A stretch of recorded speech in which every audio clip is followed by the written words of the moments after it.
Okay, so this fight is intense. Nagyunn's weapon is getting destroyed mid-battle, shattered into pieces. But something's off. The attack doesn't feel right. It's not the usual power of the Narration clan. The pieces are flying everywhere as Nagyunn tries to figure out what's happening with this weird ability. Our boy is holding the broken weapon, looking straight up suspicious. Something's definitely wrong here. Someone's questioning if this is even the Narration's power, and they're asking Nagyunn what he's done. Another guy chimes in, saying it doesn't seem like the Narration ability either. Everyone is confused. This other dude thinks they should investigate, but Nagyunn's like, nah, forget it, so confident. Nagyunn smirks and straight up says the opponent isn't as strong as they seem. Total power move. He's interested though, because even though this guy is weak, something is definitely different. Nagyunn is seriously underestimating his opponent, and honestly, that's a terrible idea. Nagyunn blinks and someone shouts that Najin is awake. Finally, it's a relief, honestly. One dude is so excited, saying he heard Najin was secretly training this morning and is totally jealous. The group gets a new directive. They fought a skeleton named Broken Spear, who came from the east. Someone thinks the group won't be chased right now, but they will run into Broken Spear again. Oh. This other guy is seriously rattled, muttering about that awful skeleton and how they need to prepare. Nagyunn is listening to all this, but he's got a weird look on his face, like he knows something they don't. He's definitely hiding something, and that's a red flag, a hudgy one. Suddenly, another dude bursts in, yelling about something. This is getting chaotic. He's freaking out about the skeleton, saying it's a monster, and honestly, he's not wrong. But Nagyunn just stands there expressionless. This dude is a wild card, I swear. Rosewood Fox gets the order to report back with everything they found, but Nagyunn questions if a personal report is even necessary. He's worried reporting will disperse their power, which is a legit concern, honestly. Their leader straight up says they'll form a punitive expedition and Nagyunn is leading the chase. No pressure. They need to suppress whoever they're after before maintenance, but that sounds really difficult, even for our boy. The rest of the team is heading to base for special training under Pitch Black and Raccoon. It's about to go down. After the training, there's going to be a selection process, and only the chosen ones will move forward. Nagyunn says the selected members will head east, and honestly, that sounds ominous. We get a close-up of a shadowy figure with a glowing eye. This is getting intense. A raven perches on a building, staring into a room full of people. Something's definitely brewing. A man screams, and it's clear whatever is happening is terrifying, but our boy Nagyunn is still a mystery. Nagyunn is getting questioned about how long this whole thing has been going on, and bro is straight up exhausted. He wonders how long the arguing will last. Honestly, it's just dragging on and on. Nagyunn muses about the barbaric humans, and then, rumble! The ground starts shaking. No way! It's a full-blown attack, and everyone is scrambling as debris falls from the ceiling. It's chaos! A blue-haired dude with a sword swings at someone, but Nagyunn steps in to protect them. Our boy is a knight after all. This other knight asks why they don't wear armor, which is a fair question, and Nagyunn just stands there silently. The dark-haired knight seems to be trying to hide something, and their face is completely obscured. A blonde knight is yelling at someone, and honestly, it looks intense, like a full-on betrayal is happening. The blonde knight's eyes are glowing red, and he looks absolutely furious. This dude is about to lose it. The dark-haired knight is cackling, and it's clear they're the mastermind behind all of this. What a twist. Nagyunn explains that knights prioritize dodging over armor. It's all about evasion, honestly. He says it applies to anyone as strong as a knight, and then drops a bomb. He's talking about the dragon's descendants. The green-haired guy is shocked, and Nagyunn reveals those descendants shared the same fate as the raccoon. Their lives were taken. The blonde knight demands to know when one would be on the defensive, and it's clear this is a loaded question. Nagyunn casually says, "Your life, raccoon," and the green-haired guy is totally stunned. That's cold. But then Nagyunn clarifies, it wasn't just the raccoon, it was the same for everyone who was close to him. The blonde knight's eyes are still glowing, but he's starting to piece things together. This dude is realizing something huge. Nagyunn just stares off into the distance, and it's clear this whole situation is way more complicated than anyone thought. The blonde knight keeps pressing for answers, and Nagyunn is just silent, letting the tension build. However, the green-haired guy seems to be figuring things out, and it looks like he's about to have a complete meltdown. The green-haired guy is asking why they're bringing up the raccoon, but Nagyunn is like, hold up, there are more helpers. Nagyunn asks if they're using it for something, and the armored knight just stares him down. The armored knight asks him, and it's clear he's starting to get suspicious. Our boy is playing with fire. The armored knight straight up draws his sword, and it's a massive, intimidating blade. Things are about to pop off. Nagyunn doesn't even flinch and asks if the knight thinks he's stupid. This dude is fearless. The armored knight's eyes meet Nagyunn's, and the tension is unreal. You can cut it with a knife. Nagyunn reveals he knows the knight was the one who saved him, and it's a total bombshell. But then the knight's sword starts glowing, and it's clear he's been holding back a lot. No way. Nagyunn's expression changes, and he looks completely shocked. This is a twist he didn't see coming. The knight demands to know what Nagyunn is planning, and honestly, this dude is about to unleash hell. The armored knight demands Nagyunn recognize he's sworn to obey, and it's a power move, for sure. Nagyunn realizes this isn't about a fight.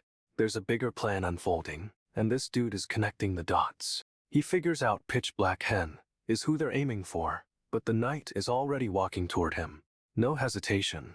The knight takes deliberate steps, closing the distance, and it's super ominous. Nagyunn is about to be cornered.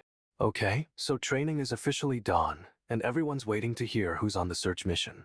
It's a big deal. This dude, the instructor, is about to announce the teams, and you can feel the tension building, honestly. He starts naming the team, and people are getting super hyped, but then, some faces start falling. Our boy and a couple of others are not on the list, and they're clearly not thrilled about it. You can see the shock. They immediately yell out, asking why they're being excluded, and it's a legit question, right? The instructor straight up tells them it's too dangerous for them to join, and they need to get stronger first. But the blue-haired dude is taking it hard. He's like, "Am I weak?" It's a rough moment for him. The instructor doubles down, saying they need to stay behind and improve, and honestly, it's a bit harsh. He looks completely devastated, and you can tell this is a major blow to his pride and motivation. So, yeah, the team is set, but our boy is left feeling inadequate. It's a classic setup for a revenge arc. The instructor lays down the law. He trained them, so he made the call, and they need to accept it. But the blue-haired dude is losing it, and honestly, we get it, being left behind CKS. He starts to protest, but then he just stops mid-sentence, looking totally defeated. He asks why does he have to be a knight? And it's clearly a question that's been eating at him. Another guy, a blondie, chimes in, saying he's dreamed of being a knight since he was a kid. So wholesome. He goes on about honor and justice, but our boy's instructor isn't buying it, and calls him out. The instructor demands to know why he wants to be a knight, and it's a pointed question, for sure. The blondie says he's dreamt of this since childhood, but the instructor doesn't believe him, and is pressing for the truth. He's laying it all out there, but the instructor is skeptical, and we're on the edge of our seats. The blondie is clearly embarrassed, and this whole scene is just awkward, honestly. Nagyunn is straight up suspicious. He wonders if the instructor is still testing him, trying to see if he'll lie. This dude Nagyunn is accepting his fate, deciding to just roll with whatever the instructor throws at him. He decides to pick the side he believes is right, so the instructor won't deceive him. It's a power move. But then we cut to a shadowy figure, and it's clear someone else is listening in on everything. The shadowy figure confirms the plan. 2 teams, one to the eastern continent, and one to hunt the skeleton group. This dispatch mission is dangerous, and the instructor says he's carefully considered who goes where. He rattles off the team members, Marcia and Paimel, and Nagyunn realizes he's likely stuck with the search mission. Nagyunn thinks it's perfect, because the search mission means he can get intel from the masked group. Sneaky. However, the blondie interrupts, looking confused, and Nagyunn is not pleased. The blondie asks what he's talking about, and Nagyunn just stares him down. This is getting intense. The instructor announces the apprentices have vanished. No way, that's a disaster! He claims he tried to stop them, but they wouldn't listen, and now everyone is in trouble. Nagyunn is totally lost, asking what the instructor is even talking about. The instructor reveals they tried to intercept a message, but the apprentices just ran off. Seriously. He explains the apprentices couldn't accept the mission, and that's why they deserted. Nagyunn is still confused, demanding to know what's going on, but the instructor is evasive. The instructor explains the apprentices all have specific reasons for wanting to avoid the skeleton group. He says they're scared of the leader, and then shows a flashback of a shadowy figure. Who is that? The flashback reveals the apprentices were once part of the skeleton group, but escaped and are now terrified. but now they're being hunted, and it's a total mess. Our boy Nagyunn is stuck in the middle of it all. Nagyunn is losing it, asking what proving themselves evens matters when they don't even know where Kulin is. He's straight up furious, saying they're being immature by ditching one knight for another. Nagyunn explodes, calling it running away. This dude doesn't hold back. He's absolutely seething, and his eyes are glowing purple, which is never a good sign. Suddenly, a red-haired guy shows up, looking worried about Nagyunn. Things are escalating fast. Nagyunn is spiraling, ranting about how anxious everyone must have been, and it's clear he's losing control. He's completely overwhelmed and consumed by darkness. Seriously, it's a mood. But then, a shadowy figure with a creepy yellow eye appears, looking down on Nagyunn. This mysterious figure is judging our boy, and honestly, it's super unsettling. Nagyunn is barely holding it together, and this whole situation is about to blow up. They're trying to track Kulin, following a fate magical trace, but it's super difficult. Suddenly, they hear rustling in the bushes. Something's definitely nearby, and it's freaking everyone out. The red-haired guy spots something, and points. It looks like a person lying on the ground, and it's the apprentice. He's out cold, but the red-haired dude thinks he's just pretending to be a tasty snack, which is weird. The shadowy figure keeps watching Nagyunn, and honestly, this is giving major villain vibes. Nagyunn is still losing it, but the red-haired guy tries to snap him out of it. It's not working.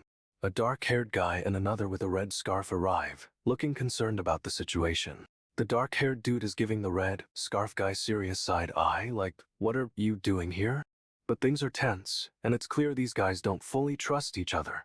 Drama Central. The sky turns a crazy purple, and you just know something big is about to go down. The shadowy figure demands Nagyunn bow, but our boy is not about to show weakness to this dude. The red-haired guy is confronting the dark-haired guy, clearly suspecting something's up with him. The dark-haired guy straight up scoffs, like he's so above all this. Talk about a bad attitude. Suddenly, knights appear and the red scarf guy yells, but then pop. Something explodes near him. Okay, so our boy is getting intel on this super secret group, and it's way up north past Woodian. Like, seriously remote territory. This group is so underground, the average person has zero clue they exist, but anyone as in the know definitely recognizes the name. We finally get a glimpse of them. A massive crowd of people huddled together in the freezing cold. No way this is a friendly gathering. The group's shrouded in mystery, but they're definitely organized and imposing, giving off major, don't mess with us vibes. One of them steps forward and straight up announces they call themselves the Dragon's Descendants. Talk about a bold claim. Cut to a map, and someone's marking their current location and outlining search areas for knights and apprentices. They're setting up a perimeter, a big circle for the knights to sweep and a smaller one for the apprentices. Classic strategy.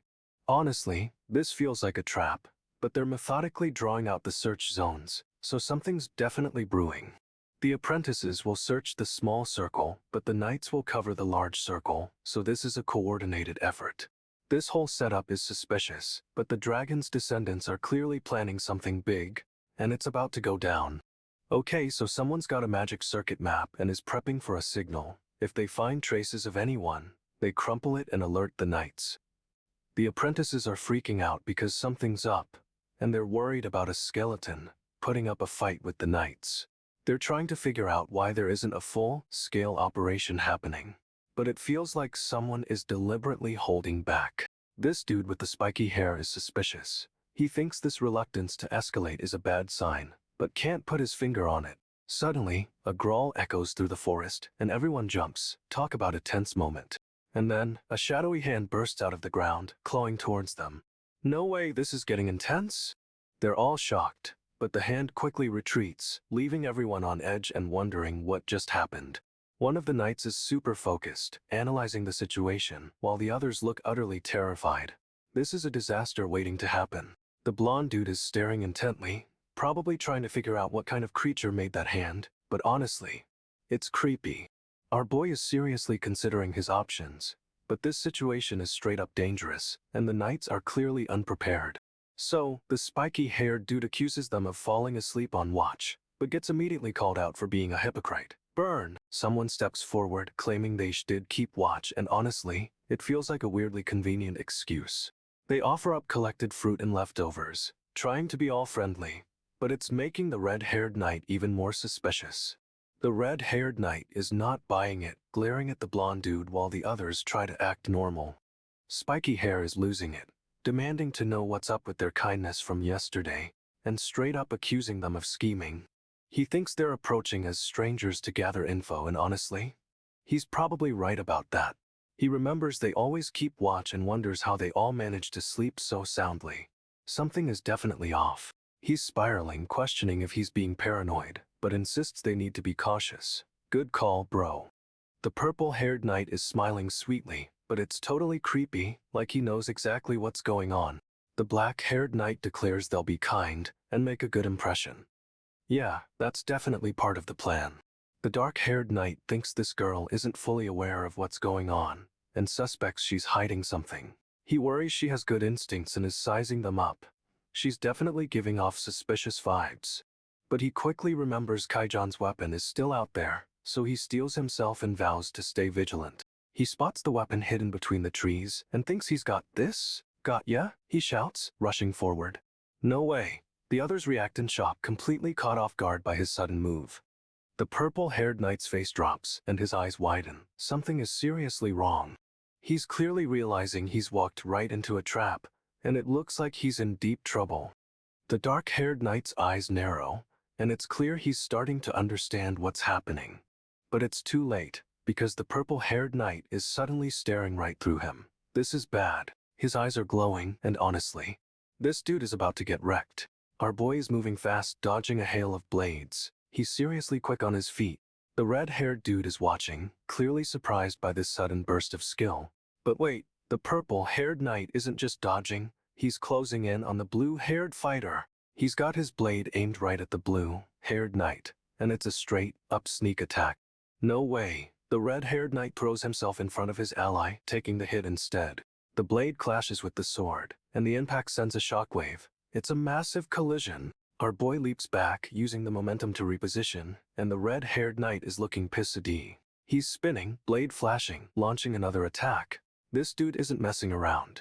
The purple-haired knight barely deflects the attack, but it's clear he's on the defensive now. However, the red-haired knight isn't done. He's already moving in for another strike. He's clenching his fist, totally focused, and then, wham! He's launching forward like a missile. The blue-haired knight tries to block, but our boy is too fast, his blade slicing right through. No way! He's going for a finishing blow, and the blue-haired knight is reeling back, totally defenseless. But the red-haired knight intercepts, jumping in front of his friend to take the hit. Talk about loyalty! The blade connects, and it's a brutal clash. The force of it sends the red-haired knight flying. Our boy doesn't let up, though he's already spinning around for another attack. This dude is relentless. The blue-haired knight is trying to defend, but he's clearly outmatched. He's getting shredded. However, the purple-haired knight doesn't even flinch, deflecting the attack with insane precision. He's closing in on the blue-haired knight again, and this time he's going for the kill. It's intense. And just as the blade is about to land, our boy throws his hand out, stopping it with his bar hand. Met! Lightning cracks and the ground says, this fight is straight up epic right now. Our boy unleashes another attack, but the purple-haired knight deflects it with a massive burst of energy. The blue-haired knight tries to recover, but our boy is all over him, sending him sliding across the muddy ground. However, the purple-haired knight is still standing, and he's moving in to finish things. No time to breathe. Okay, so the apprentices are getting tested and the last PLAC gets flicked on the forehead. Harsh. Everyone agrees to meet back up after the search, thinking it'll be a simple task, but little do they know, this dude is totally checking out Nagyunn, saying she's kinda cute, but his brother is like, nah, nothing's gonna happen. However, something definitely happens. Ji-hoon goes to do an out cold and everyone's freaking out. They're all like, what's going on? And who are those guys? As two shadowy figures appear on the scene. These newcomers look seriously formidable, and the others are realizing this isn't going to be easy. Things are escalating quickly, and everyone's starting to worry about how this is going to play out. We get a super close-up on one guy's eye. It's completely red, which is never a good sign ever. And honestly, it looks like trouble is definitely brewing, and it's about to hit hard. Hwanding straight up decides to join the mission, even though Musa refused. Talk about bold. Ji-hoon's confused why she's suddenly on board, and points out she's usually the cautious one. Hwandang explains she's joining to make sure Ji-hoon doesn't do anything reckless, because he's too impulsive. She basically says Ji-hoon won't listen to her if she tries to stop him, so she's tagging along to keep him alive. Ji-hoon thanks her, and honestly, it's kinda sweet but also super tense. We cut to Ji-hoon walking through the forest, looking all brooding and determined. But then, no way, he stumbles upon Hwandang lying on the ground, looking seriously injured. She's bleeding, and it looks baby, but she manages to whisper, "Because of me," before passing out. Ji-hoon is completely devastated, yelling at whoever did this and questioning what they've done. He's losing it, asking why this is happening, and the scene just ends there? Cliffhanger alert! Ji-hoon is absolutely enraged, screaming he'll attack with the resolve to kill whoever did this to Hwandang. He's a blur, launching himself forward. This dude is moving fast, seriously. Ji-hoon throws a bunch of blades, but they're swatted away like nothing. Whoever did this is on another level. He lands with a massive crash, creating a shockwave that cracks the ground, but he doesn't find anyone. Suddenly, a figure is sent flying through the air, and Ji-hoon realizes someone else is here. It's a total ambush! Another figure appears looking menacing with glowing red eyes, and honestly, this is bad news. Ji-hoon is caught off guard, but quickly recovers, assessing the situation with a determined glare. He's clearly gearing up for a fight, and it's about to be epic. Our boy is not backing down, but the red-eyed dude is already charging, and Ji-hoon's gotta react fast if he wants to survive. The scene cuts, leaving us on a cliffhanger. Talk about intense. What just happened? Ji-hoon is straight up declaring he'll surpass Najin one day. Talk about a serious goal. Suddenly, everything starts crumbling around him, like some kind of power just exploded. He whips around, drawing his sword as he tries to figure out what's going on. But it's too late. Ji-hoon slides forward, dodging a barrage of energy blades. This fight is getting intense fast. He's facing off against some knights who clearly hate him, and they're not holding back. Ji-hoon just casually announces he's destroyed their circuits, and honestly, savage. He's yelling for someone to come quickly, because at this rate, someone's gonna get seriously hurt. But he's quickly overwhelmed, and a knight lands a blow. No way, not like that. Ji-hoon is sent flying, and the knight coldly says goodbye to the apprentice knight. Brutal. The knight finishes off Ji-hoon with a massive explosion, and bro is Dubun. This is a disaster. Torison, seemingly out of nowhere, is stomping down on Ji-hoon. This dude doesn't even see it coming. The impact sends a massive shockwave and Ji-hoon goes flying, but Torison is barely phased. Everyone's shocked as Torison activates galaxy-style extension. What is that even? Torison unleashes thunder lightning boom, and it's a full-on explosion. Ji-hoon is getting wrecked. But wait, someone, Yulnia, is rushing in, yelling for Torison to get it together, and it's chaotic. Another knight arrives, telling Torison to retreat with Jaroon. But our boy isn't listening. Torison is straight up staggering, but he's roaring that he'll handle everything himself. He shouts to Yulnia of Galaxy Style, and honestly, this is intense. He's embracing the power. Torison is clenching his fist, ready to fight, and it's clear he's not backing down from anything. And honestly, this is a serious power-up, and things are about to get even wilder. Torison is asking if this enemy has a unique wind-up move. He's analyzing everything, even mid-fight. Suddenly, a black blade is slicing through the air, aimed right at Torison. No way, it's fast. Torison barely reacts, but his eyes widen as he realizes what's happening. This is intense. We get a super close-up of Torison's eye as the blade gets closer. The tension is unreal. The blade connects with a sea lange, sending sparks flying. Torison actually blocked it, but the attacker, the knight with the red scarf, is staggering back, clearly surprised. What just happened? The knight clutches his arm, which is throbbing. Torison's power is seriously hurting him. Torison swings his own blade in a massive arc, Stuo-etch, and it's heading straight for the knight. The knight is completely caught off guard, and the blade slices right through his armor. Yikes! Our boy Torison is unleashing a serious beatdown, and honestly, this dude had it coming. Torison is desperately trying to think of a solution. He needs something to shield them, like Nano do. He first thinks of Fox's umbrella, but immediately realizes they need something way bigger, something that can cover everyone. And then, poof, a massive dark canopy explodes into existence, enveloping the whole group. It's a gigantic shield, and honestly, it's a pretty epic move. But what even is this thing? Okay, so our boy is meeting with this mysterious guy in the woods, and things are already tense.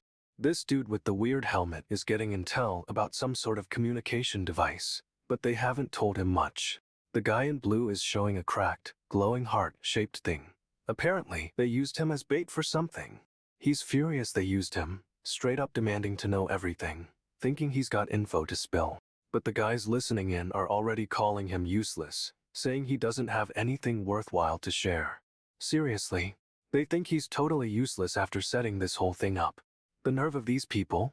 We get a quick flash of the title card for The Ember Knight, reminding us this is going to be epic. Someone's approaching, tap, tap, tap, and it looks like the guy in blue is about to get a visitor.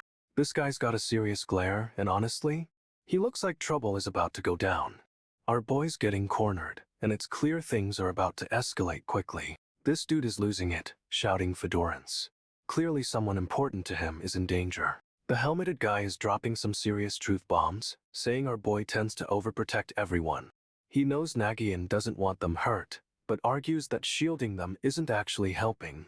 Okay, so this guy is straight up philosophical, pain accompanies growth, and overprotection just delays it. He's laying it down, pain is necessary, and shielding them will only make things worse when they inevitably get hurt. Our boy is reeling, realizing Nagyunn was right about something. You can see the gears turning in his head. He's blaming himself, saying it's all his fault, and the scene cuts to someone falling, sword dropping. Tap, tap, tap. The sound of footsteps is getting closer, and the tension is building like crazy. This guy is clearly attacking, and someone's getting ambushed. No way is this going to end well. Someone is getting stabbed, and honestly, the whole situation is a mess, and our boy is clearly in shock. He's gearing up to strike, declaring someone's about to get flicked. Talk about confidence? Suddenly, Nagyunn has a thought. The narration rebounds when swung, which is kinda weird. He wonders if the narration can hover in the air, and immediately tries to test it out. The test fails spectacularly, and our boy goes tumbling. Ouch, that looks painful. But he's not giving up, realizing the force before activation isn't repelled. Smart thinking. He's brainstorming, thinking the sharpest spear and strongest shield are essentially the same thing. So, stabbing something with the sharpest spear, he's connecting the dots, and it's intense. He's prepping to lunge before the narration activates. Risky, but could be a game changer. Nagyunn's eyes are glowing, and he's locked onto a target. This is about to go down. He's going all in, and honestly, this dude is about to unleash some serious power. Kaijon's worried about Nagyunn, wondering if he intentionally held back during the fight. It's a good question. Nagyunn's thinking about how you can discard a corpse, but not a wounded person. He's got a plan brewing. He realizes this dude is going to keep using illusions, so he needs to act fast, and his eyes are narrowing. Nagyunn admits his accuracy is off because creating the illusion took all his focus. Oops, a little mistake. He's nearly out of energy, and the illusion won't last long, but he's determined to do something right now. And just as Nagyunn's thinking all that, someone whips around with a blade. Total surprise attack. He's caught off guard, but somehow manages to dodge the initial strike. This dude is quick. Nagyunn is trying to figure out what's going on, but his opponent is already summoning something strange. He yells to stop it before it fully appears, and honestly, it's a desperate plea to change the situation.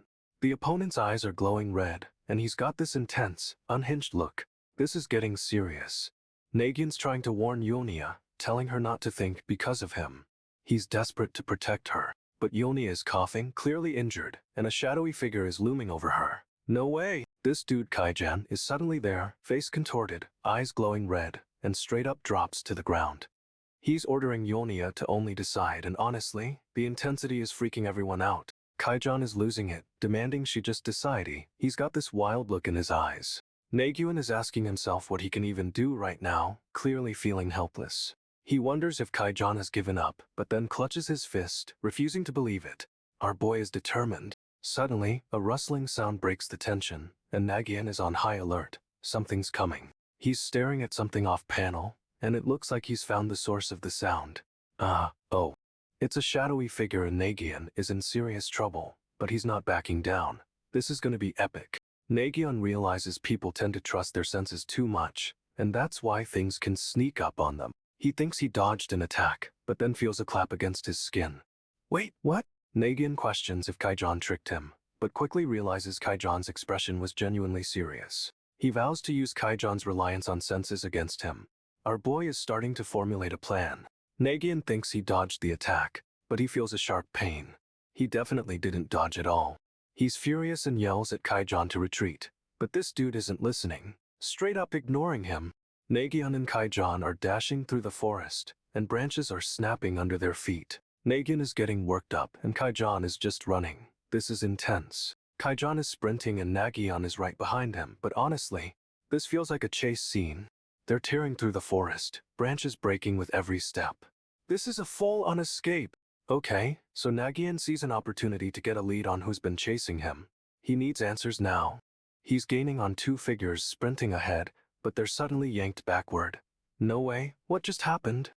Nagyunn shouts out and tries to grab one of them, but it's like they're being pulled by an invisible force. This dude is seriously fast, and Nagyunn is realizing this isn't a normal pursuit. Something's off. Okay, so Sky Blue Raccoon is tracking down whoever's been messing with Nagyunn, and her cloak is glowing with some serious energy. She's moving fast, like seriously fast, through the forest. It's all a blur of trees and speed lines. She thinks she's getting close, and honestly, she's got this intense look in her eyes. She's ready for a fight. Suddenly, she hears someone call out hello, and her eyes narrow. Something feels off big time. This dude, Kaolan, steps out, claiming to be a knight, and says he just wants to ask a question. Suspicious much. Kaolan is looking for a blonde guy with spiky hair, and Sky Blue Raccoon immediately recognizes who he's talking about. She's panicking, realizing she doesn't have a weapon, and is wondering if she even can fight without hurting Kaijan. But she's got to make a choice, and quickly. She's twitching, ready to react to whatever's about to happen. Kaolan starts talking to himself, saying always think things through. And it's super creepy. No way! He's staring right at Nagyunn, and it's clear this dude knows something is up. The tension is insane. Kaolan demands to know why Nagyunn is smiling, and she's totally playing it cool. But she's thinking hard. She's scrambling to come up with an excuse, trying to sound innocent. But it's not working. She's starting to wonder what Kaolan knows, and honestly, it's creeping her out. Kaolan is straight up staring her down, and she's clearly rattled. Her eyes even change color. She tries to act like everything is fine, but Kaolan isn't buying it for a second. He sees right through her. Kaolan reveals he knows something happened, and Nagyunn is losing it. She's so close to being exposed. But she doubles down, asking if there's a reason she shouldn't be smiling. She's trying to turn it around. She's desperately trying to figure out what Kaolan is talking about, but she's totally lost. Nagyunn says she'll be curious when he answers, but hints she's not afraid. This girl is bold. Kaolan just stares, and our boy is seriously sweating. This whole situation is about to explode. Nagyunn asks if Kaolan wanted her to just leave her companion to die. She's pushing his buttons. Kaolan's all alone, staring down at a bloody trail, and he's clearly realizing something is seriously wrong. He demands to know what's going on, rushing back inside, and it's chaotic. Everyone's freaking out. Someone yells for more water, and it's clear they're desperately trying to save whoever is hurt. Kaolan asks where Raccoon is, and the response is chilling. She's still missing, and things are escalating. They're telling someone to press harder, and you can see the sheer panic on Kaolan's face. It's intense. Kaolan glances over at someone with blue hair, and this dude looks absolutely wrecked. He's clearly questioning what's happening. Is she stronger than he thought? Oh no. He's straight up shocked, asking, what the hell? This whole situation is spiraling out of control. But Nagyunn is still playing it cool, and honestly, this is a masterclass in deception. Kaolan's patching up wounds, but Yulnia is safe while Jarun is still out in the woods. That's rough. Pitch Black Hen went for a doctor, so they're just hoping Jarun holds on until she gets back. No pressure. Nagyunn apologizes, but straight up admits she's ashamed she's the only one left unscathed. Ouch, that's a burn. This dude with the long hair is clearly upset, and he's looking at Nagyunn like she's the problem. Tension is rising. Kaolan's explaining they did their best to patch things up, but he's clearly hiding something. What's he not saying? He says Yulni is out of the woods, but Jarun isn't, and you can see the other guy is losing it. Both of them are completely exhausted, slumped over, and the scene is just heavy with despair. It's brutal. Kaolan's staring out the window, and honestly, this dude looks like he's about to break down. He's revealing that he's been holding back information, and Nagyunn's expression is priceless. She's seen right through him. He confesses he's ashamed he's the only one left uninjured. But what happened to Jarun? We need answers. Nagyunn's laying down some serious truth bombs. If something's good, it's experience, apparently. But she quickly pivots, saying this lesson came with a teammate sacrifice. Heavy stuff. She's reeling, saying that shouldn't have happened, and Kaolan's stepping in, taking responsibility. Kaolan admits knights make mistakes and sometimes lose comrades because of them. It's brutal but real. He's saying it's common for knights to mess up, but Nagyunn isn't buying it for a second. However, Callan insists they can't stop, even after mistakes. They're dedicated to the mission. Nagyunn is visibly shaken, and Callan's laying it all out. She's learned her lesson, and now she needs to grow. He's specifically telling her to grow, but she's on the search team. It's a lot of pressure. Callan's basically saying this is the way of the knight. It's intense and unforgiving. And honestly, this whole conversation is just a gut punch. Nagyunn's really internalizing this. Callan lays down the gauntlet. He's giving Nagyunn a chance to prove she's leveled up, or she can forget becoming a knight. Nagyunn doesn't even hesitate, straight up declaring she'll do whatever it takes to prove herself. This dude, Jarun, is practically begging Callan to let Ham handle it. He's eager to show off. We get a glimpse of some other guys. They look concerned, like they know something's off. And then there's Cullen, lurking in the shadows with a seriously intense red eye.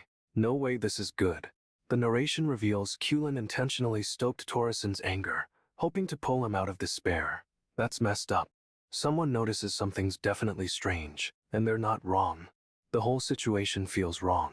From the beginning, things felt off, and apparently, the apprentices weren't given the full story. It seems the knights were deliberately withholding information, and honestly, that's super sus. Nagyunn finally processes everything, letting out a relieved sigh. But something tells me this is just the calm before the storm. Someone's worried about Durang. They're hoping nothing bad happened to him. But straight up, disaster strikes. A mysterious figure in blue smashes through a window with a sword. This dude is the disgrace of the knights, and he's clearly got a serious vendetta. However, everything's silent. The scene is frozen, and it's super unsettling. Okay, so things are intense. Someone just slices through the air with dark energy, and it's making everything disintegrate. The energy keeps flying, and honestly, the visuals are wild, like black dust exploding everywhere. This dude, Shim, shows up looking all menacing with a staff and some seriously sharp blades, ready for a fight. He's got a super intense stare and is clearly not messing around, but the focus quickly shifts back to the disintegrating energy. Nagyunn, disguised as Najin, is straight up demanding to know why everyone wants eat whatever is. But then, she fiercely declares that whatever it is, belongs to her, and calls out Naren. Another character, a blonde girl, looks shocked by Nagyunn's outburst, and is clearly caught off guard. Nagyunn gets right up in Shim's face, and this dude is not happy. A creepy smirk is forming on his face. Shim's pointing at something on the blonde girl, and it's clear he's making a threat or a challenge. The blonde girl is questioning Shim, but he just drops a bomb. He says keeping his word is a knight's code. Shim declares he's going to kill everyone except the white-haired guy, and honestly, that's a weirdly specific exception. The white-haired dude looks totally freaked out, shivering and asking why he's being spared. What is going on? Another character, the blue-haired girl, calmly says she planned to fight as hard as they wanted, which is ominous. Shim scowls, and it's clear he's not thrilled with her response. This is escalating quickly, bro. We get a close-up of Shim's narrowed eyes, and it's pure menace. This dude is about to lose it. Shim suddenly swings his staff, and the blue-haired girl prepares to deflect with her sword, but it's fast. The staff slices through the air with a whoosh sound, and she barely manages to block. That was a close one. The impact sends a shockwave, and the ground cracks beneath their feet. This fight is getting serious. The girl dodges backward, and a burst of energy explodes where she was standing. No way! She's moving so fast, creating afterimages and straight-up clashes with Shim's attack. This is epic. Shim's getting distracted. Flower petals are falling, and he's actually pausing to wonder what they are.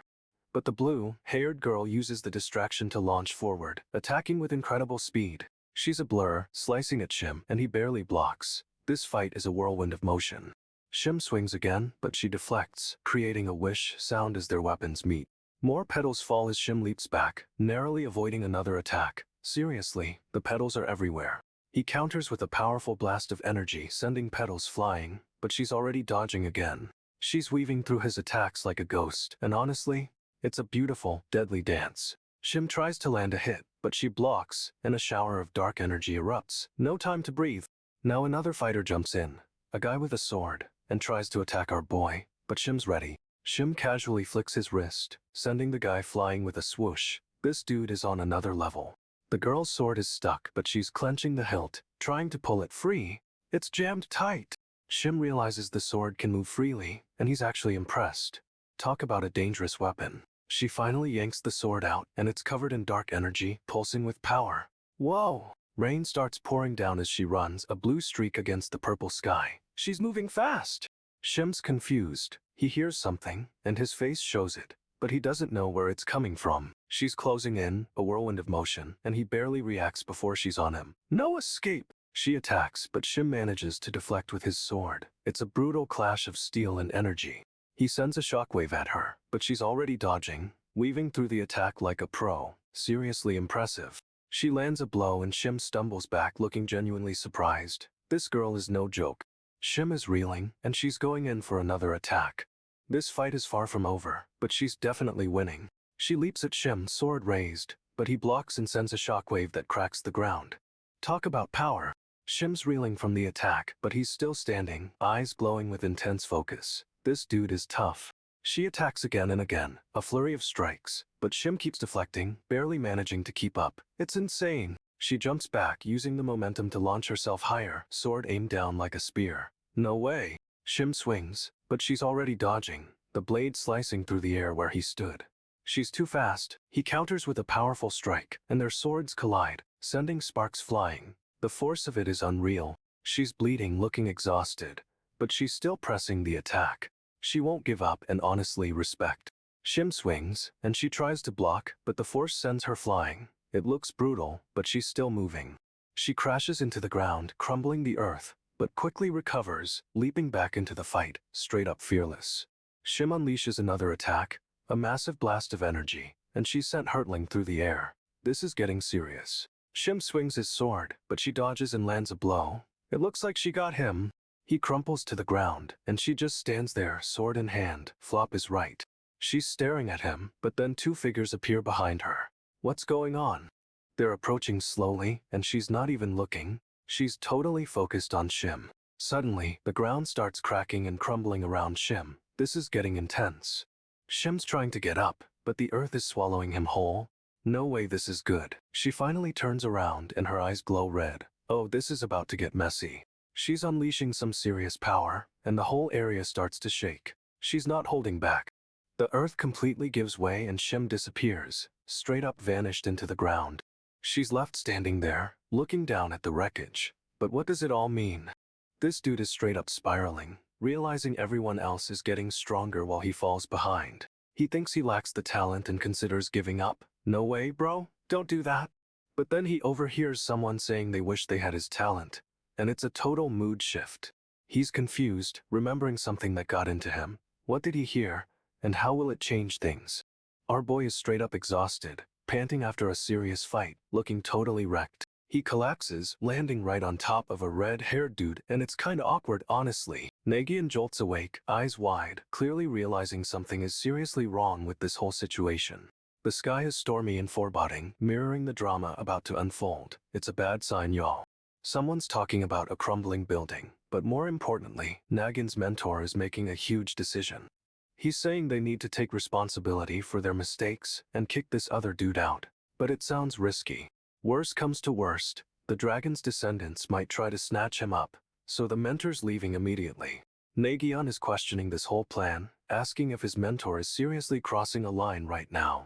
He claims he was just about to explain everything, but wants everyone to listen carefully to what he says. And now, silence. The tension is unreal, and we're left hanging with a cliffhanger. Nagyunn is analyzing the situation, realizing his opponents won't be ready for a fight that quickly. The red-haired dude and the teal-haired one are prepping for battle, drawing their swords. Things are escalating fast. They crouch, swords at the ready, but Nagyunn thinks they're underestimating the situation. The blonde dude is questioning why they're even preparing to fight, and a shadowy figure is sneaking up behind them. Nagyunn's mentor is assessing the situation, clearly sensing something's off. Our boy is straight up predicting their next move. This dude is a tactical genius, no cap. He thinks they're falling for a psychological trap, and honestly, he's probably right. The teal-haired and red-haired fighters look completely bewildered by this whole mess. Nagyunn's mentor is moving closer, trying to figure out what's going on. It's a tense standoff. But it looks like the mentor is about to get ambushed, because a shadowy figure is right behind him. Nagyunn starts laying down the backstory. Apparently, a general crossed into enemy territory years ago. He was pretending to bring back runaway citizens, but it was a setup for a clash with their knights. The general falls in battle, and then the knight who killed him also dies shortly after. Sketchy, right? But here's where things get wild. The Eastern continent demands the corpse of their knight. Nagyunn's mentor gives them the body, and honestly, it feels like a huge mistake. The situation spirals quickly, reaching a breaking point, and war becomes unavoidable. Nagyunn's mentor is realizing things aren't adding up, and is starting to suspect a trap. He's piecing it all together, realizing the Eastern continent likely orchestrated everything. Nagyunn thinks they're playing the long game, and this is about more than just one knight's death. This dude is dropping truth bombs, and it's clear this conflict has been brewing for ages. Okay, so the plan is straight up insane: infiltrate enemy territory to rescue a captured ally. But they're walking into a trap. The Eastern continent thinks they're criminals who crossed the border. However, once their identities are revealed, everything's about to change, and that's what they're counting on. This dude with the yellow eyes is definitely the leader, and he's got this intense stare, down going. The team is moving out, and the mentor is convinced they're just doing a training exercise. He's so wrong. But it's not just training, and they're expecting to face off against a general-level opponent. The team's all tense, and the red-haired guy looks especially worried. Something's clearly bugging him. Our boy with the teal hair admits this mission is tough, and they're used to just fighting, not sneaking around. The team is shocked. They realize this infiltration is way more complicated than they thought. And honestly, they're starting to look genuinely scared, because this is about to get real. No way. Nagyunn's power just explodes, and the red-haired guy is straight up terrified. The red-haired dude demands to know what's happening, but Nagyunn is like, "You can't even react to this?" Nagyunn accuses someone of wanting him to pretend like he's not about to be murdered. Cold. He explains that ordinary people wouldn't feel this level of threat, which is a little ominous. But it's not over. They're getting backup. Warren and the doctor are on their way. Someone in armor is rushing through the woods, with a hooded figure struggling to keep up. They find the teal-haired guy, and he looks shocked. Something's definitely wrong. Someone asks if he's replaced Chulin, but the question hangs in the air. The armored figure points, and everyone rushes off. The teal-haired guy is confused, and honestly, so are we. What's going on? This is a mess, but our boy is clearly heading into the thick of it. Chulin tasked everyone with finding Raccoon and the skeleton group, but without telling Nagyunn, which is messed up. Nagyunn sighs and vents to the teal-haired guy, saying Chulin just ditches him but expects loyalty. Talk about a double standard. The teal-haired guy admits Chulin is a bit much, but insists Nagyunn should uphold his promise, or else, ominous much. Nagyunn's walking through the forest, and honestly, he looks like he's about to drop the hammer on someone. He asks if they're done, and the teal-haired guy responds with ice.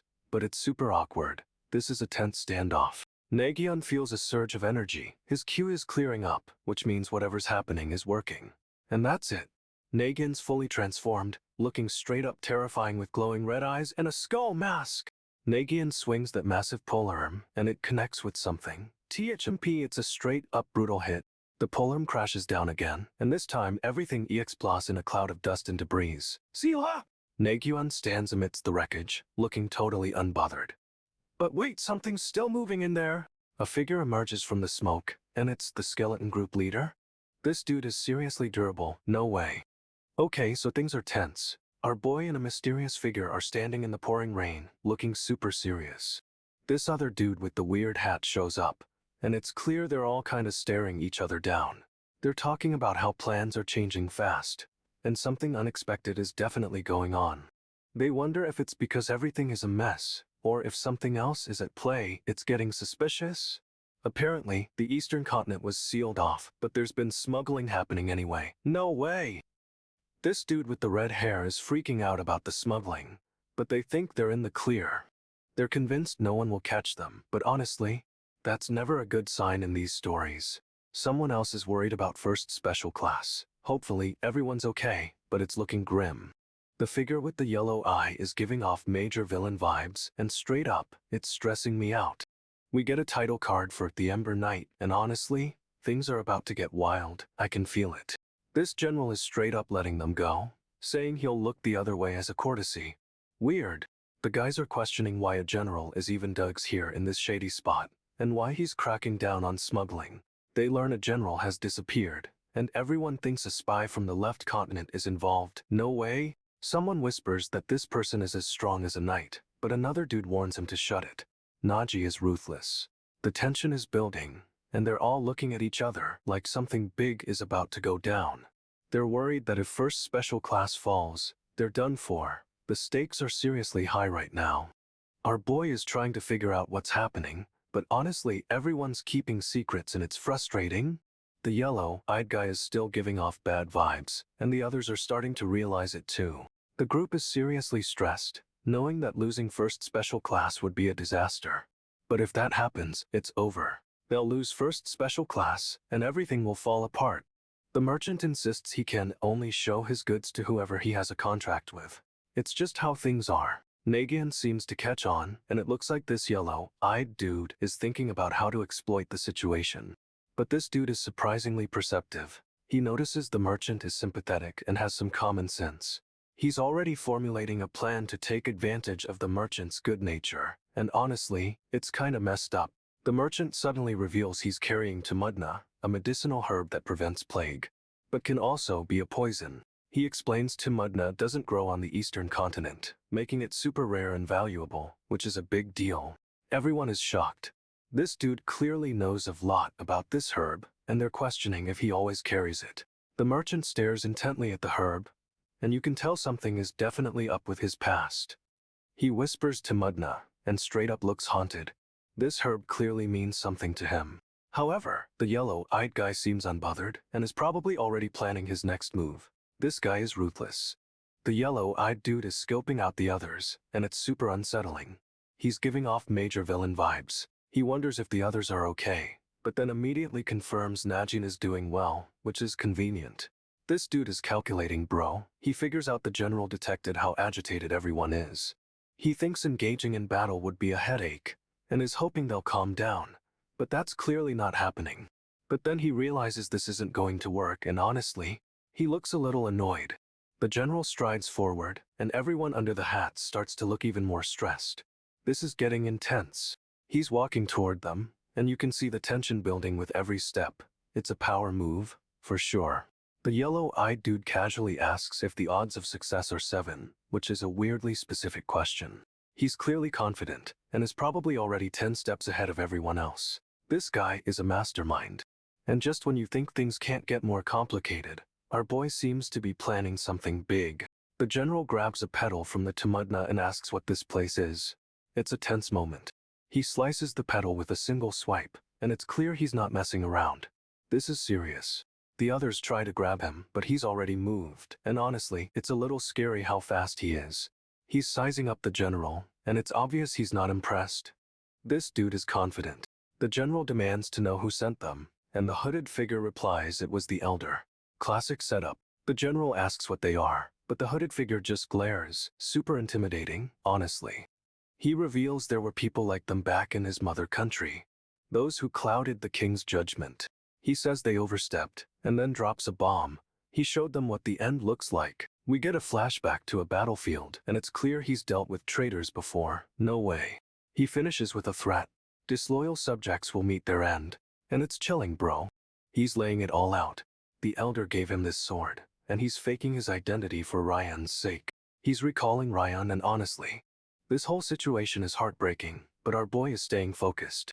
The others finally catch up, looking totally confused, and he's just standing there, sword drawn. He's got this intense stare down with the general, and it's clear he's not backing down from a fight. Close up on his eye, that red glow is seriously intimidating, and those claws are wild. He's pulling the sword, and it's a super smooth motion. This dude is a master swordsman, no doubt. Another close-up on his eye, he's totally lost it, and is ready to unleash a whirlwind of steel. The general is looking at him with suspicion. He clearly doesn't trust this hooded figure one bit. He's using the sword to shield himself, but it looks like the general is about to strike.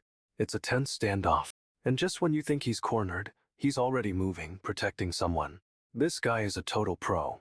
Wait, it worked? This dude actually pulled off the ritual? No way, it's a success! They all materialize in the central continent, and honestly, it's a totally different vibe.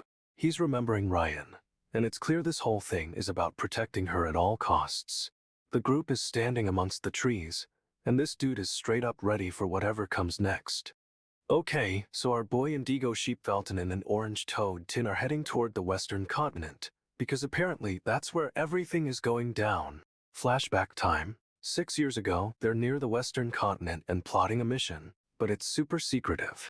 Sky Blue Raccoon Duran spills the tea demons are in that area, and even worse, the dragon's descendants are there too. No way. This crew is straight up heading into a trap, and they know it. It's the location of their mission, whatever that is. Someone's worried about a little one who's part of the team, saying they look too young for this. But Durang's like, nah, this kid is strong and a genius. Daring insists this kid is a prodigy, and honestly, you gotta trust the guy. He seems to know what he's doing. The group starts moving out, weapons drawn, looking all intense, and ready for whatever's about to happen. They're marching forward, and this dude is leading the charge, ready to take on whatever dangers await them. The army is moving, looking like they mean business, and they're definitely not messing around. Let's go! They're officially on their way, and you just know things are about to get wild. Okay, so Durang is asking if everyone's holding up, but Tin looks seriously messed up and is apologizing. Tin's admitting she messed up, and honestly, she looks like she's about to fall apart. She's really regretting something. Indigo Sheep is staring at her, looking all stoic, while she explains what happened and apologizes again. Tin explains that dying upholding their contract is an honor, and that's all they have in this barren land. She says honoring the contract means protecting their families and descendants. It's a big deal for these guys. Tin explains that their contract is like the dragon's descendants' code of honor, and it's kinda intense. Indigo Sheep is questioning that, like, is that so? And then he turns away looking really upset. He just straight up walks off, and you can practically feel the tension. Something's clearly bothering our boy. Tin's looking after him, and her expression is unreadable, but there's definitely something going on with her too. She's muttering something under her breath, and you just know, this isn't the last we'll hear about it. Whoa, someone just slices through the air with a massive sword, and it's heading straight for that blue-haired guy. He's screaming, obviously, and this other dude is blocking the attack. Talk about clutch timing. But hold up, that blade just keeps coming, slicing through everything like it's nothing. It's a total onslaught. The dark-haired fighter is looking intense, green eyes locked on something, and she's clearly ready for a fight. Okay, so the village is covered in snow, and someone is thanking our boy for his hard work. It's a surprisingly calm moment. This dude straight up admires his strength, saying it rivals the knight's. High praise, seriously. They're honoring him, saying they had it easy fighting alongside him, and they trust him with their village. And then, our boy says they can leave the village in his care. He's taking responsibility, which is awesome. He says it's only for a short while, but he's officially handing over control. That's a huge deal. Finally, he declares he leaves the village in their care, and you just know this is a turning point. Everything erupts in flames, and our boy is staring right into the inferno, asking why. Seriously, what happened? He's seeing a vision of the past, a massive fire, and people are falling. It's intense and chaotic. He keeps demanding to know why, and the scene cuts to a guy with blue hair remembering the moment. This dude remembers it all too well, saying he can't possibly forget. It's a dark memory. He recalls having this same expression as our boy, back then. Talk about a chilling connection? He's staring into the flames, and says that back then, he had the same look on his face. What is going on? The blue-haired guy is remembering, and it's clearly a terrible event, but he's not letting on much. He says he remembers it too, but his expression is off, like he's hiding something big. He asks if our boy has forgotten, but then immediately clarifies, he remembers it all, and it's clear he's lying. And just like that, the scene cuts back to the flames, and this whole thing is spiraling out of control. Okay, so this dude is straight up confessing he doesn't want to let anyone live, and he's fixated on a raccoon. But wait, the scene shifts to a group of guys, and one of them is getting his arm rascade. Things are escalating fast. We get a close-up of another guy, and honestly, his expression is giving major villain vibes. Someone insists Najin can handle it. No matter what anyone says, they clearly believe in him, even now. Suddenly, everything's a blur of motion. Someone's change past, and a whirlwind of energy is kicking up. This older guy is looking intense, like he's ready for war, and you can feel the strain in the air. Another guy's eyes are glowing red, and he's flapping something. It's wild. He's lunging forward with the dagger, and the older guy is bracing for impact. This is about to get messy. The old guy is deflecting with some kind of energy, and it looks like it's taking a toll on him, but he's holding strong. And then this guy just is TRAS, like he's pushing his limits, but he's not backing down from the fight. Okay, so Najin agrees to answer the question, but he's clearly stalling. He needs time to think. He's desperately trying to recall the last 3 days with this mysterious person, but a slip of the tongue is a no-go. He vows to gather all the information, but first, he's prioritizing manners. This dude is a whole mood. He dramatically takes off his hat, and then nothing. He's lost in thought again, like what is going on? He asks himself what's next, but the older guy just stares blankly. This is a seriously awkward moment. The older guy admits he can't remember anything, but then Najin decides to trust him anyway. Muet. However, Najin immediately says he's going to suspect him first, which is a total 180 and so shady. The older guy is confused, but insists doubt is the first step to trust, which is actually kind of deep. Najin says he needs to prove he's trustworthy, and the tension is building. This is getting intense. He's got a look on his face like he's bracing for betrayal, and honestly, this dude is playing 4D chess. Okay, so Najin is straight up revealing he's been reborn as Achirguni, major info dump. This winter general, Hajin, admits he'd believe it considering Narian's position, but he's clearly surprised. Hajin explains he's heard about himself from the elder, and our boy is immediately on alert. Something's not right. Najin pretends he's never heard of this Hajin, but admits he doesn't seem to be lying. However, he's worried if they were close.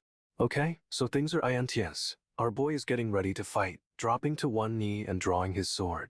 The enemy unleashes a huge blast of fire, and honestly, it looks like everything is about to go up in flames. Nagyunn charges forward, swinging his blade, trying to cut through the inferno and get to whoever's causing this chaos. He's face to face with the enemy now. This dude is seriously intimidating, all scowling and sweating. Close up on the enemy's face, and bro is straight up losing it. Tears streaming down as he grits his teeth. But then, total blackout. Everything goes dark, and we're left wondering what just happened.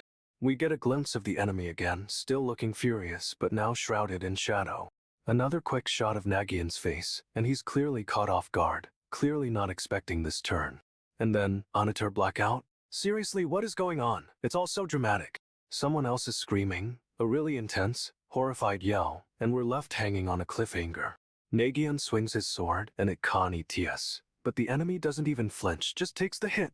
No way. The enemy grabs the blade with his bare hand, and it's like it doesn't even cut him. The enemy throws Nagyunn off, sending him flying, and honestly, this dude is Tirong.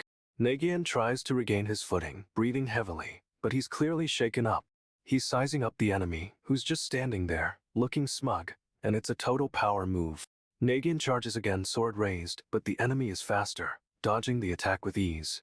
The enemy spins around and slashes back, and Nagyunn barely manages to block, sparks flying everywhere. He's stumbling back, clutching his side. The enemy actually guilted him with that attack? Nagyunn is trying to push through the pain, but he's clearly losing this fight, and it's brutal. He glares at his opponent, determined, but you can see the exhaustion in his eyes. This is bad. This dude, Lawson, straight up declares he's the one who's going to take the enemy's life and the rightful heir to the dragon's descendants. Nagyunn is clearly shocked. He's staring, mouth slightly open, and honestly, you can see the confusion radiating off him. Lawson keeps talking, but Nagyunn's barely listening, his gaze drifting off like he's trying to piece something together. He mutters if Najin isn't Najin, and it's a total mood shift. Something's clicking in his brain. Someone yells for Lawson to hurry, and he starts running through the forest, but Nagyunn is right behind him, determined. They're booking it through the woods, and another character asks if Raccoon got lost. But it's a red herring, trust me. Lawson is clearly annoyed, and Nagyunn is still processing everything, his expression unreadable. Nagyunn is lost in thought, and it's intense. He's trying to figure out what's going on with Najin, and it's all a bit ominous. He's staring off into space, lost in his thoughts, and you can just feel the weight of everything crashing down on him. But then, Nagyunn's eyes snap back to focus, and he looks different, like a whole new side of him is emerging. Nagyunn demands the answer to the riddle, and Lawson just stares back, totally blanking. Lawson admits he's awful at riddles and throws it back to Nagyunn, but our boy is equally lost. Lawson keeps pressing for the answer, but Nagyunn is stuck. He's realizing Najin isn't who he thought. He finally blurts out that Najin might not be Najin, and Lawson is visibly shocked, his eye twitching. Suddenly, a booming voice cuts through the woods. Lord Jahayan's forces caused trouble in the royal council. Apparently, Nagyunn took care of those responsible, cleaning up a corrupt group, but it's not that simple. A massive figure, all muscle and shadow, declares respect starts with titles, and they've been violated. This dude is serious, and it's clear someone crossed a major line. The tension is insane right now. Nagyunn is starting to understand. The pieces are falling into place, and it's a dark revelation. But it's all connected to the real Najin, and this is just the beginning of uncovering the truth. Nagyunn's freaking out. He realizes Atraguni is the key, and it all clicks into place. He's spiraling, remembering how he stole the skull, and how close he was to someone who knew it. This dude is convinced the elder knew about his plan, but refused to tell him why, and it's eating him alive. He shouts that he has Atraguni, trying to prove his legitimacy, but Lawson isn't buying it. Lawson demands an explanation, and Nagyunn explains he needs Atraguni because he's weak. It's a total power move. But Nagyunn isn't just admitting weakness, he's dropping a bombshell. He's got a reason for possessing it. Lawson is shocked, staring at Nagyunn like he's grown a second head. No way he saw this coming. Nagyunn's eyes glow red, and he's radiating power, while Lawson grabs his shoulder, clearly concerned. Nagyunn's straight up losing it, and you can see the intensity building in his gaze. Lawson is trying to restrain him, but Nagyunn is beyond control. This is about to get messy. Lawson tells someone to inform the royal council that things are stabilizing, but it's all a setup. He's planning for war. He reveals they need to summon Nagyunn again to help with the war effort, and honestly, it sounds like a trap. Lawson offers Nagyunn an escort to help the elder return home, but our boy doesn't trust it for a second. Nagyunn suspects Lawson doesn't fully trust them, and suggests they split up, even if he has to go alone. He says they should wait in the village, but it's clear Nagyunn's already piecing together Lawson's real intentions. Nagyunn is thinking hard. It seems Lawson is trying to keep him contained, and he's not happy about it. Nagyunn is convinced the elder knew about his plans, and it's driving him crazy. He needs answers now. He demands to know why the elder kept secrets, and Lawson tries to calm him down, but Nagyunn is losing control. Nagyunn's eyes are glowing red, and he's radiating power. Lawson is clearly worried about what's about to happen. This dude is straight up losing it, and Lawson is trying to restrain him, but Nagyunn is beyond reason. Nagyunn is absolutely refusing to wear the robe Lawson offers, and honestly, good for him. He says they'll wear it out, and the elder just says, "Oh." This is getting weirder by the second. The night is dark and the moon is Hetchui, but Nagyunn is focused on figuring out what Lawson is hiding. He's convinced Lawson and the elder knew about everything all along. No way this is a coincidence. Our boy is seriously conflicted, questioning Kulin's plans and if they're worth the risk. He's getting grilled by his companion, who's demanding answers. Things are tense, for sure. This dude is straight up brooding, lost in thought, and looks like he's about to make a huge decision. He remembers a promise to someone named Hen, but he's wrestling with whether it limits what he can do now. But he decides risking his life is worth it if the mission is important enough, even if Hen comes after him. He's questioning whether this mission is that important, pondering what truly mattered before. His companion reveals the truth. Saving their lives was the biggest priority all along, no question. Our boy is reeling, clearly shocked by this revelation and trying to process everything. He's silent, completely stunned, and it's a major mood, like, what even is happening right now? And honestly, this whole situation is a mess, and we're left hanging with his speechless reaction. Everyone's questioning if Liamin is a dragon's descendant. Like, is he even human? But Kulin insists Liamin isn't just any dragon, he's a divine beast from ancient clan legends. He's trying to explain that Liamin's existence is basically a myth, but the other guy isn't buying it. And then, no way, Liamin starts stumbling through the forest, clearly struggling with something. It's like his body is fighting him, and he's barely keeping it together, straight up staggering. Suddenly, there's a step and a rustle, and Liamin's gaze snaps down to the forest floor. We see a massive dragon leg, a lig, emerging from the undergrowth, and it's terrifying. He's completely frozen, staring at this thing, and honestly, who wouldn't be? Our boy is reeling, clearly shocked by this revelation and trying to process everything. And honestly, this whole situation is a mess, and we're left hanging with his speechless reaction. This dude, seemingly out of nowhere, asks if anyone is there. Like, is he seriously offering to share food? The other guy, with the crazy hair, is clearly starving and asks for food, but Kulin thinks he's totally bizarre. Kulin studies him, noticing he doesn't seem like a general, and honestly, he's right. Something's off. But before Kulin can even finish his thought, this dude casually threatens to kill him, which is a choice. He says he'll milk Kulin for all he's worth first, and honestly, that's a terrifying line. Suddenly, we get a close-up of this sky blue rain guy. His eyes are intense and he looks super focused. He declares everyone has the right to kill him, which is a mood, and straight up throws his weapon away. He then follows them weaponless because apparently he wants them to do the deed. This dude is wild. But Kulin is completely lost, like what is even happening with this guy, and honestly same. He's left speechless, staring at sky blue rain, and we're right there with him, completely confused. Someone asks if this dude has the right to say what he just said, and sky blue rain immediately squeezes another guy. He's called out as a slaughterer, and the other guy demands to know why he killed their clan. It's getting intense. He wants to know how it felt to slice through everyone, and bro, this is straight up brutal questioning. The squeezed guy weakly calls out a name, Liam, but Sky Blue Rain just keeps pushing for answers. Sky Blue Rain demands to know what their screams sounded like, and honestly, this dude is a monster. But the other guy refuses to answer, snapping that he can't tell him. Finally, some resistance. Someone yells at Sky Blue Rain to calm down, but he's clearly lost it, eyes blazing with fury. And then, out of nowhere, a figure in black armor comes flying toward them, sword drawn. No way, this is the Ember Knight and he's moving fast to intercept Sky Blue Rain. But Sky Blue Rain doesn't even flinch, staring right into the Ember Knight's face. What a standoff! Najin is spiraling, hands in his hair, looking straight up tormented. He's trying to figure out what to say. Sky Blue Rain asks what he's doing, and Najin says he's thinking, but honestly, he looks like he's about to crack. Sky Blue Rain points out Najin is always worried, and we gotta agree this dude is a stress case. Najin sighs, claiming they're out of the woods for now, but he still needs a better explanation for the skeleton. He's worried the dragon's descendants won't buy his story, and he's desperately trying to think of something convincing. He wonders why the skull sent him, and what he can even say to get more information. It's a total mental block. He even considers staying silent, thinking it might be the safest route, but then he has a realization. One good thing, Najin thinks, is that the other guy will have to be careful around him now. Oh, it's on! Because plot twist, Nagyunn was authentic. It's a huge reveal, and everyone knows about it. And that's where things end for now, leaving us on a cliffhanger.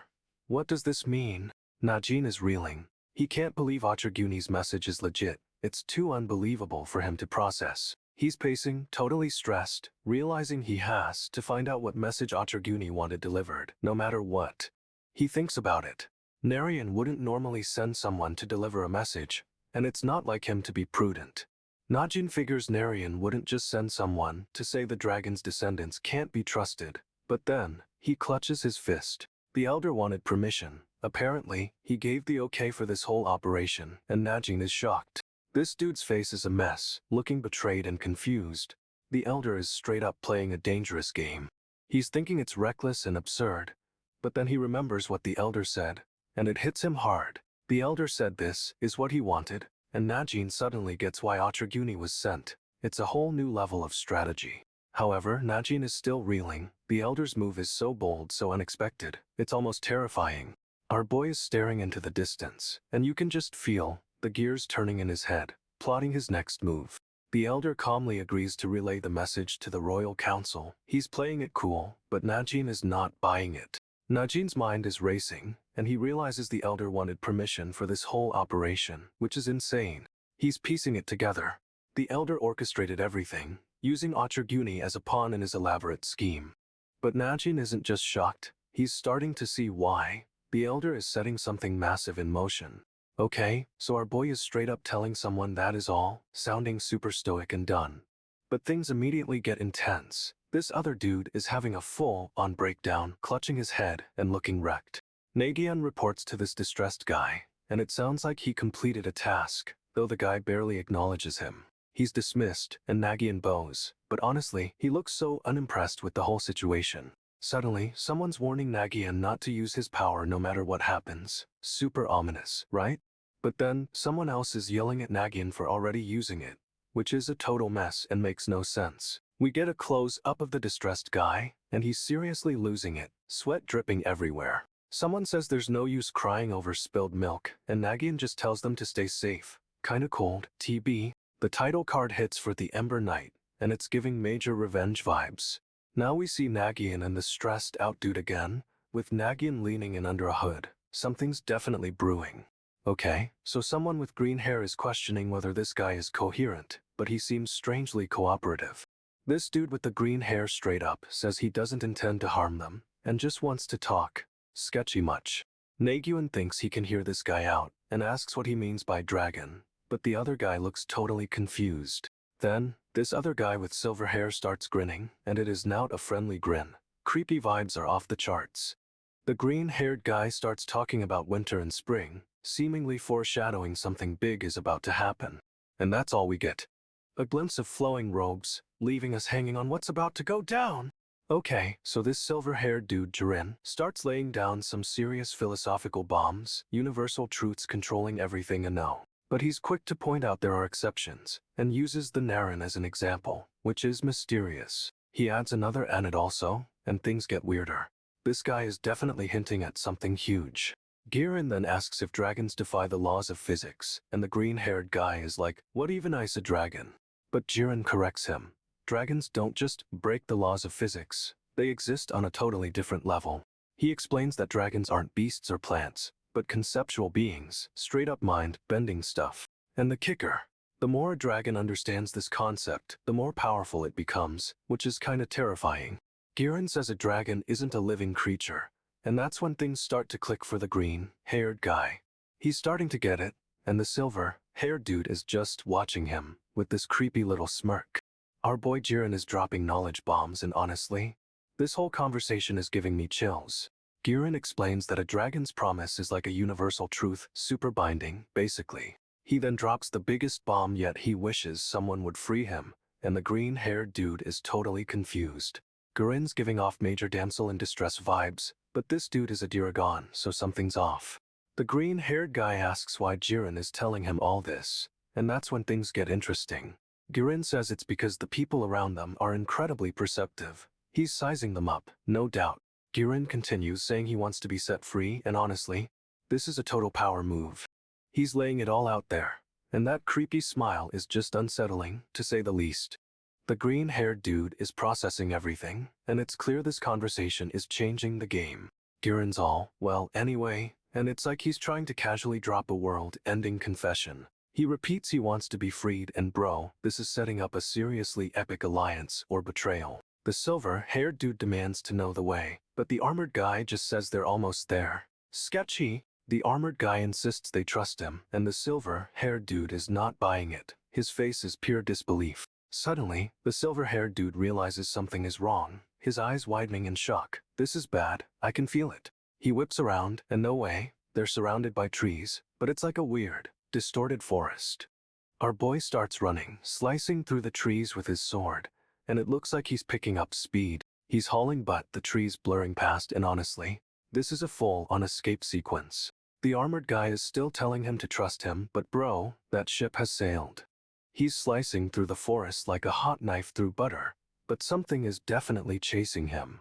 He keeps running, and the forest gets weirder and weirder. What is this place? Then, something massive slices through the air right behind him, and this dude is in serious trouble. He's questioning how the pitch-black hen knew exactly where to ambush them, and honestly, it's a valid point. He demands to know what's going on, but the armored figure just unleashes some seriously creepy energy. No way. The armored figure transforms into a terrifying shadowy monster, and our boy is totally caught off guard. He's screaming, "Warren, did you?" as the monster comes at him, but it's too late. This dude activates some kind of instant flash technique, trying to escape, but it looks like a desperate move. He's dodging, but the monster is fast, and it's straight up terrifying. This fight is about to get real. He's desperately trying to understand what's happening, and the monster is unleashing a massive attack. It's intense. The monster is shouting about dragon martial arts, and our boy is reeling from the force of the blow. He's calling out Warren's name, clearly realizing something terrible is happening, and his face is full of shock. He activates another flash, but it looks like a last-ditch effort. Bro is in serious trouble right now. He's launching a full force attack, but the monster just swats it away like it's nothing. This dude realizes Warren's spirit is controlling the monster. No way, that's messed up. He's getting tossed around like a rag doll, and the monster keeps screaming about dragon martial arts. He's slammed into a bunch of trees, and honestly, this is looking grim for our boy. Okay, so this dude Najin, or rather Nagyunn pretending to be Najin, is looking seriously haunted. A girl brags that Najin gave her special training, and everyone's all impressed, but Nagyunn is straight up suspicious. She says Pitch Black Hen told her to wait here, and Nagyunn's instantly on edge, like something's definitely off. Nagyunn presses her for details, and you can tell she's trying to figure out if this girl knows something she's not saying. She's worried Pitch Black Hen betrayed them, but also why Kulin left at this exact moment. Major red flags are waving. A mysterious armored figure appears, and honestly, this is where things get intense. Nagyunn asks what the heck they're gonna do, and the armored figure is all cryptic and quiet. The figure starts rummaging around, searching for something, and Nagyunn is clearly watching their every move. They find a tablet, and the figure explains they'll share its location, asking for knights to be sent there. The figure finishes up, stating they'll handle the rest, and asks what's in it for them if they do. This dude is all business. Nagyunn is losing it. He's convinced this armored figure knows his objective, like the whole plan, but the figure just laughs, straight up dismissing the idea, which honestly makes Nagyunn even more suspicious. Nagyunn is fuming, thinking this dude is way too confident, and he doesn't appreciate the attitude at all. He's curious who told this figure about his objective, because this isn't some simple coincidence, no way. The figure's face splits into a terrifying grin, revealing rows of sharp teeth. This is getting scary fast. The armored figure raises a heavily bandaged hand, and it's clear he's about to do something big.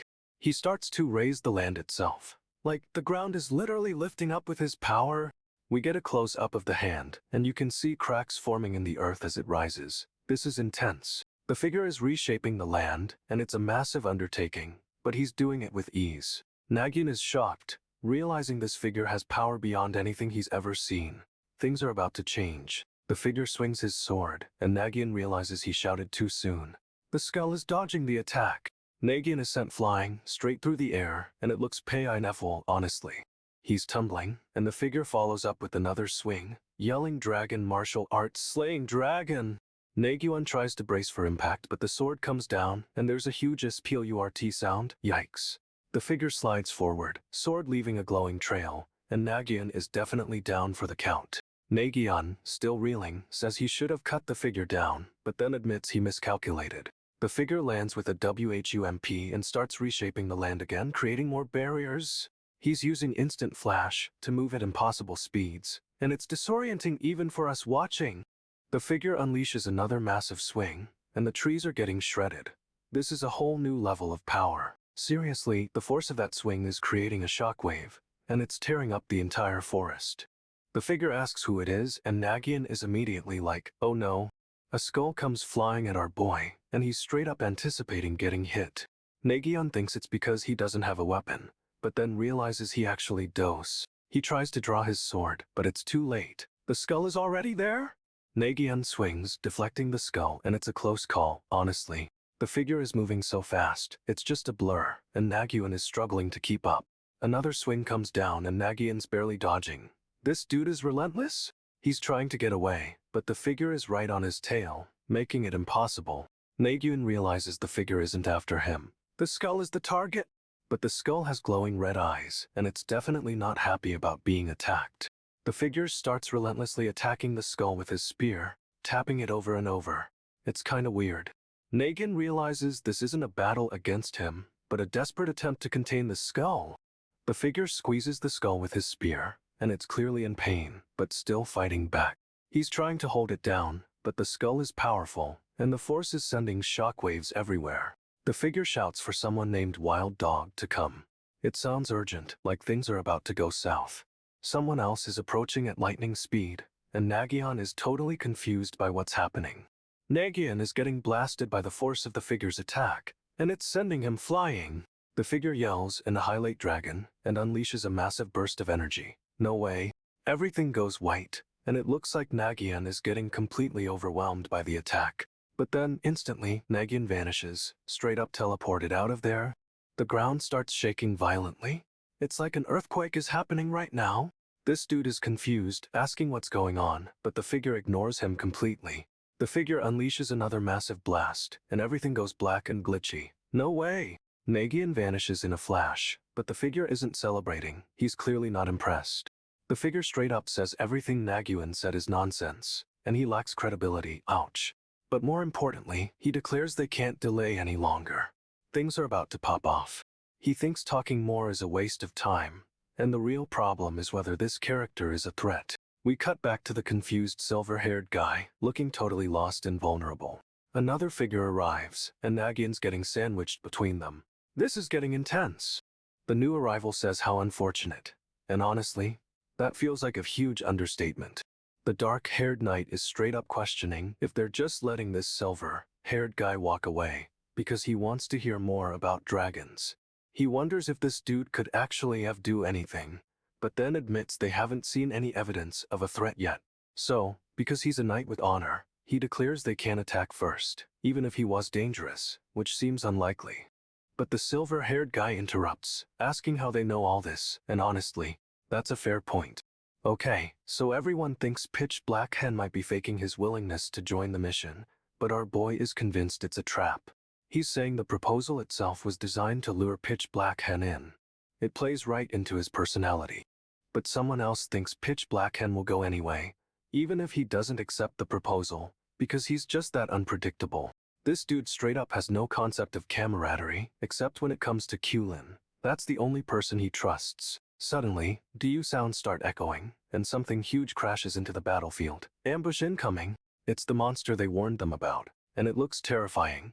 Honestly, this thing is straight up monstrous. He's realizing how serious this fight is, saying an ordinary knight would be annihilated instantly, and he grabs the monster's attack with his bare hand. No way, this is insane!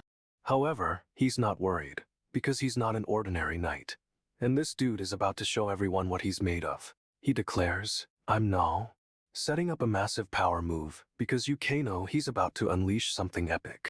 He finishes his sentence, "I'm the Ember Knight," and unleashes a massive wave of energy, straight up obliterating the monster. The force of the blast sends shockwaves rippling through the battlefield, cracking the ground beneath his feet. But it's not just power. He's moving at insane speed, circling the monster like it's nothing. He's landing blow after blow, each one infused with that crimson ember energy, absolutely demolishing this beast. Seriously, this dude is a whirlwind of destruction, and the monster doesn't even have a chance to react. The monster tries to fight back, but our boy just slices right through its attacks with effortless grace. He's building up power again, channeling even more energy into his blade. This is about to get wild. Then he unleashes a final, devastating strike, completely bisecting the monster in one clean swing. The monster finally falls, and the battlefield is silent, except for the lingering energy still crackling in the air. However, he's breathing heavily, and it's clear that even for the Ember Knight, this fight took a toll. He's still reeling from the fight, but someone, or something, is attacking from the shadows. No way. A spear comes flying out of nowhere, and he barely manages to block it with his blade. He's stunned, completely caught off guard, and can only stare as another attack comes hurtling toward him. But he recovers quickly, deflecting the second attack with a powerful swing. The force is insane. This new opponent is fast, but our boy is faster, dodging and weaving through the relentless assault. He grits his teeth, pushing through the pain, and finally gets a good look at his attacker. It's a hooded figure. They clash again, swords meeting with a deafening clang, and sparks fly everywhere. The hooded figure is relentless, pushing Nagyunn back with each strike, but he refuses to yield. He's clearly injured, breathing hard, but he's still fighting with everything he has. This is intense. And honestly, this dude is a mess, but he's determined to take down whoever's behind this. Nagyunn's sword is moving so fast it's creating a shockwave, slicing right through the air. He's launching himself forward, a blur of motion, aiming straight for the hooded figure. It's a risky move. The hooded figure tries to block, but Nagyunn's attack is too powerful, sending splinters flying everywhere. Nagyunn's sword cuts through the air with a swoosh, and honestly, this attack looks lethal. He's closing in, the blade a silver streak, but the hooded figure isn't going down without a fight. The hooded figure manages to parry, creating a ping as their blades collide. The force is incredible. Nagyunn keeps attacking, a whirlwind of steel, but the hooded figure is surprisingly agile, dodging each blow. However, Nagyunn doesn't let up, relentlessly pushing forward, determined to break through the defense. He finally lands a hit, sending the hooded figure stumbling back. But they're still standing, and still fighting. The hooded figure throws back their head and laughs, revealing a skull face. This is seriously creepy, bro. Nagyunn finally sees an opening in the hooded figure's defense, raising his hand to strike. But the hooded figure is quicker than he looks, clenching a fist and anticipating the attack. This is getting intense. Nagyunn launches forward with a powerful blow, but the hooded figure effortlessly dodges, a blur of motion. The hooded figure's cape whips around, deflecting more attacks with a ping. This dude is seriously skilled. He's dodging and weaving, landing lightly on his feet with a doo-doo sound, making it look way too easy. Nagyunn, honestly, shouldn't be laughing right now. That monster is dodging attacks from every angle. The battle is tearing up the forest, leaving a trail of shattered trees and destruction in its wake. The hooded figure reveals his telekinesis is still active, replacing his missing hand with a spectral limb. Nagyunn admits he doesn't know the limits of this power, and that's a seriously scary realization. Wild Dog, he shouts, deciding they need to move locations. This fight is about to get even crazier. Nagyunn's panting, asking where they are, and Wild Dog is clearly struggling to keep up. This isn't good. He wonders if Wild Dog can even hold out, but the hooded figure is already thinking about betrayal, straight up. This is troubling, he thinks. Is he actually going to have to betray his allies? No way. Chief, run, someone yells, and Nagyunn sees the forest ahead, a path to escape. But it's a long shot. The hooded figure requests full power, and honestly, it's kinda creepy how quickly he gets it. Alright, Nagyunn agrees, and the hooded figure reveals his true name, Dragonclaw Liamen, descendant of Dragon. He's given permission to unleash his full power and suddenly launches forward with a leap. It's happening! Nagyunn's caught off guard by the speed, a swoosh of air as the hooded figure closes in fast. Another swoosh, and the hooded figure is almost on top of him, but Nagyunn's still trying to react. The hooded figure's coming in for the kill, but Nagyunn's not going down without a fight. This is gonna be epic. Liamen grabs Nagyunn's arm, yanking him forward with insane force. No time to react. They crash through the trees, a massive impact shaking the whole forest. It's brutal. Go, Liamen, Nagyunn shouts, trusting this dude to lead them to safety, and honestly, it's a good call. They're moving fast, but the rain is relentless. This chase is far from over. Someone's calling out Law Zone, and our boy straight up responds ice like it's nothing. He's walking through the forest, totally calm, but something's off about his expression, right? This dude turns to someone and asks if they remember him, but his face is intense, like seriously intense. They say yes again, and honestly, the way he's looking is kinda creepy even for him. Suddenly, a hooded figure appears, and it's giving major villain vibes, like I'm about to cause trouble vibes. He tells them it's not time to move. But then wait for it, he changes his mind. Our boy draws his blade and no way. He's declaring he won't comply with whatever's going down. He's facing this other dude, and it's all serious glares and tension. This is gonna be a fight. Alright, so he's laying down the law, but something tells me this isn't over yet. He glances away, and it's clear this whole situation is way more complicated than we thought. He's talking about a ritual. If you recite it during a fight, you'll be too late, which sounds ominous AF. But hold up, he's already moving, swinging his sword in a side slash, and this other dude is dodging like a pro. No way, he's slicing right through the air, creating a massive wind gust and totally surprising everyone. Our boy is going in for the kill, but the hooded figure is already anticipating his move and starts to counter. He's blocking the attack, but his opponent is relentless, and it's clear this fight is serious. No holding back. This dude is getting pushed back, and he's looking pretty frustrated. Like he underestimated his opponent. Suddenly, the hooded figure is gone, vanishing into thin air. What the heck is happening? He's staring at a woman in a room, and she looks familiar. Like seriously familiar. However, this isn't a reunion, because the hooded figure is behind her, and it's all kinds of creepy. And straight up, she's got the same unsettling gaze as him. Something is definitely up with these two. They're shaken, apparently, but our boy is totally unfazed. He's already analyzing the situation. He says it's as Run said, and honestly that's not reassuring at all. Who is Run? The hooded figure attacks again, but this time Nagyunn is ready and deflects the blow with ease. He's trading blows with this dude, swords clashing. It's a whirlwind of steel and speed. But the hooded figure is relentless, pushing Nagyunn back with a flurry of attacks, and it's getting intense. No way. The hooded figure launches another attack, and the other fighter jumps in to help, creating a 2-on-1. Nagyunn's completely surrounded, but he's not backing down, even with both opponents coming at him. He's dodging and weaving, a blur of motion, but they manage to land a hit, sending him stumbling. However, he recovers quickly and uses their momentum against them, sending both attackers flying. He's standing over the downed fighter, looking straight down. This is about to get serious, bro. Nagyunn yells for the blue-haired fighter, Najin, to get up. He's not playing around. He grabs Najin's arm and the grip is tight. This dude is not gentle. Najin's cape flaps wildly as Nagyunn pulls him into position, but he's clearly protesting. Nagyunn draws his sword and the blade flashes. It's a super fast movement, honestly. He whirls around, and the sword whishes through the air. It looks like he's aiming for Najin. But wait, he's not attacking Najin. He's deflecting a hidden attack coming from behind. They're locked in combat, swords colliding, and the force sends sparks flying everywhere. Nagyunn shouts "No" and launches a furious assault, pushing his opponent back. He yells Najin's name again. Apparently, this fight involves a past connection. Najin says not to worry, and then straight up tells Nagyunn to let it rip. What is happening? Nagyunn is furious. He's finally letting out all his pent-up rage and declares he's had enough. He demands to know where is, and Najin seems to understand. It's about their past, for sure. Najin responds, saying the skull knows how to talk, and honestly, it's a little creepy. We get a close-up of the skull, and those glowing green eyes are terrifying. It's definitely a powerful entity. The skull repeats the question, where is he? And it's clear this isn't a request, it's a threat. Nagyunn is completely consumed by this dark energy. He's letting the skull take over. But why?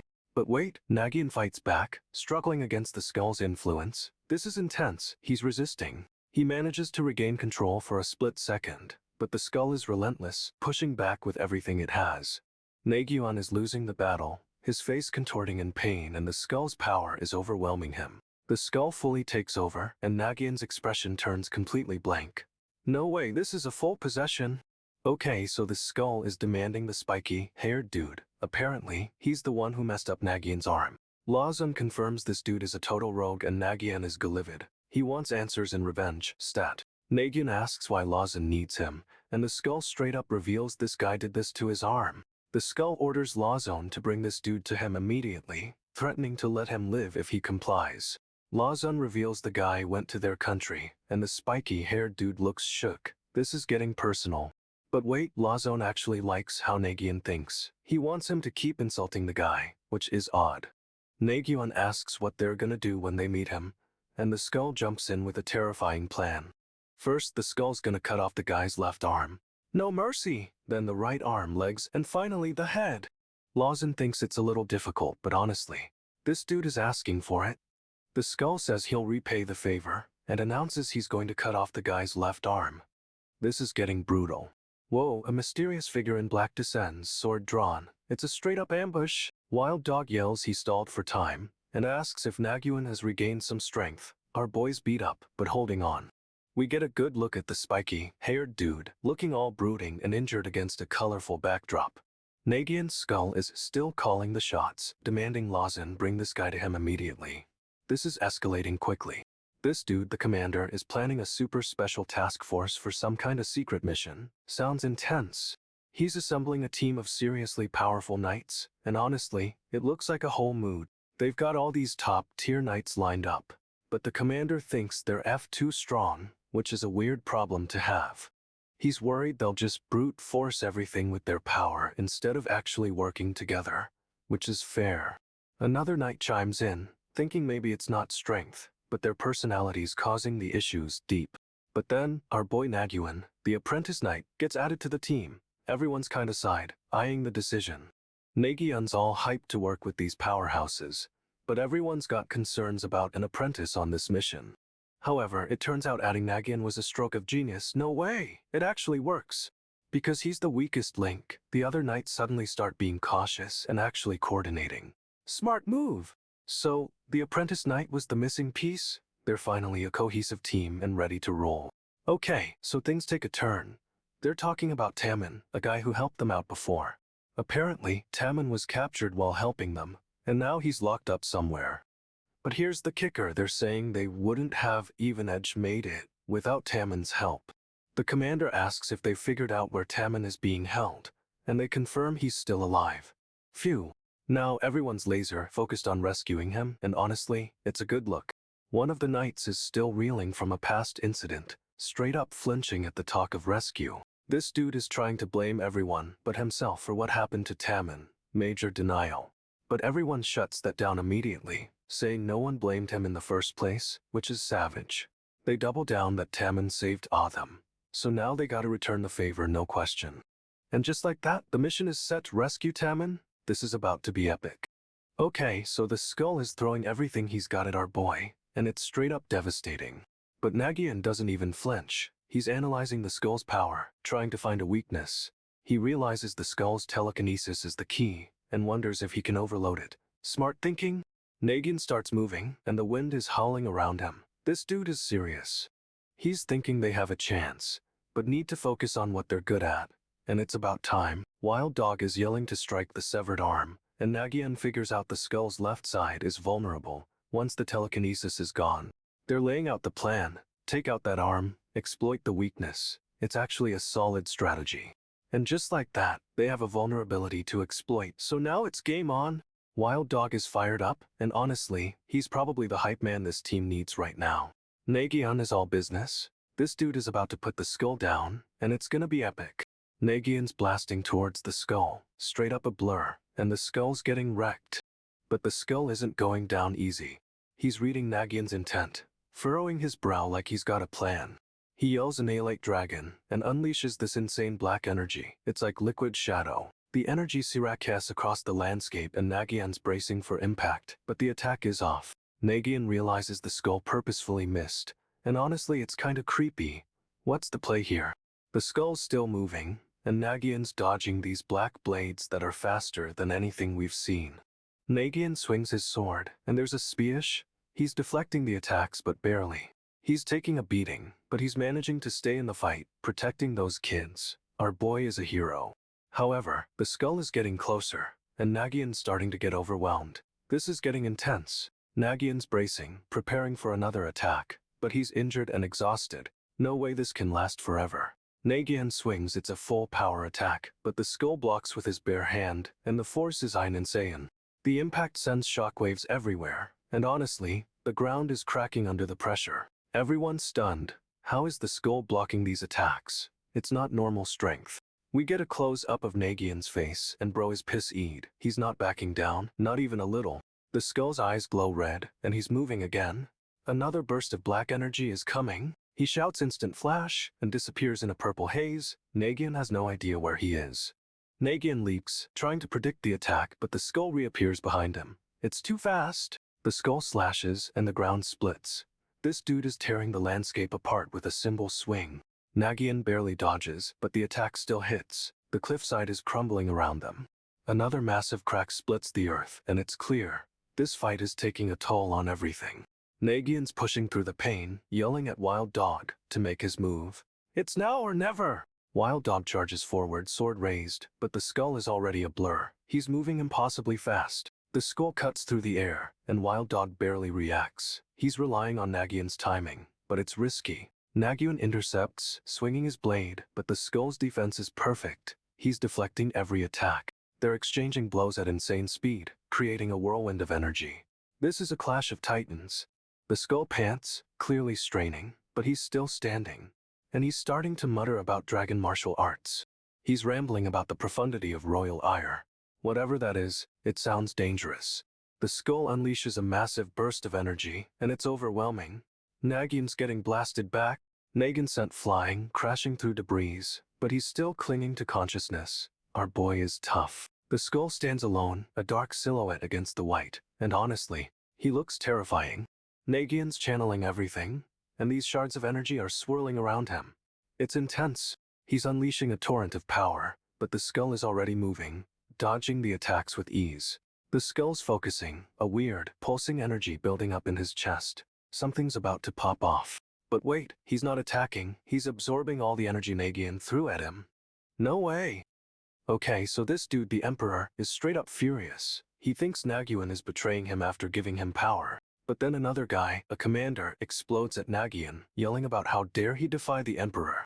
A shadowy figure steps forward, claiming he's here to punish those who insulted the Emperor, which is intense. The Emperor's looking down at the mess, admitting he really relied on those subjects, and seems genuinely upset. The shadowy figure apologizes, but it feels super ominous, like a seriously creepy forced apology. Then bam! The Emperor delivers the punishment banishment to the left continent for this dude. He says they could have been tried for treason, but he's stopping it there, which honestly feels like a threat. The Emperor's still going off, claiming it's preposterous, like he's in denial about everything. The shadowy commanders all, "Can't you see what they're planning?" and accuses them of wanting to steal power. But Nagyunn's like, "I'm aware of their intentions," which is kinda scary. He's playing it cool. Someone asks why he's going along with it, and he drops a bomb. The Emperor himself ordered him to go. This dude is straight up saying he'll obey the Emperor's command, no matter what. Talk about loyalty. We cut to Nagyunn sailing away on this tiny boat, and it's all moody and atmospheric, honestly. Everything fades to gray, and then, bam, Nagyunn starts coughing up blood. No way! We see a close-up of his hand, and it's covered in black goo, which is not good at all. His face is all messed up, eyes wild panting. Our boy is clearly in serious pain. He's struggling, but pushing through, and it's super intense. This dude is determined, even broken. And then silence. Everything goes completely white. What the heck is happening? Nagyunn thinks he can pull this off, even after coughing up a storm. He's confident, honestly. Kulin already slammed the skull with a huge attack, but Nagyunn believes he can still win this fight. He figures even if the skull replaced its arm with ki, it'd overload the system. A risky gamble. Nagyunn took out an opening wild dog made, and neutralized the skull's weapon, thinking they have the upper hand. He's squeezing something, and asks if they aren't at an advantage. He's totally playing it cool. But then the skull moves, and a blade whips out with incredible speed. No time to react. The skull's blade connects, and Nagyunn staggers back, creaking sounds echoing. Ouch, that looked painful. Nagyunn realizes he has no choice, that calculated moves aren't an option right now. He unleashes a massive burst of energy, a whoosh sound signaling a full-on attack. Nagyunn's going all out. This is a desperate all-or-nothing move, and it looks intense. Nagyunn declares he's taking back what's his, then launches a furious attack. Straight up, it's a whirlwind. He unleashes a punch, and the skull barely deflects it. The force sends them both flying. Nagyunn follows up with another strike, then a spiral plunge. He's relentless, no breaks. He leaps into the air, launching another attack, and it looks like the skull is getting overwhelmed. But the skull slides back, evading the attack, and Nagyunn lands hard. This dude is pushing his limits? Nagyunn shouts out his dragon martial arts technique, Annihilate Dragon. It's a serious power-up. He's channeling everything, but the skull isn't backing down, and unleashes its own art of the spear. Another wish, as the spear flies and Nagyunn tries to counter, but it's just too fast. He's dodging and weaving, trying to find an opening, but the spear keeps coming. It's a total blitz. Nagyunn is going all in, pushing his body to the absolute limit. This is a desperate fight for real. The skull is straight up dismantling Nagyunn, targeting his shoulder. This is brutal, but Nagyunn isn't going down without a fight, and refuses to show his face to the Emperor. The skull goes for Nagyunn's humerus, and our boy is taking a beating. It's intense. The Emperor looks on, seemingly amused by Nagyunn's desperate struggle, but something's off. Nagyunn's targeting the skull's quadriceps. He's fighting through the pain. No way. The Emperor's laughing, and it's seriously creepy. This dude is unhinged. The skull's armor cracks under the force of Nagyunn's attacks, but he's still standing. Nagyunn shouts, "Yes, your majesty," but his voice is strained. He's barely holding on. Another attack lands, and this time the skull's arm is completely shattered. Ouch! Nagyunn's hand is a mess, but he's still fighting, and honestly, he's a total beast. The Emperor reveals they won't let Nagyunn return unless he's dead. Talk about a harsh welcome home! He thinks they'll abandon him if he falls, but the Emperor is playing a longer game, hoping for his demise. Nagyunn launches Art of the Spear Spiral, a desperate all-or-nothing attack, and it looks brutal. The skull barely manages to block, but the force sends him reeling. This is a serious clash of power. Nagyunn grabs the skull, trying to break his defense, but the skull is still standing. This dude is tough. He's using the momentum to launch another attack, but the skull's armor is surprisingly durable. Nagyunn's hand is completely shredded from the impact. Ouch, that looks incredibly painful. The skull finally breaks free, but Nagyunn is right there, pushing him back with everything he's got. A powerful wind buffets Nagyunn, and he's sent flying. No way, he's getting tossed around like a rag doll. But even as he crashes, Nagyunn refuses to give up. Our boy is determined to see this through. Nagyunn slams into the ground, but straight up refuses to stay down. He's immediately back on his feet. The skull is stunned for a split second, and Nagyunn capitalizes, launching a furious assault with his spear. He's pushing the skull back with everything he's got, but the skull's armor is holding. This fight is brutal. The skull finally manages to block, however, the impact sends a massive shockwave. Boom, and Nagyunn reels. Okay, so our boy Nagyunn is facing off against some seriously powerful enemies in this crazy landscape. He's scouting ahead, clearly searching for someone, but looks totally alone and vulnerable out there. No way, he finds his allies absolutely wrecked, straight up defeated and bleeding out in the grass. This dude is losing it, realizing the power difference is insane. They can't even 2H whoever did this. He's breathless, racing towards something, and honestly, the tension is building like crazy right now. He grits his teeth, completely enraged, and it's clear he's about to confront whoever did this to his friends. Someone named Tyre is yelling, and it seems like they're warning Nagyunn about what's coming. It's intense. They're all debating what to do with this person, worried about what she'll do if they don't hand him over. But Nagyunn is already locking eyes with her, and you can tell he's not backing down from this fight. Nagyunn is absolutely losing it. Tears are streaming down his face, but he refuses to blink. Someone calls him out for this terrible habit, saying it's bad for his eyes, but Nagyunn just shuts them down. He declares he won't miss a single moment, and honestly, the intensity is unreal right now. Nagyunn is threatening everyone, saying they're all going to die, and it's seriously intimidating. He asks where everyone left their skeletons, and it's a super creepy, ominous line. This dude is unhinged. Someone suggests that if this enemy would just take one of theirs, things would be better. Nagyunn's allies look terrified. They're clearly wondering what he's going to do next. He's staring intently, and you can tell this fight is about to get brutal, but also personal. Nagyunn is breathing heavily, eyes narrowed, and it's clear he's fully focused on whatever's happening. Our boy is ready to unleash everything he's got, and honestly, I'm on the edge of my seat. Nagyunn straight up ignores everyone and just yells that he's hurt, but then immediately tells them to shut up. What a mood. He's confronting the enemy, demanding to know what they want, but this dude isn't messing around and attacks. Nagyunn deflects the attack with his umbrella, but it's a massive blast of energy. No way that didn't sting. He's moving so fast, a blur of dark energy, and just completely obliterates the attack with a single swing. Nagyunn unleashes a huge wave of power, sending the enemy flying, but he's not done. He's going for the kill. The enemy tries to block with his weapon, but Nagyunn's attack is too strong. It's a brutal, direct hit. Nagyunn is relentless, spinning and slashing, pushing the enemy back with a whirlwind of dark energy. The enemy is desperately trying to defend, but Nagyunn's attacks are just too overwhelming. He's relentless. Nagyunn delivers a final, devastating blow, and the enemy goes down hard, but it looks like Nagyunn is barely holding on. He's clutching his own side, eyes glowing with pain, and you can tell this victory came at a huge cost. Nagyunn doesn't hesitate and launches a full-on attack, ignoring everyone around him. Straight up ruthless. He's moving so fast, he creates a sonic boom as he dashes towards the enemy. No time to react. The enemy tries to defend, but Nagyunn's attack is precise and powerful, cutting right through everything. Someone comments that Nagyunn didn't hit his subordinate, but our boy is focused on delivering a brutal attack. Nagyunn recognizes the enemy's fighting style. It's the combat technique of the dragon's descendants. Whoa. Another fighter tries to warn Nagyunn not to push himself, but he's already committed to this fight. Nagyunn keeps pressing the attack, a whirlwind of black energy, and honestly, this dude is a beast. Despite being injured, Nagyunn refuses to retreat and just barrels forward with another attack. He launches another massive strike, sending debris flying everywhere, and it's clear he's going all out. Nagyunn sprints forward, determined to finish this, even though he's clearly at his limit.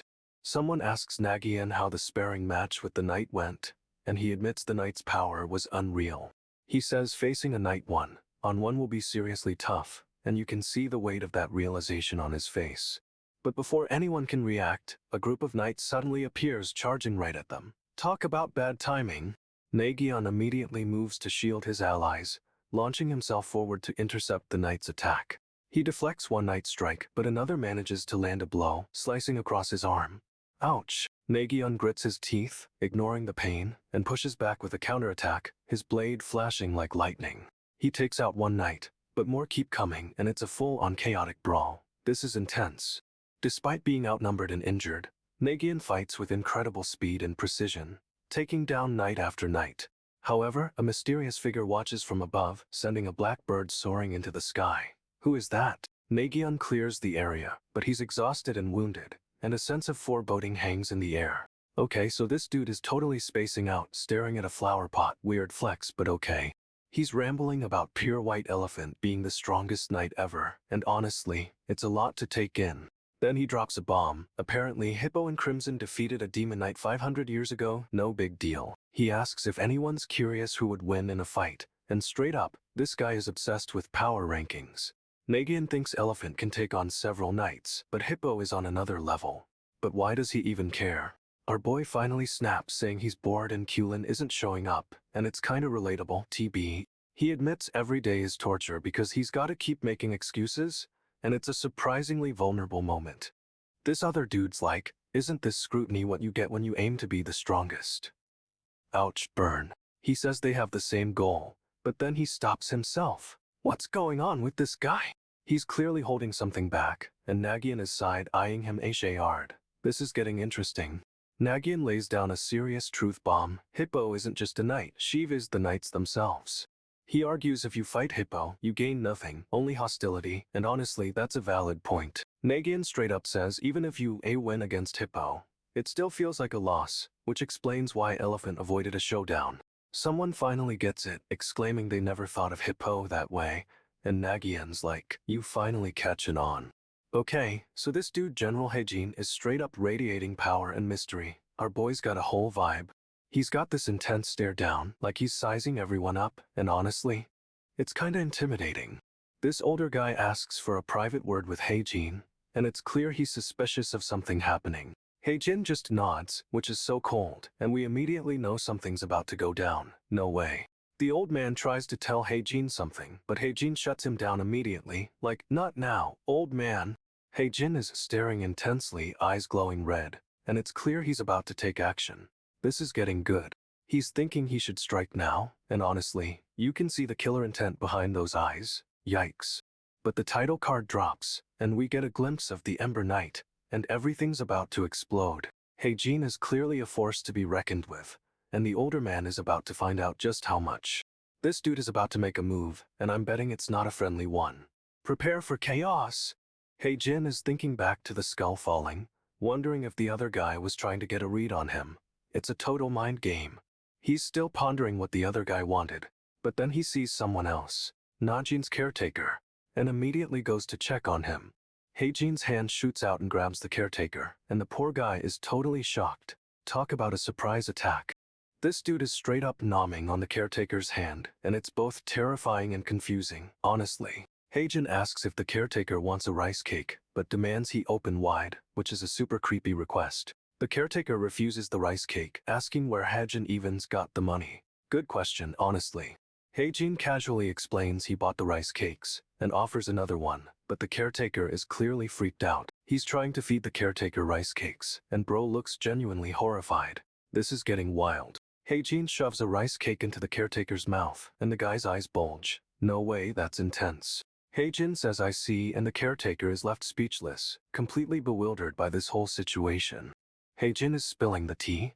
He's been secretly training in the evenings, and he's totally blushing about it. He admits it wasn't a compliment he was looking for, but the other guy is clearly thinking hard about something. Our boy wonders if they'll even make it back home, because their smuggling plan is officially wrecked thanks to the general. He figures Cerulean Tulin is just like the other knights, predictable and easy to read. However, while observing those knights, Najin realizes they're not what they seem. They have some serious powers. He sees them effortlessly handling situations with their own unique strengths, and it's kinda intimidating. They aren't desperate to formulate a strategy, because they've got the power to solve problems themselves. Najin thinks the same is true for Kulin, and he's starting to see just how formidable this guy really is. He's clenching his fist, and bro is clearly determined to understand Kulin's abilities. Jin is about to unlock some secrets, it's gonna be epic. Jin is having a serious moment. He's worried he won't achieve his goal, and his eyes are straight up glowing red. Suddenly, the prison explodes, it's a full-blown prison break and everything is chaos. Someone yells for them to be pursued, and the guards are scrambling. This is getting intense. The group is fleeing through the forest, trying to escape the chaos, but it's a mad dash. A wounded knight is clinging to another, and they're clearly in rough shape after the explosion. Badger is yelling at someone, insisting the plan succeeded, but it's kinda hard to tell if it actually did. The other guy says it was unavoidable, and Jin's starting to understand what it means to be a knight. Jin's still processing everything, but someone nearby is looking intensely at him. Who is this dude? The mysterious figure is hidden by a hat, but his yellow eye is piercing, and he's definitely judging. He's thinking hard, and Jin's totally lost. What's going on with this guy? Jin tells everyone to speed it up, and they're running through the forest like their lives depend on it. Because they do. They reach a door, and someone starts knocking, but it's super urgent and frantic, like a "we need an NW" kind of vibe. The door swings open, and this dude with teal hair is immediately suspicious of the blonde guy, staring him daboon. The blonde guy grabs the teal-haired knight's arm, pulling him inside, but it's a fast, kinda aggressive move. Someone else is already inside, sitting on a bed, and they look totally shocked. No way they expected this. The blonde guy is practically hovering over the person on the bed, looking intense, while the teal-haired knight stands guard. He's asking everyone not to panic, but honestly, the room is a mess, and it's clear something is seriously wrong. Another figure is slumped against the wall, looking exhausted, and the teal-haired knight seems super concerned for them. Someone finally speaks up, questioning how the blonde guy even got there so quickly. It's a legit question. The narrator reveals that Marcia also has no clue what's happening, and everyone is just trying to piece things together. Okay, so the blonde dude is questioning why everyone calls this place the Eastern Continent, but refers to them as the Left Continent. Weird, right? He straight up asks what left continent even means, and the teal-haired knight explains it refers to the direction everyone faces. The blonde guy gets it instantly. He's a fast learner, and the teal-haired knight looks totally relieved. But then things get dark, and the blonde dude reveals they need to suppress the dragon's descendants. No hesitation at all. The teal-haired knight is shocked, asking why, but the blonde dude just says, "Here I go," super ominous, TB. He explains the elder said they're untrustworthy, and our boy is clearly taking that to heart, bro. However, the teal-haired knight isn't buying it. He's staring at the blonde dude with serious suspicion. And honestly, we can't blame him. This whole situation is messed up, and the blonde dude is acting strange. The teal-haired knight is totally focused on the blonde dude, trying to figure out his game. It's a standoff, and the tension is thick. Something's about to go down, you just know it. The teal-haired knight flat out says wiping out the dragon's descendants won't work. No way. He explains they need the dragon's descendants right now, and the descendants need them too. It's a mutual thing. But the blonde dude is totally skeptical, asking, "Is that so?" And his expression is seriously unsettling. He's staring intensely, and honestly, this dude is giving off major villain vibes, bro. Okay, so the shadowy figure is revealed to be Lord Hai-Su, and he's straight up admitting he doesn't care about politics. He's just happy everyone else is doing all the work while he focuses on serving the king, which is convenient, to say the least.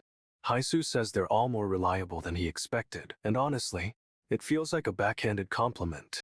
But then, the real twist, Naryun's father steps forward, revealing they were the ones relying on our boy, not the other way around. Naryun's dad is clearly distraught, and Nagyunn is heartbroken, realizing his assumptions were totally off. He's begging for a little more time, wishing he could have waited just a bit longer to help. It's super emotional. And then we get a glimpse of the rival Ilcheon, with a serious glare and those intense orange eyes.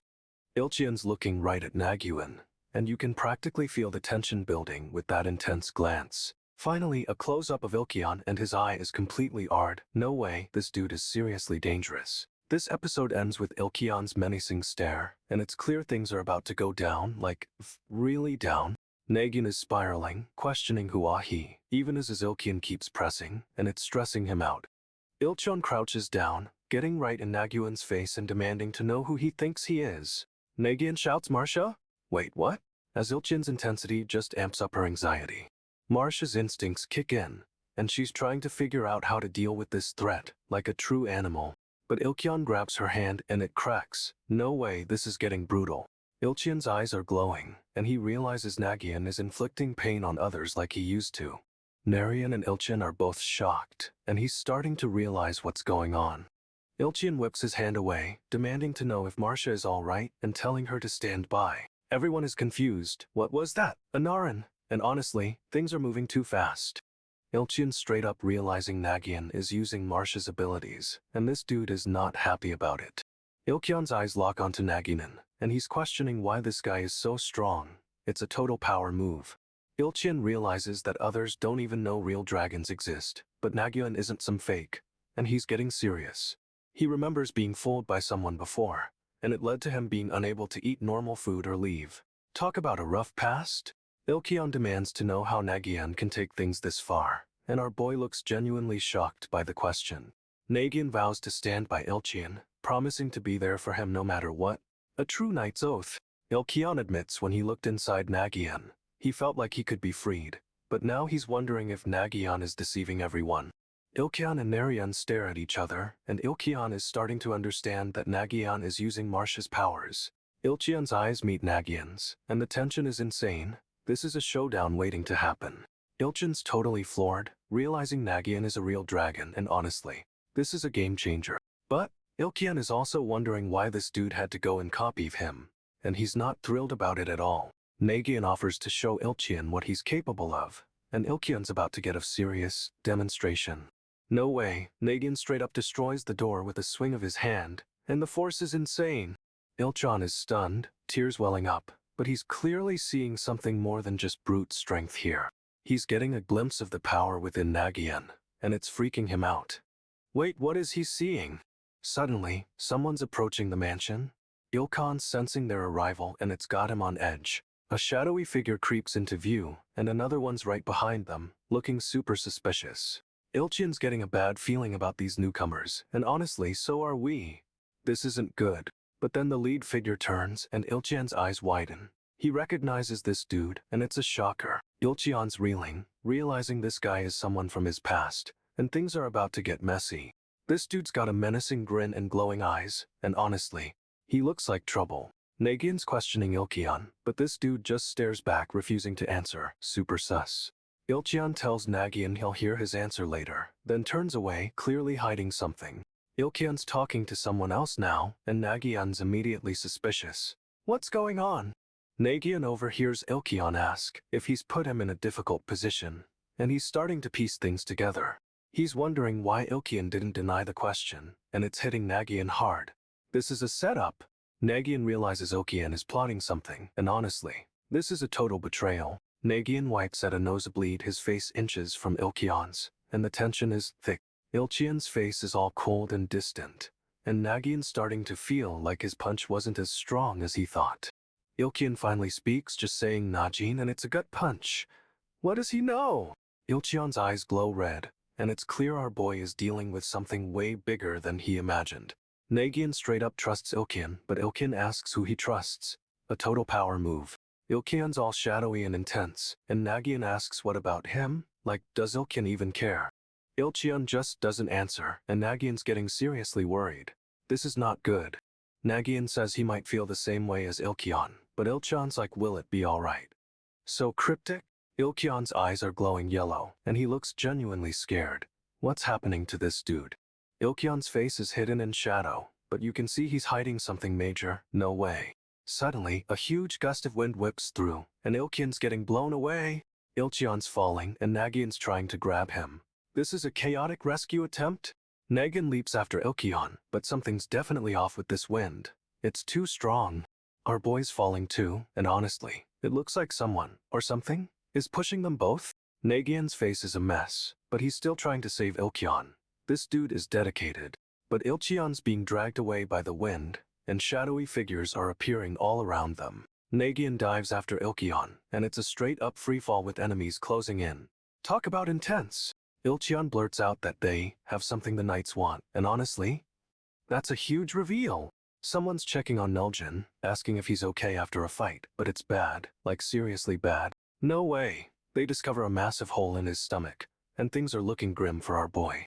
This dude, Tyr, is coughing and clearly not doing well, but he's trying to figure out what to do. Someone else is running full speed, determined to stop whatever's happening to Nagyunn, no matter the cost.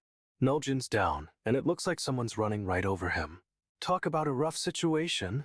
We get a close-up of Nagyunn, and you can see a single tear rolling down his face. It's heartbreaking. He's gritting his teeth, clearly in immense pain, but he's not giving up. This dude is tough. Tyr's laying into someone, telling them the reason they aren't acting is because they're afraid. He's still ranting, saying it's no different than running away, and his glare is intense, to say the least. But honestly, Tyr's words hit hard. This isn't just about physical wounds, it's about overcoming fear. Tyr asks about white dough, and this dude's face just drops. He's clearly shocked. He demands to know why, and it turns out Kulin requested it, which only makes things weirder. Tyr insists he must have a good reason, but he's already getting a bad feeling about this. He says he'll ask her, but bro straight up admits he thinks he's doing her a disservice. Tyr sighs and then reveals that she's already retired as a knight. Major plot twist. Nagyunn's face is totally unreadable, and honestly, it's super unsettling. What's he thinking? He finally speaks, revealing she retired from her post as a knight, and the impact hits hard. Nagyunn is completely devastated, and it's clear this news has broken him. He's hunched over, looking completely defeated, and you can feel his despair. Our boy is completely broken, and it's a gut punch to see him so vulnerable. Nagyunn's asking Ludica if she's okay, like seriously considering everything that's rich. He's clearly falling apart, sniffing and trying to hold it together, but it's not working. Tyr snaps at him, telling him to stop crying or he'll lose sight of the enemy. Harsh but fair. But before Nagyunn can process that, Tyr yells that enemies are approaching and they need to move, as now. They're sprinting through the fields, dodging attacks, and honestly, it's a total blur of motion. Nagyunn's eyes flash yellow and he's clearly pushing himself to the limit. This dude is focused. Ludica is getting hit and Nagyunn is losing it. He's going full on berserk to protect her. He grabs Ludica and pulls her back, but gets hit in the face, and it looks painful. Tyr is fighting like a madman, but they're seriously outnumbered. It's a desperate situation. Nagyunn's eyes are glowing, and he's about to unleash everything he's got. This is about to get messy. Nagyunn swings his sword, aiming for the enemy, but it's deflected by some insane force. No way! He's slammed into the ground, and honestly, it looks brutal. This dude is getting wrecked. But Nagyunn isn't staying down. He's launching himself back up, sword raised, ready to fight on. He's trading blows with this mysterious opponent, but the enemy is just too fast, too strong. Nagyunn manages to land a hit, but it barely scratches the surface. This guy is a tank. The enemy retaliates with a massive swing, and Nagyunn barely dodges, but his umbrella gets destroyed. He's sent flying backwards, crashing into rocks, and it's a total disaster. Ouch, that's gotta hurt. Ludica and Tyr are getting overrun, and Nagyunn is trying to push through the pain to reach them. But the enemy unleashes another devastating attack, sending a shockwave through the area.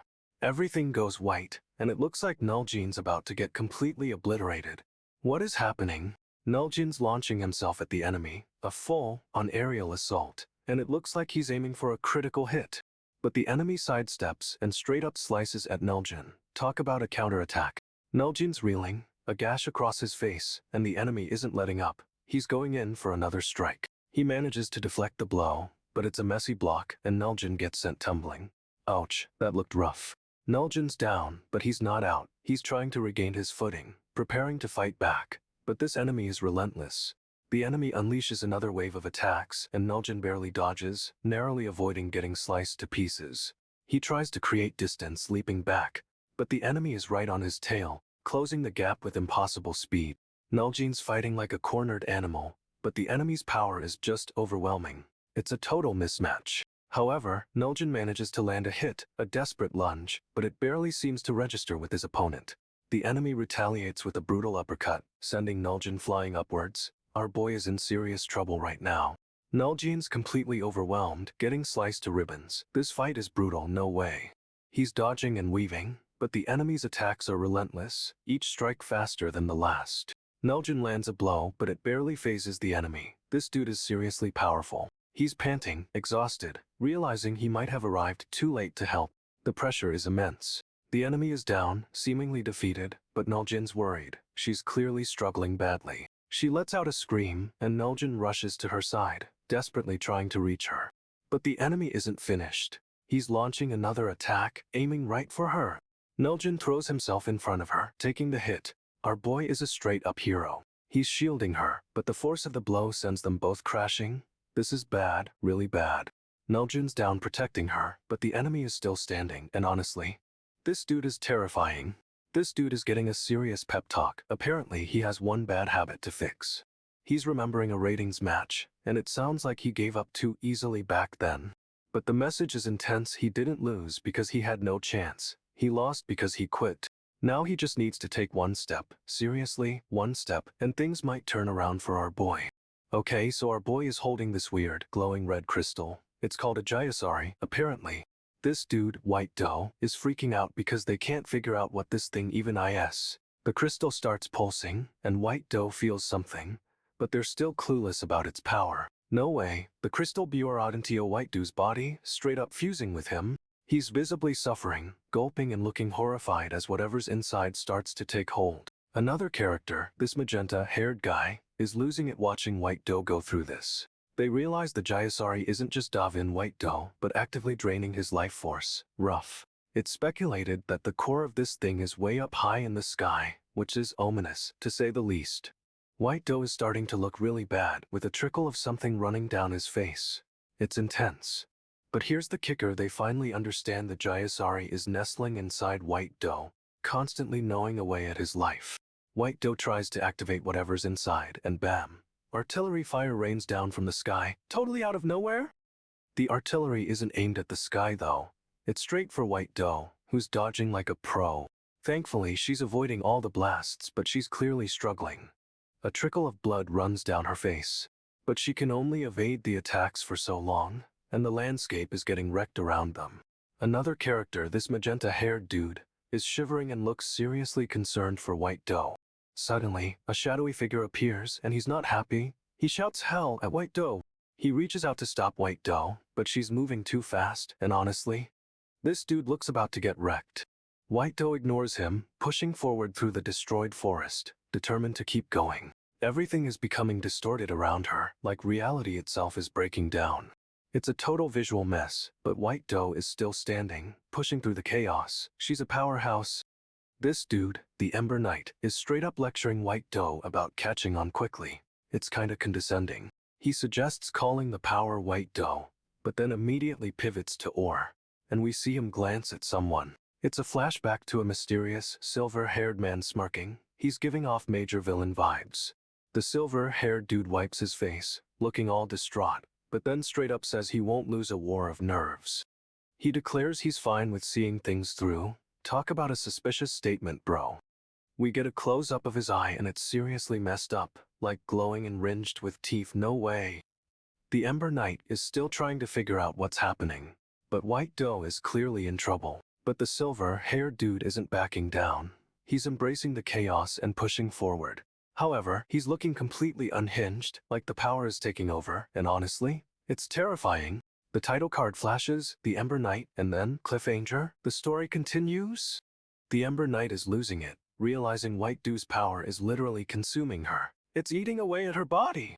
White Doe is in absolute agony, face contorted, and she's screaming, "This is brutal, man." He calls out to her, asking if she cried because she missed him, but it comes off totally wrong, like a weird power play. She snaps back, yelling at him to stop, and honestly, she has every right to be furious right now. The Ember Knight insists he just wants to understand, but his face is all messed up. Something's seriously off with this dude. He reveals he's been watching her, claiming he knew this would happen, and it's giving major creeper vibes.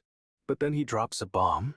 He says he's been waiting for her to awaken, hinting at a connection between them. He claims she's a knight, just like him, and for a second, it feels like he's trying to help. But, however, his eyes glow, and he's clearly manipulating things, straight up using her pain for his own goals.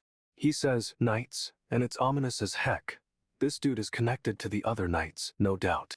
Someone calls out "Wild Dog," and the armored figure, Pitch Black Hen, looks totally wiped, admitting he's exhausted. He declares Wild Dog has been taken by Pitch Black Hen, and our boy, the Ember Knight, looks shocked. What is going on?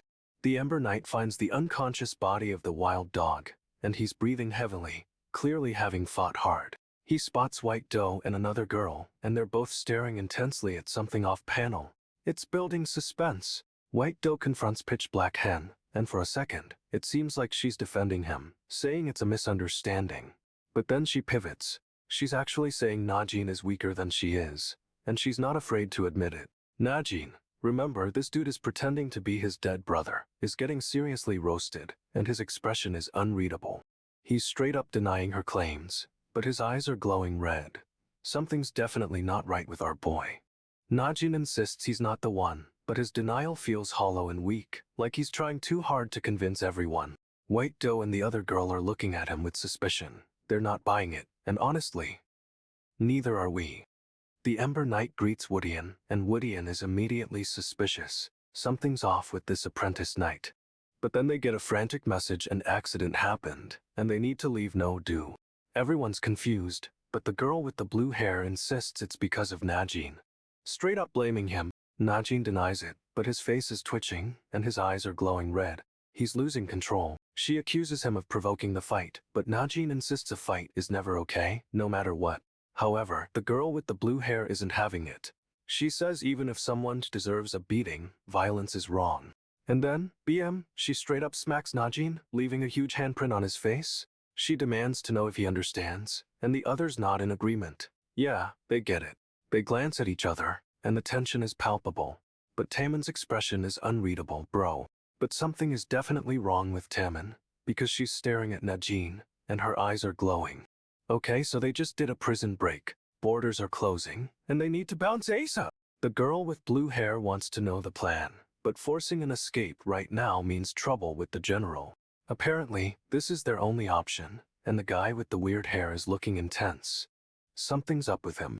But the blue-haired girl is not impressed, demanding to know what the plan is, and honestly, we're right there with her. Okay, so things are INTS.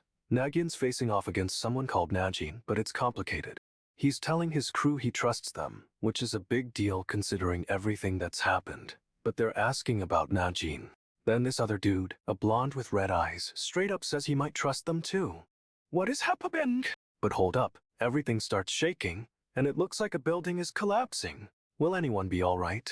We get a quick flash of the title, The Ember Knight, because of course things are about to get even more dramatic.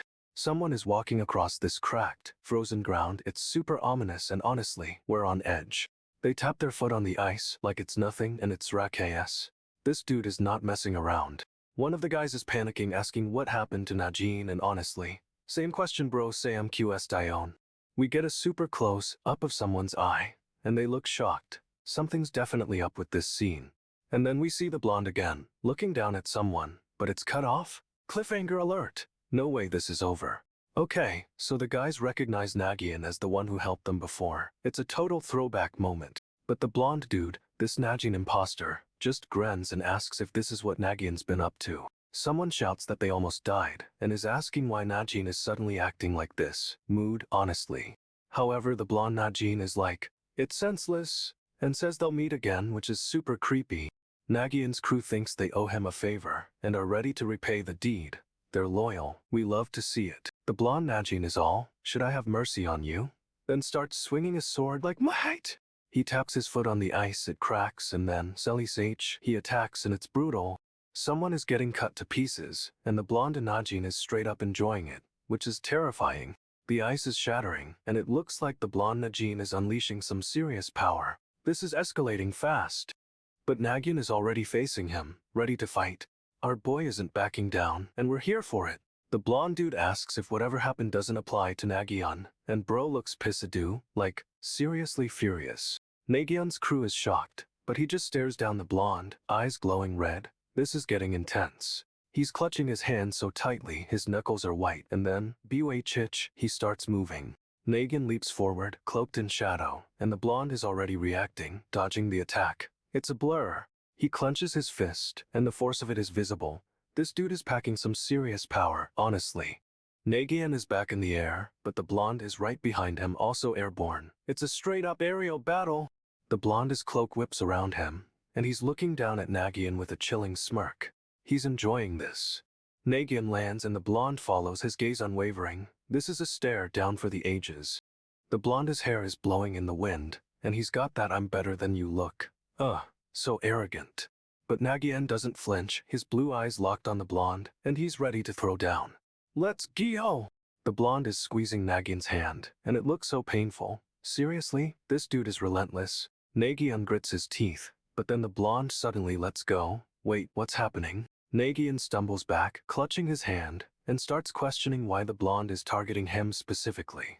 He realizes the blonde thinks targeting him gives him a better chance. Okay, so it's a strategy, not just malice. But before Nagyunn can process it, the blonde launches another attack. No time to think, only react. Nagyunn dodges, and they're back to fighting, but this time, the blonde is clearly toying with him. The blonde's expression is just unsettling, like he's enjoying Nagyunn's pain. Oh, what a creep. Nagyunn lands a hit, but it barely phases the blonde that this guy is seriously durable. No way. The blonde's eyes widen for a split second, and he flinches. Did Nagyunn actually get to him? We get a close-up of the red-haired fighter, looking determined. He's not giving up, and that's what I like to see. Taemin's clenching his fist, and it looks like he's pinpointing a location. He's got a system. He shouts to the others that he's found a way to designate coordinates. Smart thinking, bro. Someone yells, "Good job, Taemin," as he launches forward, moving at lightning speed. Whoosh! Taemin orders everyone to fall back, but he's determined to handle this himself. Our boy is fearless. He's facing off against this massive, armored figure, and a single tear rolls down Taemin's cheek. It's getting emotional. The giant warrior looms over him, and Taemin is straight up dwarfed. Talk about an intimidation factor. A mysterious figure appears and asks, "Who are you?" The tension is building. Seriously? He continues, saying the situation is worsening and the best thing to do now is... What is it? We get a close-up of the figure, and his eyes are orange yellow. Okay, that's creepy and intense. Finally, we see another blonde dude standing there, looking all serious. What's his deal? Someone shouts, "Rekrat?" Things are going south fast, and everyone's scrambling back. This dude launches himself forward with insane speed, yelling, "SB Ryan!" He's trying to intercept. But the armored giant is having none of it, demanding to know if he really thinks he can stop him. The giant swings his weapon, and it creates a massive rhombole. This is seriously intimidating. A mysterious figure with glowing eyes appears, observing everything with a cold stare. The blonde guy tries to reach out, but the giant's hand moves faster. He's attempting to block. The giant's hand is now inches away, and honestly, this dude is about to get wrecked.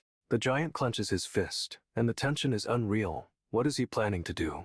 The mysterious figure steps forward, demanding to know what the giant is doing. Things are about to pop off. He's squeezing his hand. The giant looks shocked and shouts, "This is getting intense."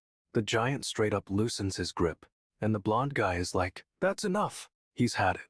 But then, poof, the mysterious figure dissolves into particles. No way, what just happened? We see the figure's hand fading, covered in those weird markings, and it's kinda creepy, honestly. He's completely vanished, leaving everyone stunned. This dude is playing a whole other game. Okay, so this old man, the Duke, is straight up gloating, thinking he's won or something. But then, bam, word drops that Ryan has fallen, and everyone is siwo. This mysterious figure is creeping up on someone, and honestly, it's giving major villain vibes. This dude is delivering a threat, a joke gone too far, and things are about to pop off for real. However, the guy he's talking to is like, "Nah, that's impossible," clearly not understanding the danger. Whoa, hold up, the Duke is asking who did it, and acting all innocent, but we know he's involved. Someone claims they have no idea, but it's super sus, and you can tell they're hiding something big. Our boy Nagyunn is there, looking all intense, and you just know he's about to make a move. The Duke is staring down Nagyunn, and it's a full-on showdown brewing. The tension is insane. This close-up of the Duke's face is terrifying, and you can feel his anger building. It's about to get messy. Okay, so the Duke is questioning who these people are to Hyejin, and Nagyunn is instantly suspicious. Someone suggests Hyejin might just be asking, because he doesn't know who they are, but the Duke isn't buying it. The Duke is convinced Hyejin is cautious and never fully trusts anyone. A total control freak, honestly. He's wondering if Hyejin is genuinely clueless or playing a game, and demands an explanation ASAP. Nagyunn is like, oh, realizing Hyejin definitely won't believe a simple explanation. If anything, trying to explain things will only make things worse, because Hyejin is so quick to jump to conclusions. Nagyunn thinks Hyejin is gonna see right through any lie, so he needs a solid plan. This is intense. But then, Nagyunn catches a glimpse of someone, and it's a total curveball. No way this was part of the plan. Nagyunn is now thinking it's a trap, and honestly, he's probably right because this situation is screaming danger. The Duke asks about their relationship AGAN, and Nagyunn is losing it. This dude is relentless. Nagyunn is panicking, realizing this whole situation is spiraling out of control. He's totally caught off guard. The Duke asks if they crossed over with Haejin, and Nagyunn is like, wait, what? It's a legit question. Nagyunn is shocked, staring at the damage, and it's clear something major just went down. This is bad. He's remembering the elder trusting him, but now he feels like he's failed miserably. Our boy is seriously regretting things. Nagyunn decides he's going to use the skill one more time, even though it's risky. He's desperate, honestly. But then he sees the Duke's face, and it's all suspicion. This dude is not fooled for a second. Nagyunn tries to change the subject, hinting at the dragon's descendants, hoping to distract him. Smooth move, maybe. The Duke isn't buying it, and is straight up glaring. He's not letting Nagyunn off the hook, not even a little. Nagyunn is reeling from the damage, and feels incredibly ashamed. This dude is carrying a lot of weight. He's determined to use the skull again, despite his guilt. But will it be enough to fix this mess? The Duke is laying down a serious truth bomb, questioning if Nagyunn really doesn't feel anything about the Elder's fall. Ouch.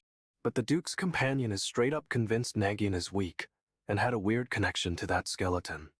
That's a bold claim. He asks if Nagyunn met Haejin and rejoined her side, and our boy is immediately on the defensive. This is getting intense. Nagyunn's looking at the ruins, completely devastated, but tries to play it cool and reassure the Duke he's putting on a show. He declares he'll follow the Duke, and requests he tell his story along the way. It's a risky move, but Nagyunn is desperate.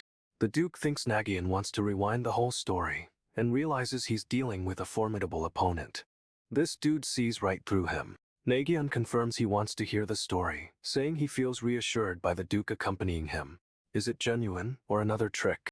The Duke is skeptical, but Nagyunn seems to be holding it together, for now, and they begin to walk. The Duke just stares at the sky, and is clearly thinking deeply. What's going through his head?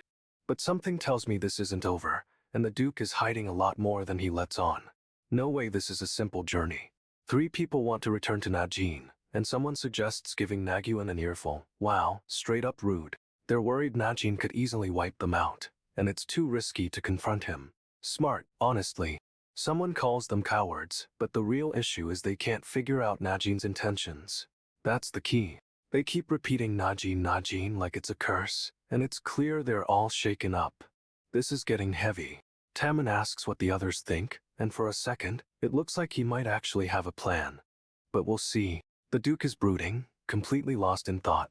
This dude is always so mysterious. He declares whatever happened, it was Najin's decision, so he's taking responsibility, or is he deflecting? We get a close-up of the Duke, and he's definitely hiding something. Those eyes are intense. He finally announces he's decided, and the whole group is looking at him.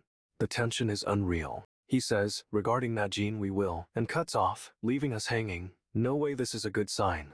Okay, so Nagyunn straight up eats a dagger at the Duke, and it seal-ench off his armor. Talk about a power move. The Duke barely reacts, and the dagger TKS into the wall behind him. This dude is seriously durable. Nagyunn is totally winded, engine puffing after that attack.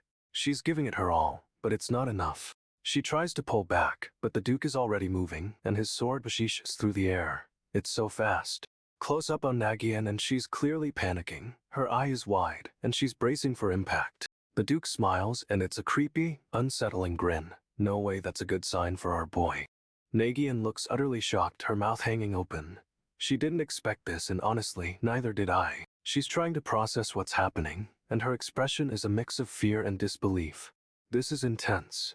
Nagyunn's eyes widen in terror. She's realizing she's outmatched, and things are about to go south.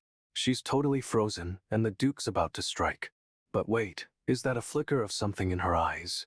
Fire spreads throughout the building, and Nagyunn is running through the halls. It's chaos! Nagyunn hears encouragement, and it somehow reignites Jeroen's fighting spirit. Talk about a comeback? Jeroen's spark ignites querying, and he's ready to fight. But something's definitely off with this dude. Nagyunn looks around the room, clearly distressed. She's realizing the gravity of the situation, and it's terrifying. Okay, so this woman straight up tries to scare the main dude, acting all menacing and asking if she frightens him. But he's not falling for it. He calls her out, saying he knew it was a prank all along. He pulls back the sheet, expecting a silly gag, but it reveals a body and it's seriously messed up. No way. His face drops. He realizes this isn't a prank, and he's questioning what's actually happening right now. He's desperately trying to figure out if this is real, but it's too late. Something grabs his arm. The grip tightens, and this dude is yanked forward with a sickening ZAB sound, honestly brutal. Everything goes dark as his vision is completely blocked by long, dark hair, and it's super ominous. He struggles, trying to see what's going on, but he's blinded and completely overwhelmed. Then we cut to the blue-haired guy, who's seen the whole thing and confirms it's real. He says, yeah, and it's chilling. Our boy is officially in deep trouble, and this whole situation has taken a dark, unexpected turn. He's spring-loaded, launching a surprise attack on the blue-haired guy, a total ambush. The blue-haired dude is caught off guard, but he growls and manages to block the hit, barely. He stumbles back, clearly shaken, but he's demanding to know what's going on. The blue-haired guy is down for the count, completely out cold after that blow. It was brutal. Our boy stares down at the unconscious form, a look of confusion and shock on his face. He whispers Najin. It's like he's recognizing something or someone in that face. Then the scene flashes back, and he's remembering meeting the Elder for the very first time. We get a glimpse of a ship battling rough seas. This is clearly a flashback to a dangerous journey. He's recalling the events of that meeting, setting the stage for a huge reveal. And the narration hits us with it. This all happened back when he first met the Elder. The Elder shows up, and the blonde dude immediately thinks it's an envoy, totally misreading the situation. However, the Elder is straight up worried about whether Haejin knows those guys were knights. Huge question. He figures Haejin probably suspects something, since they nearly battled face to face, but playing dumb is the smart move. The Elder needed Haejin to look like a victim, and he didn't like that they were all marked as greens. Our boy is determined to make his story believable, to sell the act completely. This is intense. He's staring at his twin, and honestly, this whole thing is messed up, so much deception. The Elder entrusted Nagyunn to him, and he's stressing how important it is to keep up the charade. We're back to that flashback. The ship's battling waves, and it's setting the stage for a major reveal. He's remembering the Elder's arrival, the first time they met. This dude is a master manipulator, but it's all coming together now. The Elder orchestrated everything, and Haejin is playing his part. The blonde dude is questioning if the Elder even knew they'd meet, but Haejin reveals the Elder predicted it. Haejin admits he didn't anticipate this, but the Elder saw it all coming. This guy is a chess master. He used the situation to prove himself to Haejin, and now Haejin is realizing just how much the Elder was playing him. Haejin knows he needs to be careful, watching for any cracks in the Elder's plan as he tries to piece everything together. The Elder sees everything, even the smallest inconsistencies. This is seriously unnerving. Haejin is still trying to wrap his head around the fact that the Elder gave Nagyunn to him specifically. He's shocked the Elder would trust him with it, and it's clear this whole situation is way more complicated than he thought. The Elder is surprised Haejin wields Nagyunn, and Haejin is totally thrown by the question. We cut to a shot of the ocean, a beautiful but ominous backdrop for all this drama. And honestly, the tension is building. This dude is about to drop a massive bomb. The Elder is straight up losing it, demanding to know how Haejin wields Nagyunn. No one else can. He insists only Nagyunn could brandish the weapon, questioning if Haejin has been chosen somehow. The Elder believes it's better that he knows about the weapon, since he's the only one. But Haejin isn't buying it. He's demanding to know how the Elder knew he'd even be able to use it. Haejin is reeling, trying to figure out how the Elder predicted this, and honestly, it's kinda creepy. The Elder explains he simply saw the path forward, and Haejin is realizing the Elder is playing a long game. Haejin wants to know how the Elder managed to make this happen, and the Elder just stares back, unblinking. We get a close-up of the Elder's face. This dude is hiding something, you can feel it. Cut to a shot of the moon. It's a beautiful night, but something feels seriously off. Haejin asks how the Elder did it, and the tension is so thick you could cut it with a knife. Haejin claims he just swung the weapon around and asks what of it. This dude is playing it cool, but a close-up reveals his eye is changing, a flash of red creeping in, and things are getting wild. His other eye shifts, turning a brilliant blue with a vertical slit pupil. No way, is he transforming? He smirks, showing off a sharp tooth, and the Elder realizes Nagyunn isn't just two spirits, it's two narration combined. Haejin points a finger, and the Elder looks terrified. This is a power-up we haven't seen before. The Elder asks and Haejin just grins, the blue in his eyes intensifying, and honestly, it's menacing. Haejin's questioning continues, and the elder is starting to sweat, staring at our boy with real fear. The elder is absolutely losing it, and Haejin doesn't even flinch, just keeps staring him down. We get a shot of the ocean again, and Haejin is silent. The suspense is killing me. Haejin's questioning continues, and the elder looks like he's seen a ghost. This dude is totally rattled. Haejin scans the horizon, wondering if they've actually reached the left continent. He's questioning everything. He corrects himself, asking if they've arrived at the central continent, then immediately backtracks. This dude is confused. Haejin narrows his eyes, looking off into the distance, and you can tell he's piecing something together. He's calculating, strategizing, and honestly, that intense stare sends shivers down my spine. Okay, so our boy is chilling with the campfire, watching birds fly seems peaceful, right? But then a hand appears and starts crackling with orange energy, like something's about to go to Nagyunn. This dude, who we know is the mysterious villain, is staring intensely into the flames, looking seriously haunted. A cloaked figure approaches him, taking deliberate steps. It's super tense, bro, you can feel the standoff brewing. The villain tells him they're fine and asks about the plan, but honestly, he looks anything but fine. He's considering reaching out to some dragon descendants, but the cloaked figure shuts that idea down immediately. The cloaked figure claims he's already contacted them, and that's that. No explanation, just straight up dismissal. Our boy wonders if the bird they saw earlier was a messenger, and if it delivered something important. The cloaked figure is looking at him with a cold stare, and you can tell this conversation isn't over. However, the villain seems unbothered, focused on the sky. Something is definitely up with those birds. The cloaked figure is freaking out. If the dragon descendants reach him first, it's game over, apparently. This dude is grinning, like he's got a whole other level of chaos planned. No way. Close up on his eyes, they're icy blue and intense, like he's calculating everything. Our boy thinks this villain was protecting him from someone else, but he's starting to get suspicious. He notices the villain didn't seem friendly toward their homeland, and straight up says they need to be careful. Someone else thinks the dragon isn't friendly. He's unpredictable, and that's putting it mildly. The villain is hunched over, looking defeated, like he's carrying the weight of the world. He believes these approaching people are knights, and they're seriously skilled. This is getting intense. However, he's worried this whole thing is a setup, that the villain is playing him, and is on the other side. The villain's face is all tight and tense, and you can tell he's hiding something huge. This is not good. He's listening to everyone's thoughts, straight up hearing them plan to deceive each other. It's wild. But our boy realizes this villain is trying even harder to manipulate him, and it's not working. He's getting frustrated because the villain isn't meeting his expectations, and honestly, it's a little pathetic. He declares there's no reason to stick with this guy anymore, and that's a mood. Flashback time, we see a campfire burning and a figure rising from the smoke, kinda creepy. This dude is running towards the cloaked figure, puffing and panting, clearly desperate. He's demanding to know what the villain's been hiding, and the tension is building. It's about to pop off. The villain tries to explain it's about protecting him, but our boy isn't buying it for a second.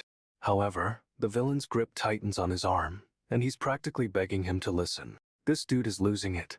He's screaming about how he's been used, and it's a total mess. He explains his weakness actually helped him gain trust. No way, that's a power move. He's trying to figure out how to explain all this, but it's a struggle, honestly. The villain suddenly praises him, and it feels so off. This dude is up to something.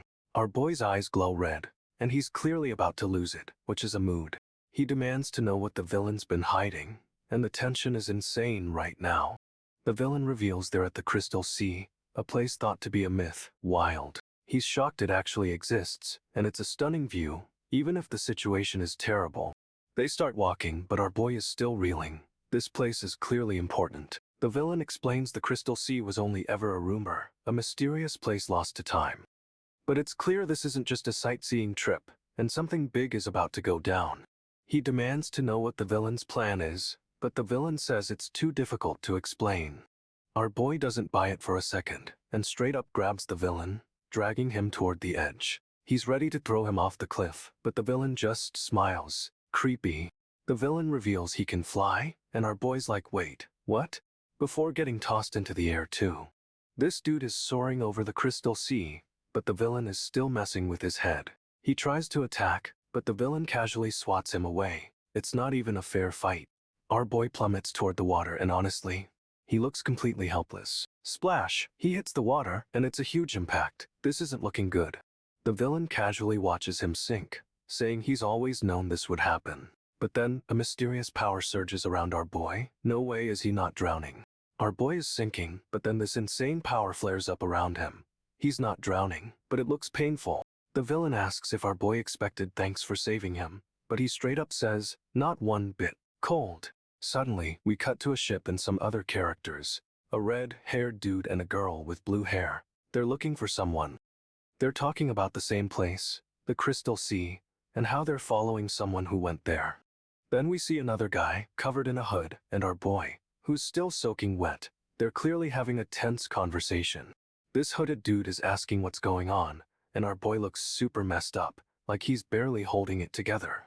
We get a close-up of the hooded dude's eye. It's glowing yellow, and the tension is seriously building. Our boy tells them to go, but it's clear something's wrong. He's hiding something, and it's huge. They're all looking off into the trees, and you can feel something bad is about to happen. It's a cliffhanger for sure. The hooded dude says let's go, and honestly, we need to know where they're heading, stat. The blue-haired woman straight up demands to know what they intend to do with him. She's not playing around. Our boy is shockingly calm and asks them to just kill him already, like seriously hurry it up.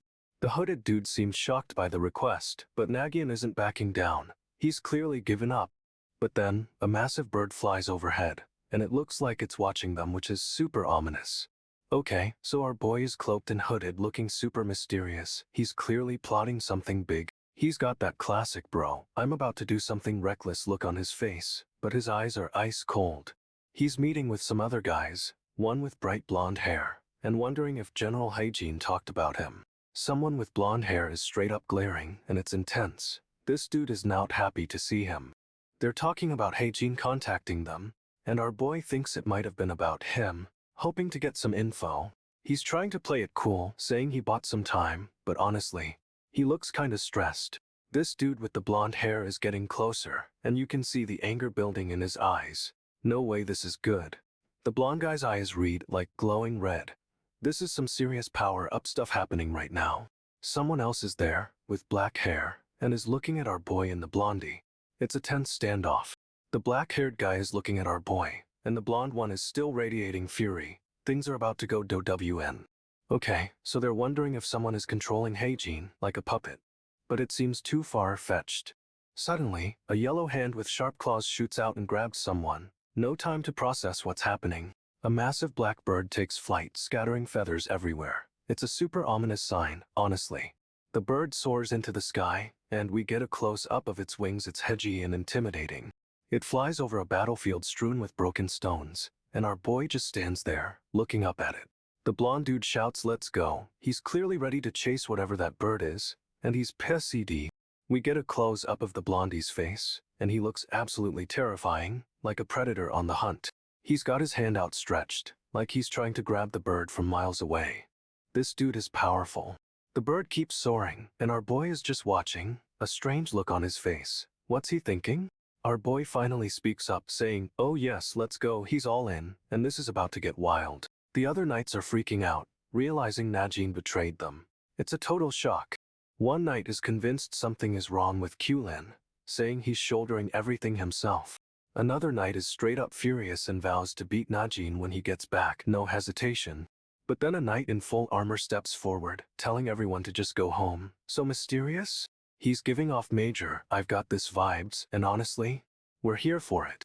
The knights are confused, questioning what's going on with Najin, and why he's acting this way. They're starting to suspect Hygiene is controlling Najin, like a puppet master situation. However, they're quickly shut down when the blondie Hygiene appears, looking absolutely menacing. He grabs someone, and we don't even see who. This dude moves fasty and things are escalating. Then, a massive black bird takes flight, scattering feathers, and it's clearly a bad omen. The armored dude reveals he knew it wasn't Najin all along. Talk about a twist! He warns the blue-haired guy to stop whatever he's planning, straight up telling him we're on. But Warren just shuts him down, saying they're going to drag people around until they die. No way! He explains an apprentice died, and now a knight will too. this dude is ice cold. Warren snaps his fingers and a red-haired knight gets lifted into the air, looking terrified. The armored knight tries to intervene, launching himself forward with a sword attack. Warren casually swats him aside, sending him flying. It's brutal. Honestly, he's got the red-haired knight dangling, and the blue-haired guy is just watching. But then Warren's eyes glow and he starts transforming. This is getting intense. He's unleashing some serious power and the scene is going wild. Our boy is about to go OFF. Warren is straight up mocking the armored knight, saying if he's on their side he talks too much. So sassy! He grabs the red-haired knight, and this dude is terrified. Warren doesn't play games. Warren demands they hurry up if they're gonna attack, and the blue-haired guy, Ludika, actually responds. If you wish. Ludika clenches his fist, and someone yells at him to stop.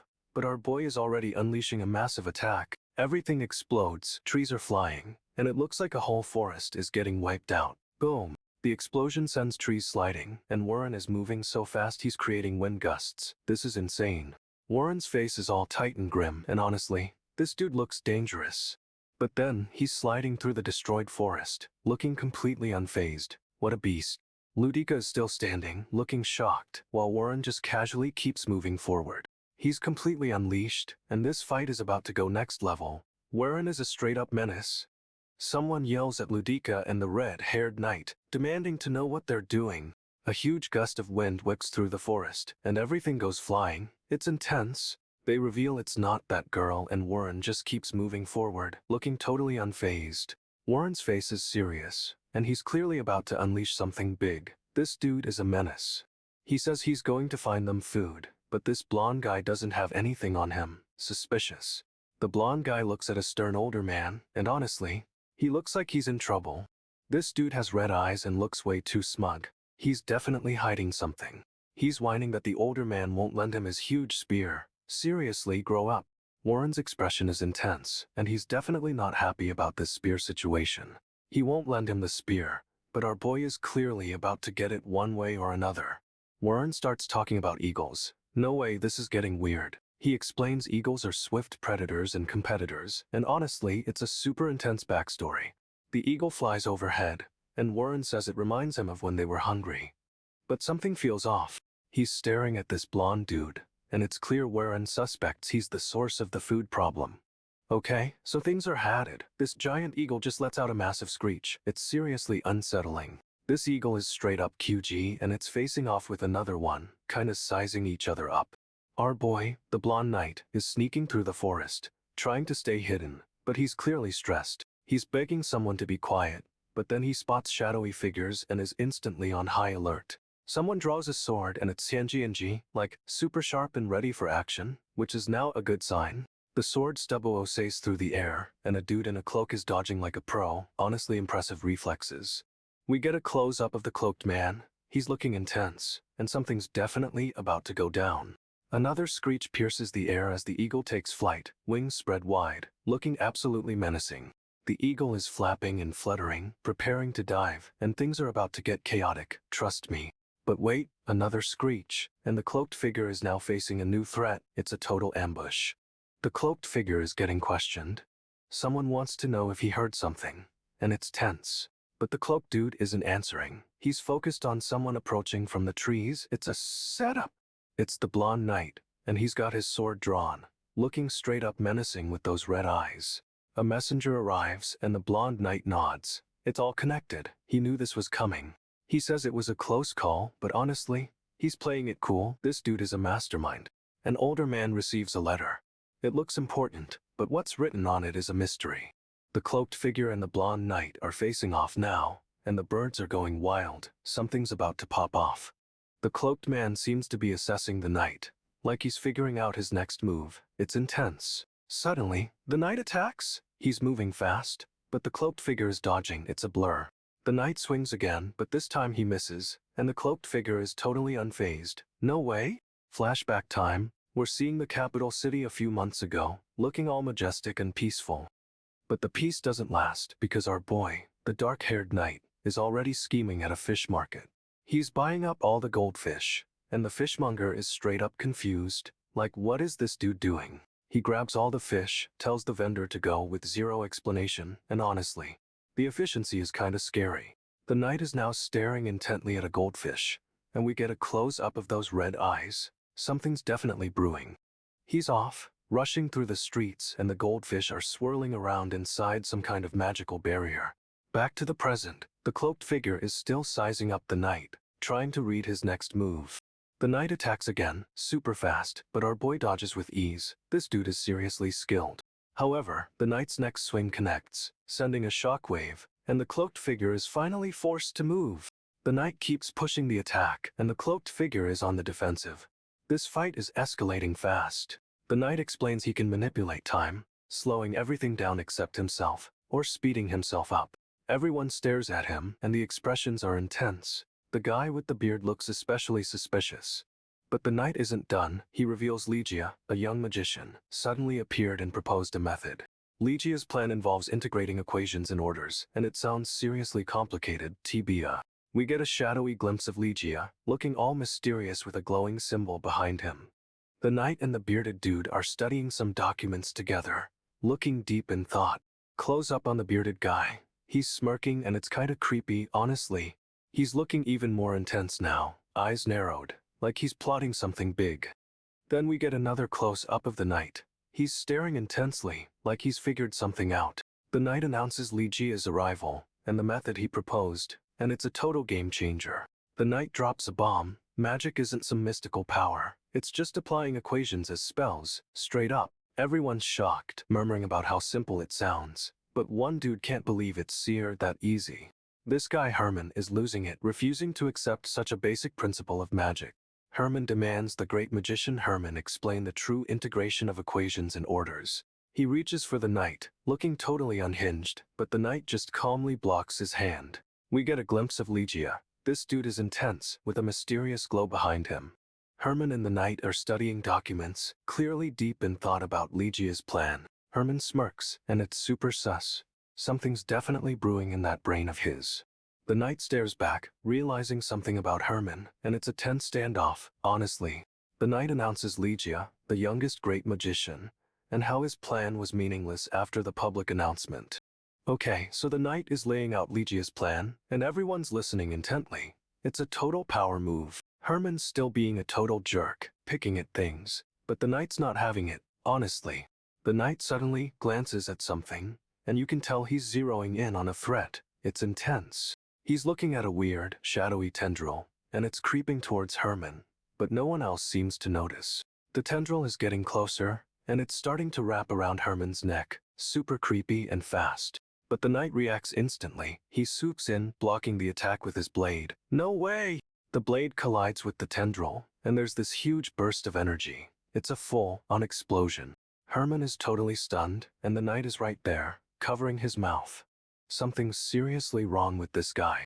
The knight's saying Otsk, Tisk, like he figured it all out, and Herman looks completely overtaken, honestly. So, the knight basically saved Herman, but he's clearly not just a bystander in all this. He's part of it. The knight unleashes this insane blast of energy, straight up vaporizing everything in its path. Herman's standing there looking bewildered, as the knight casually deflects another shadowy attack. The knight's energy beam just keeps going, slicing through the landscape like it's nothing. But it's not just destruction. The beam is clearly targeting something specific way off in the distance. Okay, so our boy Nagyunn and his mentor are trekking through the forest, and there's this weird energy barrier straight up in the sky. Nagyunn's getting seriously suspicious. He's all, oh, he said he can read minds, huh? And honestly, he's not wrong to be wary. Meanwhile, the mentor is looking all stoic and judgmental, but Nagyunn's already fixated on whether this mind reader is messing with them right now. He's openly questioning if the other guy is reading their thoughts, and the mentor seems annoyed. But Nagyunn doesn't care. Nagyunn is straight up glaring at the guy, wondering how much he's picking up, and it's super intense. He's convinced this dude is sneaky, and wants to know exactly what he's thinking. Nagyunn is not letting his guard down. The mentor is giving Nagyunn the side eye, but Nagyunn's focused on the other guy's expression. He's trying to decipher if he's being read. Nagyunn is giving him a hard glance, trying to see through any deception, and the mentor just looks tired. Nagyunn is analyzing everything, and the tension is building, but the mentor is starting to look concerned. Nagyunn is intensely scrutinizing this dude, and honestly, this whole situation is about to blow up. I can feel it. Nagyunn is demanding answers, straight up ordering the mind reader to summon Torisin and Quering right now. Torisin and Quering show up, looking totally unimpressed, and Nagyunn immediately starts grilling them. Nagyunn asks if they heard something explode, but Quering dismisses it. Typical, honestly. But Torisin suddenly looks seriously concerned, and it's clear he did hear something, which throws Nagyunn. Nagyunn's focused on Torisin now, and this dude is clearly hiding something. The tension is real. We get a quick glimpse of someone else in the forest, looking all shadowy and mysterious, and wow, things are escalating. This new guy has bright blue eyes and looks super intense, and he's clearly connected to whatever just exploded. He's having a conversation with someone off-panel, and it's obvious they're both in on something big. Nagyunn is still pressing Torisin, but Torisin is playing dumb, and our boy isn't buying it for a second. However, the blue-eyed dude is getting closer, and it's about to be a total free-for-all. No way this ends well. Nagyunn asks if Tur has been fooled by Najin before, but Tur is totally skeptical. Tyr insists Najin always did this, pretended to betray them, then swooped in, and he's convinced it's happening again. Nagyunn claims he's sure of it, but he's clearly second-guessing himself, and it's a tense moment. Suddenly, a gust of wind whips through, and the blue-eyed dude is right behind them, looking shocked. The mysterious figure yells for Woodian and his crew to hurry up, and things are about to get chaotic. Nagyunn tries to trust Najin, but it feels like a huge mistake given the situation. Woodian and his team are running, completely out of breath, while the blue-eyed dude looks panicked. Someone is sliding in the mud, and it's a straight-up disaster, with everyone scrambling for footing. They're all huffing and puffing, desperately trying to catch up, but this whole scene is a mess. But something tells me this isn't just a rescue mission. There's way more going on here.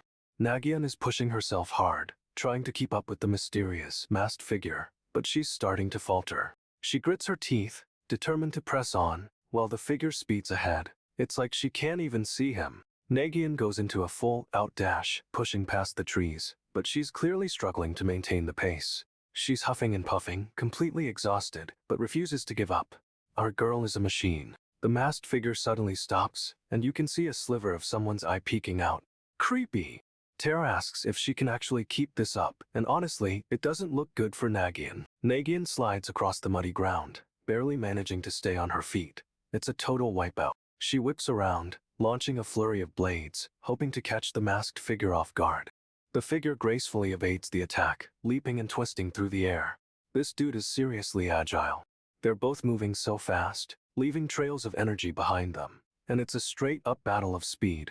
The figure straight-up mocks Nagyunn, saying her efforts weren't for nothing. Talk about a burn. Nagyunn is reeling, totally caught off guard, while the figure unleashes a blinding attack. She tries to defend, but the attack is too fast, sending her flying backwards through the trees.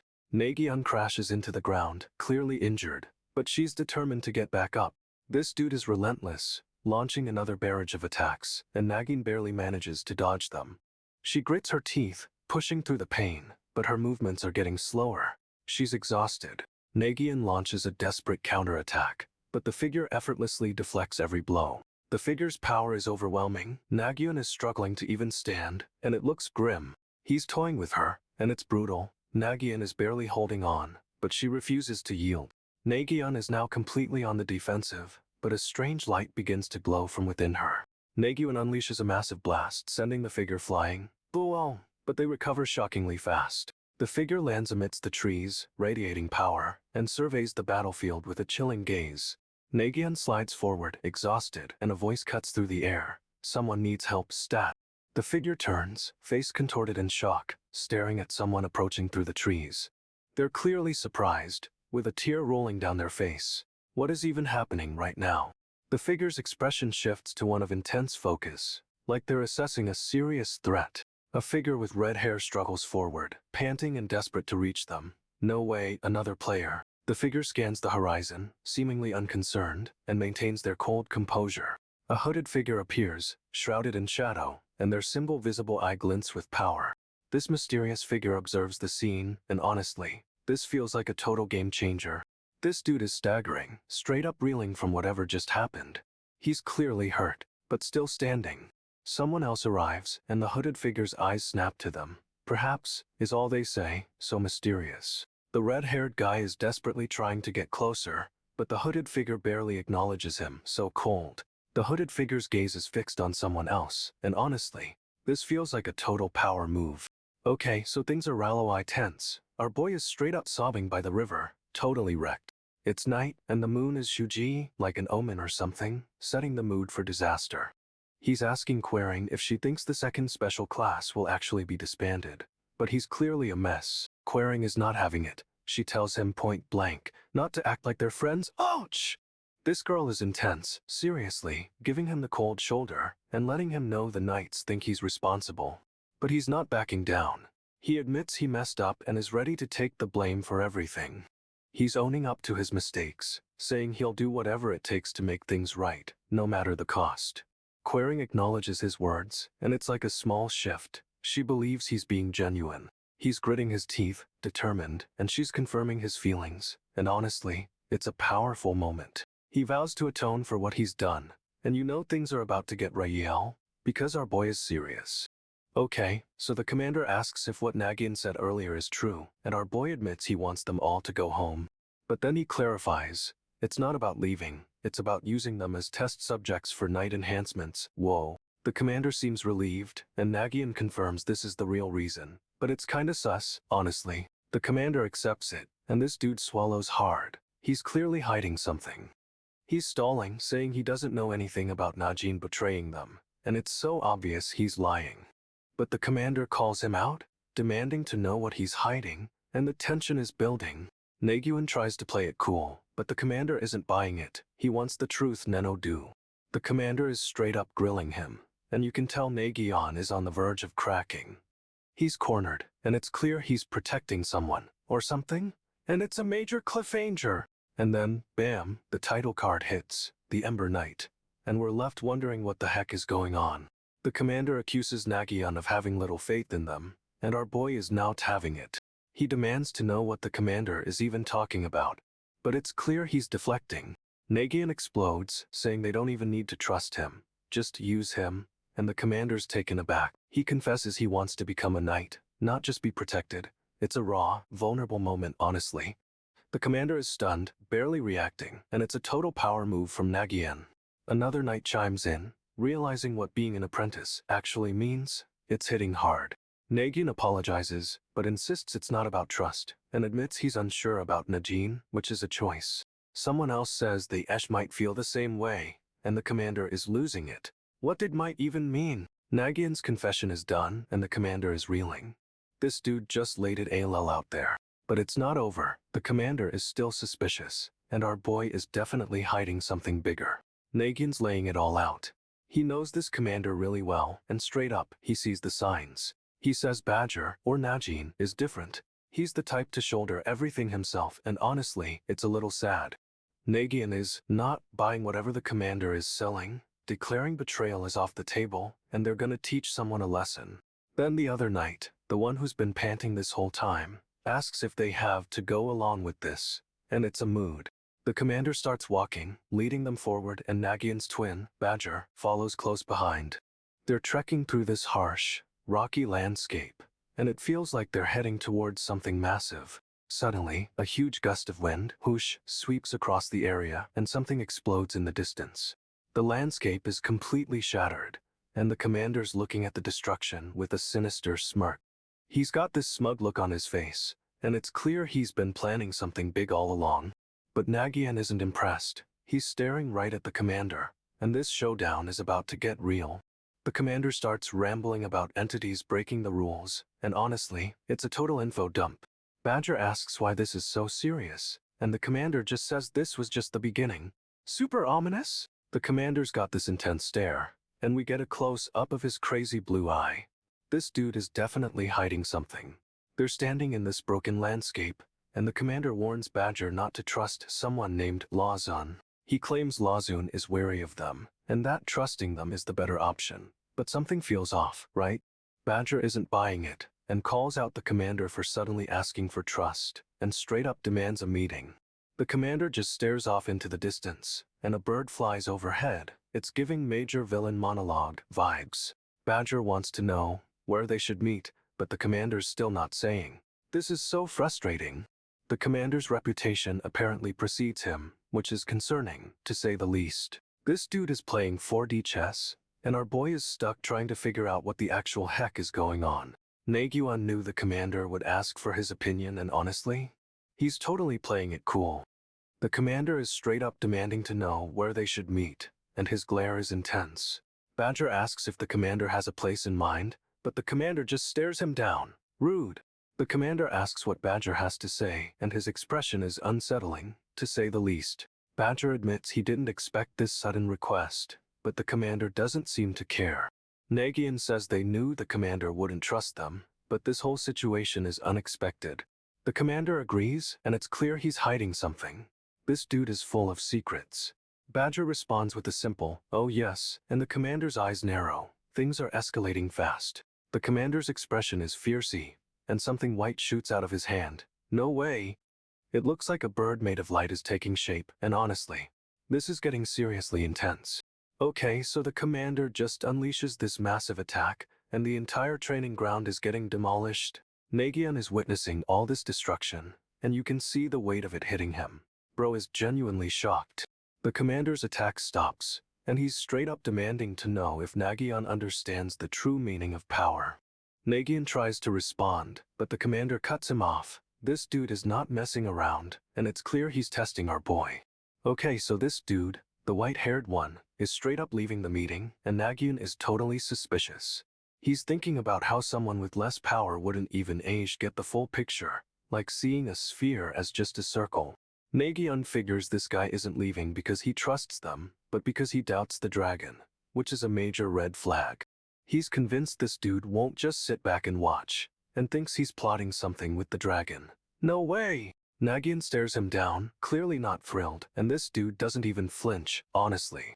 He's grilling this guy with his eyes, trying to figure out what's going on, but he's playing it cool. Nagyunn demands to know why he'd even think of working with the dragon, but gets no response. Then, out of nowhere, he says he'd do it to honor him, and it's super cryptic.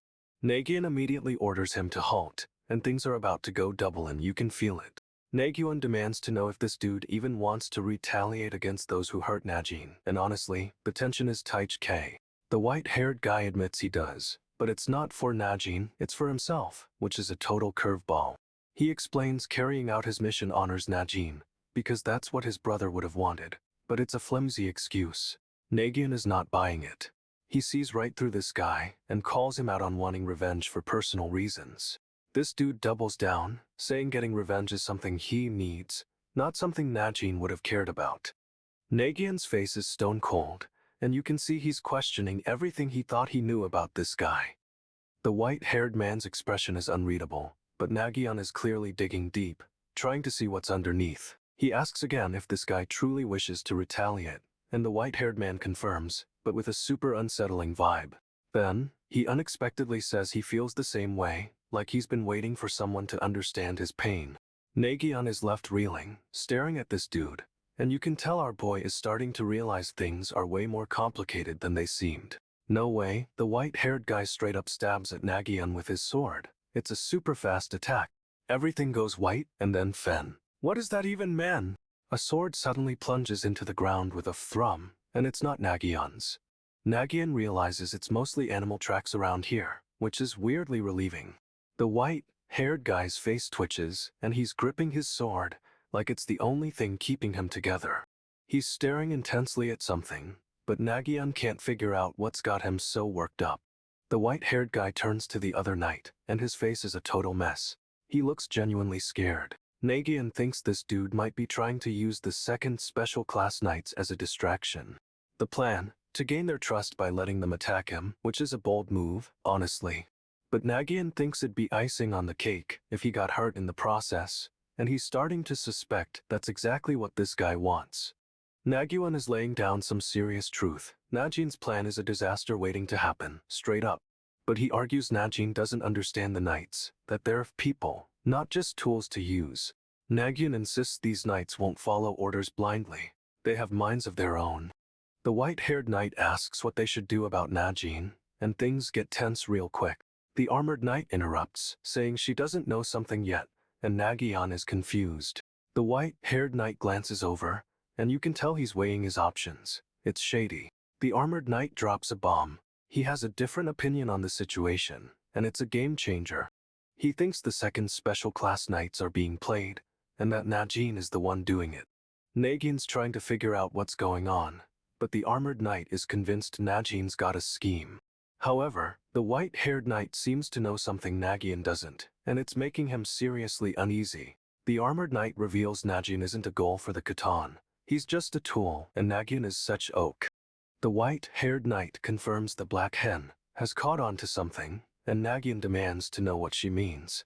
But she insists Najin isn't a traitor, revealing he's actually the one sending the Khitan. Wait, new hat? The white-haired knight is stunned, realizing the Khitan is playing them all, and it's a total mind game.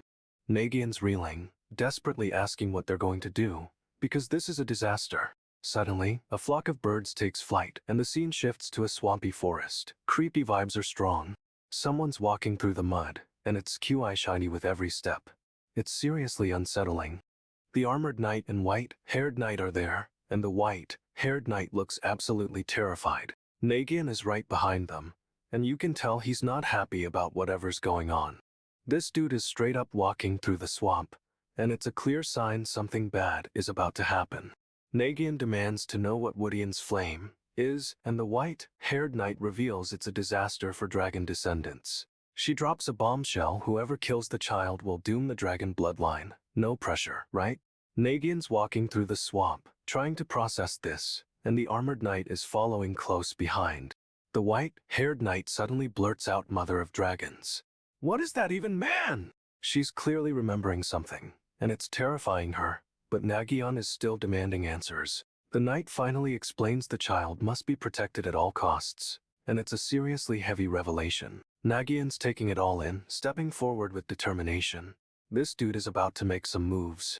But the armored knight is focused on something else, and she's straight up losing it. Nagyunn keeps walking, oblivious to the danger, and the white-haired knight is desperately trying to warn him.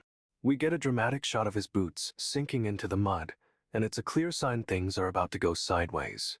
Nagyunn's pressing the knight, demanding to know what's going on with the child, but she's clearly spiraling. The knight suddenly lunges, trying to stop Nagyunn. She's desperate, but our boy doesn't even flinch. She's screaming about a slide and something being wrong, but Nagyunn just keeps walking forward, totally unfazed. The knight's attack fails, and Nagyunn realizes something's seriously wrong, finally turning to face the danger. Okay, so this mysterious armored dude straight up corners our boy and lays down a seriously messed up offer. He's telling Nagyunn to kill Najin, his own brother, and in return he'll let Nagyunn live, no questions asked. But it turns out this isn't just any random demand. This dude is targeting someone connected to Nagyunn's past. Nagyunn spots his enemy in the forest, and this dude is clearly not happy to see him, judging by the face. This dude is yelling "My," and honestly, Nagyunn is about to make him regret it.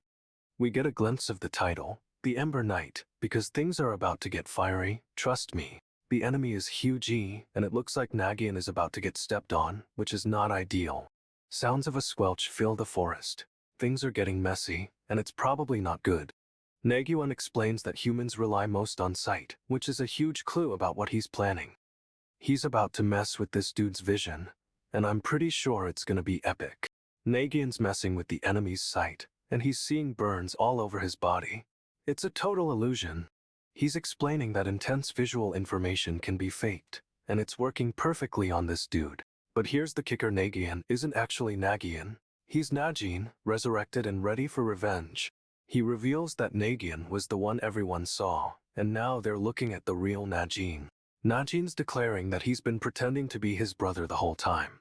No way! The enemy is stunned, but then he spots someone else in the background. Another player enters the game. This new guy looks seriously menacing, and he's holding is that a gun? Oh, this is escalating quickly. The enemy demands to know what Najin intends to do, and honestly, I'm on the edge of my seat. Najin's straight up asking if the enemy thinks he's testing him, which is a bold move. The enemy demands to know why Najin is saying all this, and honestly, the tension is building. Najin reveals he has a plan to truly understand what this guy is thinking. It's kinda creepy. He's got this intense stare going on, and the enemy is getting majorly unsettled, which is perfect. Najin's declaring he'll get a clear grasp on the enemy's intentions. Our boy is not messing around. We get a close-up of Najin's eye, and it's radiating pure power. This is about to get intense. Another close-up, and we see the enemy's faces stitched together. That's new. The scene pulls back, and we see the enemy standing in a dead forest. Super ominous vibes. Najin's plan is unfolding, and he's about to dive deep into this enemy's mind. No way. He's locking eyes with the enemy, preparing to really dig in and find out what's going on. Lawson drops a name. Apparently, Lawson means something big, and then asks if he surprised everyone. Nagyunn, still in Najin's body, is thinking he's totally earned General Haejin's trust, which is huge. But he quickly realizes this dude doesn't seem to think attacking now would be a good idea, and that's concerning. Nagyunn reasons there's no way he could actually kill his opponent right now. He's playing it cool. However, it doesn't matter if Najin lives or dies because Lawson declares Najin is the child of the fire. And just like that, his whole plan backfires. Talk about a twist. We get a side view of Lawson, and he's looking super smug about this whole situation. Nagyunn is reeling, totally caught off guard by this reveal, and honestly, he should be. Lawson throws out another bomb. Apparently, the fire child is the key to everything. And to top it all off, Lawson says he's been waiting for this moment, straight up admitting he's been plotting. Nagyunn's ready to throw down, declaring he'll take Lawson down even if it costs him his life. Talk about a commitment? He lunges with his sword, but Lawson casually blocks it, and it's clear this dude is on another level. Lawson easily disarms Nagyunn, sending the sword flying, and then he's towering over our boy, looking menacing. But wait, it's not a killing blow. Lawson just knocks Nagyunn unconscious, then casually walks away. He's leaving, straight up abandoning Nagyunn, and muttering about how this is all part of the plan. Nagyunn is left sprawled on the ground as Lawson continues to walk away, looking back with a smirk.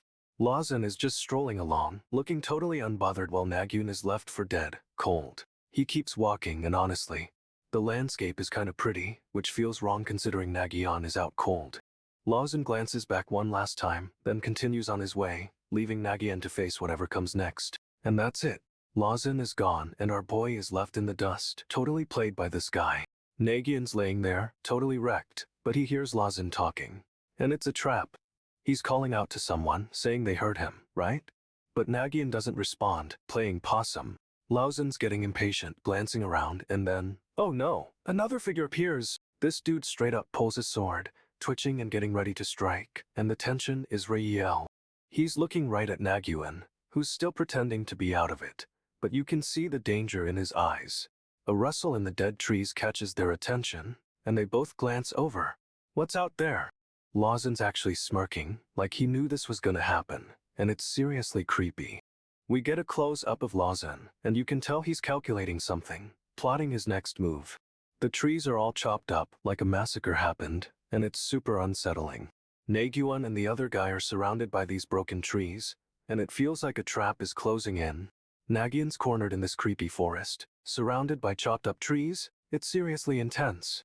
A ghostly hand reaches for Nagyunn, and bro's totally playing shocked, but we know he's ready. He's standing in a clearing, totally exposed, and this eerie purple light just adds to the vibe. Nagyunn's bracing for a fight, but the hand is getting closer, and honestly, it's giving us chills. Okay, so things are intense. Nagyunn is literally facing off against this shadowy figure, and it's clear this ain't a friendly chat. This dude is straight up menacing, clenching his fist and radiating power, and Nagyunn looks scared, honestly. We cut to a creepy forest scene, and it's giving major bad omen vibes, like something terrible is about to go down. The shadowy figure's eye is so piercing, it's like he's looking right through Nagyunn. Super unsettling, right? The figure lays down a proposition: help him, and he'll reveal the truth about the dragon's descendants, with no harm to Nagyunn. But here's the kicker. Nagyunn doesn't even need to do anything, which is suspicious, to say the least. He just needs to let this shadowy figure work his magic, and Nagyunn's all just. Like he's weighing the deal. We get a glimpse of someone else in the forest, being watched, and it's clear they're a target. No way this is good. Nagyunn is visibly rattled, eyes blazing, processing whatever the figure said, and it's clear this is a huge moment. Our boy is seriously conflicted, and honestly, I'm on the edge of my seat. What's he gonna do? The shadowy figure declares Najin is the one who's dead, straight up calling it. Talk about blunt. But he adds this isn't how Najin operates, which throws everyone for a loop, and honestly, it's confusing. The blonde dude seems shockingly calm, saying he's already achieved his goal, and it's unsettling. He's all smiles, but you can see the cracks in his composure. Something is definitely off with this guy. Nagyunn is losing it, shouting that he'll double down, but the blonde dude just slices his own wrist.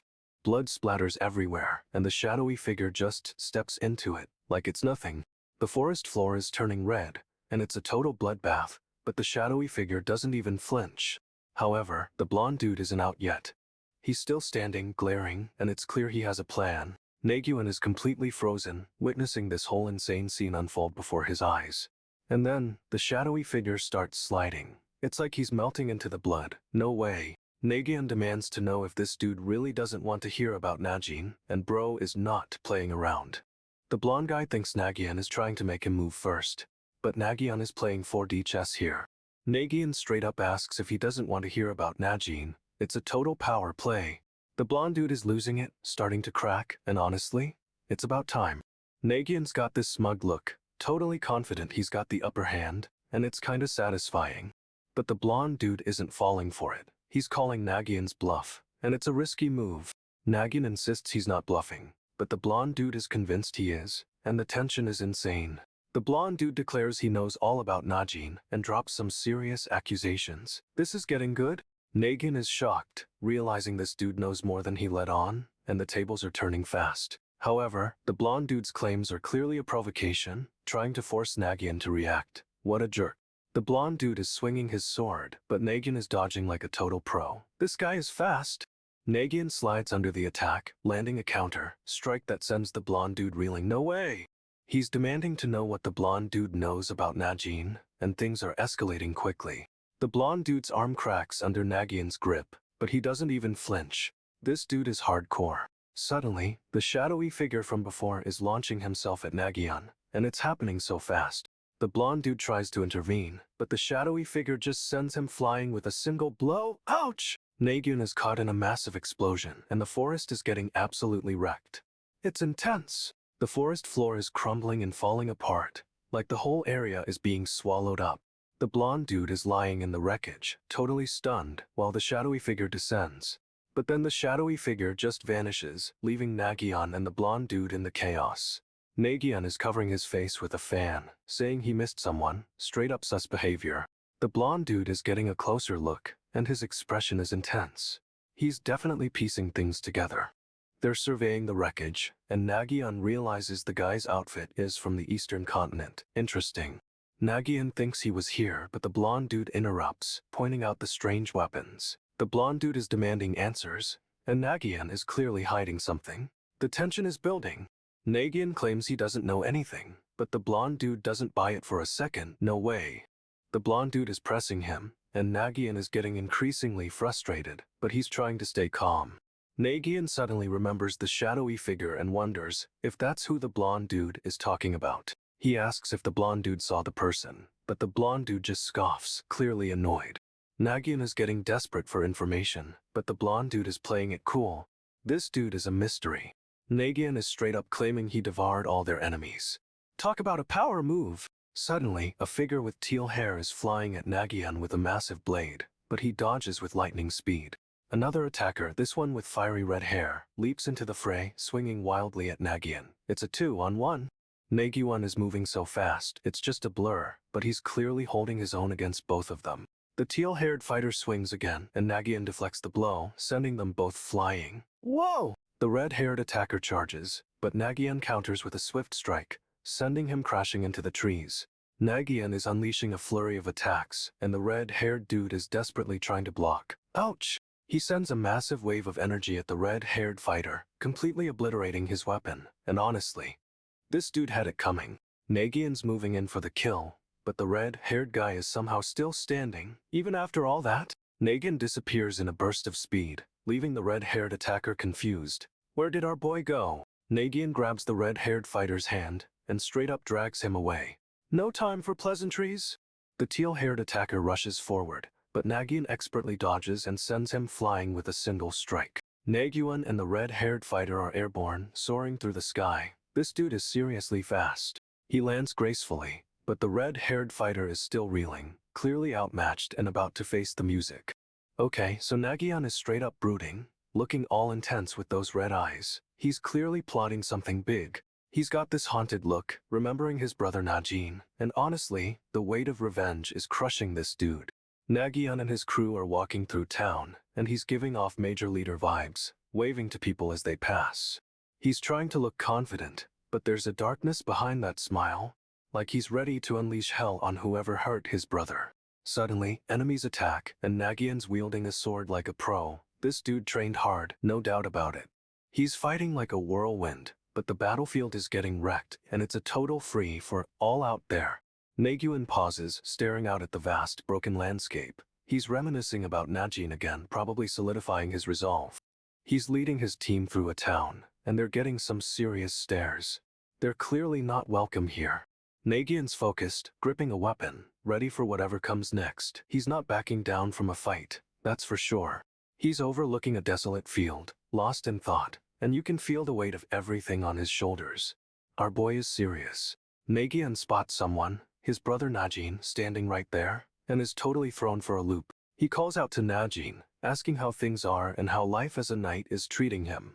Nagyunn's praising Najin's job as a knight, but it's clearly a tense conversation, full of hidden meaning. Najin looks distressed, and is clearly hiding something, his face contorting with pain. He tries to speak, but it's just a choked sound, like he's struggling to breathe. Something's seriously wrong. Nagyunn's getting closer, concerned, but Najin is actively trying to pull away.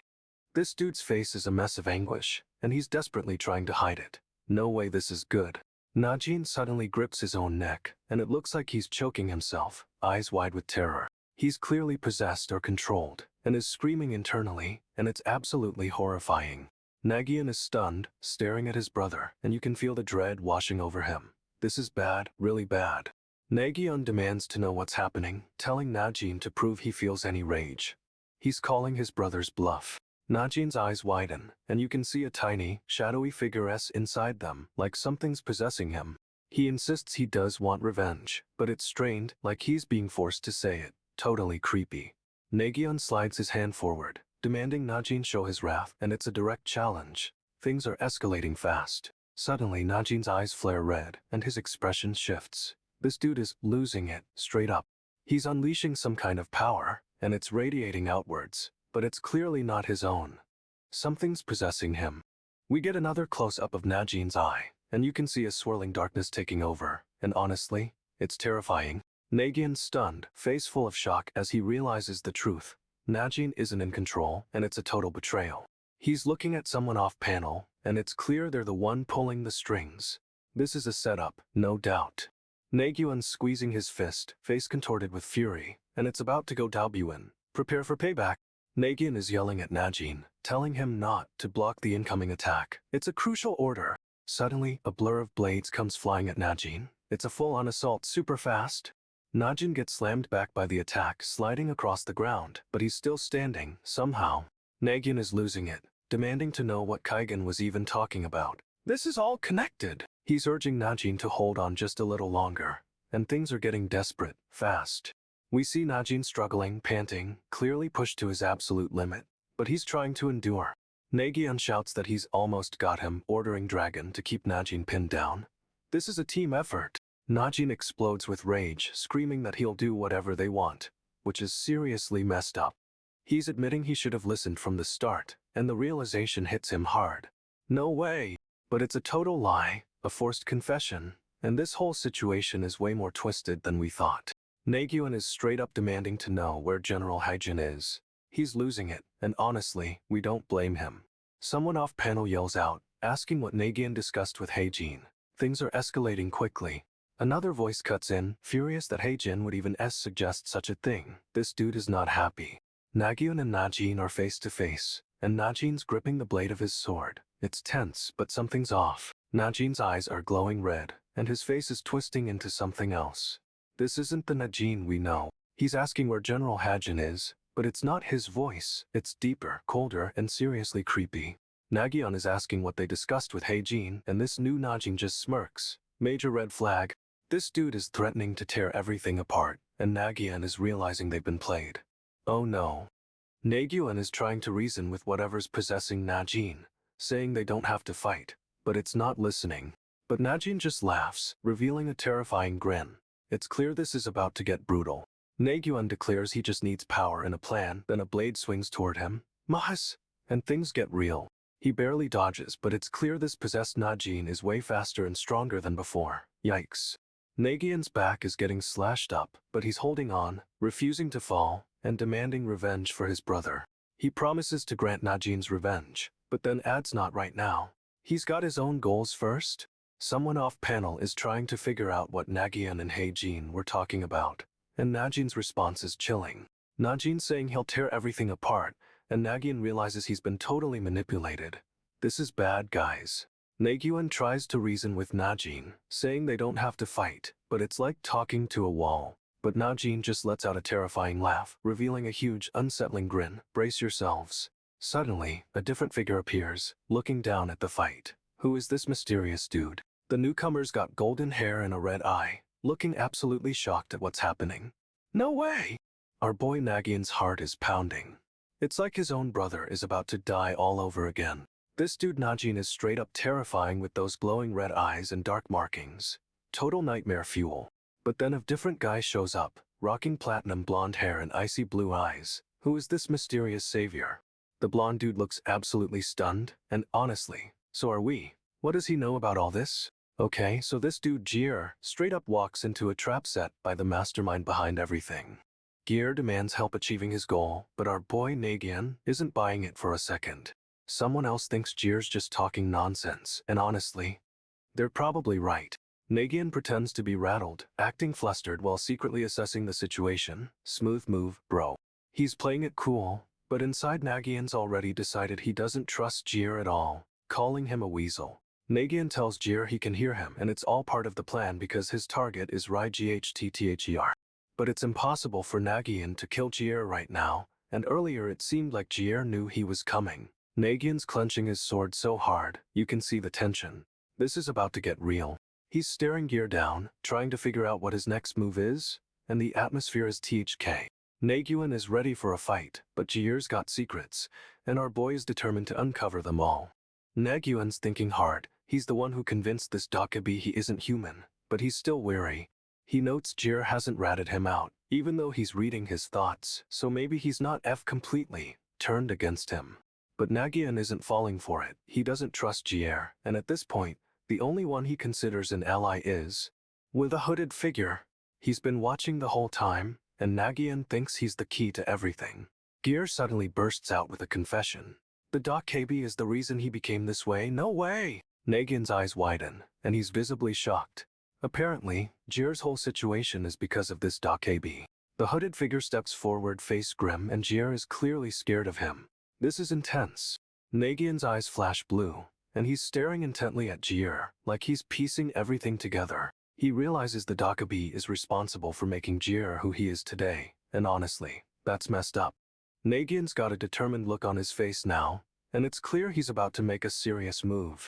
Gear blurts out that the dragon's descendants are on their side, which is unexpected, to say the least. He's suggesting they use General Haejin to take out the descendants, but Nagyunn immediately shuts that down. Nagyunn reasons that killing them would have backfired, and he'd have lost all credibility. Smart move, bro. He explains things are different now than when he could communicate with Gear in the swamp, which is a key detail. Nagyunn insists this is the best he can do for now, but he's clearly struggling to keep it together. He's feeling nauseous but tries to stay calm. This dude is holding it together by a thread, honestly. Nagyunn keeps repeating that worrying won't change anything, like he's trying to convince himself. The hooded figure steps forward and declares he just needs to gain power and formulate a plan. Nagyunn and Gear are both staring at this dude, and the tension is seriously building. But the hooded figure is already moving forward, and it's clear he has his own agenda. This is gonna get messy. This hooded figure is straight up challenging Nagyunn, and Gear looks absolutely furious. Gear is ready to throw hands, but Nagyunn stops him. Our boy is trying to stay strategic. Nagyunn confidently declares he can take on anyone who comes at him, and honestly, the energy is intense.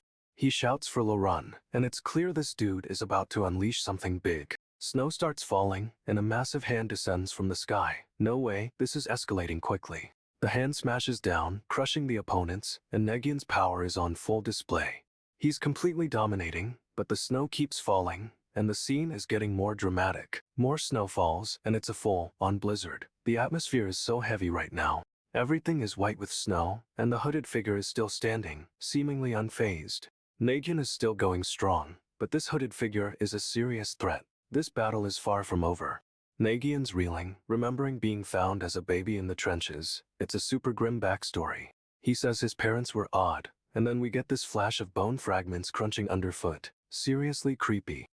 He's walking through the blizzard now, determined to find the source of his power, whatever that is. Suddenly, a voice calls out to him, and this mysterious figure is just there, leaning against a tree. This figure casually points out Nagyunn keeps visiting, and even the dragons would get annoyed.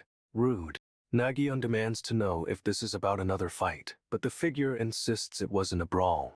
Apparently, people were questioning Nagyunn's qualifications, so he decided to prove them wrong.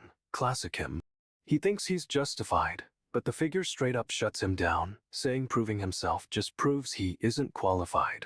The figure asks who will believe in and fight alongside him if he keeps acting like this. Ouch, harsh words. Nagyunn's completely silent, clearly hit hard by the question, and the scene fades to black. The drama is real. The figure's hand shoots out and grabs Nagyunn's head. It's a total power move, and our boy looks shocked. This dude lays it all out choose, and he'll always be on Nagyunn's side. It's a seriously intense offer. Nagyunn's realizing he's not a kid anymore, and it's hitting him hard, like a full-grown weight. He blurts something out, then immediately regrets it, but it's too late. The words are already out there. The figure's smiling, and it's kinda creepy, asking if Nagyunn will pray for their child. Ha! Nagyunn is reeling, suddenly remembering his mother believing in him. It's a total emotional bomb. He says he'll handle it, and honestly, that's a little too confident given the circumstances.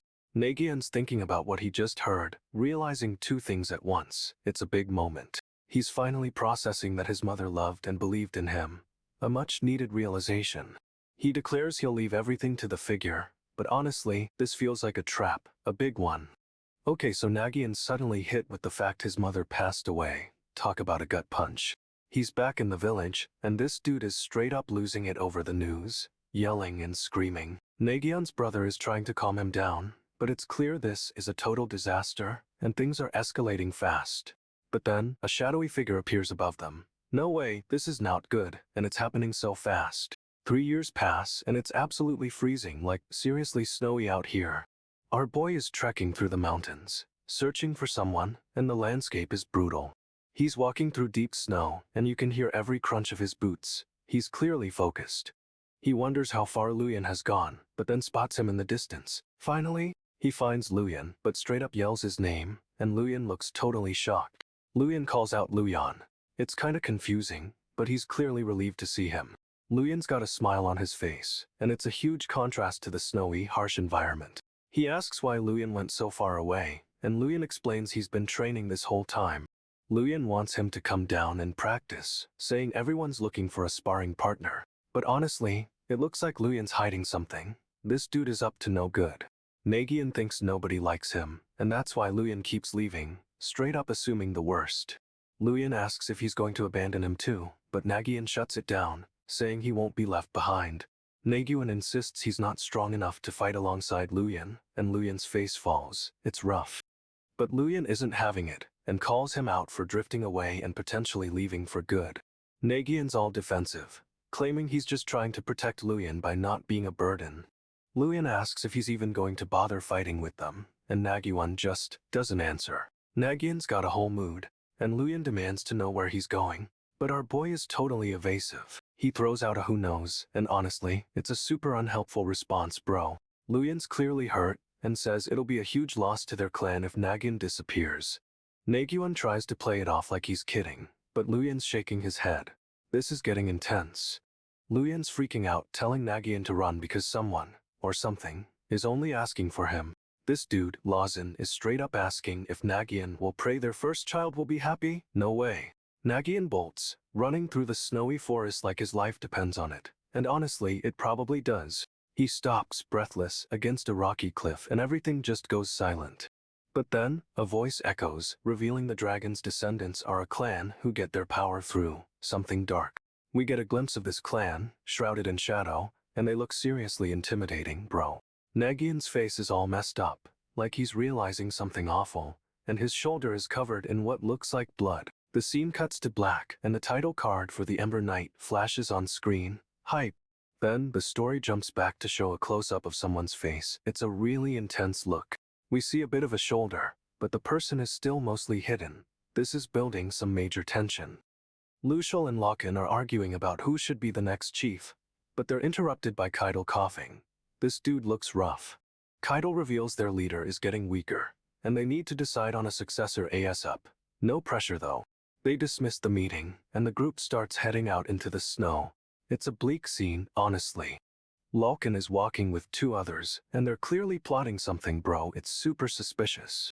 Suddenly a figure bursts out, yelling that if they continue like this, they'll all freeze and starve. Talk about dramatic. She declares Luyan's ascension as the mother of dragons will happen soon, which sounds intense, to say the least. Our boy Nagyunn is watching all this unfold, and he's clearly not happy about it. This is about to get messy. Lockin and Lucial are giving Nagyunn serious side eye. They're definitely onto something. Lucial accuses Nagyunn of going against the knight's principles, but Nagyunn just smirks, like he's totally unbothered. Lockin jumps in, saying even if they trust the knights, those magician fellows are the real problem. Straight up paranoia. Nagyunn is furious and clenches his fist, seriously considering a sneak attack. He's watching Luyan and Keitel, trying to figure out what's really going on with this succession. Keitel gives a creepy little smile. This dude is hiding something for sure. A woman steps forward, saying she sees what's happening, but then quickly tries to backtrack. Sketchy. She asks if Keitel doesn't know what's up with Luyan and the other guy, then starts to spill the tea. But before she can finish, Nagyunn grabs her arm. Talk about a power move.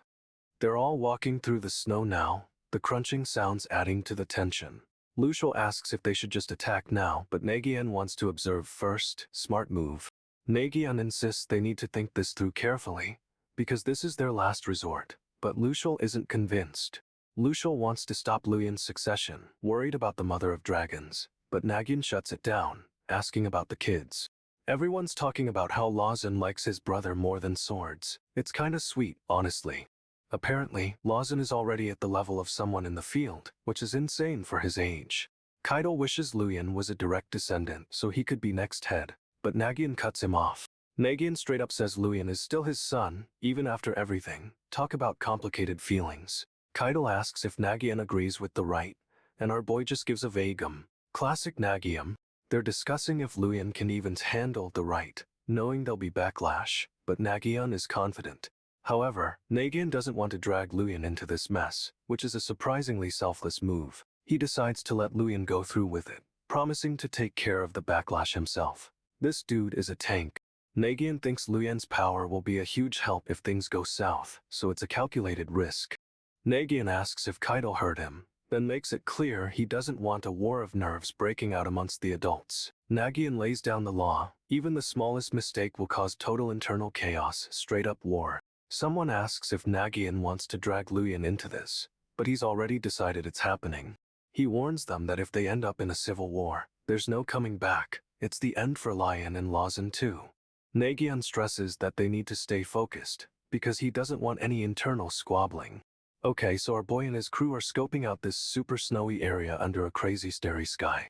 They spot a group doing something, a ritual of some kind, and it's got them immediately suspicious.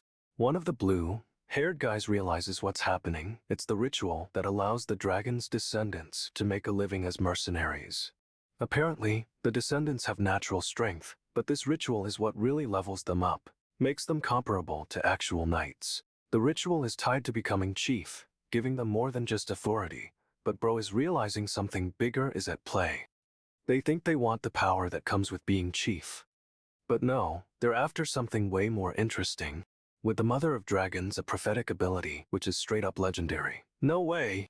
The descendants are known as a legendary mercenary group, historically guaranteeing victory for whoever hires them. Countries that hired them always had a better chance of winning, so this power is a serious game changer.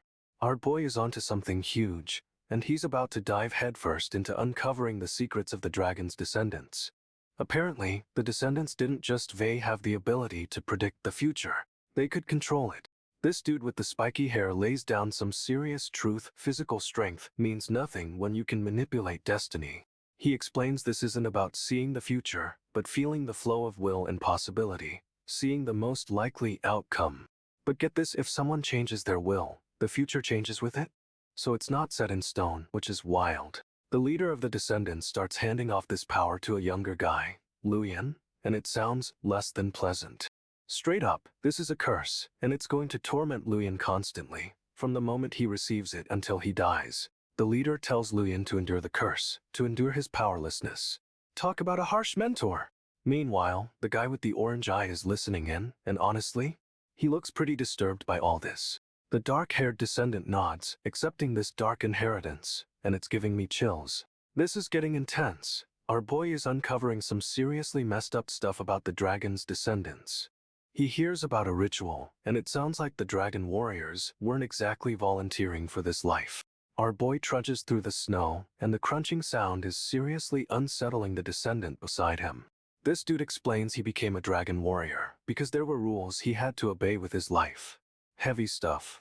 He wonders what's waiting for them, and honestly, it feels like a bad omen is brewing. The descendant promises to always be there for him, no matter what path Nagyunn chooses. Talk about loyalty. Nagyunn mutters he can choose, but it's a quiet moment lost in the swirling snow. He calls out run, and it's like a desperate plea, a command to escape whatever's coming. The descendant asks how he is, and you can tell he's worried sick about our boy. He asks if Nagyunn is getting used to all this, but the question hangs in the air. Nagyunn asks what there is to get used to, and it's a gut punch. This dude is clearly traumatized. Nagyunn feels something invading his mind. Fragments of information just flooding in, straight up unsettling. This dragon warrior explains it starts the moment you inherit the power, and never stops ever. He says it continues relentlessly to the moment you die. No way, that's intense. Nagyunn realizes what his mother meant. This isn't a gift, it's a curse. Suddenly, their father appears, covered in snow, and Nagyunn yells out to him. Their father reveals a prophecy: one child will survive this battlefield. Talk about pressure. He declares that child will be the guardian of their clan, but it sounds more like a burden than an honor. Nagyunn is reeling, and the descendant looks completely lost. This is a lot to process. The father stares intensely, and it's clear he's already made a decision about which child will survive. But the descendant doesn't like the look in his father's eyes. Something is seriously off here. Nagyunn's father reveals he didn't bring him back with him. Lucial took him instead. No way, this is getting wild. He straight up says Lucial is cruel, and that becoming chief is all he cares about, even if it means hurting Lawson. The descendant asks if this is true, and their mother confirms it. She told him this years ago. But he's still reeling, realizing even becoming a warrior wasn't enough to earn their father's favor, or a place in the clan. Their father orders him to run, and honestly, it's a desperate plea, filled with so much regret and fear. Nagyunn is spiraling, agonizing over who he even etches. It's heartbreaking to watch him grapple with this revelation. He's haunted by the memories of his mother's words, and it's clear this family is full of secrets and pain. Nagyunn is sprinting through the snow, desperately trying to escape. This dude is booking it. He crashes through the trees, wind whipping around him, but it's like he can't outrun his own thoughts. He collapses, clutching his head, and mutters about his mother. It's a total emotional breakdown. Nagyunn demands to know who he's supposed to be, questioning everything he thought he knew. Suddenly, his mother appears, and she's got this icy calm about her. It's super unsettling. She drops a bomb. She knew he'd come here, and she knew his father's plan all along. Nagyunn presses her, asking how far her vision reaches. Like, what does she really know? She reveals she's been speaking to him formally for a while now, and it feels distant. Ouch, that's rough. This is getting intense. She's basically saying he's not the son she thought he was. But then she says, "You knew that I'd come here." And it's clear this whole thing is way more complicated than we thought. His mother starts speaking, and it's cryptic. She's talking about streams of will flowing into him. She reveals there was a will that surged into his head, and it's straight up his mother's will. Nagyunn is reeling, and she explains she told him countless streams of will would flow into him. But then she drops another bomb. That will was her will, and it's seriously messing with Nagyunn's head. This dude, the old man, is giving Lawson some seriously intense last words, telling him to never look back. He follows that up with a straight-up run Lawson, like none do. Something bad is definitely about to go down. Lawson takes off sprinting through the snow, and honestly, good call because things are already getting chaotic. We get a quick glimpse of someone watching him, but it's super blurry. Who is that? Lawson's still booking it, snowflakes flying, and he looks totally determined, even if he's freezing. But then the narration shifts. It's not about running away, it's about streams of will, whatever Tiat means. Apparently, humans are always chasing something, and these chases all collide at a convergence of wills. Weird. These intersections of goals create even more intersections, a total crisscrossing of fates and movements. And all these paths, all these desires, they become visible. No way! What does that even mean? We see two shadowy figures heading toward a bright light, and the narration says they're always striving toward a goal. Okay, so the head of the clan just dies? Straight up drops dead, no explanation. Lawson's dad is pissedy, demanding to know if someone saw what happened. Lawson looks completely stunned, but his dad is already spinning it. It's for the clan, obviously. Lawson presses him, asking if this is really what he wants, but his dad doubles down, saying it's all part of the plan. But Lawson isn't buying it. He's clearly disappointed in his dad's response. He asks what his dad expects him to do, and honestly, the tension is TJK. His dad just coldly says Lawson's must know something, and we get a close-up of Lawson's shocked face. Someone yells about how Lawson is being treated, but it's drowned out by the ominous narration. The narration drops this prophecy. When Lawson learns the truth, the dragon descendants will face a crisis. Lawson is totally reeling, and the whole scene just ends on that cliffhanger. What a mess! Lawson's dad just drops the bomb. He claims Lawson is going to die straight up. Someone shouts father.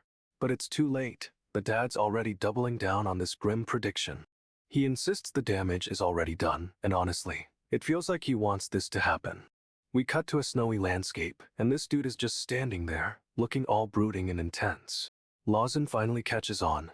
He realizes his dad is talking about his brother of the clan, not just anyone. But then, a flashback hits us, showing Lawson alive and well, and it's a total gut punch. We see Lawson lying in the snow, looking so vulnerable, and Lawson is devastated, yelling mother! He accuses his dad of knowing this would happen, which is a fair question considering everything. Lawson's dad is just stone cold, staring down at his son with this unreadable expression. And the chapter ends with a title card, The Ember Knight. Which, okay cool, but we need answers. Lawson is losing it, demanding to know why they did this to him. But his dad just says it was for the good of everyone. His dad explains the only way for the dragon descendants to survive is if Lawson becomes strong, and it's so messed up. Lawson is straight up devastated, saying he didn't want this future, and we see a tear roll down his cheek. We get a super close up on Lawson's eye. You can see the pain and betrayal. It's heartbreaking. The elders arrive, and they tell Lawson his request can't be granted, which is a huge blow. Lawson asks what they mean, and they drop the bomb. It's already been settled with Lucial. No way! Lawson is reeling, staring off into the snowy landscape, and you can tell he's processing this massive betrayal. One of the elders is like, what kind of irresponsible?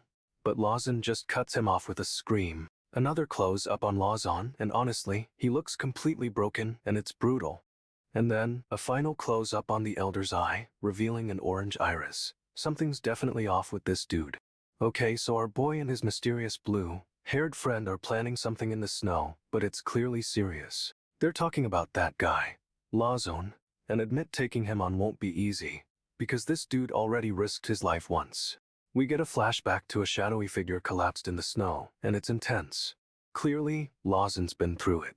The blue-haired guy is offering help, but insists it's a one-time thing and there won't be a next time, so shady. His companion throws shade, calling him petty even after becoming a knight. Ouch, that's cold, bro. They overhear someone mention dragon's descendants, and the blue-haired guy is immediately like, something's up. The shadowy figure from before is slumped against a tree, looking completely defeated. And it's heartbreaking. The blue-haired guy just stares down at him, and honestly, it feels super judgmental. We get another close-up. The guy has injuries, but the blue-haired dude's expression is unreadable.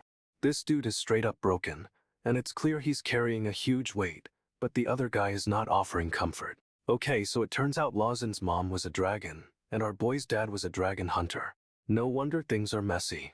The blue-haired guy reveals he took down Lucial's group single-handedly, and honestly, that's a power move. He's convinced Lawson could have done the same, but something's off. Like, why isn't he here? This dude is cold-blooded, straight up stepping on the snow as he searches for Lawson. Zero concern. He thinks Lucial shouldn't have fallen so easily, and it's clear he suspects something shady is going on. Flashback time, we see the guy's village, and it's completely destroyed, but he's refusing to show weakness.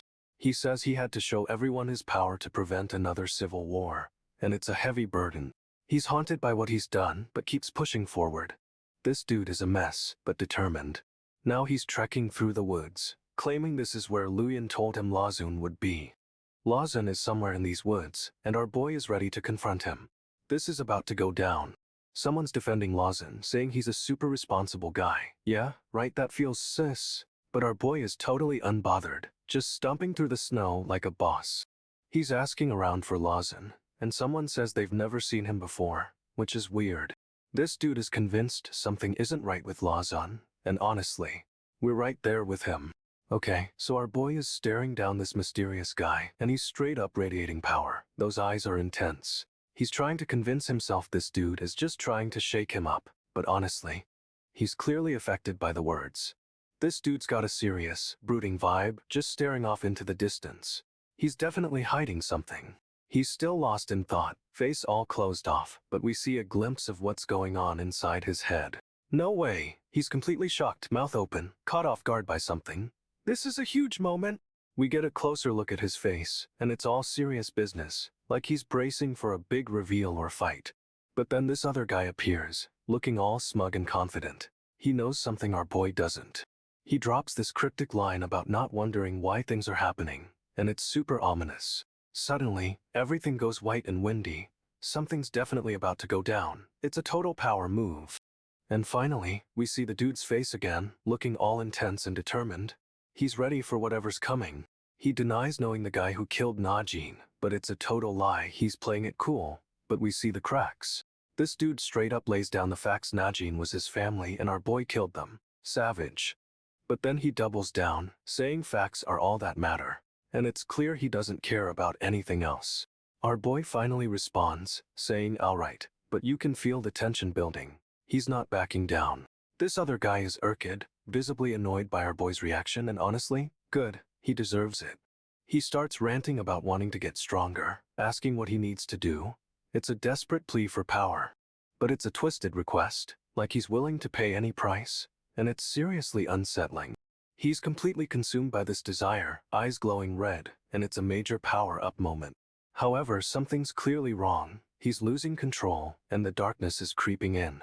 He's staring off into the distance, face grim, and it's obvious he's about to make a dangerous deal. Okay, so this mysterious figure is laying down some serious prophecy. Apparently, there's someone the dragon can't touch. He continues, saying this person's fate is unreadable, and they can escape anything. Talk about a VIP. But here's the kicker. This person is the Ember that will set the dragon ablaze. Ominous much. Suddenly, the two figures are facing off, and the dark-haired one asks who. He's clearly suspicious. A huge rock slide happens, and the dark-haired dude is not impressed, but he's still trying to play it cool. He turns to the blonde, asking what he thinks about these mysterious people. It's a power play, for sure.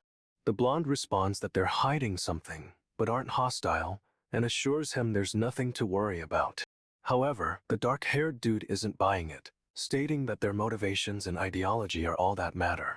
He declares that they're both beneficial people, but you can tell he's just analyzing them like chess pieces. The blonde gives a knowing smirk. He clearly sees something we don't, and it's kinda creepy. NGL. The cloaked figure straight up says the blonde doesn't lie. It's kinda creepy how confident he is. But the blonde scoffs, correcting him. He can't lie, which is a whole different level of messed up. Suddenly everything explodes. No way, a massive blast rips through the field and trees. The area is completely decimated. It looks like a battlefield, honestly. Amidst the chaos, someone yells Tammin, and rushes forward, clearly worried. Tammin insists he's alright, but he's lying through his teeth. He's clearly injured and being held up. Another figure catches him, and Tammin weakly repeats that he's fine, but we all know better. Someone else shouts in panic, and it's a total mess. Everyone's freaking out about Tammin's condition. The blonde is surrounded, looking totally unbothered despite the destruction around him. And honestly, this whole situation is spiraling out of control, and I have a bad feeling about it.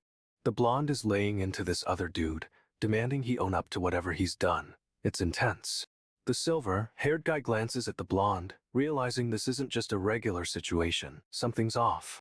He mutters about manipulation or some kind of ability, and the blonde overhears, instantly locking eyes with him.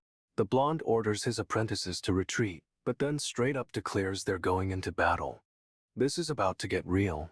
Our boy is radiating power, and he's clearly confident he can handle whatever's coming. But is it enough?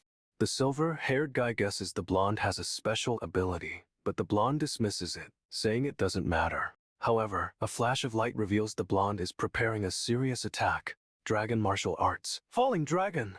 No way! He's channeling energy into a massive blast, and the sky is crackling with power. It's insane! The attack launches, and it looks like a dragon descending from the heavens. This is going to be huge. Everything's bathed in purple light. This dude is bringing the pain, and I don't think anyone's ready. He yells Badger and swings his sword, but the attack is deflected with insane speed. Wow! The silver-haired guy is moving like a blur, dodging the attack and countering with a powerful strike. Our boy's sword is getting shredded. It's crumbling with each impact, but he doesn't even flinch. The blade breaks completely, and the silver-haired dude lets out a hissing sound, totally creepy. He's left standing there, weaponless, but honestly, he looks more annoyed than scared. Suddenly, the ground cracks beneath their feet, and a massive fissure rips through the battlefield. The silver-haired guy tries to jump back, but the ground keeps splitting. It's a chaotic mess. More cracks appear, isolating the silver-haired dude, and honestly, this is starting to look bad for him. Everything's shattering around them. This dude is unleashing a serious power, and it's terrifying. The ground is completely fractured, and the silver-haired guy is surrounded, but our boy remains unfazed. Our boy nods, acknowledging whatever the silver-haired dude said. He's straight up unfazed by this guy's intensity. He turns and bolts, disappearing into the woods, but the silver-haired guy is RIGHT on his tail, giving chase. They're tearing through the forest, dodging trees and leaping over fissures. It's a full-on sprint, and our boy is fast. However, the silver-haired guy is gaining on him, closing the distance, and this chase isn't looking good for our boy. Okay, so our boy Nagyunn, along with his companions, is tracking down this shady dude in the forest. Things are tense. This guy's the Ember Knight, and he's demanding information, but these knights are now having it. Nagyunn straight up refuses to spill anything, but the Ember Knight doesn't believe him for a second. Then, things get wild. The knight with the crazy teeth is about to attack, and the others are clearly surprised. The Ember Knight unleashes some kind of dark magic, vines shooting out of nowhere. It's intense. He's talking about watching the knights closely, but then, poof, they're suddenly being attacked. Nagyunn gets yanked away, and the others are getting tossed around like ragdolls. No way! It's a total ambush, and the knights are completely caught off guard, falling everywhere. The Ember Knight smirks, ready to see just how skilled these knights actually are. Talk about a cliffhanger! But honestly, this dude is playing with fire, and I have a feeling things are about to get seriously messy. Nagyunn taps the Ember Knight, a super quick move, and the knight is sent flying, but it's just a distraction. The blonde knight, Nagyunn, is already moving, sword raised, and straight up intercepts another attacker. Another knight tries to ambush Nagyunn from behind, but he anticipates it, dodging with a wish. The Ember Knight shouts something about love, weird flex, as he continues his assault, launching more attacks. Nagyunn is seriously focused, blocking blow after blow, but he's getting pushed back. This is intense. The Ember Knight's sword is revealed. It's a masterpiece crafted by the 11th Noges, apparently, so it's special. Nagyunn is getting battered, but he's determined to protect Nagyunn, bracing himself against another wave of attacks. But the Ember Knight has a trick up his sleeve. A second, even more powerful attack is coming. He yells, "Kate, what even?" and unleashes this massive energy blast, sending Nagyunn reeling. Nagyunn goes flying backwards, crashing into the trees, but he's still conscious. Our boy is tough. The ground cracks and splinters as the Ember Knight amps up his power, but Nagyunn is already turning to protect Nagyunn. Nagyunn rushes forward, swinging his sword, attempting to intercept the Ember Knight's attack. Total pro move. He manages to get in front of Nagyunn, but the Ember Knight just effortlessly swats him aside with a single blast. Nagyunn slams into the skeletal trees, but he's still fighting, even managing to raise his sword again. This guy doesn't quit. The Ember Knight launches another attack, and Nagyunn tries to deflect, but the force sends him spinning. Nagyunn is sent flying again, and honestly, this dude is getting wrecked, but he's still trying to shield Nagyunn. Nagyunn glances over at Gwezin, then up at the Ember Knight. He's calculating something. I can feel it. The Ember Knight descends from above, landing right in front of them, and Gwezin and Nagyunn both stare him down. He's totally playing with them, casually scanning the pair. This is getting seriously tense. The Ember Knight raises a hand, and Gwezin and Nagyunn both react, bracing for whatever's coming next. Gwezin suddenly points out something's off. He notices the Ember Knight isn't moving to evade them at all. He adds that it's not about speed, but that the Ember Knight hasn't even bothered to dodge. Super sus. Nagyunn's face is totally unreadable, but Gwezin is straight up panicking at this point. Something's brewing. The Ember Knight casually raises a hand, and Gwezin and Nagyunn brace for impact, expecting a massive attack. But instead of attacking, the Ember Knight just starts walking away. What is happening? Gwezin is losing it, demanding to know why the Ember Knight isn't finishing them off. This dude is confused. Nagyunn finally speaks up, claiming he understands why the Ember Knight is acting this way. It's a setup. He explains the Ember Knight is letting them go on purpose, and Gwezin is completely shocked. No way! Nagyunn continues, revealing the Ember Knight wants to see just how far they'll run. It's a twisted game. Gwezin is furious, vowing to make the Ember Knight pay, and honestly, I'm here for the revenge. Nagyunn is spiraling, thinking they've been manipulated from the start. Like, seriously questioning everything. Gwezin is smirking, and Nagyunn is losing it, convinced they've been played this whole time. Nagyunn wonders if they're limiting their own actions and thoughts, leading to self-destruction. Dark stuff. He thinks disbelieving themselves will only make things worse, but Gwezin disagrees, hard disagree. Gwezin straight up says their enemy couldn't fully retract their hostility, so full manipulation wasn't possible. He explains the knights are different, and that's why they're knights. It doesn't matter if they're being manipulated now. Nagyunn declares they can fight while it's happening, and Gwezin looks totally unhinged. This is escalating fast. Nagyunn finishes his thought, saying the Ember Knight is unpredictable. And honestly, he's not wrong. Gwezin and Nagyunn are both looking intense, ready for whatever comes next. The tension is insane. Nagyunn claims they can just fight while it's happening, and Gwezin is glaring. Our boy is ready for war. Nagyunn insists this individual isn't fast, but Gwezin doesn't buy it for a second. He's already suspicious. Gwezin thinks it could be a different skill, but his theory is solid, and he's determined to prove it. He squeezes his eyes shut and then, boom, he launches an attack, expecting a follow-up strike. But the attack misses, and Gwezin is confused, demanding to know where Nagyunn is. This is getting intense. Nagyunn reveals the enemy isn't physically present, explaining teleportation was possible because of that. He continues, saying there was a lag until the attack from the enemy's actual body arrived. It's all making sense. Nagyunn concludes the accuracy dropped because of the delay, and Gwezin is straight up shocked. No way. Gwezin is staring, demanding to know how Nagyunn figured it out, and honestly, he's a genius. Nagyunn just smirks and Gwezin's eyes widen. This dude is playing 4D chess. Gwezin is losing his mind, questioning how Nagyunn knew, and Nagyunn's just unfazed. Nagyunn challenges this dude to a one-on-one fight, saying he'll use everything he's got. Talk about confidence. Gwezin is all, what do you think? And then suddenly, someone is attacking from behind. Talk about a quick turn. Nagyunn casually swats the attack away and Gwezin is left reeling. Our boy is seriously strong. Nagyunn is just standing there, smirking, while the attacker looks totally shocked. This is a power move. This mysterious monk dude shows up, looking all intense and brooding, and straight up demands to see General Najin.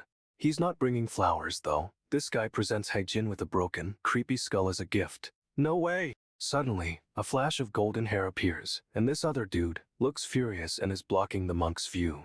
The golden-haired guy is clearly losing it, yelling at the monk, but the monk just stares back, totally unfazed. We get a side-by-side of the monk and the golden-haired guy. The tension is so thick you could cut it with a knife.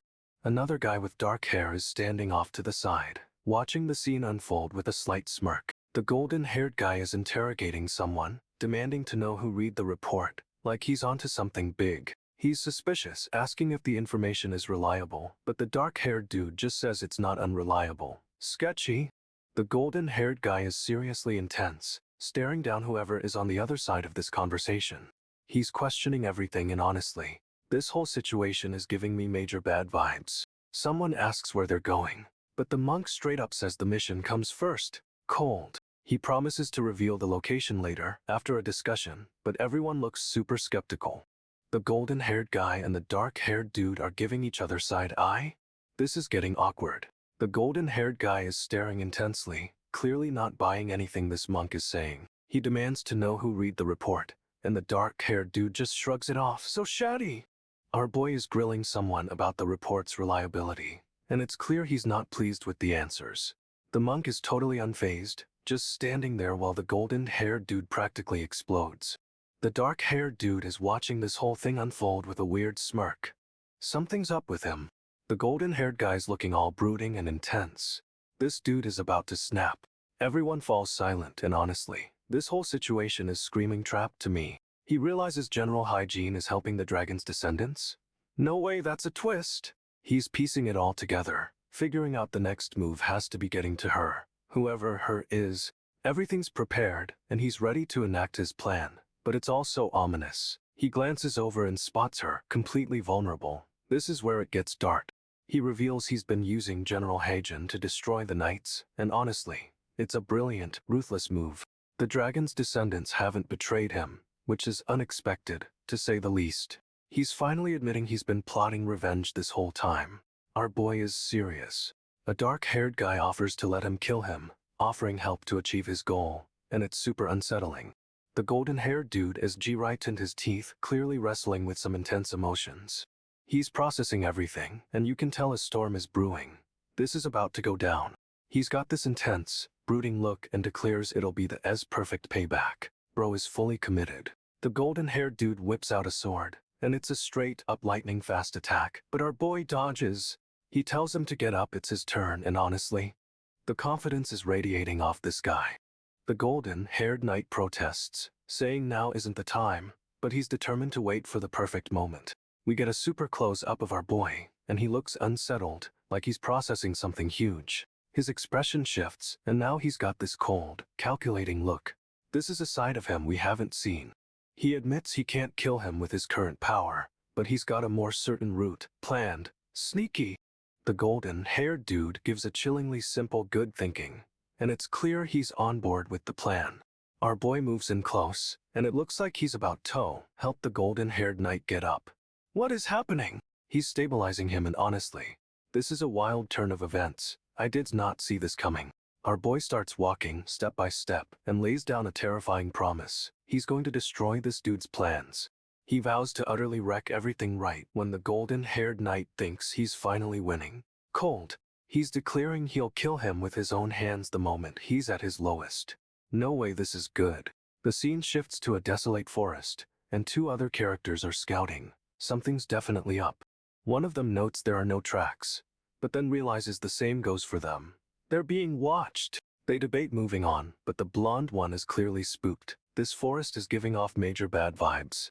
We get a super close-up of the blonde dude's eye, and it's unsettlingly intense. He's hiding something. Then, a shower of white feathers descends from the sky. What is even happening right now? The feathers are falling right towards someone or something. Off-panel, the tension is building. It's a massive, shadowy figure descending, and honestly, this is about to get messy. Okay, so the shadowy figure grabs the green-haired dude, and it's intense, like a full-on, possessive grip. The golden-haired knight demands to know how they knew where they were. But this dude just casually says he knows everything. He nods, confirming it, and the blonde knight looks seriously disturbed. Something is definitely off with this guy. The shadowy figure squeezes the green-haired knight, and he's clearly in pain, but he's trying to act tough. The golden-haired knight is straight up furious and yells at the shadowy figure, demanding a scolding for him. The green-haired knight, though hurting, whispers that he's fine, but his face says otherwise. Honestly, the shadowy figure is all serious, but the blonde knight looks like he's about to snap. The tension is unreal. The green-haired knight tries to play it cool, but his expression shows he's starting to feel trapped. The blonde knight looks down at him, and this dude is clearly conflicted. He's hiding something big. And then we get a beautiful sunset, but it feels ominous, like a calm before a massive storm. The blonde knight recognizes them. He's seen this shadowy figure and the green-haired dude before, and it's clearly freaking him out. The shadowy figure is standing on a raised platform, looming over everyone, and it's a power move, honestly. He casually admits he's been watching them, and the blonde knight demands to know why. But the green-haired dude interrupts, trying to downplay everything. Our boy attempts to brush it off, but the blonde knight sees right through it. He's suspicious and protective, and it's a good look. Okay, so our boy is standing there looking all brooding and mysterious, and someone calls out. But it's not who he expects. This woman shows up, all serious, and asks who's there, clearly not thrilled to be interrupted. She's questioning why Sale is here, and then overhears someone talking about raccoon and hippo. What is happening? He's realizing this is connected to the note, like someone's setting up a whole situation, and he's not happy about it. He's worried he'll have to improvise and make up stories with this raccoon person, which sounds like a disaster waiting to happen.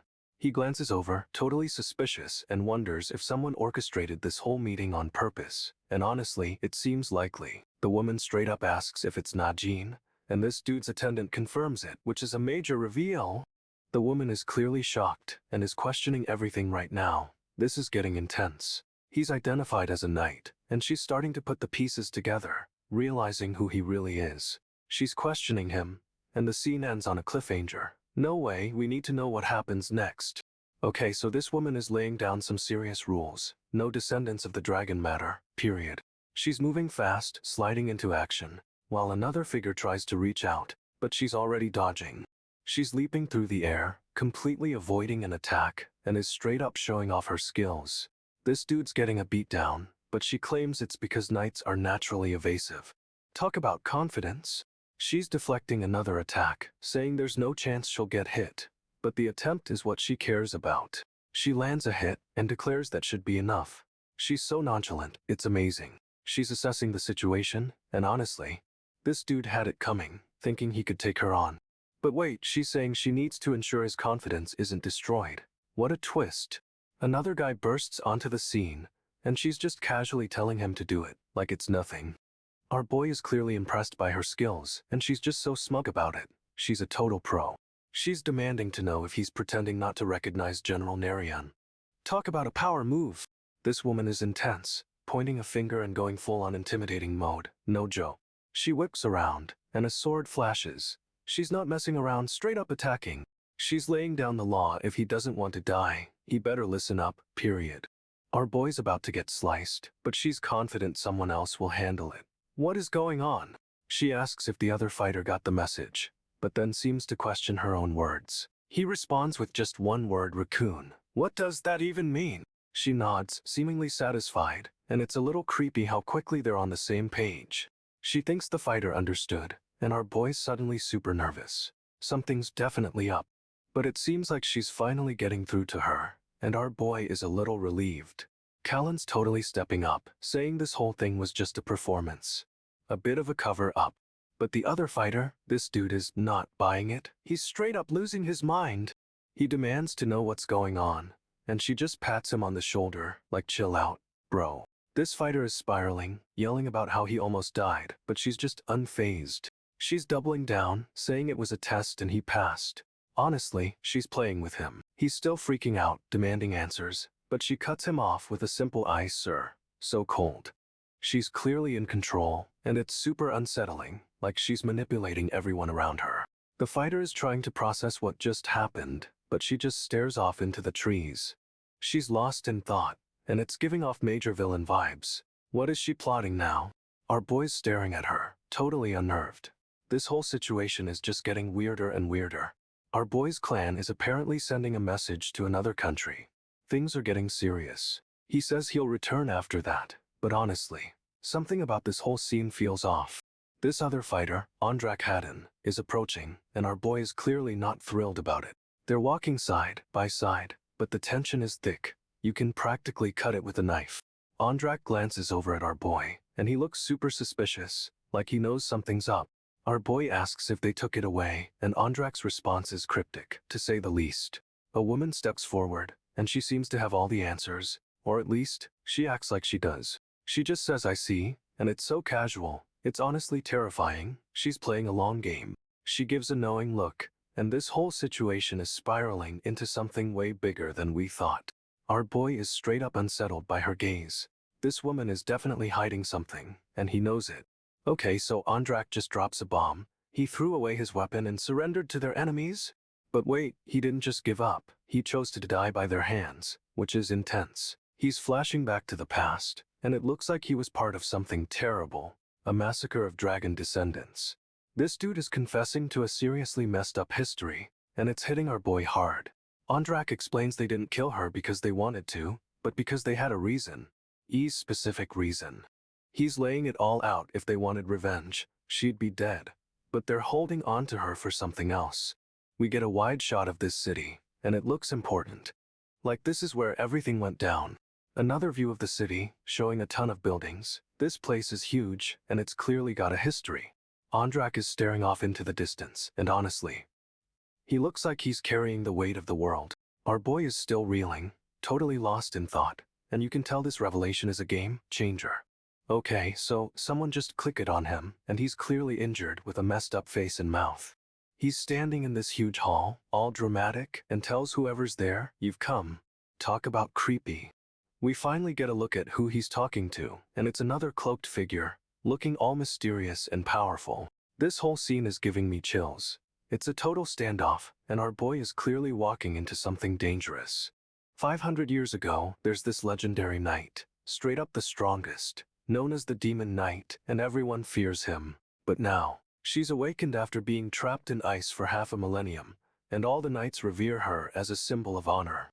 She's the Knight of Knights, basically the gold standard, but she's super humble and insists she's just another knight. Everyone thinks she's amazing, and she's like, "Nah, I'm nothing special," which is honestly kinda refreshing. This other dude is all impressed, saying everyone agrees she's the best, but she brushes it off, still downplaying her status. She's got this intense stare, like she's seen some stuff, and she's definitely not thrilled about being called a hero. She's trying to say she's just a knight, but her expression says otherwise, and we can tell she's got a complex past. And honestly, the way she's looking out the window, she's clearly thinking about way more than just being a knight. She's got a serious look on her face, and you can tell she's holding something back, like a huge secret. This woman is a total mystery, and I'm already invested in finding out what she's hiding. This is gonna be good. Okay, so this dude, the Ember Knight, is hearing rumors of war, and he looks seriously concerned about it. He's getting a hug from someone, but he's clearly distracted, staring out the window like he's got a bad feeling. Someone else is joining them, and the Ember Knight is giving them a cold, hard stare. Things are tense. The Ember Knight's face is all stoic, but you can see the weight of the world on him as he listens to the other guy. He's laying down the law, telling everyone they need to fight for honor and justice, no doubt preparing for conflict. The title card drops, letting us know this is the Ember Knight, and honestly, this is getting intense. Someone's asking what's going to happen, and the response is ominous. War is definitely coming. This bald dude is looking super serious, and you can tell he's already strategizing for the battles ahead. We get a wide shot of the whole crew, looking all grim and ready for war. They're a force to be reckoned with. Our boy is declaring that they're going to fight, but honestly, he seems way too eager for a conflict. Okay, so this golden-haired dude is questioning if the Ember Knight is really who everyone says he is. He's hearing rumors of a pure white elephant, and straight up doesn't believe it's the Ember Knight. The bald guy chimes in, confirming he's heard whispers about this legendary figure too. Our boy, the Ember Knight, is standing there looking all mysterious and brooding. He's definitely hiding something. The golden-haired dude keeps pushing, but the Ember Knight just gives him a cold stare, like mind your business. He's starting to get annoyed, and honestly, this dude had it coming. Don't poke the bear. The Ember Knight doubles down, saying his words are bruising his ego, which is kinda hilarious. He clenches his fist, and you can see he's trying to stay composed, but he's clearly losing patience. The bald guy steps in, declaring it's never over until it's over. Super ominous, right? He's looking all intense, hands clasped together, and you know he's planning something huge. He's saying he doesn't doubt General Heijin's skills, but things get tricky. He thinks taking out the pure white elephant first will improve their odds. But the bald guy's all, "Are you saying we're doomed?" Because apparently, no one can beat this pure white elephant. Our boy clarifies he means eliminating the pure white elephant first will give them a better chance. A strategic move, honestly. The bald guy agrees, saying it's a feat in itself, since the pure white elephant is straight up the strongest around. The Ember Knight's got a plan though. He's declaring they'll use the elephant's strength against itself, which is kinda genius. This golden-haired dude looks skeptical, He's questioning what the prerequisite to hunt this elephant even is. The Ember Knight is looking intense, hinting at some serious requirements for taking down this foe. Another dude with reddish hair chimes in, looking equally serious. It's clear everyone is on edge. And a blonde guy cloaked and hooded just stands there silently, adding to the tension. Super mysterious. We get a full shot of the crew, all gathered and looking determined. They're about to face something huge. Okay, so it turns out Rabbit isn't just a cute pet. It's essential for the Ember Knight's combat power and sense of direction. No way.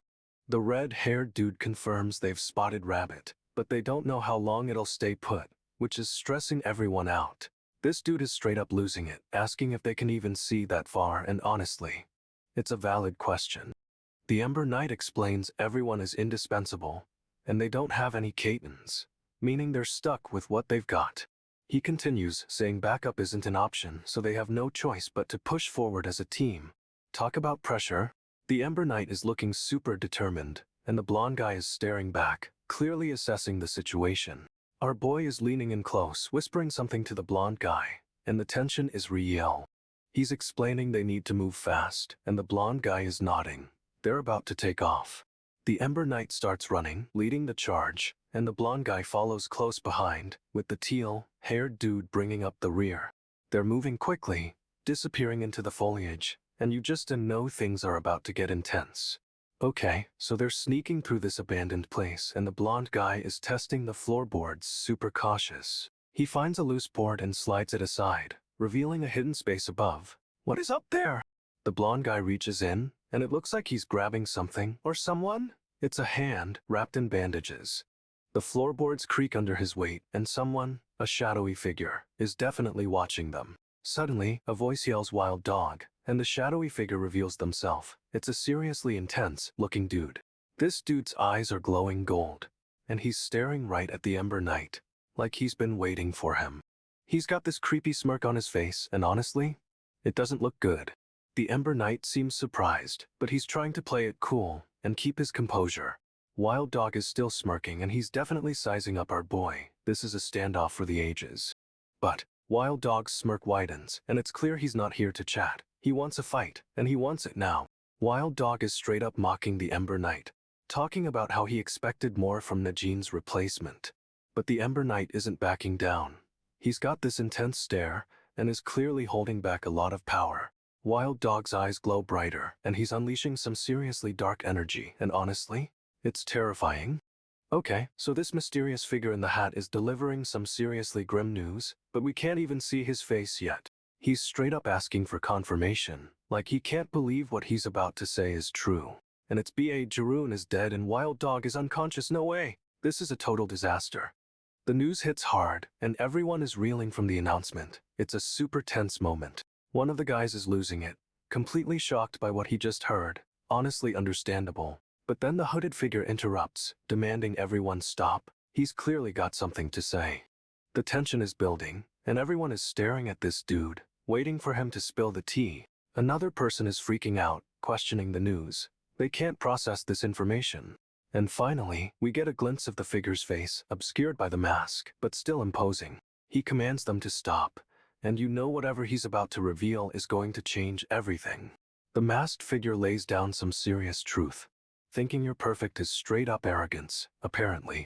But he admits he didn't see this coming, and honestly, Nagyunn and Wild Dog being down is a shock. He's blaming himself, saying it's his fault and his ineptitude caused all this. Classic self-deprecating move. Everyone is sighing, annoyed that he's taking responsibility again, like it's a habit with this dude. Then someone announces it's the second special class, which sounds ominous, to say the least. One guy just stares defeated, declaring his failure. This is a rough moment for him. Another dude is completely broken, clinging to someone else and looking devastated by the news. But wait, there's a hidden figure watching them all, eyes narrowed. Who is this mysterious observer? The hidden figure's face is partially revealed, and he's got a serious look, like he's judging everything. However, the scene cuts to black. Talk about leaving us on a cliffhanger, this is wild. Okay, so the hidden figure is revealed to be a woman, and she's asking about sister. No way. The masked dude is straight up clenching his jaw, like he's trying to hold it together, but it's clearly hitting him hard. He confirms she was affiliated with some magician group, and this other guy is demanding details like Nano W. The masked figure says her power was tremendous, but honestly, he's acting way too calm about this.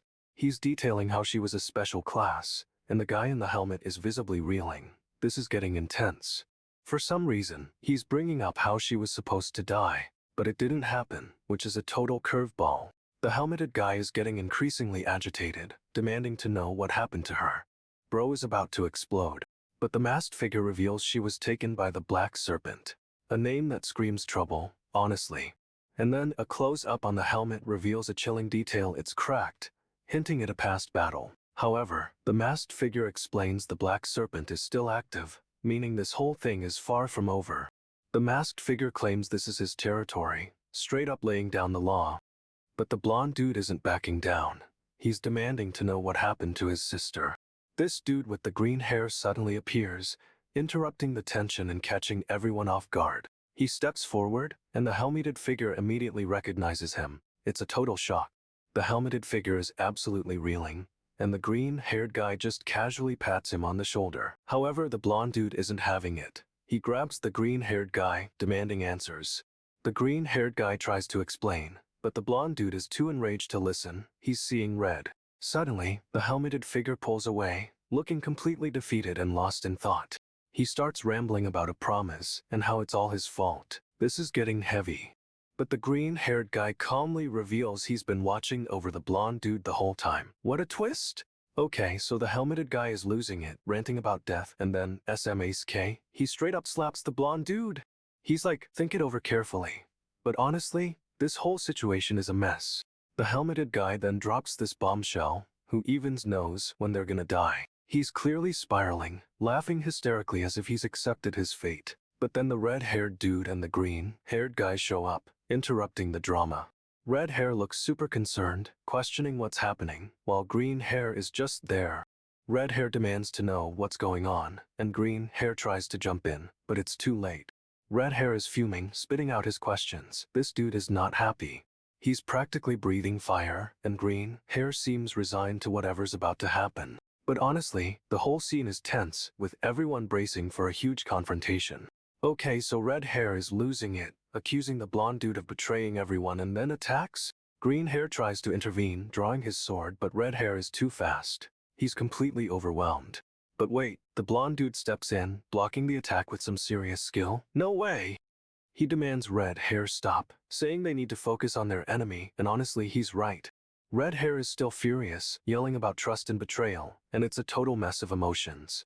Green hair tries to reason with red hair, telling him they need to draw the enemy out. It's a plan. They decide to create an opening, and red hair, despite his anger, agrees to play along. But then the blonde dude just dashes forward, straight into danger, and everyone is shocked. Green hair and red hair follow quickly, but this is insane. Our boy is running headfirst into a trap. They're all moving fast, creating chaos, and hopefully distracting whoever's after them. Red hair nods, agreeing to the plan, but he's still seething with rage and distrust. He suddenly starts running, and for a second, green hair looks totally confused by this decision.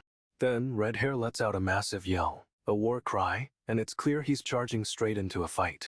But wait, he's not just running at the enemy, he's leaping off a cliff. This dude is wild.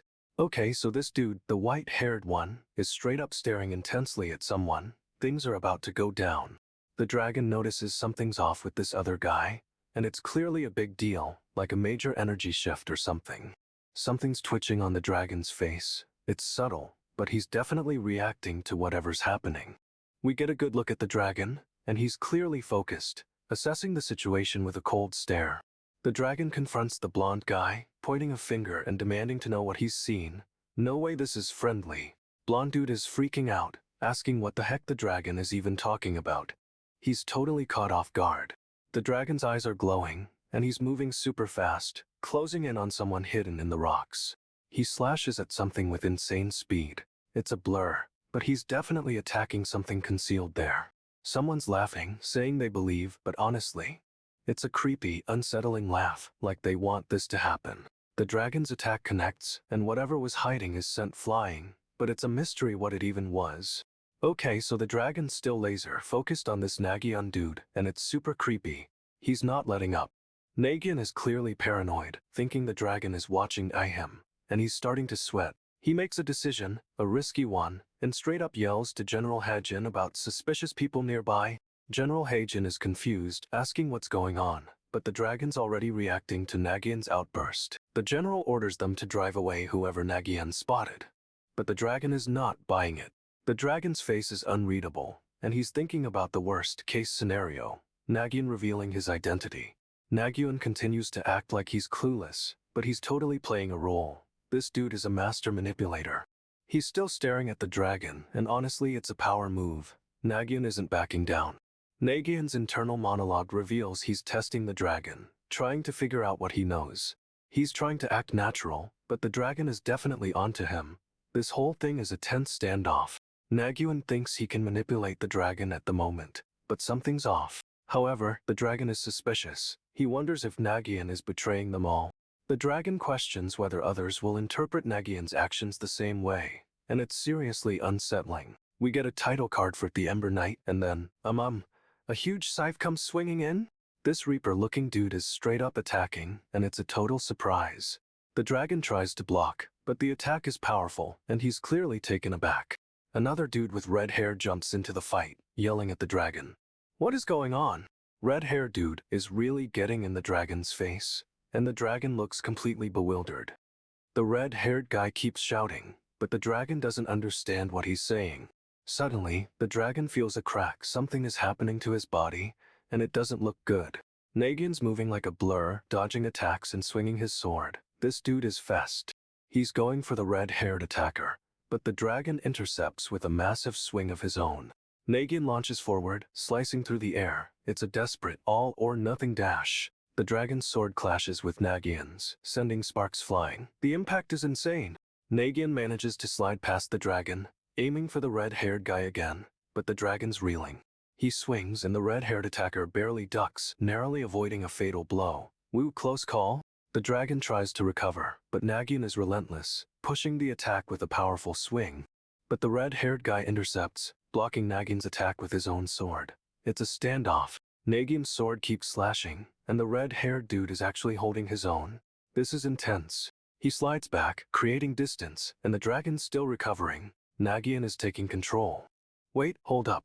Nagyunn suddenly shouts rabbit, and the others react like they hear something insane. No way! A figure bursts out of the ground, moving at light speed, and it's straight up a pink-haired attacker. This dude slams into the dragon, sending both of them crashing. It's a massive impact that shakes the whole area. The dragon's down, but the pink-haired guy is already up, declaring himself Peach Rabbit Hasten. What a name! But the dragon isn't out of the fight, and he's trying to get up, looking seriously messed up. Nagyunn's moving again, slashing at the pink-haired attacker, but this dude is dodging like a pro. However, the pink-haired attacker lands a blow on Nagyunn, sending him flying. Ouch, that looked painful. The dragon tries to intervene, but the pink-haired attacker blocks his attack. This fight is chaos. Nagyunn's still reeling, but he's already back on his feet, launching another attack. Our boy doesn't quit. The pink-haired attacker deflects the blow, and Nagyunn's sword flies off. Seriously? This just got real. Nagyunn's still trying to get an opening, but the pink-haired attacker, Taemin, is relentless. This dude is fast. Taemin shouts a warning, and Nagyunn barely dodges a massive strike, but it still clips him. Ouch, that's gotta sting. Nagyunn's thinking he can wait for an opening, but Taemin is already anticipating his move. This guy reads opponents so well. He lunges forward, trying to catch Nagyunn off guard, but Nagyunn manages to deflect the attack with his shoulder. Nagyunn's planning to escape when Taemin messes up, but honestly, Taemin's attack is just off. The sword goes wide, and Nagyunn's about to capitalize, but then a splatter of red appears. No way. Taemin sliced through the dragon's arm, and the dragon is completely down for the count. The pink-haired attacker Taemin is staring straight at Nagyunn, and he's not looking happy. Taemin's clearly surprised by something, but Nagyunn's still trying to get his bearings after that last exchange. And just like that, Taemin's shouting, "Oops," after what just happened. This dude is a menace. Nagyunn's assuring Taemin his arm is fine, but straight up, it looks pretty messed up. But Taemin drops some serious truth. Even the best plan doesn't guarantee a win, and that's been the case all along. This dude is already hinting at things going wrong, and honestly, it's a little ominous. It's a bleak realization. Things haven't gone as planned, and the outcome is anything but optimal. Okay, so things are intense. Nagyunn is seriously wounded, but he's trying to play it cool like it's nothing. He's analyzing the attack, thinking the injury wasn't as bad as it looked, which is kinda smart for this dude. Look at this. Black energy is exploding out of him, and his eyes are glowing red. It's a full-on power-up moment. Nagyunn rubs his head, trying to figure out what's happening, and straight up deduces someone intentionally held back. He glances around, and everyone's noticing his weird energy, but he's playing it off like he's totally fine. Someone else is glancing back, and they look super suspicious, like they know exactly what's going on with Nagyunn. Another guy is looking over, eyes glowing red too, which is a huge red flag honestly. Nagyunn is now staring down the other guy, and you can just feel the tension building between them.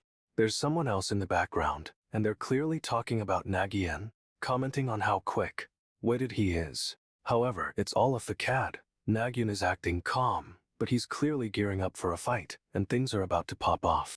Okay, so Nagyunn is cornered. Two other fighters are closing in, and it's looking rough for our boy. One of them yells, "Peach Rabbit," and Nagyunn instantly recognizes the name. It's someone he needs to protect. But here's the twist. The other fighter is chasing them, and Nagyunn realizes things aren't going as planned at all. Nagyunn shouts he has to help, and straight up jumps into the fray, ignoring his own injuries. He's moving fast, deflecting attacks, but he's clearly exhausted. This dude is pushing himself to the limit. The fighter with the red hair is trying to get a clear shot, but Nagyunn is dodging like a pro, seriously impressive. Nagyunn demands to know why they're chasing Peach Rabbit, and the other fighter just stares him down, all mysterious. Peach Rabbit is clearly panicked, and Nagyunn is doing everything he can to shield her from the attack. However, another fighter jumps in and things get even more chaotic. Nagyunn is now facing multiple opponents. Nagyunn is panting, struggling, but he's not backing down. He's determined to protect Peach Rabbit no matter what. Taemin is straight up questioning Nagyunn about forgetting their first meeting, but Nagyunn is not having it. Someone is spying on them. It's Peach Rabbit, and she's clearly seen some serious stuff. Taemin dismisses Peach Rabbit's warning, declaring they have no choice but to kill everyone anyway. Suddenly, a pink-haired fighter yells at Taemin, demanding to know what he's doing. Things are escalating fast. Nagyunn tries to tell the fighter to leave this to him, but the guy doesn't listen, and just starts to walk away. But wait, the fighter turns around, and swish, he attacks Nagyunn with a lightning-fast strike. Nagyunn swings his sword to defend, and spooky, it's a clash of blades super intense. The fighter silenciates his sword, clearly determined to win, and Nagyunn is locked in a desperate struggle. We get a quick glimpse of Taemin, and another fighter watching, and it's clear they're not helping at all. No way, Nagyunn is getting overwhelmed, and this fight is about to get seriously messy. Nagyunn is getting wrecked, straight up. He's pinned and Taemin is convinced the entire operation is falling apart. But Nagyunn manages to break free, and he's instantly dodging another attack. This dude is fast? Taemin is losing it, ranting about how weak Nagyunn is, and how the knights always rely on brute force. He's saying Nagyunn doesn't try to solve things with strength, but studies the situation first. It's a surprisingly insightful read. Taemin doubles down, claiming Nagyunn is weak and Ave knows he's weak. Ouch, harsh words! He explains the knights just overpower everything with their strength, but there's a limit to that, and Nagyunn is exploiting it. Taemin is really laying into Nagyunn, saying he's weak and fully aware of it. This is brutal, even for him. He insists Nagyunn doesn't try to solve things with strength, but studies and finds countless solutions instead. We get a close-up of Taemin's face, and honestly, that glare could cut glass. Nagyunn is taking all this to heart, and you can see the weight of Taemin's words on his face. This is getting intense. Nagyunn is hurt, but Taemin is already barking orders. Take off his jacket, let him check the wound stat. Ugh, Nagyunn winces as Taemin gets to work, but something is clearly off with our boy. Nagyunn suddenly realizes the pain he's feeling isn't from the fight. It's a setup. He shouts that Raccoon intentionally put on an act to lure someone to him, and it's a total mind game. Taemin is shocked, but Nagyunn explains Raccoon was in anguish watching his colleagues fall. Nagyunn reveals Raccoon knew she'd die at their hands, but enduring that was still brutal for her. He says someone needed to give her a nudge, a reason to keep fighting. It's a desperate plea. Taemin looks devastated. It's clear he's grappling with what Nagyunn is saying. Nagyunn is laying it all out there, explaining Raccoon's desperation in her final act. But this dude is straight up exhausted, and Taemin is reeling from the weight of it all.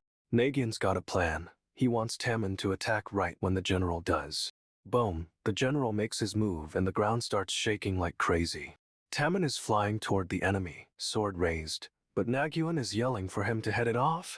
However, the general isn't going down so easily. He deflects Tammin's attack. Nagyunn is still barking orders, saying they need to time it just right. But Tammin's already thinking ahead. He wants to finish the general off quickly. Nagyunn stops him, explaining it needs to be slower. The important part is, what, exactly? He's setting a trap, and it's all about the timing. This is getting intense. Tammin is hesitant, but he's trusting Nagyunn's judgment here. And honestly, this whole thing feels like a super risky gamble, but our boy is all in. Nagyunn explains that if Tammin attacks now, he'll leave an opening for the general to be blocked. The general is swinging his weapon, and Tammin is clearly shocked by this revelation. What is going on? Tammin questions what Nagyunn is saying, and our boy is straight up trying to manipulate the whole situation. However, Nagyunn insists it's a trap, and Tammin reluctantly agrees to play along. This is so tense. Okay, so our boy is getting grilled by this mysterious figure, trying to figure out his ability. He's talking about numbers, 3, 4, 5, and it's all super cryptic, honestly. This dude claims his power lets him change numbers, and it's tied to something called the Child of Fire. He's basically saying he can take 3 and turn it into 4, which sounds simple enough. But wait, it's not just adding 1, it's exponential. 3 becomes 4, then 8, then 16, and it's getting wild. This ability is straight up reality, bending, making the future unstable, and this figure is calling him indeterminable. The figure explains that altering these numbers changes everything, and our boy is trying to wrap his head around it. He asks if this means he can actually change the future, and the figure confirms it. Everything changes. The figure drops this bomb. Changing 3 to 4 isn't simple addition, it's a complete alteration of fate. Our boy is reeling, trying to understand what this all means, and honestly, who can blame him? Okay, so our boy is unleashing some serious power, sending a black wave flying with a whoosh. A younger guy peeks out from behind some rocks, looking totally freaked out. The shot hit the fan, apparently. He's worried about this whole situation escalating, hoping it doesn't affect him too, which, relatable. But Raccoon, this other dude, is straight up furious, saying this wasn't part of their deal. Two figures are arguing, one looking absolutely devastated and the other just stern. The stern guy is losing it, yelling about someone breaking a promise. The tension is real. Our boy asks what, but the older figure is clearly distraught, looking totally shocked. This dude's face is twitching, and he's clearly trying to process something insane. He's freaking out about the changes. The future is unraveling, and it's all happening so fast. However, it looks like this figure is realizing the gravity of the situation and the consequences of altering fate. General Nagyunn is suspicious, but he's magnanimous. He won't stop questioning someone until he gets answers. Someone isn't denying anything, and that's setting off alarm bells for this older figure, big time. However, Nagyunn isn't a fool. He's already reprioritizing, sensing something opened up a moment ago. He remembers someone having a knack for finding openings, and realizes they'll definitely exploit it. Our boy's suddenly dashing forward, and Nagyunn's glancing over. He's definitely onto something. Nagyunn's clenching his fist, looking super tense, while the other figure speeds away. Another dash! It's a full-on chase now, and Nagyunn is not letting this one go. Nagyunn's closing in, but this dude is fast. Seriously, no way he's getting caught. But Nagyunn's eyes are locked on him, and the intensity is unreal. He's not backing down. And just like that, the chase continues, with Nagyunn's gaze burning into the back of our boy's head. Nagyunn shouts about a raccoon, but straight up realizes it's a Kaijon, a monster, and is not amused. He's yelling at the Kaijon, but this dude is clearly exhausted, barely able to keep running. Nagyunn's gaining ground, and the Kaijon's struggling, huffing and puffing like he ran a marathon. The Kaijon glances back, and it's clear he's assessing the situation. He's not giving up yet.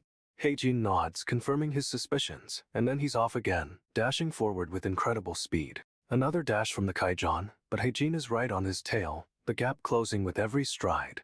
Nagyunn is really pushing it, but the landscape is crumbling around them. It's getting intense. The ground starts to rumble, and a massive chunk of rock breaks off. This is not a stable area.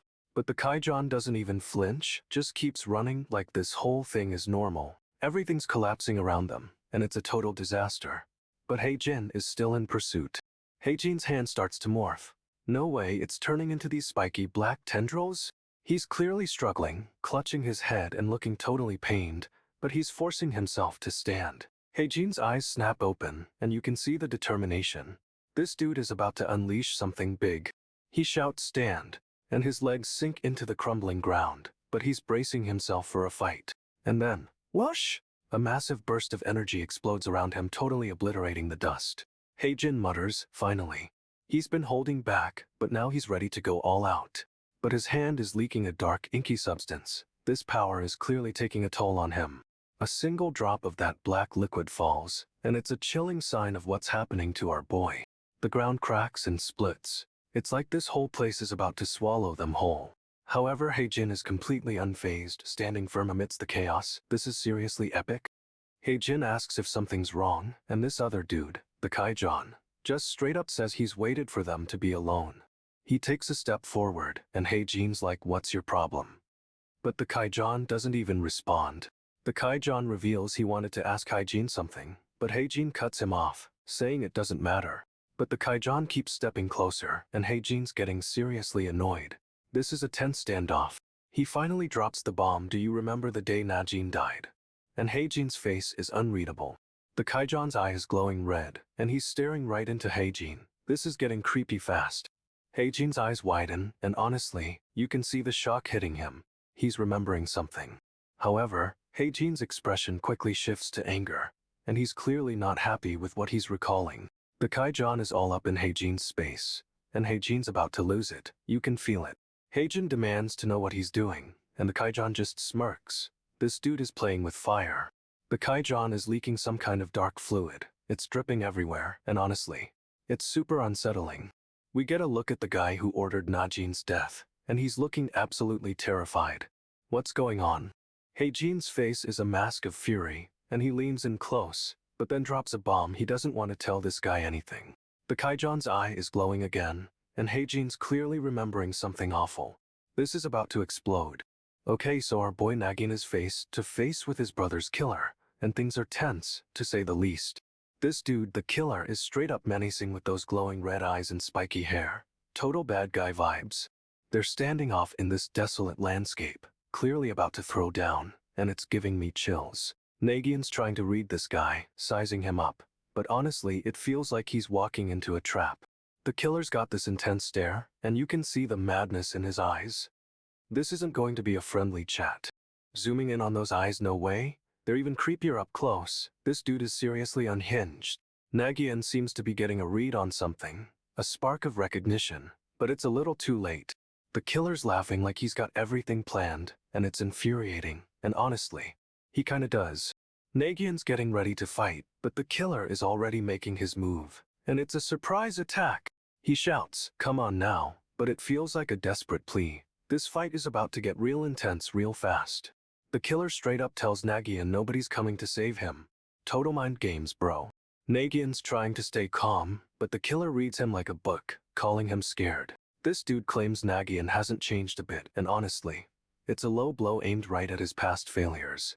The killer's saying things are different now, and he's leaning in close, getting way too comfortable. Nagyunn tries to shove him away, but the killer's grip is surprisingly strong. This is not going well. The killer's grinning like a maniac, and it's seriously unsettling, like he's enjoying Nagyunn's desperation. Nagyunn spits out that the killer is a fool, but it's a desperate attempt to regain control. But the killer just laughs, doubling down and saying Nagyunn is the fool. He's really pushing his buttons. He tells Nagyunn to just die if he wants to so badly, and it's a cold, calculated threat. Nagyunn's absolutely fuming, and the killer is reveling in it. This dude is a straight-up sadist. Nagyunn's getting tossed around like a rag doll, but he's still trying to get up. This is brutal. He's seeing flashes of his brother Najin, and it's clearly messing with his head. No way this is helping. Nagyunn's eyes are locking onto something, a single point of focus, and it looks like he's finally seeing clearly.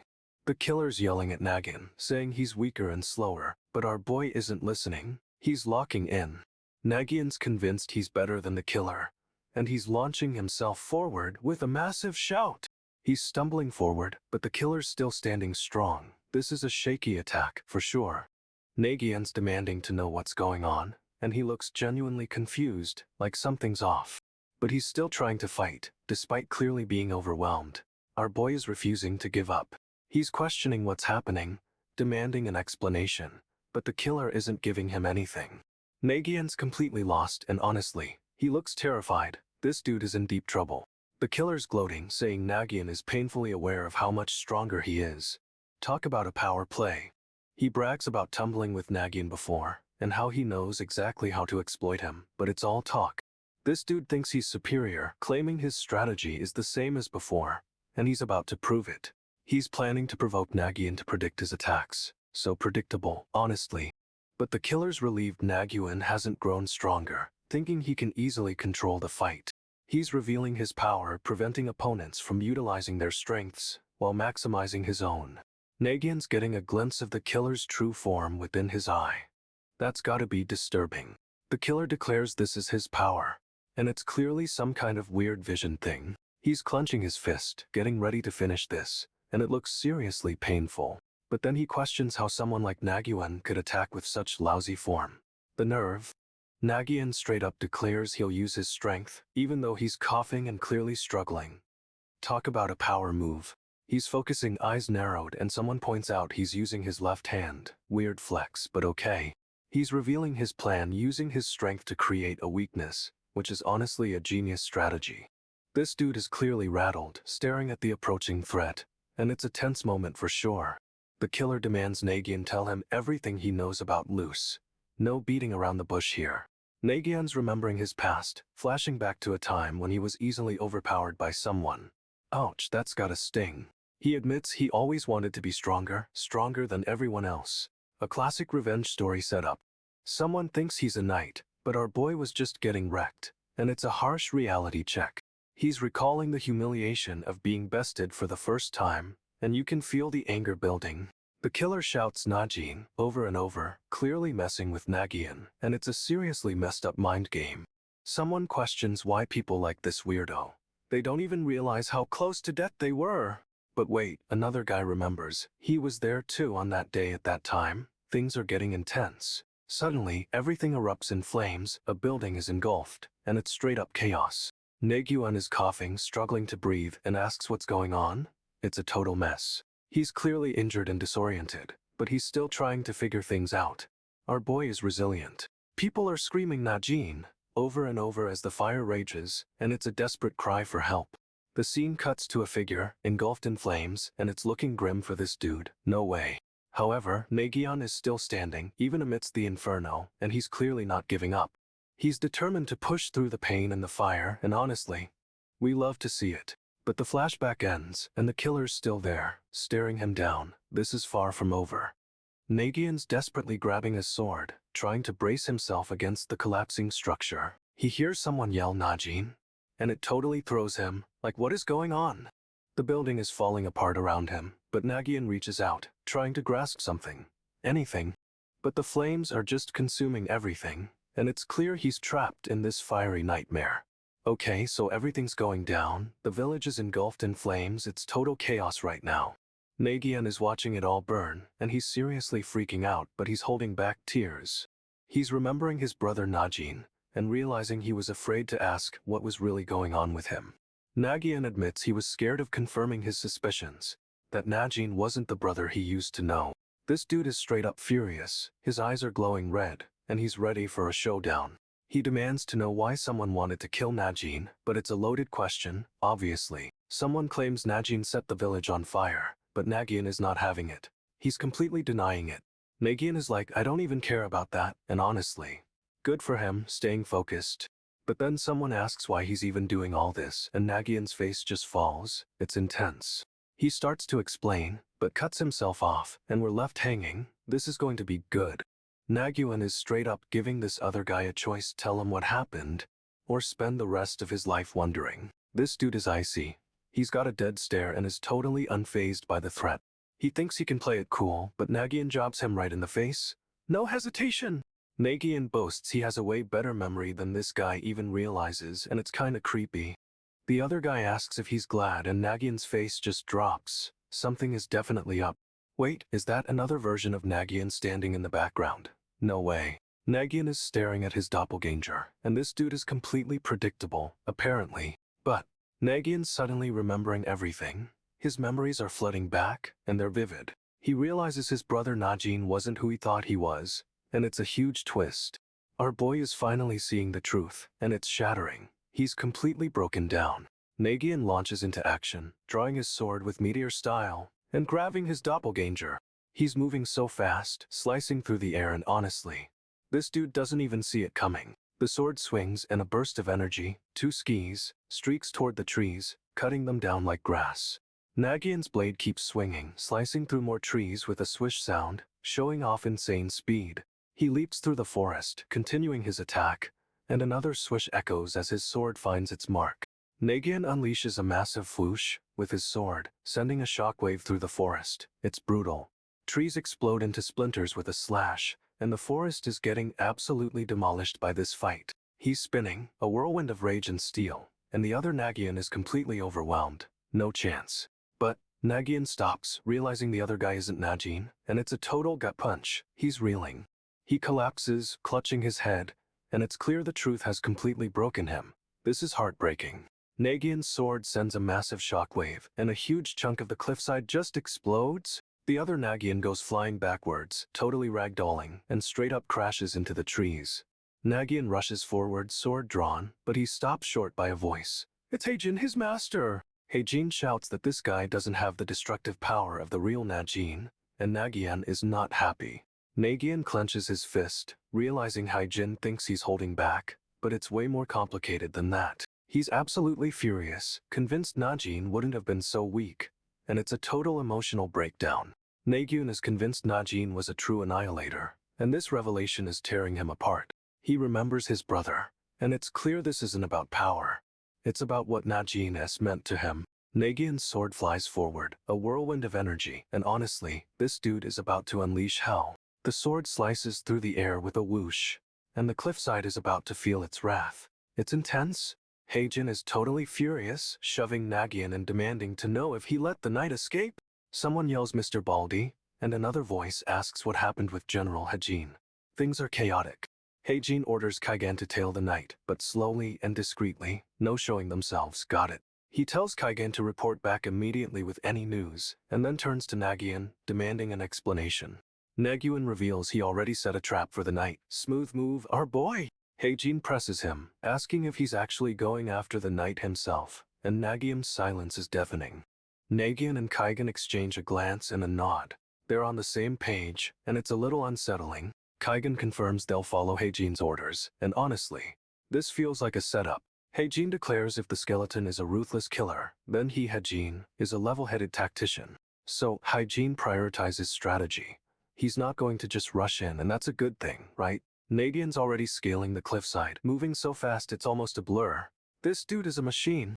He's gaining on the knight, closing the distance with each leap, and it's seriously intense. The knight glances back, realizing he's being pursued, but Nagyunn's relentless. No escape. Nagyunn launches himself forward, and the knight barely dodges, narrowly avoiding a fatal blow. The knight retaliates, sending a barrage of rocks flying, but Nagyunn's deflecting them all. He's untouchable. Nagyunn lands a hit, sending the knight stumbling, but he recovers quickly, and things get chaotic. They're locked in a brutal fight, exchanging blows amidst the crumbling rocks. It's a straight-up brawl. Heijin and Kaigan are watching from above, assessing the situation, and Heijin looks unimpressed. Nagyunn and the knight are trading attacks, but the knight seems to be gaining the upper hand. However, Nagyunn's just playing possum. He unleashes a powerful attack, and the knight is totally caught off guard. Nagyunn's eyes are glowing red as he corners the knight, demanding to know what he told Kaigan. The knight tries to play innocent, claiming he said nothing, but Nagyunn doesn't buy it for a second, and straight up grabs him. Nagyunn's squeezing the life out of this dude, and the knight finally cracks, admitting he warned Kaigan about a hidden weakness. Okay, so things are entes. Our boy is clearly rattled, looking super haunted and lost in thought. Someone just popped, and it's messing with him, straight up freaking him out with a sudden, violent move. This other dude is all, are you worried about me? Seriously? After everything? He demands to know why he was even asked to come, then immediately starts tugging on our boy's arm and getting all aggressive. Our boy just says sorry, but he's clearly in pain, and this dude won't let go, no way. He finally confesses he gets a bad reaction whenever he tries to wield a weapon, explaining why he's hesitant. The green-haired dude accuses him of being jealous and is clenching his fist. This is escalating fast, y'all. He's talking about Quering and Torreson, saying he left them in Ludika's care for now, but is distracted. They're face to face, and it's clear the green-haired dude is not buying any of it. Our boy is desperate, pleading for him to let go, but the tension is just building. This is gonna explode. The blonde dude is laying it all out. He thinks Doe is out of his league, but he sees something different between him and Quillen. He straight up says they've been close since way back, and worries they're too dependent on Quillen, like he's a burden. But the blue-haired girl is so okay, she's starting to think they can't function without him. No way. She blurts it out, saying they're no different than Doe, but the blonde dude looks confused and a shadowy figure appears. She doubles down, insisting Quillen can't do anything without them, and honestly, it's a bold claim. The shadowy figure speaks up, saying it's rare anyone can handle everything alone, and there aren't many people like that. The blonde dude is questioning if that was a compliment. This dude is so oblivious. Our boy is still reeling, clearly upset about the whole thing, and it's all happening so fast. He's apologizing again, and the green-haired dude is looking at him with a lot of suspicion. However, the green-haired dude isn't listening. He's focused on the fact that Quillen is still out there. He's claiming Quillen used his power without asking, and the blonde dude is not having it. He's getting seriously defensive. But the blue-haired girl jumps in, saying Quillen always tries to shoulder everything alone, and the blonde dude is shocked.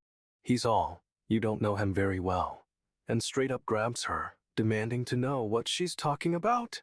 She's stammering, trying to explain Quillen used his power, and the blonde dude's face is turning red with fury. She insists Quillen did it, and the green-haired dude's eyes are Gilabu. This is getting intense. He's yelling it's a misunderstanding, but honestly, it's not sounding very convincing right now.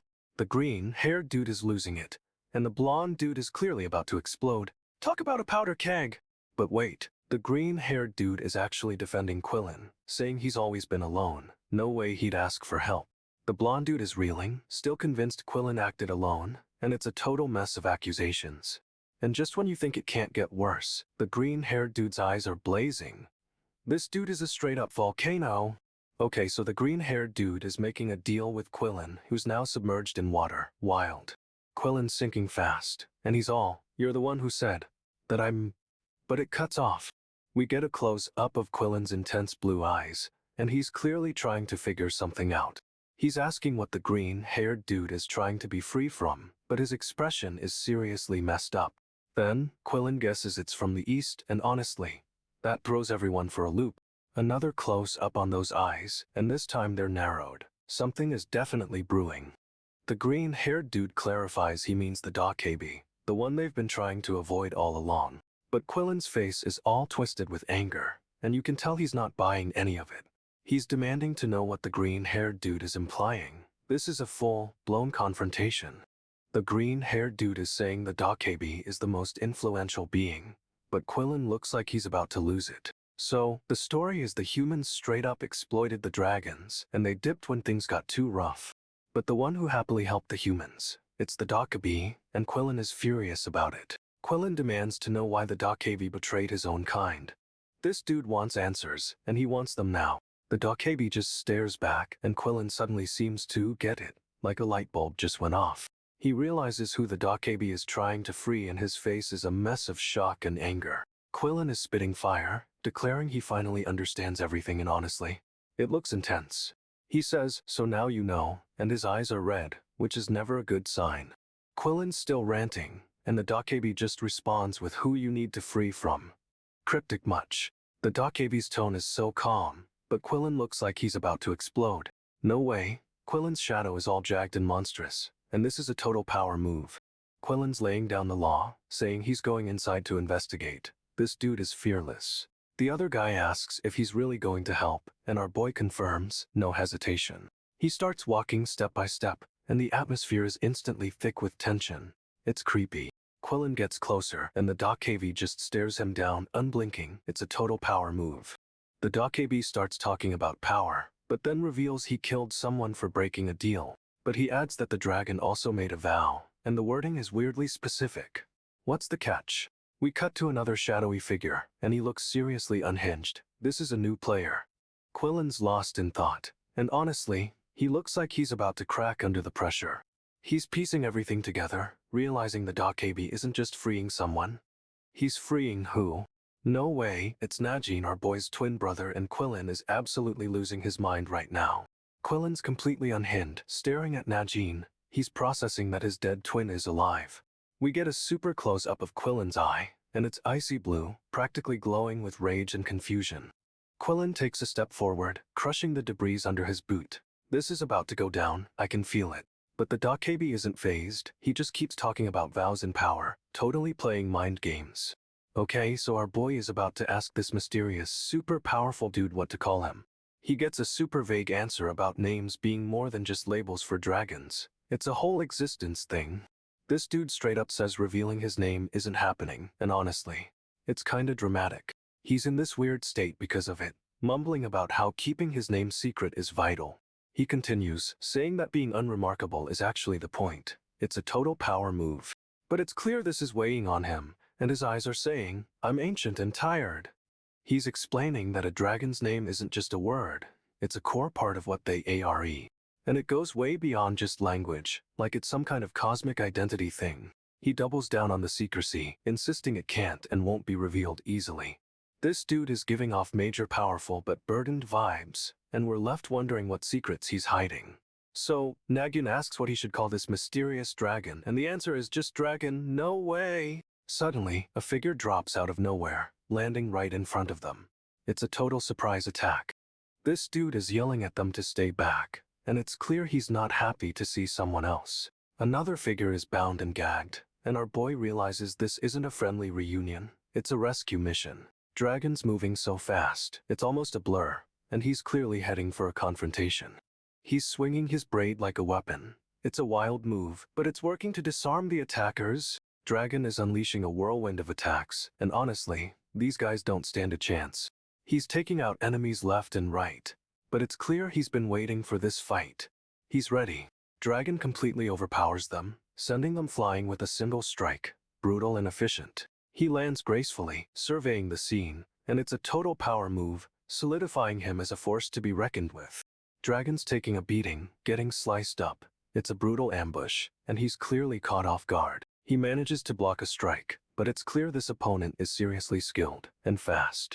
Dragon's disarmed, and this dude's got him pinned, demanding to know who he thinks he's talking to. He calls out for the grubby guy, and Dragon's all confused. Is he talking about Nagyunn? Dragon drops a bombshell. He hasn't heard that nickname in ages and thinks they're talking to him. So, this guy thinks Dragon is the trump card of the person he's after. Things are getting complicated. Dragon is straight up denying it, asking what this is even about, but the attacker isn't listening. Nagyunn's trying to interrupt, yelling Dragon. But this dude is laser, focused on the other man. Dragon's saying they're not supposed to meet like this. And it's clear there's a history here. Nagyunn's yelling again, and Dragon just keeps insisting this is about the grubby guy. What a mess! Dragon realizes he can't read this dude's mind, but doesn't care, he's still a transcendental being. Nagyunn's freaking out, telling Dragon to escape, but Dragon thinks his body is weaker far away. They decide to run to the back of the cave, thinking distance will weaken Dragon. Big mistake. Dragon's just smirking, like he knew this was coming, and asks what's going on. He's assessing the situation, and things are about to go down. You can feel it. This other guy lunges, trying to bite Nagyunn, but Dragon intercepts, shielding him. CR8, Dragon grabs the attacker's arm and it sounds like bone is breaking, no way! Nagyunn's shocked, eyes wide, as Dragon sinks his teeth into the guy's shoulder. CJ! CRUNCH, Dragon straight up tearing into him and it's brutal. Nagyunn is horrified. This dude is getting wrecked, and honestly, he had it coming. Nagyunn spits, saying whatever Dragon ate tasted bad. A seriously weird start to this fight. Nagyunn's eye is glowing red, and he's staring at where Dragon was just tearing into someone. He's asking if he imagined it, if Dragon really just ate loose? No way. Dragon's face is right up in Nagyunn's, and he's saying he ate him. It's so creepy. Nagyunn wonders if Dragon's body is even real, and Dragon is licking his lips. Disgusting. Dragon's explaining he understands now, and it's about Najin, or rather Nagyunn. Wait, what? Dragon suddenly slams Nagyunn into the cave wall with a WHUMP, brutal, but expected. Dragon's squeezing him, and Nagyunn's struggling. This is a power move, for sure. Nagyunn yells he'll throw Dragon as far as he can, then shouts to run. but Dragon isn't letting go. Nagyunn's eye is glowing blue, and he's clearly gearing up for a fight, but Dragon's got him trapped. Dragon's straight up mocking Nagyunn, calling him impudent. Wow, the nerve of this guy! Nagyunn's all right then. He's accepting the challenge, and we love to see it. This dude is flexing his Dokebi power, saying it amplifies another's consciousness. Sounds intense. He's trapping people inside his hand, like collecting figurines, and it's seriously creepy. What is happening? Dragon says he's figured out who everyone is, and he's testing Nagyunn's strength. But even the strong ones react immediately. Nagyunn touches Dragon's hand and the word hostility flashes. Uh-oh, this is about to get messy. The other two are freaking out, wondering if Dragon's already done something. They're so worried. Nagyunn's getting serious, asking what's going on, then deciding to unleash rage. Here we go. He's trying to do something, but it's not clear what. Is it a trap or a power-up? Nagyunn's eye is glowing again, and he looks absolutely furious. Dragon is in trouble now. Nagyunn and Dragon are facing off, but two figures creep up behind them. Sneaky, sneaky. Someone tosses a stone into the water, and Nagyunn's internal monologue is wild fear, excitement, and straight-up murderous intent. Nagyunn is unleashing his rage, and honestly, it's terrifying. Dragon is about to feel it. He's focusing all that energy, and Dragon is still standing there. But he's about to regret it, big time. Okay, so this dude is straight up losing it, screaming about obliterating someone. Things are about to pop off. He's turning his back on whoever he's yelling at, which, honestly, feels like a terrible idea right now. He's down on his knees, sword clattering to the ground, and looks totally wrecked. Something clearly went wrong. But hold up. He's saying they won't be seeing the last of him. What is going on with this guy? He's swallowing hard, then casually drops that taking down dragons was a piece of cake. This dude is unhinged. Another gulp, and he clarifies that making dragons hiss was easy, like ridiculously easy. He licks his lips and declares he had nothing to fear. Bro is definitely playing a different game than everyone else. Now we cut to someone else, looking confused and asking, but what is he? Good question, honestly. We get a quick shot of a shadowy figure, and it's clear this is the source of all the power and confidence. And honestly, this is getting wild. Our boy isn't just seeking revenge, he's becoming something else. Someone wonders if Nagyunn is some kind of extraordinary being, but the shadowy figure quickly shuts that down. Turns out the Dokebi, this powerful creature, needs hostility to even activate his abilities. The Dokebi failed to remember this crucial detail, that he needs someone to be angry at him. He uses that hostility as a root, amplifying feelings to restrict people's actions. It's seriously messed up. Basically, the Dokebi becomes nearly invincible when facing someone who hates him, and that's a problem. But Nagyunn is different. He doesn't have any hostility or rage inside him, and it's throwing the Dokebi off. Our boy is just focused on escaping this disaster, and honestly, good for him. The Dokebi admits he's never seen anyone like Nagyunn, weak, but willing to stand up to him. He's totally baffled, saying his powers just don't work on Nagyunn at all. No way! Then we get this cryptic line about multiplying 0 by will always resulting in 0. It's a total mind bender. The shadowy figure demands Nagyunn open his eyes, and someone else realizes he might have said the dragon's name. Someone else heard it too, but can't make out what the shadowy figure said. It's seriously unsettling. Then another voice calls out Nagyunn, right? And it's clear this dude is starting to piece things together. The shadowy figure casually adjusts his hair, totally unbothered by the questioning. This other guy straight up warns everyone that this is the Dokebi, and they shouldn't trust him for a second. The Dokebi asks what's in it for him, and then flashes this creepy grin. It's giving major villain vibes. He wants them to hand over that grubby guy in exchange for something, and honestly, that's a terrible deal. The other guy visibly shivers, and you can tell he's starting to regret everything. Then Duham the Dokebi grabs him, and this dude is clearly terrified. No way. But this is a trap. Nagyunn is using the distraction to get away, and it's working. The Dokebi says Nagyunn is powerful and wants his help with revenge, seriously. But Nagyunn is not buying it, and points out the problem: this dude is clearly up to no good. He whips around, and straight up slices at the guy beside him loose. Talk about a power move. Nagyunn declares he doesn't have time for lies, and Luce realizes this guy doesn't see humans as equals. Trusting the Dokebi would be self-destruction, our boy realizes, and things get tense. The other guy, Achaguni, mutters something about lies and seems totally disturbed by what's happening. Nagyunn then calls Nagyunn quick-witted, but his expression is giving off major suspicion. Nagyunn's inner monologue continues, and he's clearly thinking about how dangerous this situation is. But it's a trap. Nagyunn is using the distraction to get away, and it's working. Nagyunn is running, and honestly, this dude had it coming. Nagyunn's power flares up. He's gonna crush whoever's opposing him with pure force, no doubt. He unleashes a massive blast, and the ground cracks under the pressure. This is intense. The ground gives way completely, creating a huge chasm, and Nagyunn's attack sends debris flying everywhere. But Nagyunn is still standing, looking down at Nagyunn, and honestly, he's not impressed. Nagyunn scoffs, saying Nagyunn is wasting his energy, but Nagyunn is clearly focused on taking him down. Nagyunn's inner monologue reveals he's figured out Nagyunn's true power. He's a fallen dragon. Nagyunn's power is overwhelming, and he's literally breathing life back into the destroyed landscape. He reveals he's been waiting for someone strong enough to fight him, and it's kinda creepy, not gonna lie. Nagyunn's face is grim. He's accepting the challenge, even though Nagyunn is on another level. Nagyunn's eyes glow, and he prepares for battle, ready to unleash his full power. This is about to get wild. The cave straight up vanishes. Poof, gone. It's like it never existed, and Nagyunn is left standing there. Dust and debris fly everywhere as the ground collapses, and Nagyunn is caught right in the middle. Nagyunn stumbles, but Nagyunn catches him, and our boy is visibly shocked. He didn't expect that. Nagyunn admits he hasn't been betrayed in so long, but he trusted Nagyunn. That's huge. He calls out to Nagyunn, and honestly, it's a really emotional moment, considering everything. Nagyunn thanks Nagyunn for his loyalty. It's a complete reversal of what you'd expect from these two.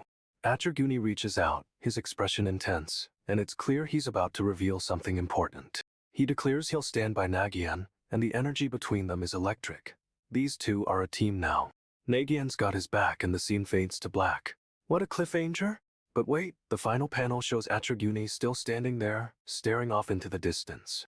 Nagyunn tells Nagyunn he needs to figure things out, no matter what. Super intense. But then Nagyunn's eyes change, turning a terrifying red, and he repeats the message, but it's way creepier. He demands Nagyunn solve it, and honestly, the pressure is insane. What is going on with this dude? Nagyunn is completely thrown, and Nagyunn's stare is unsettling, like he's hiding something massive. So, the masked knight and the green-haired dude are chilling under the stars, and the knight is thinking about someone he has a bad feeling about. This dude is straight up menacing, flashing a creepy smile, and extending his hand like he's about to mess someone up. The knight asks if he should go after this guy, but Greenhair just says, "Nah, I'm good." Super sus, honestly. But the knight isn't buying it, and calls him out, saying this other guy has the same ability as the skull, which is a problem. He's ready to go, but the knight is all fine, sounding totally annoyed, and just wants this over with. The knight tells them they're going, and another girl pipes up, offering to go with them, thinking they'll be back quickly. However, the knight shuts that down immediately, saying he can't ask her for help with something like this, and needs two people. Greenhair reluctantly agrees to go alone, like Pitch Black Hen told him to, and thinks nothing major will happen. Our boy is convinced nothing bad will happen, but something tells me he's about to be very, very wrong. The knight is suspicious and accuses Greenhair of threatening to use his power just now. Bro, he's onto him. Greenhair is all, whatever, assume what you want, but admits he appreciates the knight going with him. But then, this dude drops a bomb. He's gonna kill the knight if he pulls something like before. No way. The knight just grabs Greenhair super tight. Like, what is happening? He tells Greenhair to just hold on tight, but straight up warns him he's not responsible if he gets motion sick. They're off, and honestly, this whole situation is giving me major bad vibes. The knight is just hauling him along, and Greenhair looks totally unprepared for this. We get a close-up of the logo, the Ember Knight. Looks like we're in for a wild ride. Our boy is getting tossed around like a rag doll, and I'm worried he's gonna lose his lunch. However, the knight doesn't care. He's just focused on getting wherever they're going fast. The knight thinks someone is after him, not realizing it's a whole other problem brewing. He figures out the dragon is trying to take down the Dokabi. But it's not that simple, apparently. But the real twist, the Dokabi doesn't want to defeat the dragon, it wants to eat it. No way! This dude is confused, asking why the dragon is so hostile towards him, specifically, which is fair. He's even more confused why General Heijin is here. What's his role in all of this? Greenhair spits something out, and honestly, it looks rough. He thinks he's insignificant compared to these monsters, but he's clearly hiding something. He wipes his face, and this is where it gets intense. You can see the determination in his eyes.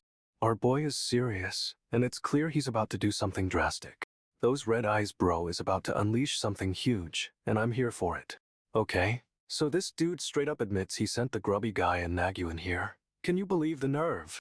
He wants Nagyunn to focus on handling the knights, but it's clear something is off with this whole situation. Someone's grinding their teeth, and it's not a good sign. Tension is building, y'all. They reveal the knights aren't on good terms with whoever this guy is, which explains a lot, honestly. But wait, is Lawzone even his real name? Nagyunn is spiraling, questioning everything. He's trying to figure out how to deceive this guy, and honestly, it's a lot to process all at once. Nagyunn feels like he's getting a raw deal, like all his efforts are going unappreciated. General Hyjin looks defeated, staring off into the distance, and it's super unsettling. He says he's grateful to General Hyjin for showing him the Crystal Sea, but something is definitely wrong. Nagyunn is lost, asking himself what he should do, and I'm right there with him. This is intense. Nagyunn drops a bombshell. He admits to using everyone to get what he wants, and straight up apologizes. Someone questions if that's really sincere, and Nagyunn wonders why he even said it super sus. But before anyone can react, General Hyjin taps him on the shoulder, and the mood shifts instantly. Hyjin tells Nagyunn to leave, insisting there's no need to fight, but Nagyunn is not buying it. Nagyunn's gripping his sword, convinced this is some kind of trick or illusion, and honestly, he's probably right. Hyjin clutches the hilt of his own weapon, the tension so thick you could cut it with a knife. This is about to go down. Hyjin draws his sword in one smooth motion, and it's fast, but Nagyunn is ready, blocking the attack. Nagyunn grabs Hyjin's arm, and the two are locked in a struggle, but Hyjin's expression is off. Hyjin tries to push him away, saying he didn't want to be here either, but Nagyunn realizes something's up. Nagyunn murmurs that this Kulin is sly, and they realize Hyjin's using the same ability as the skull. No way! Hyjin demands to know who taught Nagyunn that dragon martial arts style, and our boy is instantly on guard. Hyjin repeats the question, and Nagyunn realizes he's not getting an answer. This dude is serious. Hyjin clarifies he's asking about the skill Nagyunn used earlier, and Nagyunn clutches his weapon, clearly stressed. Hyjin presses him again. Does he know narration? And Nagyunn's about to lose it. Nagyunn straight up denies knowing narration, but Hyjin doesn't believe him for a second. Hyjin attacks and Nagyunn barely blocks, but the force sends him flying back. Whoa! The masked knight's sword glows white, and he's moving fast, slicing right at Nagyunn. Nagyunn dodges the attack, but Hyjin's relentless, and the sword keeps coming. This is insane. Another swing, another near miss, and Nagyunn is starting to get overwhelmed. He needs to turn this around. Hyjin's blade cuts through the air with a screech, and Nagyunn barely manages to deflect it. But for how long? Nagyunn swings his sword, meeting Hyjin's attack with a massive swoosh. It's a clash of titans. The swords lock up with a resounding clank, but the force is too much and Nagyunn's weapon breaks. Nagyunn goes flying backward, crashing to the ground with a huge thud. Ouch, that looked rough! Hyjin stands over him, sword still glowing, and Nagyunn realizes he's totally outmatched right now. Okay, so our boy is facing off against this other knight under a starry sky, and things are about to get intense.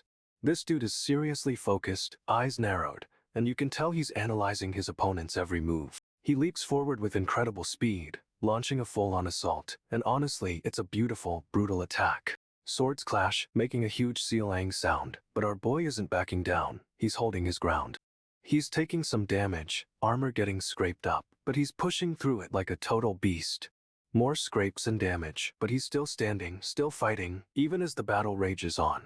He clutches his weapon, looking pretty determined, and someone actually says he fights well. High praise? Someone demands to know where Narration is, and our boy's about to drop some serious truth bombs. He's asking for information, straight up, demanding to know Narayan's location. This is personal. But, honestly, the other knight doesn't seem to know anything, and that's a problem.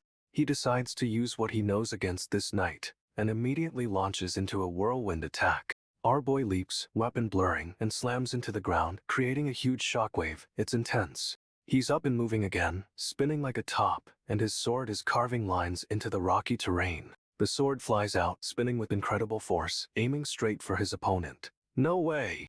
The blade whistles through the air, but the knight manages to deflect it, sending sparks flying everywhere. However, our boy isn't finished. He's already closing in, sword ready for another strike. This dude is relentless, pushing forward despite the damage, and honestly, it's kinda scary. He slams into the knight, sending them both tumbling, and the sword makes a horrible screeching sound. The blade is launched in the ground, and the knight is struggling to get free. It's a tight spot, but the knight manages to wrench the sword free, and our boy looks shocked. What just happened? The knight's helmet cracks, and he shouts something about that's. Before everything goes white, a massive explosion rips through the landscape, sending debris flying everywhere. Boom! Our boy staggers back, clearly shaken, but he's still standing. That was close. Someone, a new fighter, is rushing towards them, and apparently, they knew where to find our boy. This new dude explains Kulin would have targeted Hygiene, but he came looking for Nagyunn instead. Interesting. Another fighter confirms it, agreeing with everything. This is getting complicated fast. The fighter dashes forward, clearly eager to help, and looks completely unhinged. Yikes. He's worried about Nagyunn, saying he's just glad he's safe, but he hopes nothing happens before he arrives. We get a close-up of a mysterious guy with wild hair and piercing blue eyes. Who is this? He's rushing toward them with incredible speed, and honestly, this dude looks like trouble. This dude with the blue hair straight up calls Nagyunn pitiful, asking if he's used all his power. Rude. Nagyunn fires back, questioning if he's the one overdoing it and reminding him he used his power on Hygiene too. Nagyunn accuses the blue-haired fighter of acting unlike a cautious man, implying he's reckless. He says the fighter has more to worry about than whatever he's focused on. Is he hiding something? The fighter moves and Nagyunn whispers everything is almost in place. What's he planning? No way, the wild-haired guy Najin is here shouting Nagyunn's name, and he looks furious. Najinn's eyes are glowing red, and he's clearly about to lose it. This is getting intense. He demands Nagyunn raid his mind, as some kind of dark energy starts crackling around him. The scene cuts to black with only the energy visible. It looks like a full-on power-up is happening. But then, the energy resolves into a terrifying form. Nagyunn is in trouble, no doubt about it. Nagyunn realizes the only way forward is to use his sharpest spear, even if it puts him in danger. But he's got a plan. He needs to use these knights as bait, which sounds super risky. He fires off some kind of energy, and it's pinging off the knights like they're targets. Intense. The energy whips around, and Nagyunn's thinking about the knights. They're crucial to his plan. However, his brother Najin is still a wild card, and Nagyunn is clearly sizing him up. Nagyunn's using his power to read Najin, and it looks like he's finally getting somewhere. Our boy is digging deep, but it's taking a toll. He's pushing himself to the absolute limit. No way. Najin is launching some kind of attack, and it's coming in fast. Nagyunn is trying to dodge, but this dude is relentless and the attack is closing in. But Nagyunn's got a counter, and it looks like he's about to unleash everything he's got. Nagyunn's locked eyes with Najin, and honestly, it's intense. He's reading his brother's every move. He's one step closer to understanding Najin, but it's like looking into a twisted version of himself. Nagyunn knows he needs to act fast, because the sharpest spear is about to strike. But everything hinges on this moment. He's got one step left before the attack lands. Okay, so our boy is closing in on the guy who killed his brother? Just one step away, can you believe it? He's about to strike, but it's a race against time because a massive spear is heading straight for his target. This dude is seriously focused, eyes locked on the attack, bracing for impact. No way he's backing down now. The enemy launches a full-on assault with this insane power called Nagyunn, but our boy is straight up declaring it won't even scratch him. He unleashes dragon martial arts. A powerful blow connects, sending a shockwave and the enemy reeling. For real. But it's not enough. The enemy is squeezing the life out of someone, and you can see the strain on his face. He's pushing himself to the absolute limit, using every ounce of strength he has left, and honestly, it's brutal. The enemy is screaming, "Why you?" as he feels the force of our boy's attack, and it's clear this is personal. The enemy winces in pain, blood trickling down his face, but he's still fighting back. This is a tough one. Oh, this is intense. He's giving it everything he's got, but the enemy is still standing, and the battle's far from over. He's reeling, confused. How did this guy even wound him? It doesn't make any sense. Our boy scans the battlefield, spotting his enemy far below, and realizes this dude has a special ability. Seriously, this dude is about to eat his opponent, like, straight up devour him. What is happening? He's shocked. The enemy actually managed to leave a mark on him, and is clearly pleased with himself. But our boy is like, sorry, your attacks won't even touch me anymore, and the confidence is back. The enemy smirks, thinking he's won, but our boy is already anticipating another trick. The enemy reveals his goal wasn't accuracy. It was something else entirely, and it's kinda creepy. He explains that whenever his name is spoken, people hear it more clearly, and our boy is realizing, oh no. The enemy is listening, and he heard it, the name being called, and it's a huge problem. Apparently, hearing the name is the key, and it's making things way more clear for him. This is bad. He remembers a name, Camalesia, and it's clearly a painful memory for our boy. This enemy, Nagyunn, is listening for anyone to say that name, and he's getting closer. Nagyunn is moving at insane speed, and our boy is trying to react, but it's too late. He's right there.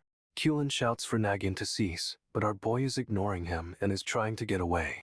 He's yelling for Najin, but it's making things worse. Nagyunn is getting a lock on him. There's a flash, and it looks like Nagyunn's about to land a serious blow. No way. Our boy is confused, but Nagyunn is furious. Damn, this dude is straight up losing it. Nagyunn is yelling about how he's been damaged, and honestly, he had it coming. He's questioning what just happened, but Nagyunn is already planning his next move. This is intense. Nagyunn is clearly plotting something, and our boy is about to be in serious trouble. I can feel it. Okay, so Nagyunn is losing his mind, but Nagyunn suddenly starts drawing power from somewhere else. This is wild. A massive hand erupts from the ground, and it's glowing, like seriously glowing, and Nagyunn is freaking out. This hand is growing into a full-on stone giant, and Nagyunn is yelling at Nagyunn to stop, but our boy isn't listening. Nagyunn is climbing this giant stone hand straight up, defying gravity, and Nagyunn is convinced something is very wrong. He's reaching the top, and Nagyunn's crew is losing it. They can't believe Nagyunn is tapping into this power. Nagyunn reaches the peak, and it's like he's absorbing energy from the stars. It's a full-on power-up sequence. Nagyunn is demanding to know where this power is coming from, but Nagyunn just smirks and says it's from his primary body? Huh. Nagyunn and his buddy are shocked. They didn't think Nagyunn could access this much strength, and honestly, neither did I. Nagyunn is screaming at Nagyunn to stop, but our boy just ignores him and prepares to unleash whatever this is. And then Nagyunn just explodes with power, and Nagyunn's crew is begging him to do something. This is gonna be good. Nagyunn's buddy is screaming at him to speed up. Nagyunn is gaining on them. No way. He's already running at top speed, but Nagyunn is closing the distance, and it's stressing him out. Nagyunn glances back and his face is stone cold. This dude is seriously not worried. Nagyunn's hand reaches out, trying to grab Nagyunn, but he dodges it with lightning speed. He's leaping toward the stone hand, and Nagyunn is losing it. What is Nagyunn planning? Nagyunn tries to activate whatever power he's been building, but it's not quite ready yet. Up, the suspense! He clenches his fist, focusing all his energy, and the stone hand starts to crack. This is getting intense. The stone hand completely shatters, sending debris everywhere, but Nagyunn somehow stays afloat. What a beast. And honestly, Nagyunn just looks defeated. This is exactly what Nagyunn wanted. Nagyunn's ready to finish this fight, and Nagyunn is about to get absolutely wrecked. Nagyunn shouts for Nagyunn to pull himself together, but honestly, it's kind of falling on deaf ears. Someone yells that the huge hand is moving again, and they're running out of time. They need to find cover. Stat. Nagyunn asks about Nagyunn, but he just tells him to worry about himself. Cold-blooded, I love it. Nagyunn straight up declares he's a knight with a plan, and the first step is getting Nagyunn out of there. Nagyunn staggers back, and Nagyunn's yelling at him to stop being so reckless. This dude is a menace. Nagyunn says Nagyunn is more important than he thinks, which is a little sus, but we'll roll with it. He orders Nagyunn to make it out alive no matter what. Nagyunn is taking this seriously.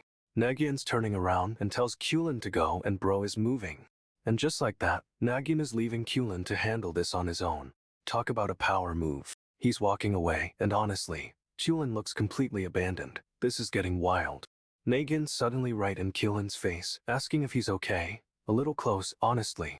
Nagyunn's hand shoots out, and it's like growing, stretching, but Nagyunn doesn't even flinch. Nagyunn asks if Nagyunn said something earlier, and our boy just repeats himself, demanding Nagyunn escapes. Nagyunn turns away, and Nagyunn's left standing there, completely abandoned. No way, this is a good sign. Okay, so things are intense. Our boy is confronting this other dude, and it's already clear there's major tension. Someone yells halt, but Nagyunn doesn't even flinch. He just keeps moving forward, and then bam, something huge happens.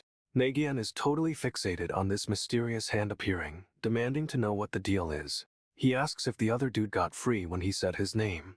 but apparently it wasn't a full release. The hold is still there.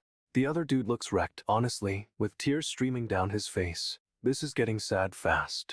He's trying to reach out, like he wants to explain something, but Nagyunn is still totally focused.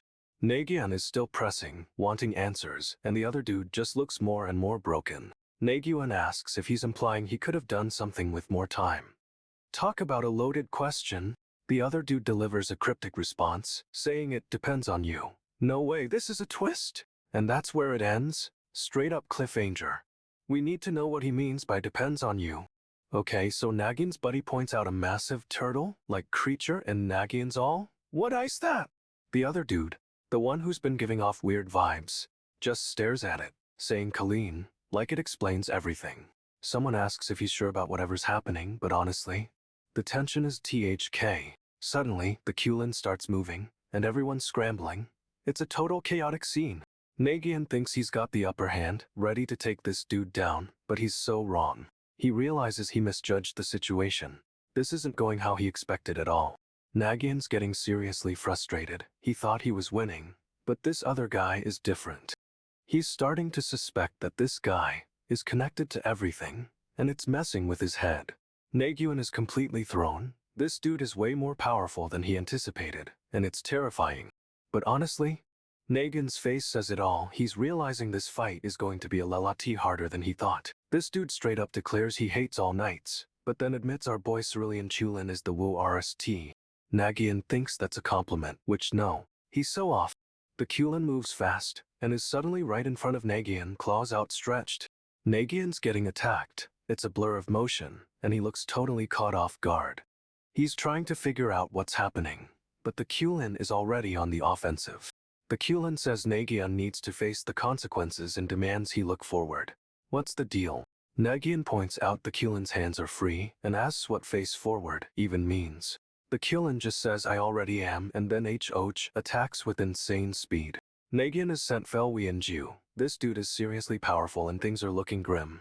Our boy is down and the Chulin's standing over him, ready to finish the job. Talk about a cliffhanger. The Chulin's weapon comes Sanji down, splitting the ground. No way, that was a close one. The blade keeps falling, piercing the earth with a massive Duochu MP. The impact is insane. The weapon vibrates, sending cracked spider webbing across the landscape. This dude is serious about destruction. The Chulin's weapon finally settles, and Nagyunn's like, so, things aren't fixed yet.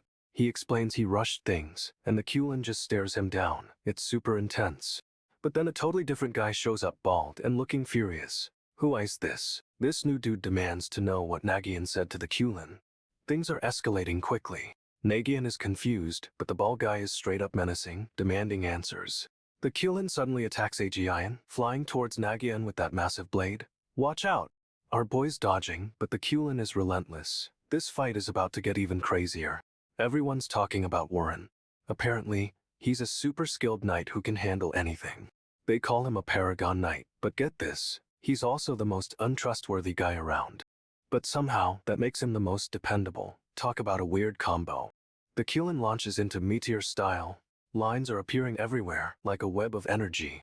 The Chulin and Nagyunn clash, spears meeting with a Piety that echoes through the battlefield. Shh! The fight is on, and the ground is getting torn apart with each hit. Nagyunn gets hit and spits up blood. This dude is seriously taking a beating. He notes his spearmanship is rough, but surprisingly sharp, so he's still analyzing his opponent. Nagyunn decides to stay close, hoping to avoid the Chulin's massive hand strikes, but then, a giant hand descends from the sky. No way, it's huge, and Nagyunn looks totally shocked. Warren's worried about Nagyunn, asking if he's okay, but Nagyunn straight up doesn't care if everyone gets crushed. The Chulin spear stubbuoses towards Nagyunn, and he leaps into action. It's a super close call. Nagyunn realizes it was too easy to avoid the spear, meaning there's definitely a trap coming. He activates 8 skies, and the Chulin spear gets destroyed with a massive UMP. No mercy.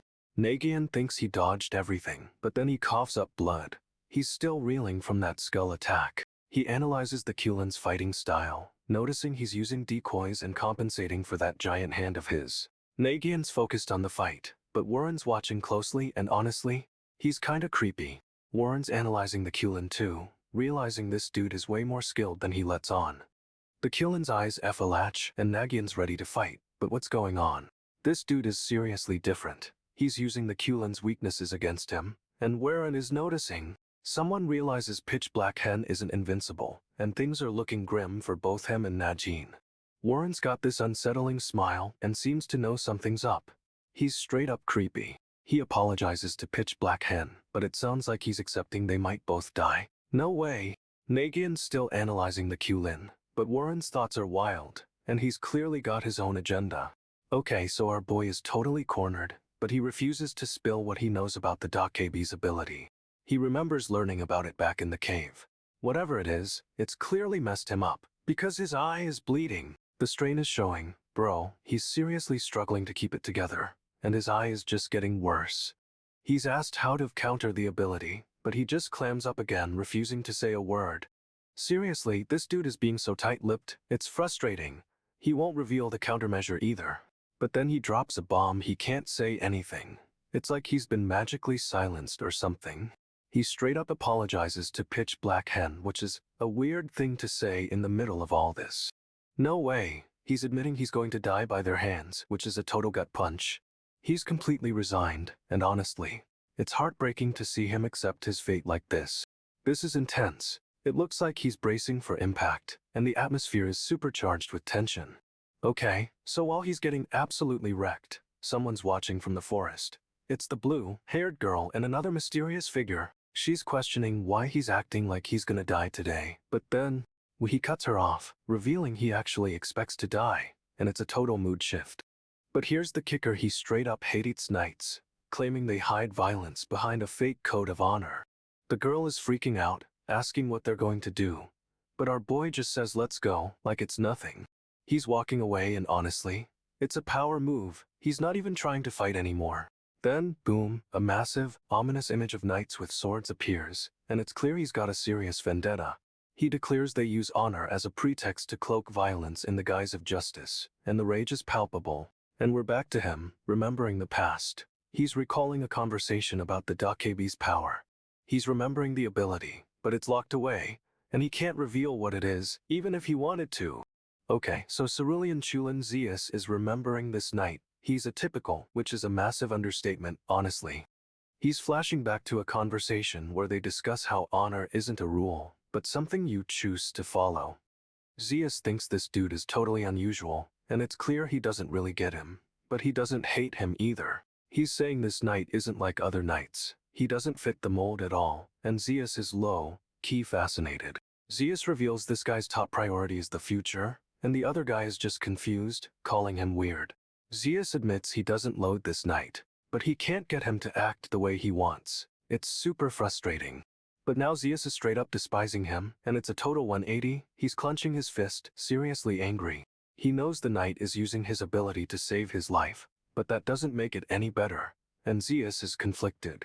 Zeus is ranting about the consequences of this contradictory behavior, and he's clearly not happy about it. And honestly, this whole thing is a mess, but it's a really good mess, and we need answers ASAP. Okay, so Zeus realizes Nagyunn hasn't activated his full power yet. His hands haven't turned, whatever that means. But Nagyunn is already thinking several steps ahead, revealing he's devised a plan as a knight.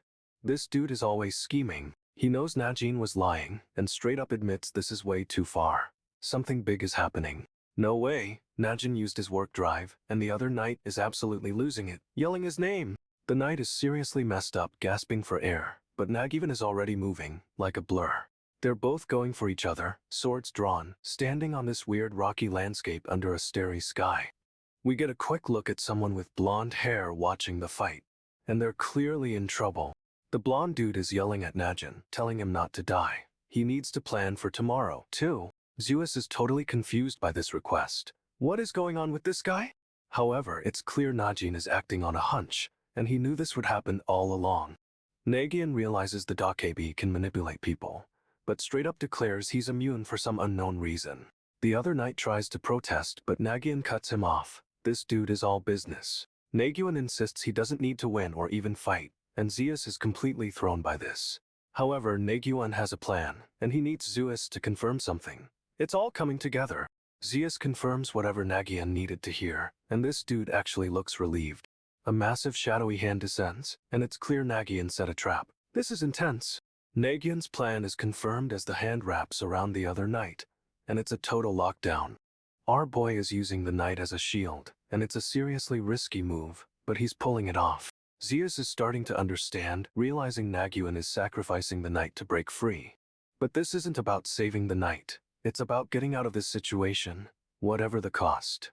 Nagyunn launches a blade of energy, straight at the Dakebi's hand. It's a risky, all-or-nothing attack. The energy blade slams into the hand, cracking the stone, but it barely slows the Dakebi down. Nagyunn keeps firing, energy blasts ripping through the air, and the stone cracks further with each hit.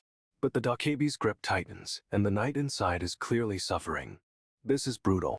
Nagyunn winces, clearly feeling the pain inflicted on the knight, but he pushes through it. He's got a weird look on his face, like he's expecting something. What's this dude planning? Another energy blade shoots out, this one aimed at the knight's armor. No way, he's attacking his ally! The blade slices through the armor, and honestly, this dude had it coming. It's a sacrifice play. With a final, desperate push, the Dakebi's hand shatters, sending pieces flying everywhere. Nagyunn's free, but the knight is down, a heavy price, but our boy is moving on to the next step. Nagyunn yells out, and a massive flash of light erupts. It's like a power-up sequence, bro. The Dakebi's armor cracks and splits, but it's barely a scratch. This thing is seriously durable. Nagyunn grabs hold of the damaged armor and straight up pulls. He's ripping it apart with his bare hands. He yanks the armor off, exposing the Dakebi, but our boy is clearly exhausted. What a fight!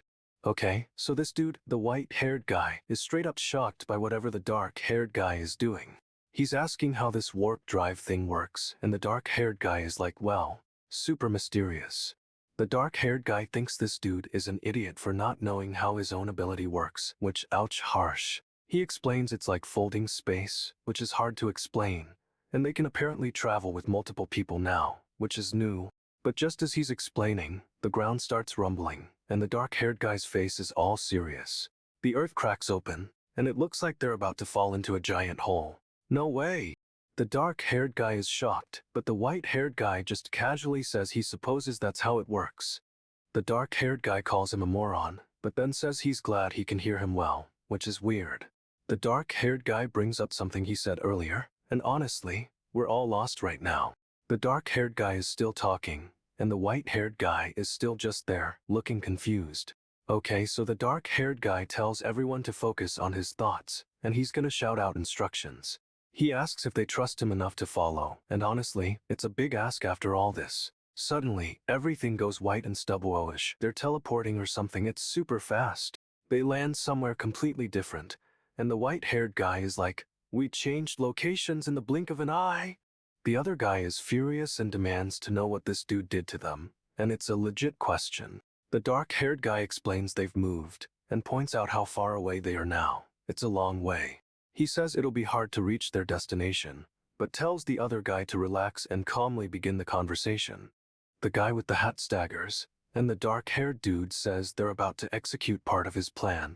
And then, the dark-haired guy starts messing with the white-haired guy's hair. What is happening? He's just casually twisting it, and the white-haired guy looks seriously annoyed, but also confused. Okay, so the dark-haired guy is dropping hints about a plan involving the knights and removing everyone from the location. The white-haired guy is totally baffled, asking what the heck he's thinking, and honestly, same. This dude straight up tells him they'll talk later, but right now he needs to focus, super cryptic. He reveals he left his spear behind, and the white-haired guy is freaking out about Najinn's safety. But hold up, the dark-haired guy uses some kind of warp drive and zooms off, leaving everyone stunned. The white-haired guy's trying to figure out what's happening, but our boy is already far away. It looks like he's trying to strike a conversation, but the scale of things is intense. And then, the dark-haired guy starts using the warp drive again. No way! The white-haired guy realizes he used the warp drive, and it's a total mind blow. But what's he planning to do all by himself, with no knights or dragon beside him? Seriously? He's declaring that he pushed things really hard, and honestly, we're starting to see why. He claims nothing changes now that Nagyunn is here, but that's a total lie. Everything is different. This dude is suddenly yanked backward, and it's super fast, like a warp drive or something. He's flinching, and then a massive hand appears, grabbing him from the sky. No way! It's a giant fist, and our boy is tiny compared to it, seriously dwarfed by the scale of things. We get a close-up of the dark-haired guy's face, and he looks resigned. It's unsettling. He's reaching out, and the other guy is right there, but the distance still feels enormous. The dark-haired guy states he can't understand him, and takes a step forward, radiating power. He warns him not to try and use their relationship to beg for his life. Cold-blooded. He insists he's not soft-hearted, and gives a serious glare. This is getting intense, fast. He's laying down a serious truth bomb. Revenge isn't for Nagyunn, it's for him. He claims carrying out the mission honors Nagyunn, but this dude isn't buying it for a second. He demands to know if this guy is even himself, pushing for a straight answer. It's intense. He's willing to let him end it, but doubts the other guy actually can bring himself to do it. He asks if someone is controlling him, forcing his hand, and the tension is reaching a breaking point. The dark-haired guy glances up, and you can practically feel his realization. Oh no. He's staring, and it's clear he understands. This dude really does have control over others. We get a close-up of the dark-haired guy's eye, and it's absolutely terrifying. Chills. He really does have the ability to control others. And the white-haired guy is totally seeing it now. This is bad, real bad. He's laying out his plan. He wanted an offer, not to be left behind, and got rid of anyone interfering. The dark-haired guy looks totally rattled, but our boy doesn't care. He's focused on the dragon. He's reaching for the dragon, and honestly, it looks like he's about to consume it. With a wish, he makes contact, and the dragon starts to dissolve into energy. The blonde dude sees this and gets hyped. It might actually work now. He's clenching his fist, and the energy flowing into our boy is insane. Another wish, and he's fully absorbing the dragon's power. No way! He calls out Kamelsa's name, promising to make sure she can eat him too. He's vowing to use this power to his advantage. This dude is straight up terrifying. But the dark-haired guy is murmuring about the offer. Something's definitely up. Someone's coming, and this mysterious figure with the horns straight up knows it. He says, "Hello, me. What is that even, man?" And then bam, a flash of golden energy. It's the blonde dude, and he's arriving with a vengeance, looking absolutely ferocious. He's here to help our boy, but honestly, this whole situation is about to get wild-y. Okay, so things are tense. Someone from the east is infiltrating their territory. No big deal, right? But wait, it gets worse. Rumors are flying about a magician getting assassinated, and a general being the mastermind. This dude is not happy, and wants to know what the knights are even doing while all this is happening. He demands info, and the crew starts whispering. Apparently, the East is bold enough to flaunt their disrespect. Violet Mouse Artin and White Dog Miriam are sharing their thoughts, and honestly, they're both confused about the hostility. Miriam thinks if war breaks out, the knights will get stronger, so they're keeping everyone in check, which is kinda sus. Violet Mouse, though, he's straight up calling it pathetic, and Miriam doesn't seem to care. Then Copper Salmasa Kamena shows up grinning, and things get even more awkward. This crew is a mess. Someone tells them to stop talking about the knights like that, but Selmusa immediately asks what's honorable about them. It escalates festi. Someone says the knights aren't beasts, but Selmuso insists they are, and things exp Lodi. Okay, so a mysterious figure, Crimson Hippo Hensher, is making a grand entrance and everyone bows, like, immediately. This dude is straight up intimidating, and the others are whispering about how she defeated the demon knight. They're all talking about her special ability, the penetrating eye, which can apparently seize everything. It's even said this power lets her see a person's hidden blade. No way, that's terrifyingly accurate! The blonde knight seems super interested in her, and honestly, he's giving off major dangerous vibes. He's questioning if she's a hero, but then the narration reveals she is the hero who took down the demon knight. He bows to her too, and the other knights are just watching, like they can't believe what's happening. The narration explains the penetrating eye can perceive others' abilities, which is a seriously broken power. So, Hensher is a total badass, and everyone's realizing it. This is a power move if I've ever seen one. But the blonde knight is definitely hiding something, and I have a feeling this is about to get really complicated. Hensher reveals the peace they hoped for hasn't come to pass. Talk about a mood killer. She acknowledges the knights are powerful, but inexperienced and, crucially, controlled. Hensher starts walking, each step echoing the weight of her words and the knight's limitations. She's heading towards someone.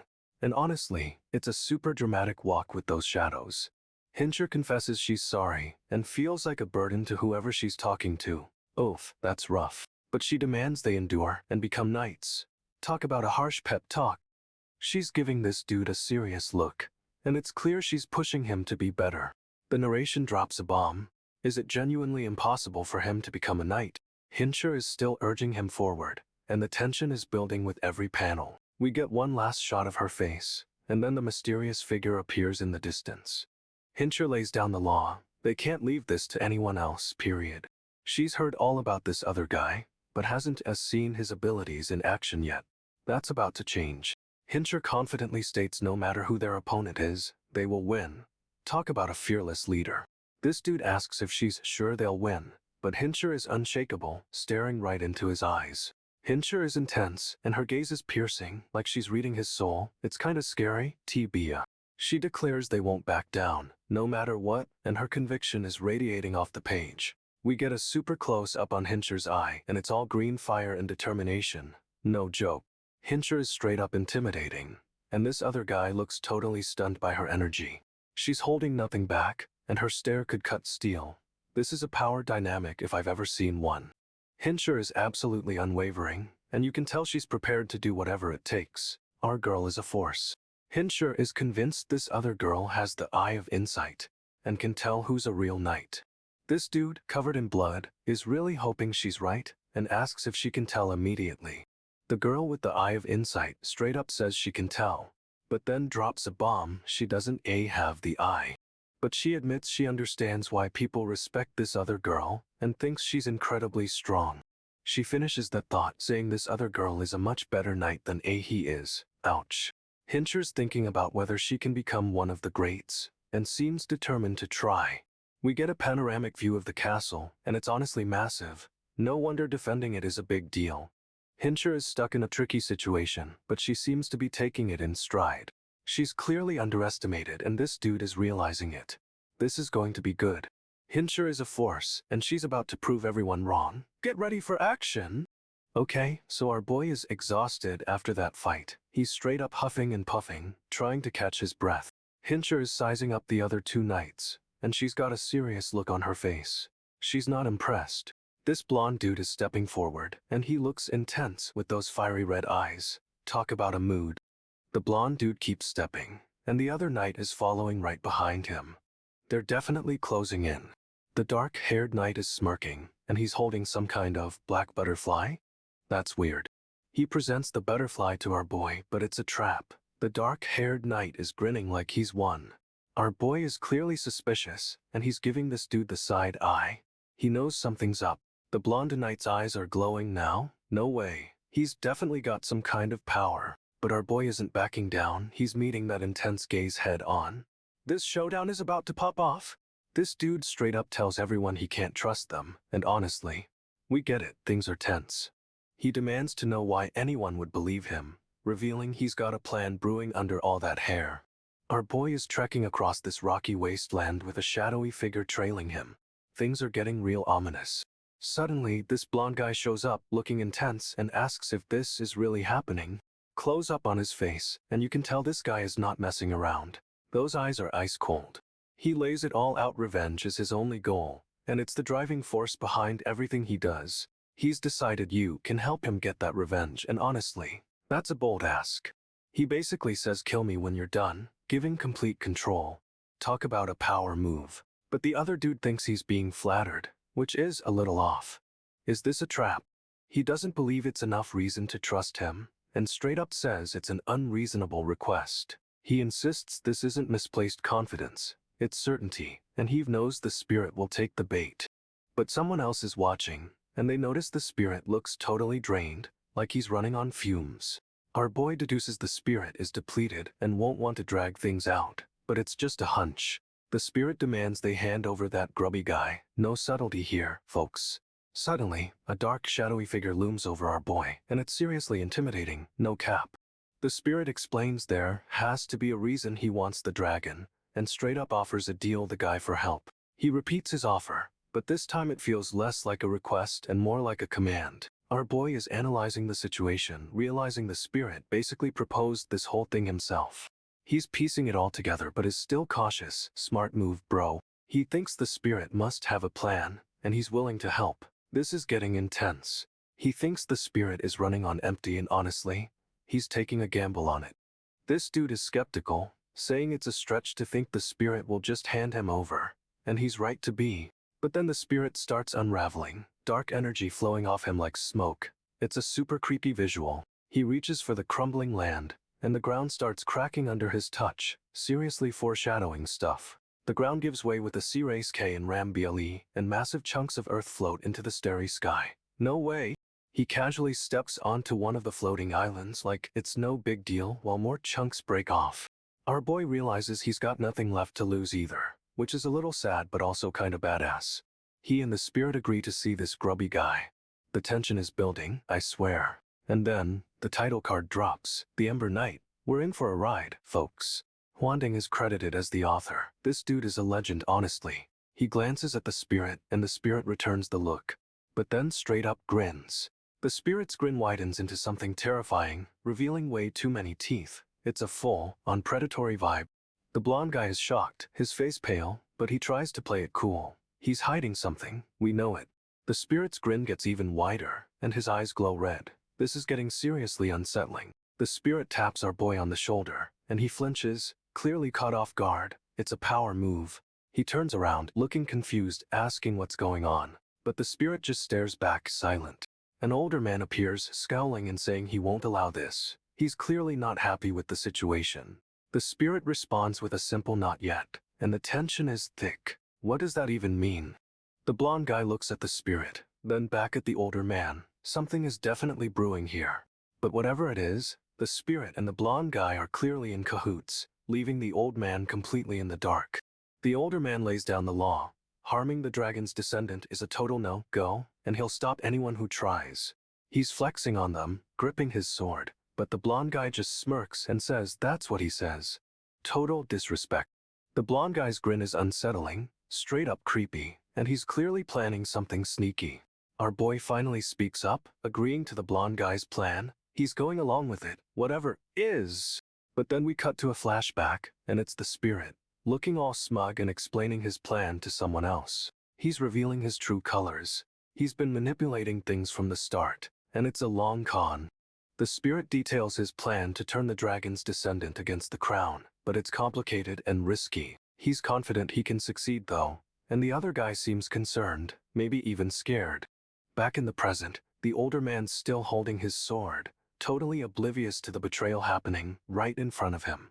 And honestly, the spirit and the blonde guy are working together, while the old man is left in the dark. This is getting intense. Kaijan asks what's wrong with Nagyunn, but she's fixated on someone.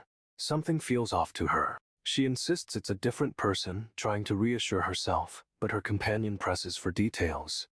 Nagyunn worries their plan won't work, and the other guy seems to be listening in on their conversation. But Nagyunn steels herself, declaring they'll push forward with it anyway. She's determined, even if she's unsure. They spot the blonde spirit, and Nagyunn's face drops. She's shocked he's back, demanding to know why. The spirit doesn't seem to care about her concerns, brushing it off and claiming he didn't have high expectations. He explains he knew the Dokkabee wouldn't fully cooperate, so he didn't expect things to go perfectly. However, the real reason he stayed behind is about to be revealed. This is where it gets juicy. He starts to explain why he stayed, and Nagyunn looks absolutely devastated. Something terrible is coming. Nagyunn breaks down, tears streaming down her face, and honestly, this is heartbreaking. Nagyunn is straight up shocked. She had no idea this dude was still around, and he wants to talk to Ever. He says she's the only one who can tell him, and Nagyunn is reeling. It's clear this is about something huge. But here's the kicker, he needs to know what happened when the dragon descendants were massacred. No way. Nagyunn looks completely broken, and honestly, we're about to find out a dark truth from the past. Okay, so we're deep in the forest, it's night, and the full moon is casting this eerie glow, setting the mood for some serious stuff. Nagyunn is clearly trying to get info from this guy, Najin, about what happened, but Najin is straight up refusing to talk. He asks what Najin means, and this dude just bursts out laughing, which is unsettling, to say the least. Najin's rocking this dark red coat, looking all mysterious, but it's clearly hiding something, and it's a vibe. We get a quick glimpse of another character, with a weird yellow strand of hair, peeking out from behind Najin. Nagyunn insists he needs to know what happened, even if it's painful, but Najin is still stonewalling him. No way. Najin's face is all messed up, like he's reliving some trauma, and he's clearly struggling to even speak about it. He finally starts to explain, but then immediately shuts it down, saying anything he says will just sound like an excuse. But then he drops a bomb. He killed them, and it doesn't change anything, which is intense and super messed up. Nagyunn is still pushing for answers, and this other character confirms something did happen, and honestly, this is getting good. If the dragon's descendants have a unique trait, Najin is wondering if this is about him. Apparently, the dragon clan were legendary, formidable fighters with deeply ingrained training, and it's unprecedented. Najin asks if they're talking about him, and this other dude, Sky Blue Raccoon Durang, confirms it. Indigo Sheep Veltonen chimes in, saying they're discussing the situation, protecting others, specifically. They reveal the Dragon Clan's territory has never been open to outsiders to this degree, but they've entrusted the village to them. Veltonen is suspicious, but Durang thinks it shows the villagers really trust them. A bold claim. Durang is about to say something, but Najin's already moving, launching himself forward with a battle cry. He attacks, swinging his sword, and Veltonen is quick to react, blocking with his own weapon. Najin's serious, determined. This isn't a drill, and the clash of their weapons echoes through the snow. With a swift movement, Najin pushes Veltonen back, showing off some serious skill, and it's clear he's not playing around. Veltonen praises Najin's progress, but our boy isn't holding back anymore. Time to go all out. Najin launches a furious attack, swinging his sword at Veltonen, and it's a straight-up clash of titans. He pushes Veltonen back with incredible force, showing off skills he's clearly been owning. Durang asks if they're talking about the dragon's descendants, and Najin confirms it's about them. They reveal the mother of dragons fell into a coma due to an unknown illness. Huge plot twist! So, the Dragon Clan made a deal medical tech in exchange for knights escorting them to the capital. This left the village unprotected, but Durang says they were trusted to stay behind. Sketchy, right? They also entered a long-term contract with the Dragon Clan, and Durang insists they just need to fulfill their duties. Veltonen nods in agreement, but something about this whole situation feels off to me. But honestly, this is all setting up for something massive. I can feel it. Najin and Durang are trying to piece things together. They think the Dragon Clan might have leverage over the knights, but Najin isn't convinced, and honestly, he has no clue what's really going on. Durang wonders if the knights have already benefited from this deal, and Najin is equally stumped. Suddenly, the scene shifts to a village prepping for a festival, a traditional celebration for returning warriors. We see a woman standing guard with a massive sword, and it's clear she's waiting for someone, or something. Veltonen casually mentions everyone's good at handling fire, and Durang just accepts it, which is kinda weird. But wait, it turns out the festival is a distraction, and they're actually expecting a fire dragon to arrive. The woman with the sword is apparently a dragon descendant, and she's the one tasked with keeping the beast contained. No way, she's been sealing the dragon's power with her sword this whole time, a skill passed down through generations. And now, the dragon is starting to break free, which means trouble is definitely brewing for our boy Najin. Najin thanks Durang for joining his patrols, but admits he knows Durang is just worried about his arm. Durang straight up denies it, but Najin isn't buying it, and honestly, Durang looks super flustered. Durang apologizes, revealing she's considering returning to her family now that Najin is injured. Najin is shocked, asking why she would do that, but then drops a bomb. He can't continue as a knight in his condition. Durang gives him a serious look, and it's clear she's not happy with his decision at all. Suddenly, they hear a sound. It sounds like the festival has begun, so they decide to head back. But as they turn, we get a glimpse of the landscape, and it's starting to look pretty chaotic. And then, crunch, something is being crushed underfoot, and it's not looking good for anyone nearby. This dude is seriously injured, and it's all happening so fast. However, the crunch sound is the least of their problems. The festival is a disaster, and it's about to get way worse. Durang calls out to Lihan, but he's totally spaced out and mumbling to himself.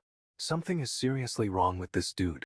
Durang asks what Lihan is doing out here alone, but he's just trembling and barely able to speak. Lihan is shaking so badly, Durang wonders if Ryuman or Linzia are bullying him again, but then, boom, Durang gets blasted backwards, and it's clear whatever just hit her is no joke. She's down for the count.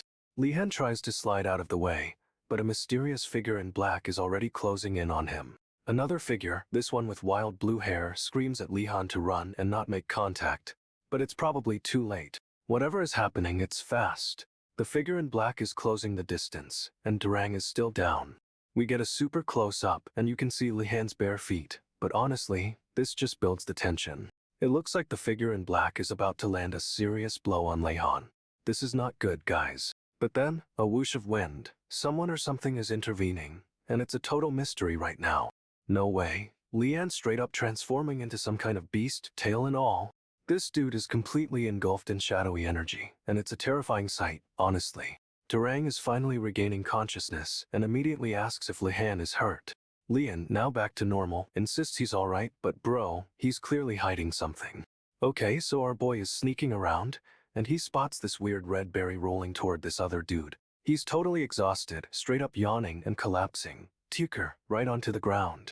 This dude with the spiky hair is peeking around, looking all suspicious and kinda beat up. He slides closer to see what's going on, trying to be sneaky, but he's clearly stressed out. No way, it's the other dude, the one who looks like our boy, and he's totally shocked to see him there. They both take off running, and it's a full-on chase scene through the snowy landscape. The guy with the spiky hair draws his sword, and it looks like he's ready for a fight. The other dude is laughing like a maniac, even with snow falling all over his face. It's kinda creepy. Spiky hair dude is looking at him, a mix of anger and confusion on his face, honestly. But the other dude is grinning, and he looks like he's enjoying this way too much, bro. He calls out Lihan, but it's a trap, because the dude with the glowing eyes is straight up transforming. The title card hits, letting us know this is the Ember Knight, and honestly, it's getting intense. This dude is jar WMG like a full-on beast, and his eyes are seriously freaky right now. He hisses and lunges, grabbing the spiky-haired guy who is SEREMG and trying to fight him off. Our boy's dodging and weaving, sword flashing. He's trying to create distance, but this thing is fast.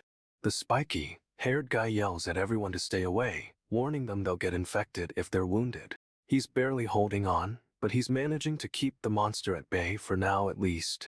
Mouse! Our boy swings his sword, a blur of steel cutting through the air. This is gonna hurt. Slush! The sword connects and the spiky-haired dude goes flying, but there are others nearby, and honestly, this dude had it coming, but our boy looks totally exhausted after that attack. He's yelling at everyone to aim for the necks of these creatures, and seriously warns them not to get splashed with blood. But while he's giving orders, the monster is already launching an attack, swinging a blade at him.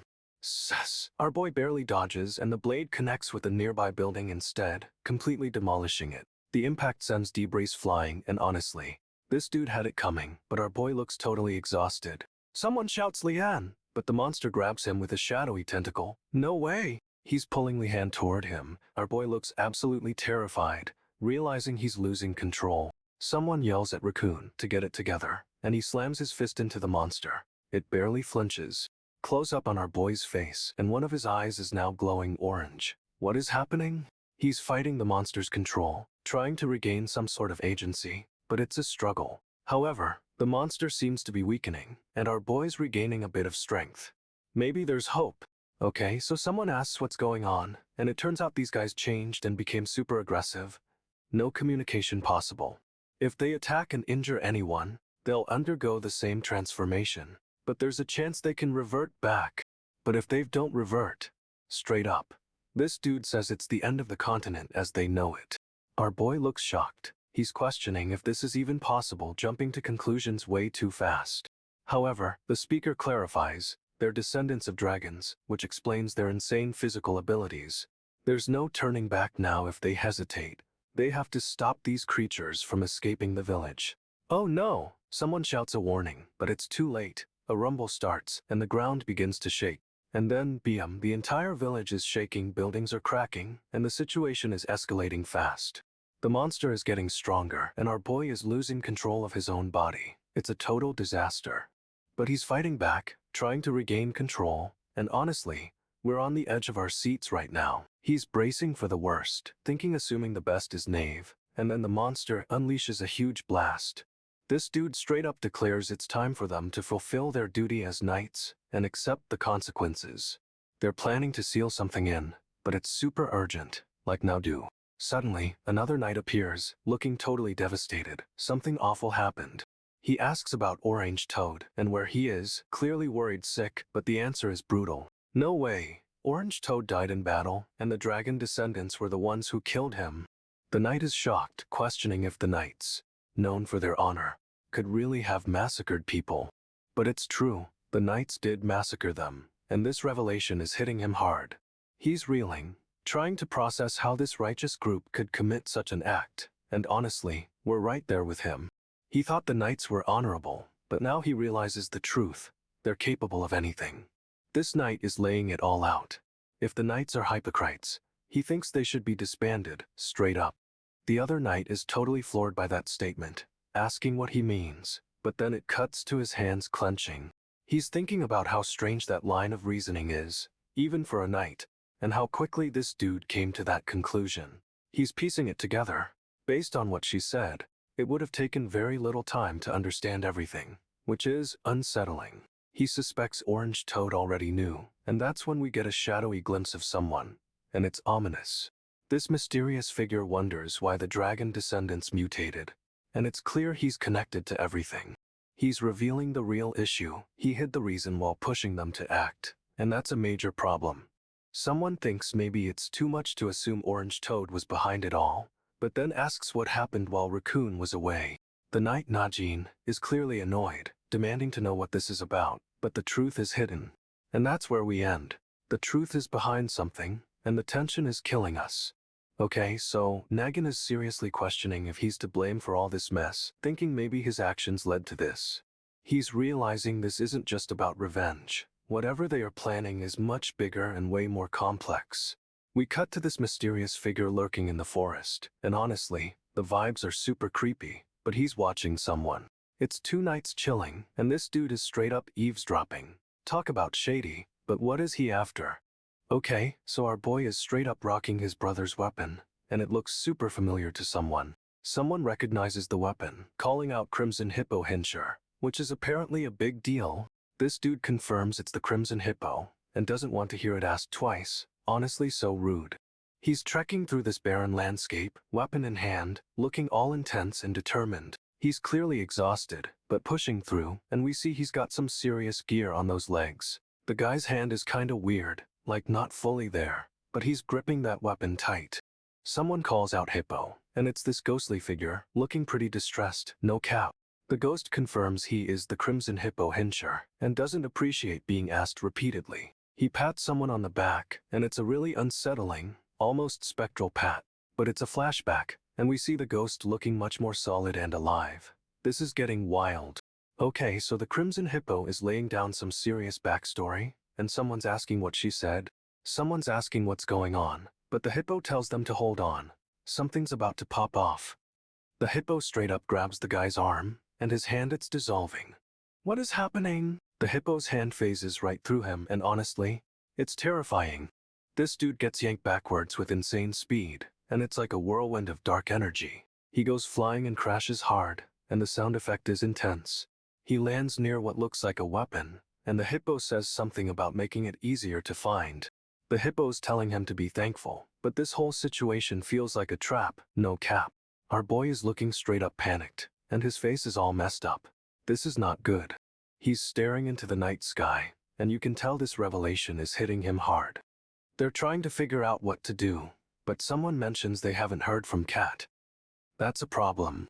The hippo tells them to regroup and get things sorted, but it's clear she's hiding something. She asks about news from Cat, and this dude's face just CREM suspicion. Something's definitely off. The hippo suddenly yells no fighting, and straight up grabs someone's arm, stopping a brawl. This dude is moving at impossible speeds, like a blur of motion, and the sound effects are insane. He crashes into the ground with a massive impact, and honestly, it looks painful. He lands near a weapon, and the hippo says she made it easier to find. Sketchy much. The hippo tells him to be thankful, but this whole setup feels like a trap, and our boy knows it. He's staring up at the sky, and this revelation is clearly hitting him at JRD. It's a major moment. The hippo says now, you, and then moves to attack, but the guy's already reacting, bro. He's asking what the message was, convinced it's for him. But this dude is already getting a bad feeling. Someone tells him the sender clearly knew what he'd decide. And that's seriously unsettling, bro. The messenger says get ready, and our boy is instantly on edge, realizing something huge is coming. He wants to know how far into the future this person can see. Nagyunn's getting increasingly worried. A figure appears inside, and it's Kat, but she looks off and is clutching a folded piece of paper. She's handing the paper over, and it's clear this isn't a friendly visit. No way. The paper unfolds, revealing a symbol, and this dude is instantly recognizing it as something dangerous. The paper is whisked away with a whoosh sound, and our boy is left reeling, realizing he's been played. He's staring at the spot where the paper was, and you can tell this is a massive turning point. However, Kat is standing in the shadows, and something about her expression is chilling. She's definitely not on their side. He shouts Kulin, and honestly, the sheer panic in his voice is sending chills. Straight up, the forest explodes with these massive boom sounds. Everything is shaking. Trees are falling, birds are scattering, and it's total chaos. But he's focused on something. He sees a massive crack forming in a cliff face, and his eyes widen. Something's breaking free! This dude reaches out, like he's trying to hold the cliff together, but it's crumbling fast. He's looking down at something, and someone shouts, "Najin told me how you do it?" A figure lands with a THUD, and he's clearly shocked by who it is. He's saying he's actually gotten better, and you can tell he's starting to believe it. The other guy thinks it might actually work, and his expression is a mix of hope and disbelief. But someone is yelling "come back," and it's clear things are about to go south again. Okay, so the second special class is getting the axe, straight up disbanded by the woman in charge. Everyone is shocked, especially this one guy who was really hoping for a mission. But the woman isn't finished. She's talking about hard work, while everyone looks devastated. Our boy is staring off into space, looking all brooding and intense, and you can tell something is up. He's clenching his hand, and it's covered in bandages. No way that looks good. Then we get a close-up of his hand, and honestly, it's a little terrifying with all those wraps. Another dude with crazy blue hair is looking on, and he seems concerned, to say the least. He's muttering about something happening soon, and it's super ominous. The tension is unreal. And then, a glimpse of more bandages, and you just know things are about to explode. He's gripping his hand so tight, you can see the bandages straining, and honestly, it's a bad sign. The woman in charge says no way she's letting anyone decide the war's outcome. She's taking control. But she clarifies the key to this decision rests with someone's hand. What is happening? This dude with the bandages is pointing at something, and it's super creepy with that whoosh sound effect. He's staring intently, looking a little unhinged, and honestly, we're all on edge right now. This general is getting suspicious, demanding to know what our boy is planning, but he's playing it cool. Nagyunn straight up tells the general he's not with the knights and has his own goals, so he won't interfere. Someone else wants a word with the general, and honestly, it's a little creepy how they appear out of nowhere. This dude, Igris, is observing everything, thinking he's the only one working alone, but that's a total lie. Igris realizes there's more to the story, showing off some intense red eyes, and it's clear he's about to unleash something big. He's watching the general and another knight, pointing out their relationship is built on distrust and manipulation. Igris sees this tension as a huge advantage. They'll keep each other in check, which is perfect for his plans. We get another close-up of Igris's eyes, and it's clear he's got a serious plan brewing, no way around that. The dragon descendant's ultimate goal is revealed: the complete downfall of the knights. It's about to get messy. A shadowy figure is lurking, and honestly, this looks like a trap waiting to spring on someone unsuspecting. Igris is inhaling deeply, trying to calm down, but he's straight up furious that no one is listening to him. He's convinced the dragon descendants won't cooperate, and even Hagen can't control him. This is getting intense. Igris needs a pawn, someone easily manipulated, and he's determined to find one, no matter what. He spots someone on top of a distant tree, but it's not clear who it is. Is this the pawn he's been looking for? The figure on the tree is revealed to be a Dokebi, and Igris admits it's hard to read what he's thinking. But the Dokebi's gaze is fixed on someone else, and the atmosphere is seriously shifting. Our boy is getting seriously creeped out, as the Dokebi seems to be sizing him up. The Dokebi is now studying the general, and Igris is starting to suspect something's up. He realizes the Dokebi is targeting the general, and it's a game changer. This dude is playing chess. And just when you thought things couldn't get weirder, the Dokebi suddenly vanishes, leaving everyone stunned.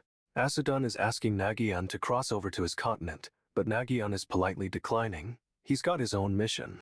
But suddenly, Nagyunn falls off the cliff. No way, this is a total shocker. He's plummeting, and someone is desperately trying to grab his hand. It's a clutch save attempt. This dude is clinging on for dear life, but his grip is slipping, and it's looking grim. The dragon descendants are gathering, and they're about to be tested. It's time for a selection process. The leader asks a simple question: what color is his hair? It seems like a weird test, honestly. But the candidates all respond with "I don't know," and it's a huge fail. They're clearly unprepared.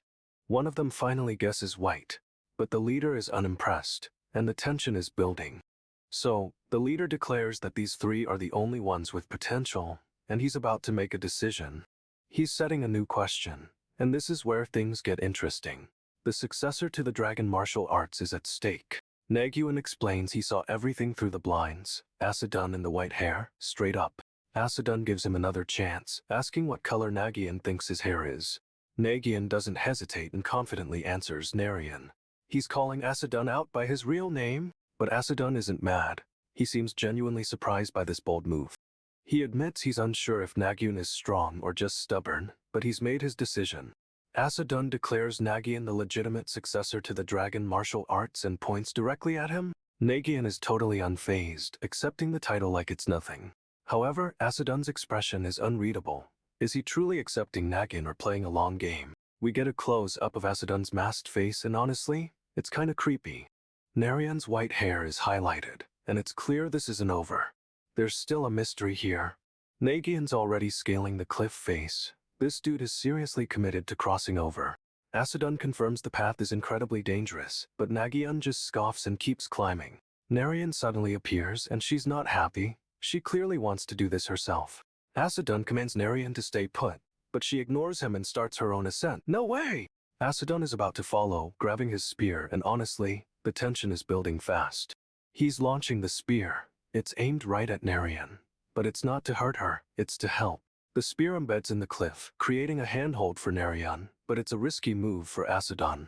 Narration grabs onto the spear, but Nagyunn is left dangling precariously. He's putting himself on the line. Nagyunn reaches the top and is totally unimpressed, and Nagyunn is still struggling to climb back up. But Narration suddenly pulls on the spear, and Nagyunn starts falling. What is she doing? Nagyunn is straight up accusing Narration of being the mole, the traitor, and she is not having it.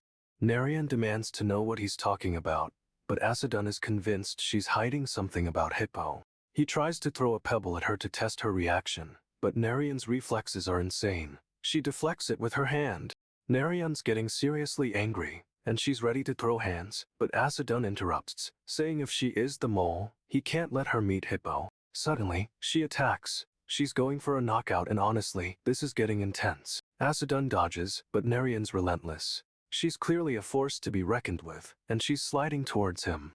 He tries to defend himself with his spear, but she's too fast, and they're locked in a fierce struggle. Narration is demanding answers, and Nagyunn is still convinced she's the mole, refusing to back down. But Narration insists she has no idea what he's talking about, and she's losing her patience fast. She's absolutely furious, yelling at him, and she's ready to unleash everything she's got. This is about to get messy. Nagyunn is losing it. He's screaming about someone using Hippo and calling them a bastard. Narration grits her teeth, and she's absolutely fuming, demanding to know what he's talking about. She's begging him to tell her what's said, but Nagyunn is still convinced she's involved somehow. He turns away, staring out at the landscape, and honestly, this whole situation is a mess. Okay, so our boy and the crew are chilling in the forest when someone straight up yells at them, demanding to know what they're doing. Turns out, one of the guys has been sharing secrets with Badger, and is telling everyone to keep it on the down low. Everyone immediately starts bugging him, wanting to know what he spilled, but he's playing it super close to the chest. But things go sideways fast because a mysterious, armored figure suddenly leaps out of nowhere, aiming for the secret keeper. This dude is all decked out in armor, looking like a straight-up nightmare, and is immediately swinging a blade. Another armored figure arrives, but this one is seriously fast, dashing to intercept the attack before it lands.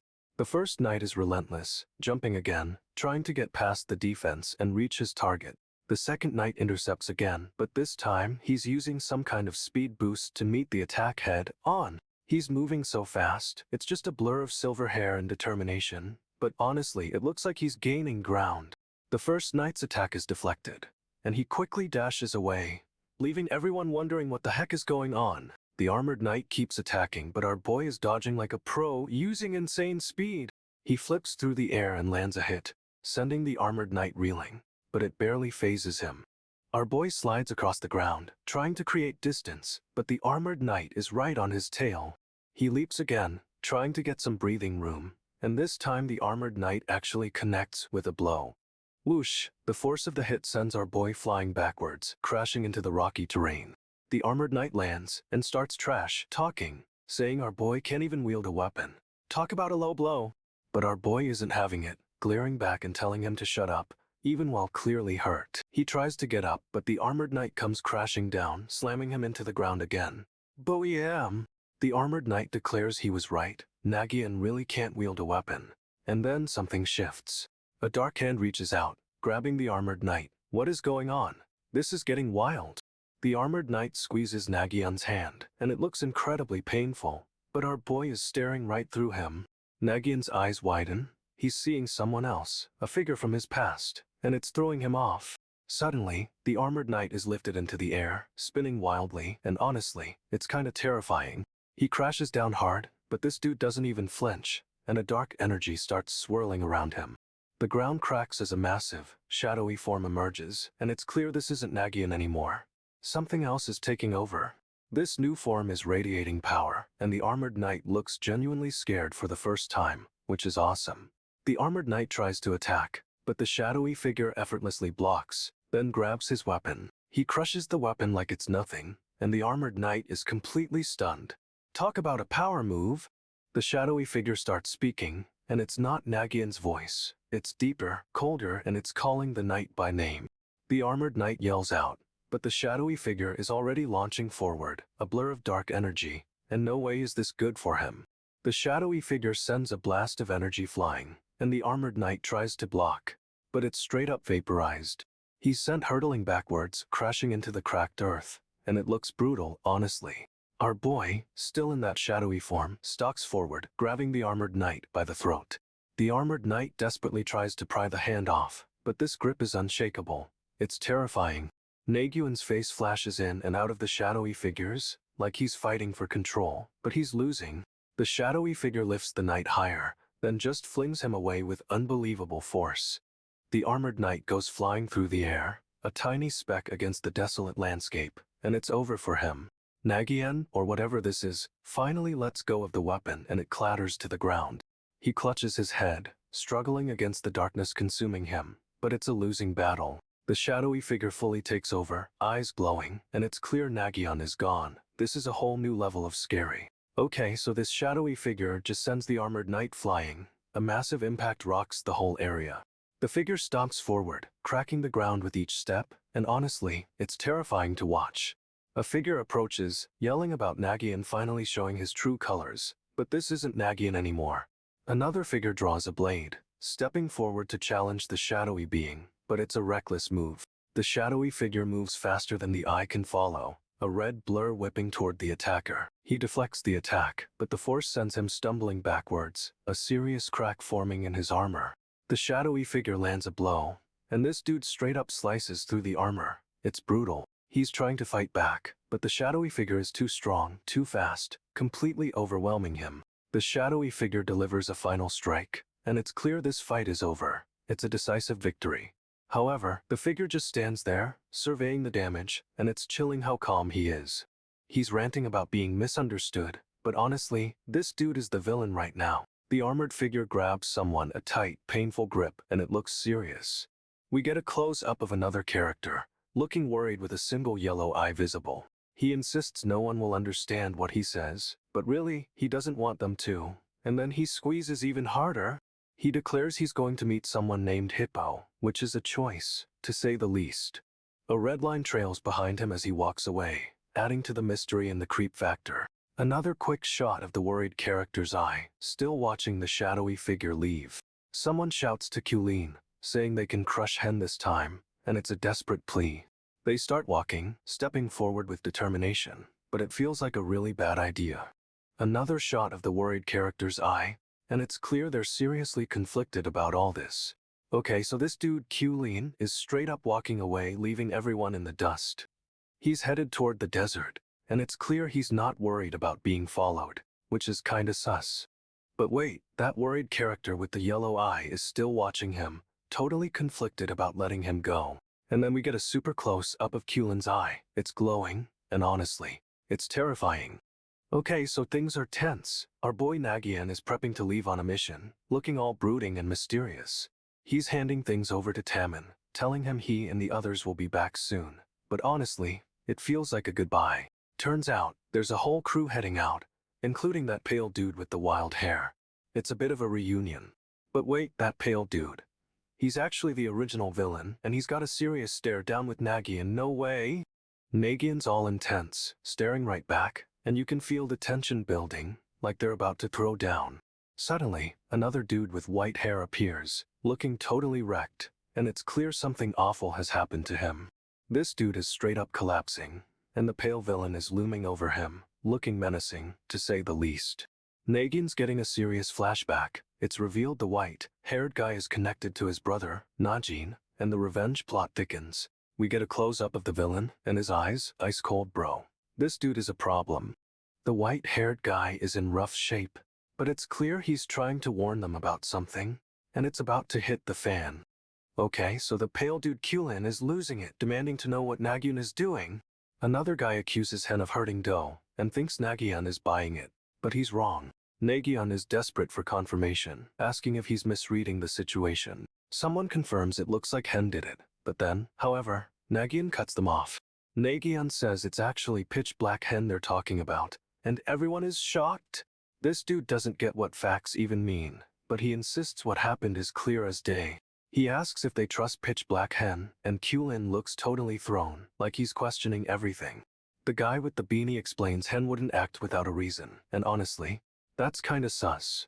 Nagyunn is still reeling, clearly not understanding, and Dash is rushing toward him. It's chaos! Nagyunn is totally lost, but the scene ends with Dash screaming his name, and things are about to explode. Dash is flying straight for Nagyunn, and our boy is seriously getting clocked. Nagyunn is demanding to know if there's a reason for what happened to Do, but he's also ready to fight. Kulon is furious, accusing Nagyunn of believing Hen's lies, and is straight up losing it.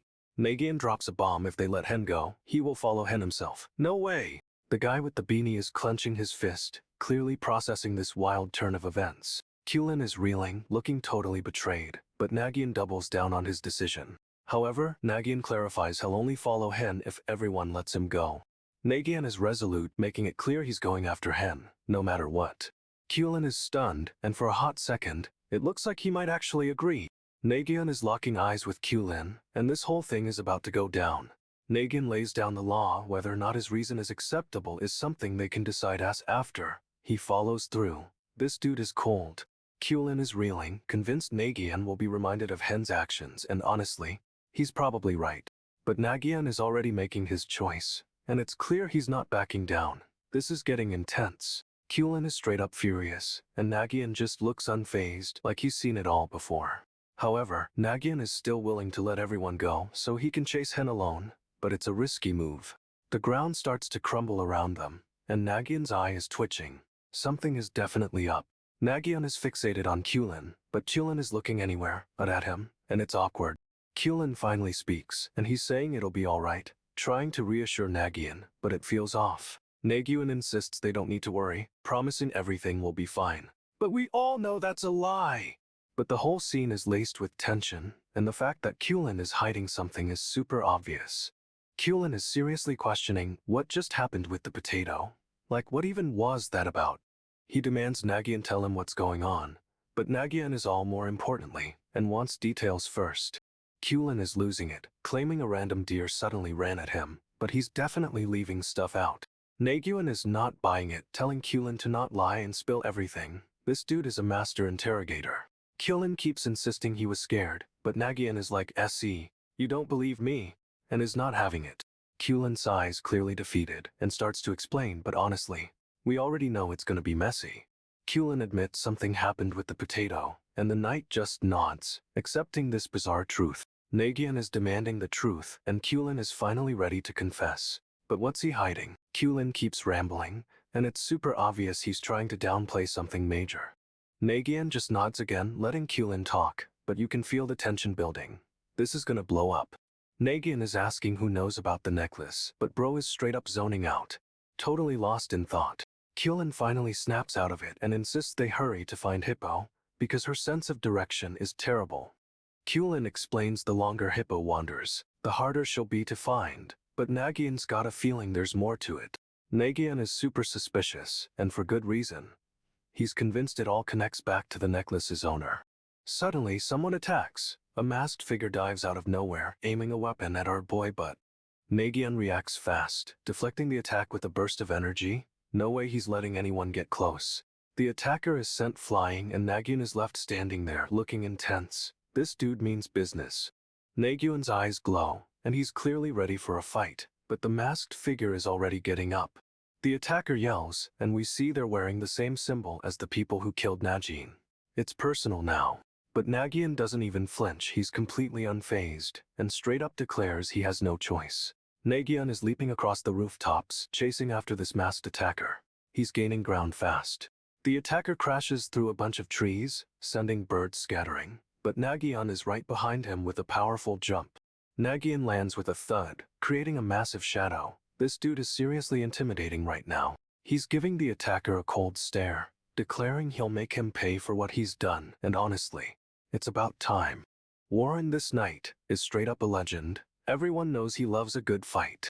He doesn't care about the weird rumors floating around, thinking it's all just talk. But the weather's turning nasty, a storm is brewing, and Warren's about to get a surprise visitor.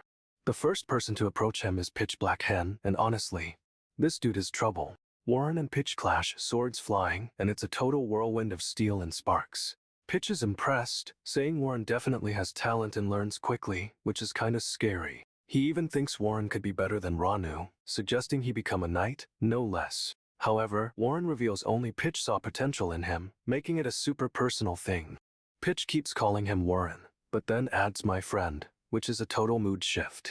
Our boy Warren is clearly touched, and you can feel the bond between these two forming. Pitch Black Hen suddenly lifts Warren up, which is unexpected, to say the least. Warren is totally caught off guard, but he doesn't struggle. He actually lets Pitch carry him. Pitch starts flying with Warren in his arms, soaring above the fields, and honestly, it's kinda romantic. Warren is speechless, staring at the ground below, but you can tell he's feeling something new. Pitch keeps flying and Warren's hair whips around in the wind. It's a total cinematic moment. He asks Warren if he's scared, and our boy admits he is, but it's a good kind of fear. Pitch explains he wants to show Warren something, a place he goes to when he needs to think. They land on a cliff overlooking a breathtaking view, and Warren is completely stunned by the scenery. Pitch reveals he wants Warren to become his knight, offering him a place by his side. Warren is stunned and says he'll accept, but only if Pitch promises to treat him like a friend. Pitch straight up starts dismantling his own helmet, piece by piece, right in front of Warren. A red line streaks across the sky and it's connected to Pitch. No way, this is getting weird. The line leads to a broken helmet rolling across the ground, and it looks like it belonged to someone important.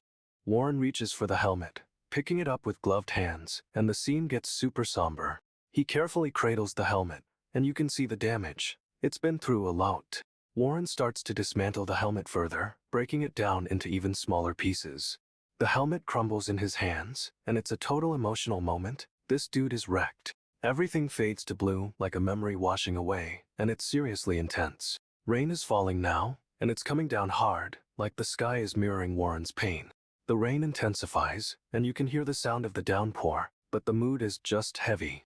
Pitch is still talking, saying he always believed Warren would become an incredible knight. He reveals the knights protected him all this time, and Warren's grip tightens on the broken helmet. Warren's hand clenches, and it's clear this revelation hits him hard, like really hard.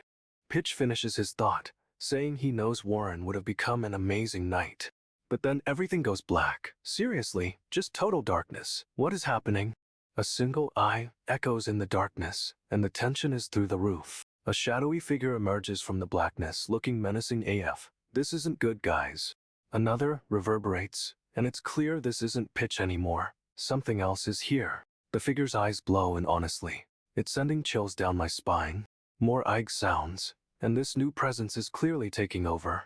This is a straight-up possession. Warren collapses into the forest, utterly defeated. No way, this is how it ends. He's down, but suddenly, this possessed figure asks Warren what he thinks he's pulling. Warren tries to respond, but the figure cuts him off, asking a question instead, super ominous. This dude straight up asks if Warren is joking with him, and Warren's grip tightens on his weapon. The figure squeezes Warren's face, and honestly, it looks well. This is getting intense. He clarifies what he meant, saying he's asking a question, but Warren is confused and asks what. Warren is reeling, but this possessed entity is completely ignoring him, just there. Warren is struggling to understand what's going on, but it's clear this isn't a normal conversation. The figure's face is so close to Warren's, and it's clear he's not messing around. Things are about to go down, but then, everything goes black. What is with all the darkness in this episode? Our boy is shocked. He didn't expect such a big reaction from Warren, but he's thinking that means something. The figure is all shadowy and intense, and Warren is clearly freaking out. This dude asks about the night hunt, and Warren admits he's heard the rumors of missing knights. He rubs his head, saying he doesn't know the details since before he became a knight, so mysterious. Warren asks if those rumors have something to do with it, and the figure circles back to honesty and trust. The figure asks if Warren remembers saying honesty builds trust, and then announces he's going to spill the tea. He's about to tell Warren the truth behind the night hunt, but Warren looks totally lost. But then, the figure just stops and Warren blurts out that he doesn't know anything about it. The figure takes a step forward and honestly, this is a super tense moment. The figure straight up reveals he is Najin, and Warren is completely floored. No way! Warren demands to know what's going on, but Najin is focused on confirming Warren remembers their past promise. Najin explains he's been watching Warren and feels betrayed that he became a knight. But it's complicated. He insists Warren should have stayed hidden, and honestly, this dude is real intense about it. Okay, so things are intense right now. Nagyunn's cornered and he's straight up threatening to kill whoever's coming at him. But he's clearly reaching his limit, saying he can't dodge the next attack. That's not good, fam. Someone's thinking Nagyunn brought this whole mess on himself, which, ouch, harsh but kinda true. A few minutes ago, this blonde dude was lurking, and now we see he's spying on Nagyunn and the other guy. The blonde and the older man are having a secret convo, and it looks like they're plotting something suspicious. The blonde is hiding behind a tree, eavesdropping on Nagyunn and the older man. What is this dude up to? Nagyunn is dropping a bomb, saying he had to talk to the man, and it's clear this is about revenge. A piece of a blade falls to the ground, hinting at a recent fight, and things are getting real messy. The blonde dude is still peeking, and honestly, he looks super shady. The blonde blurts out he needed to speak, and it's clear he's about to stir up even more trouble. Nagyunn explains he and someone else already talked it over and decided to hold on to something. It's a major decision. The blonde dude is swoke, questioning what Nagyunn's talking about, and honestly, he looks totally lost. Nagyunn just nods, giving this blonde a serious side eye, like you really don't know. He reveals they decided he should keep whatever eat is for now, and the blonde is spiraling, asking pardon. The blonde turns to an older man, clearly bewildered, and the man's expression is intense. The older man steps forward and the blonde starts bowing repeatedly. What is happening? The blonde is spilling everything, saying he needed to talk to Nagyunn, but it's a frantic, desperate explanation.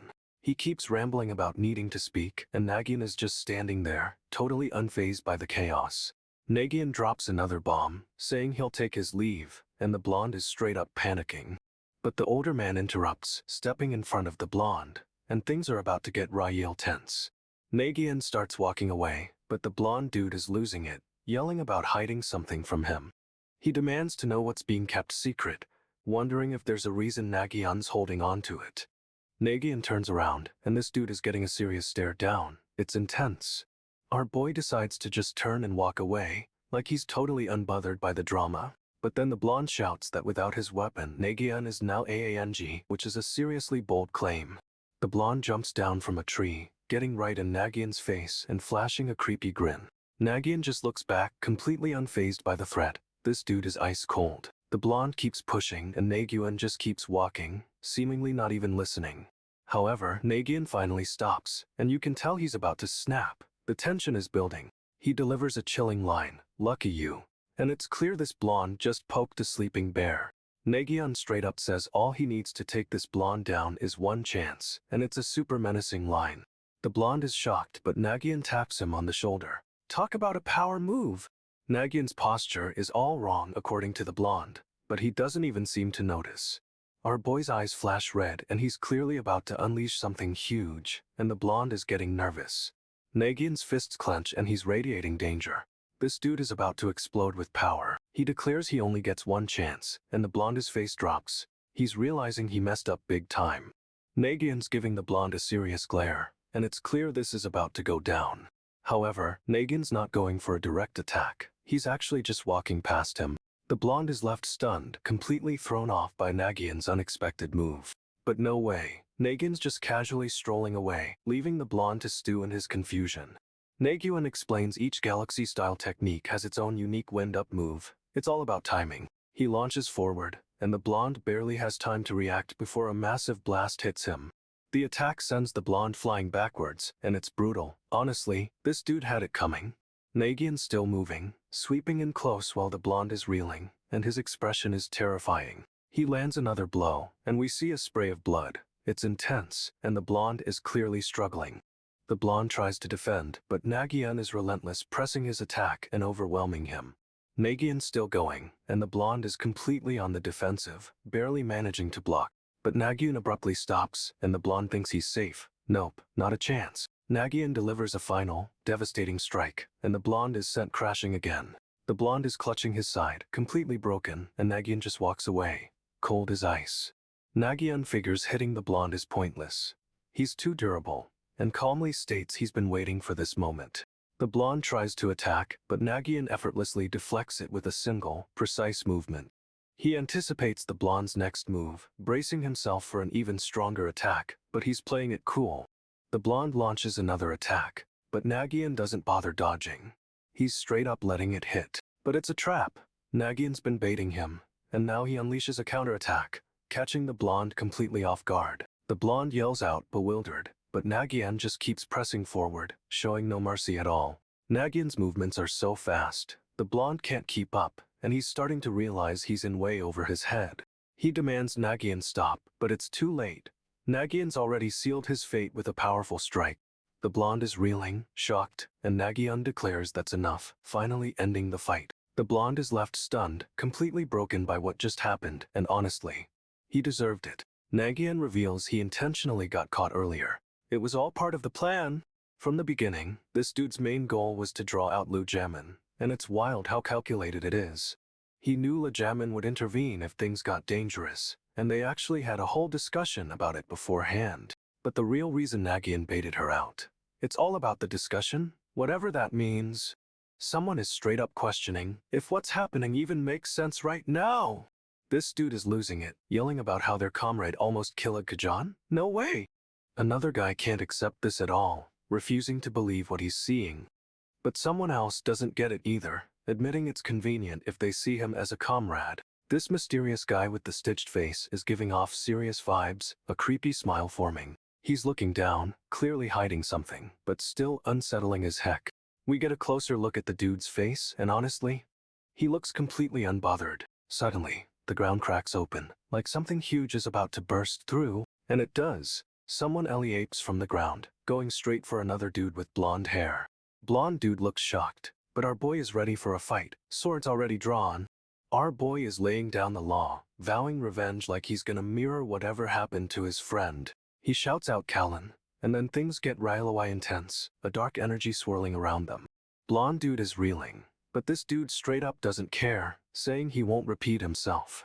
Someone tries to stop the attack, but our boy just slices through, and it looks bad. A mysterious figure steps in, calmly pointing out they understand Callan's anger.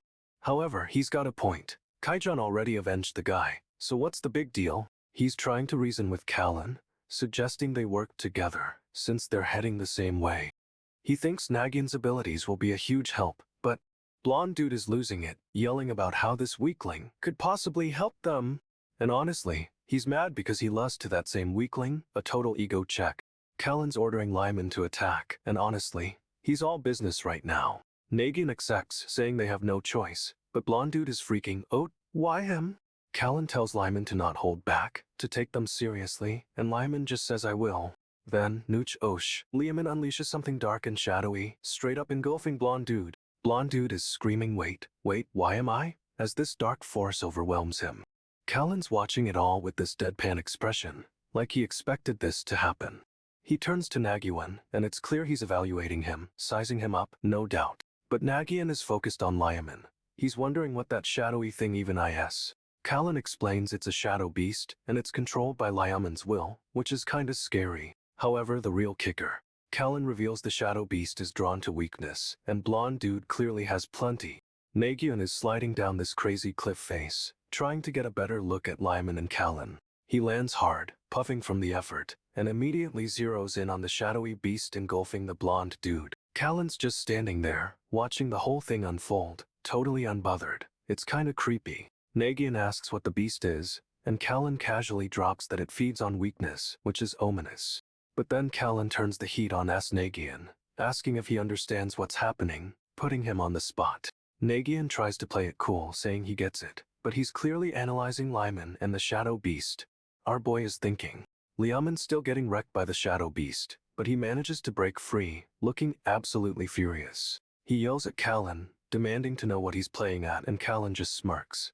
This dude loves chaos. Callan explains he just wanted to see if Nagyunn could read the situation, if he had any real skill. However, it's a test, because Callan wants to know if Nagyunn can beat Liaman. The stakes are getting higher. Nagyunn reveals how he became Callan and Liaman's comrade. Apparently, it involved a whole lot of understanding. But it's not all sunshine and roses, because Nagyunn admits he suspects Liaman is hiding something.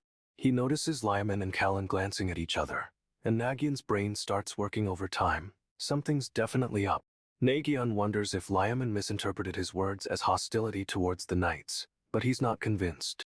He straight up thinks the knights are hypocritical and violent, and figures it'd be better if they didn't exist. Harsh. However, he quickly dismisses that thought, realizing it doesn't quite fit. This is getting complicated. Nagyunn starts to suspect that Dorkabi is messing with things using his ability, and honestly, that makes a lot of sense. Nagyunn realizes he's got two choices, and the tension is building as he assesses the situation. He could target Liaman directly, but that feels too obvious. Our boy is playing the long game. Nagyunn grabs Liaman, pulling him close, and it's clear he's about to make a move. No way this is gonna be pretty. Regardless of what Callan thinks, Nagyunn is determined to interfere with the dragon's descendants' plans. He's not backing down. To Nagyunn, the current situation is perfect, giving him all the leverage he needs. It's all falling into place. But something feels off to Nagyunn, and he's getting seriously uneasy, like a sixth sense is tingling. Callan is munching on something, seemingly unbothered, but Nagyunn wonders if he's feeling wary too. Callan insists it's natural to be cautious. But Nagyunn is pretty sure there's more to it than that. Nagyunn decides to just wait calmly, letting things unfold. He's playing the long game, and it's working. He believes that, over time, Callan will understand his true intentions. It's a calculated move, bro. Suddenly, Nagyunn spots someone in the distance, and he's convinced it's the one he's been looking for. He shouts Asadun, and charges forward, a dark figure looming in his path. This is about to get intense. Our boy is moving fast, and the mysterious figure is definitely reacting. No way this is a coincidence. Nagyunn corners Asadun, and straight up demands to know what Callan said to him. This dude isn't messing around. Asadun tries to play it cool, saying nothing was said, but Nagyunn isn't buying it for a second. He's pressing hard. Asadun finally cracks, admitting Callan warned him about Nagyunn, but he insists it doesn't change anything. Nagyunn doesn't believe Asadun's denial, and he's clearly losing patience. Things are about to explode. Okay, so our boy is riding with Asadun and his crew, and he overhears them talking about generals, like multiple generals. He's instantly suspicious, asking who they're planning to kill, and Asadun straight up reveals they're allies with his friend. But hold up, Asadun quickly adds or maybe not, which is a Haji red flag, and Nagyunn definitely picks up on it. Nagyunn's getting seriously intense, a dark look crossing his face as he realizes something's off with this whole situation. Suddenly, the cavalry arrives, and it's a total ambush. They're attacking Asadun and his men? No way! Nagyunn leaps into action, launching himself at one of the attackers with a sword, determined to protect Asadun. The sword swings, whoosh, and it looks like he's aiming right for the attacker's neck. Things are getting real fast. He's shielding Asadun, but it's a close call, and you can see the shock on Asadun's face as he processes everything. Asadun's eyes are wide, clearly surprised by Nagyunn's sudden move to protect him, and honestly, we are too. This dude is playing a dangerous game, protecting the person he's supposed to be investigating, but it's clear Nagyunn has his reasons. Asadun's demanding more from Nagyunn, saying he needs something more than just skill. Like a dragon's descendant, Nagyunn's face is unreadable, but he's clearly processing this, and it's giving off major, I knew it vibes.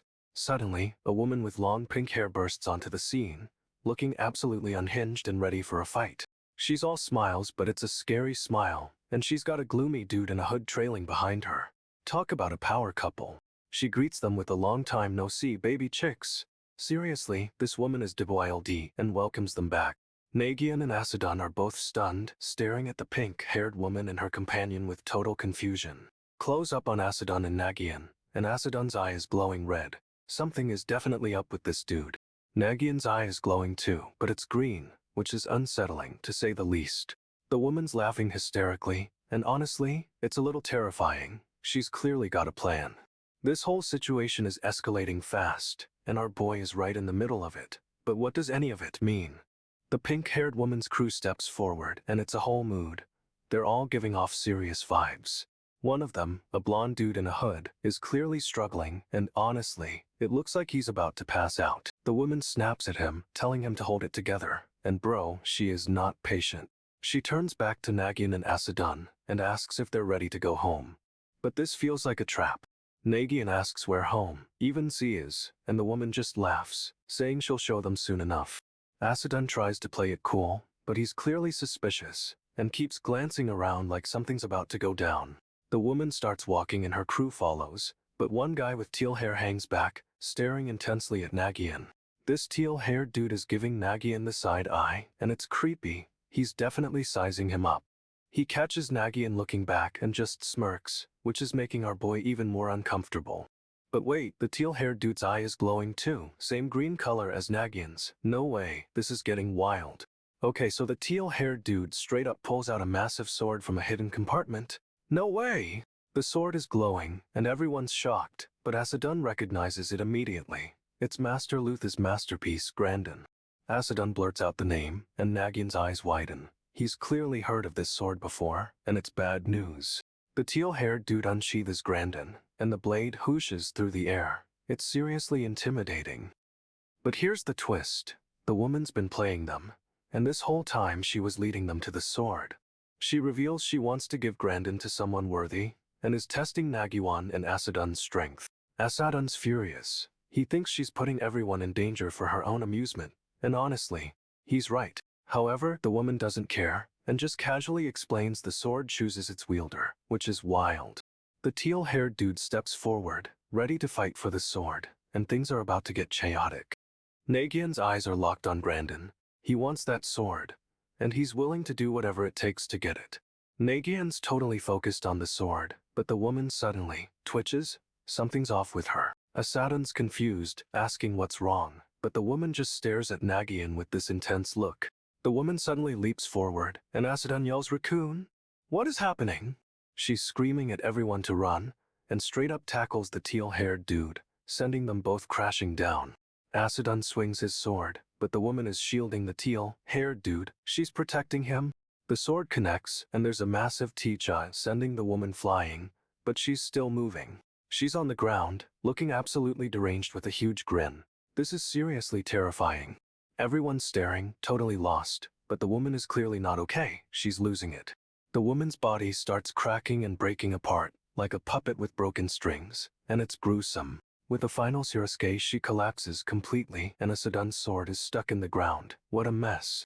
Nagyunn's going full speed, sword raised, and straight up slices through the air. This dude is a whirlwind. The attack connects with insane force, and a massive shockwave sends everyone flying. It's a total explosion. He cleaves a huge gash in the ground, and it looks like Asadun and the others barely dodged the attack. Nagyunn's eyes narrow, focused on something. He's not celebrating. Something's clearly wrong. He leaps forward, but Asadun's already swinging.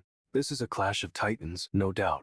Asadun's sword meets Nagyunn's, and there's this crazy say-cha-a-a sound like metal screaming. It's intense. Nagyunn's pushing back, but his grip is slipping. He's clearly straining to hold on. He manages to twist away, leaping back, but Asadun's following right behind, relentless. Nagyunn's sword is glowing with that blue energy again, He's about to unleash something serious. The sword expands into this enormous blade of pure energy. Holy moly, this is insane! Nagyunn winds up for a massive punch, channeling all that energy into one strike. It's gonna hurt. Boom! He connects, sending Nagyunn flying through the air with an explosion of purple energy. No way. Nagyunn crashes into the ground, but he's still moving, trying to get up, even after that insane hit. Nagyunn follows up, swinging his blade again. This dude is relentless, and Nagyunn's clearly overwhelmed. Okay, so our boy Nagyunn is surveying the battlefield totally stoic, as the knights prepare to clash with the generals. He's got this intense focus, eyes narrowed, sizing up the situation. Nagyunn is ready to go. We get a wide shot of the armies forming up, a huge showdown brewing in the forest, and it looks intense. Nagyunn's lost in thought, clearly strategizing, but he's also remembering his brother, Najin, and his promise. He declares it's time to sit and watch, implying he's letting the battle unfold before he makes his move. A power move. The title card drops, the Ember Knight, and honestly, the vibes are immaculate, setting the stage for chaos. This other knight, Ian, is panting, clearly exhausted, but determined to fight alongside his comrades. He spots one of the generals, a serious-looking dude, and it's clear this is personal for him too. The general returns the stare, and you can feel the tension building. These two have history, for sure. Someone draws their sword, signaling the start of the battle, and straight up, this is about to be epic. Nagyunn realizes they dragged him here, and immediately understands the gravity of the situation. This isn't a request. He's got two options: pretend to be loyal to these guys, or abandon his mission and side with the knights. But even if he joins the knights, he fears he'll just become another hostage in this power play. Nagyunn starts scheming, thinking about how to act loyal while secretly favoring the knights.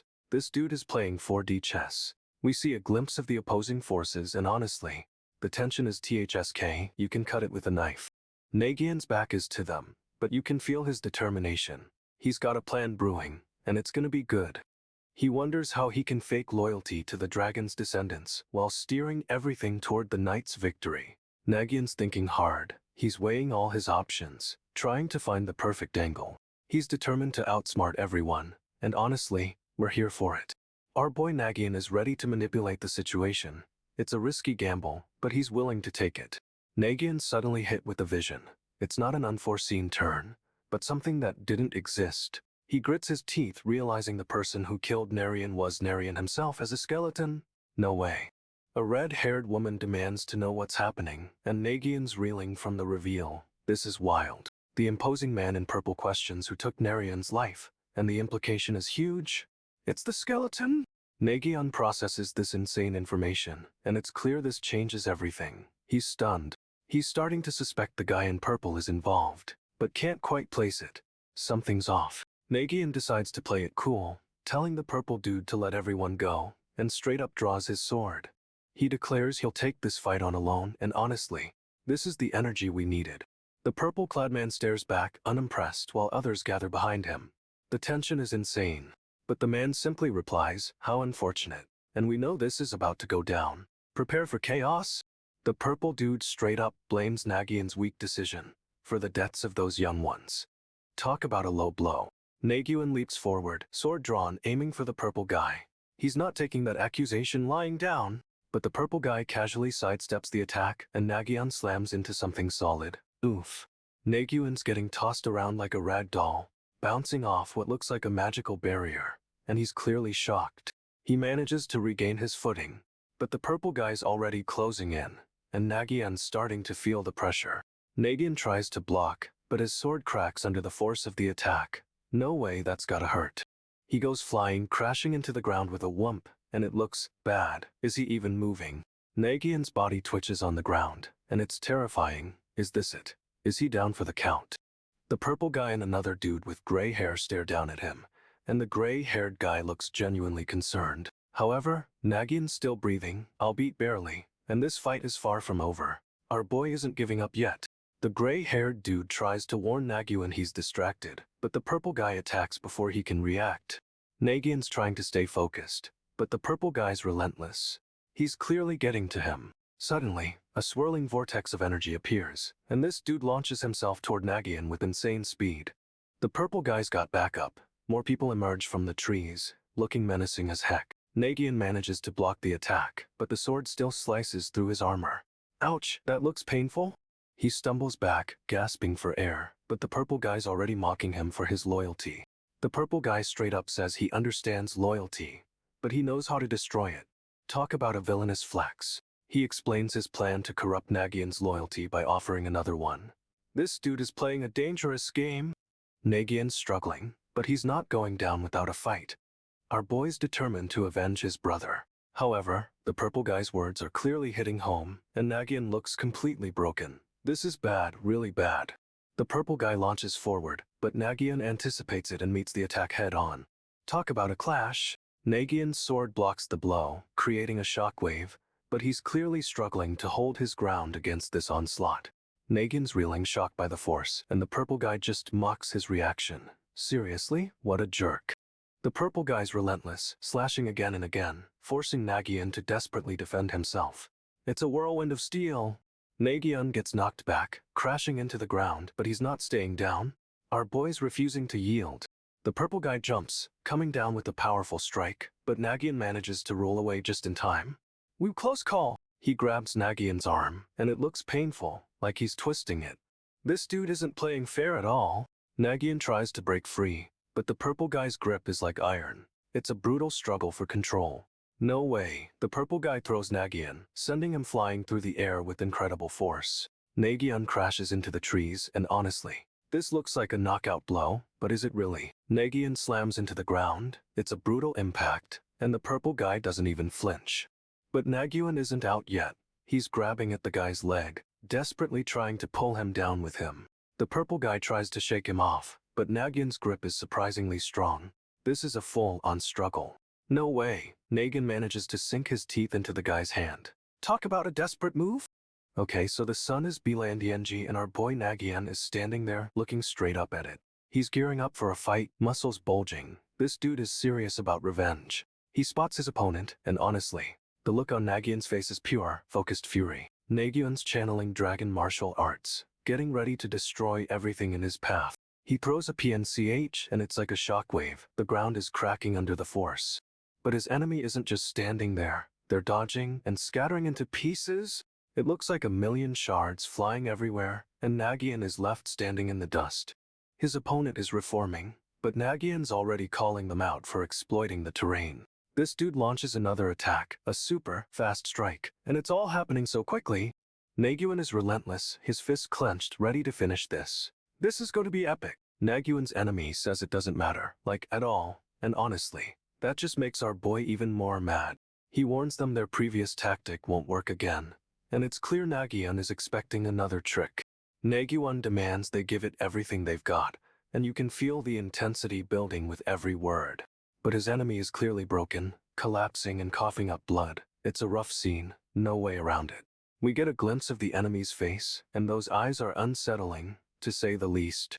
The enemy's body just dissolves into black sludge pulling on the ground, and it's seriously creepy. Nagyunn steps forward, and you can see the weight of his vengeance with every stride. It's a powerful moment. He's standing over fallen opponents, and the scene is just grim, a battlefield of broken bodies. Another figure appears, stepping into the frame, and it's clear Nagyunn isn't done fighting yet. Nagyunn takes another step, and this dude is absolutely radiating power. The final showdown is HER. Okay, so Nagyunn's staring down these three figures, and they're clearly sizing him up. It's a tense standoff. One of them suggests joining forces, thinking they can quickly finish whatever they're doing. But Nagyunn's not hearing it.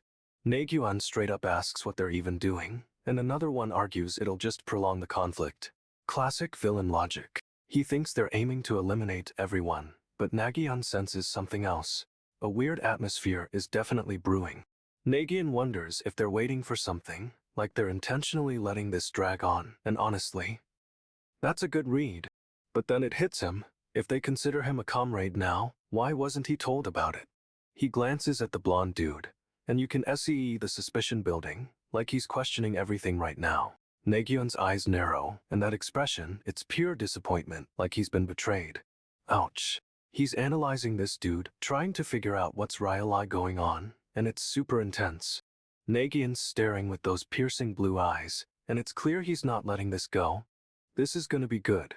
Nagyunn's accusing this dude of testing him, straight up calling him garbage. Talk about a heated moment.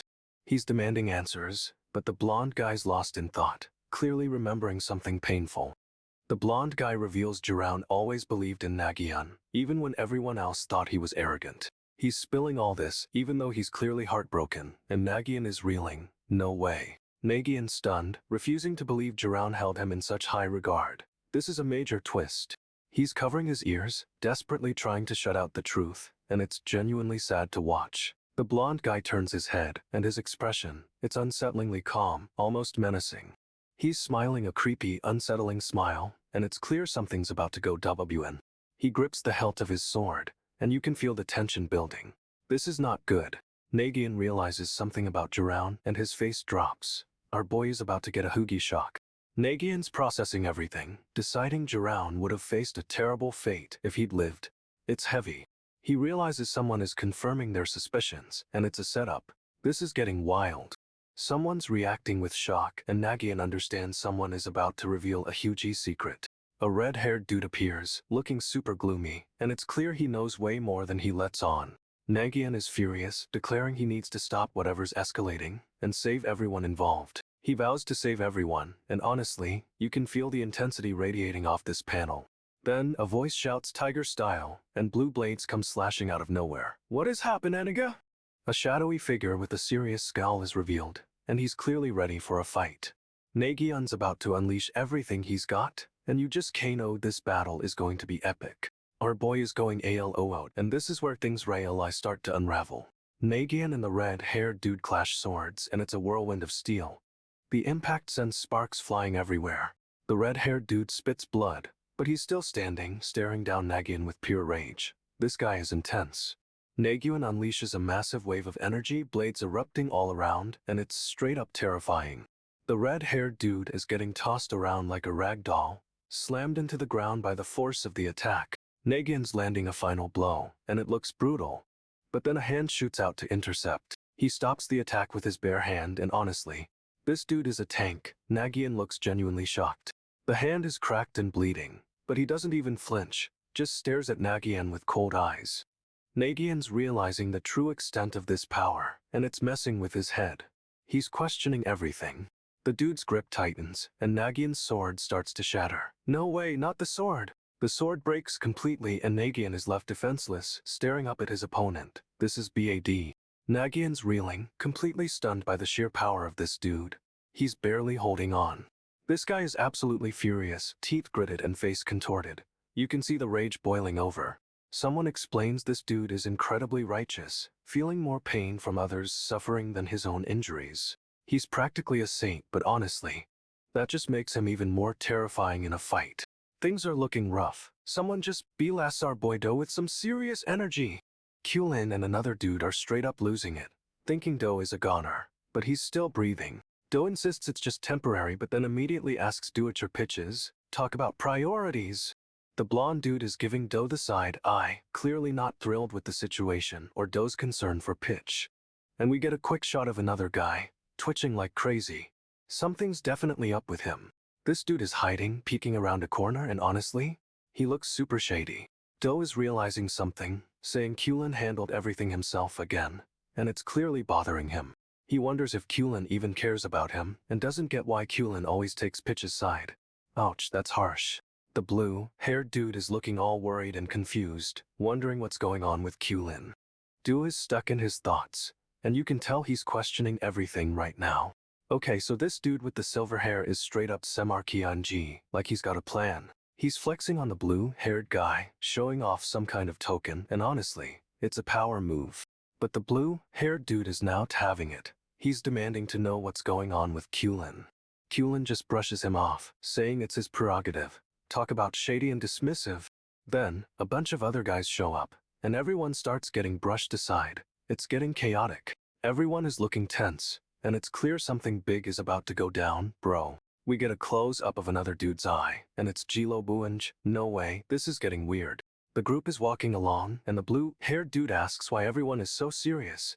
Good question. And then, a hudgy smile spreads across Kulin's face, and it's kinda terrifying, not gonna lie. We get a shot looking up at Kulin's face, and he's hiding something, or at least trying to, with the shadows. Okay, so Kyulin just absolutely demolishes someone with a single strike. It's brutal, bro. The guy is down, but Kyulin isn't even breathing hard. This dude is a monster, straight up. Kyulin is getting patched up, looking all roughed up, but he's still trying to play it cool. But the other guy, the one who underestimated him, is seriously impressed, like, genuinely shocked. He admits he messed up, saying he didn't realize how strong Kyulin was, and honestly, good for him. However, another dude steps in, looking pissed, and starts talking about how Kyulin's power is a threat. Kyulin's all, I'm just doing what I gotta do. But this new guy doesn't seem to care about explanations. He's clutching a sword, and you can tell he's about to make a move. Things are escalating fast. For some reason, he charges at Kyulin, swinging the sword, but Kyulin just effortlessly blocks it. Kyulin's starting to lose it, coughing up blood, but he's still standing. Our boy is TUH, I swear. Okay, so Kyulin's fighting this shadowy monster, and it's a brutal brawl. Everything is dark and messy. But wait, Kyulin's eyes are glowing odd, and he's got this intense, focused look. Something's changing. He grabs the monster's hand, and it's unsettling, like he's connecting with something dark inside it. Kyulin's squeezing that hand, Rallowai squeezing, and the monster's clearly in pain. No way this feels good. He's dangling the monster's hand, and the monster is just there, totally helpless. It's kinda creepy. But then we cut to someone, Nagyunn, looking distraught, and he's admitting he can't think of a solution. He's apologizing to Nagyunn, and honestly, it sounds like he knows things are about to go south. Kyulin is straight up attacking someone, launching forward with that shadowy power. It's a surprise attack. Another dude is watching everything unfold, and he looks concerned, like he knows exactly what's up. Kyulin takes a step forward and the ground seems to tremble. This is getting intense, bro. Okay, so Kyulin still got that intense look, but now he's facing off against another dude, this one with spiky blonde hair. This new guy is sizing up Kyulin, and he's clearly not impressed. Like, you're not worth my time vibes. But Kyulin doesn't care, he's charging forward, sword raised, and this dude actually meets the attack. Talk about confidence. They clash, swords locking, and it's a whirlwind of motion. These two are seriously skilled. Kyulin manages to disarm the blonde, but the other dude doesn't even flinch. He just grabs Kyulin's hand with his bare fingers. He's squeezing Kyulin's hand, and it's not a friendly grip. The bones are starting to crack. No way that's okay. Kyulin is trying to pull away, but this dude's grip is like a vise. It's a brutal power move. Then, suddenly, the blonde's eyes glow, and he's staring right into Kyulin's soul. It's creepy and intense. Kyulin's getting flashbacks, seeing a figure with black hair, and it's clearly messing with his head. This is getting personal. But Kyulin snaps out of it, breaks the grip, and his eyes are blazing. He's unleashing something Heiji, and honestly, it looks terrifying. Kyulin unleashes a massive burst of energy, and it slams into the blonde dude, straight up vaporizing him.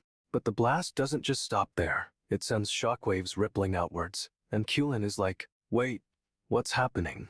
Turns out, there are other people nearby, a whole group, and they're getting caught in the explosion. No way. Kyulin's eyes widen. He's realizing the scale of his power, and it's clearly freaking him out. Rob is right. He shouts, "Ifaz!" But it's too late. The attack is already hitting everyone, and they're all getting blown back. This older dude with long hair is watching everything unfold, and he's absolutely furious. He's about to lose it. He yells at Kyulin, demanding to know why he attacked them. This dude is not messing around. Kyulin is reeling, completely shocked, and honestly, he looks like he didn't even mean to do that. The older dude is stepping forward, and he looks ready to throw down. This is about to get messy. But before anything can happen, Kyulin looks up, and he's staring at someone. This dude is in for a surprise. Kyulin shouts a warning, but it's too late. The knights are already moving in. This older knight steps forward, looking seriously unimpressed with Kyulin's power, and he's about to get into it. He admits facing all these knights won't be easy, but then drops a bomb. He has a strategy. Kyulin's eyes snap open, and he's seeing the strategy. It's a whole different level of insight, bro. Okay, so things are intense. Our boy is meeting with some other knights, and the mood is super serious. They're talking about something huge, and everyone looks shocked, especially the blue-haired dude. Turns out there's a massive threat, and if they don't act fast, the entire knight order is gonna fall apart. No way! The silver-haired knight drops another bomb. If they fail, everything they've built will descend into chaos. Someone's clearly keeping secrets, because the camera focuses on a shadowy figure, and it's giving off major villain vibes. But wait, another knight speaks up, suggesting the source of all this trouble might be White Crow, and everyone is stunned. The silver-haired knight is straight up questioning this, like, what are you even talking about? Our boy is seriously conflicted. He's trying to figure out what's going on, and honestly, he looks stressed. The shadowy figure seems to be watching them, and it's super creepy. You can feel the tension building. And just when you think it can't get worse, a mysterious eye peeks out from the shadows, hinting at a hidden player. The silver-haired knight is thinking out loud about someone with a similar personality to White Crow, and it's kinda creepy. Our boy is now having it. He straight up says White Crow isn't involved, and he looks so angry. The silver-haired knight is visibly shocked by this dude's reaction. Something is definitely off. This dude can't stand people cutting in line, which is a weird thing to focus on right now, honestly. He's clenching his fist, and you can tell he's about to snap. The tension is building, guys. Alright then, our boy is declaring war on whoever is messing with him and his goals. He's transforming, and his outfit is wild, but it looks like he's gearing up for a serious fight. The silver-haired knight's eyes are huge. He's realizing something massive is about to go down. But the biggest twist. The silver-haired knight is actually the one being watched, and that eye is chilling. However, our boy is ready to thwart anyone who thinks they can stand in his way. Game on.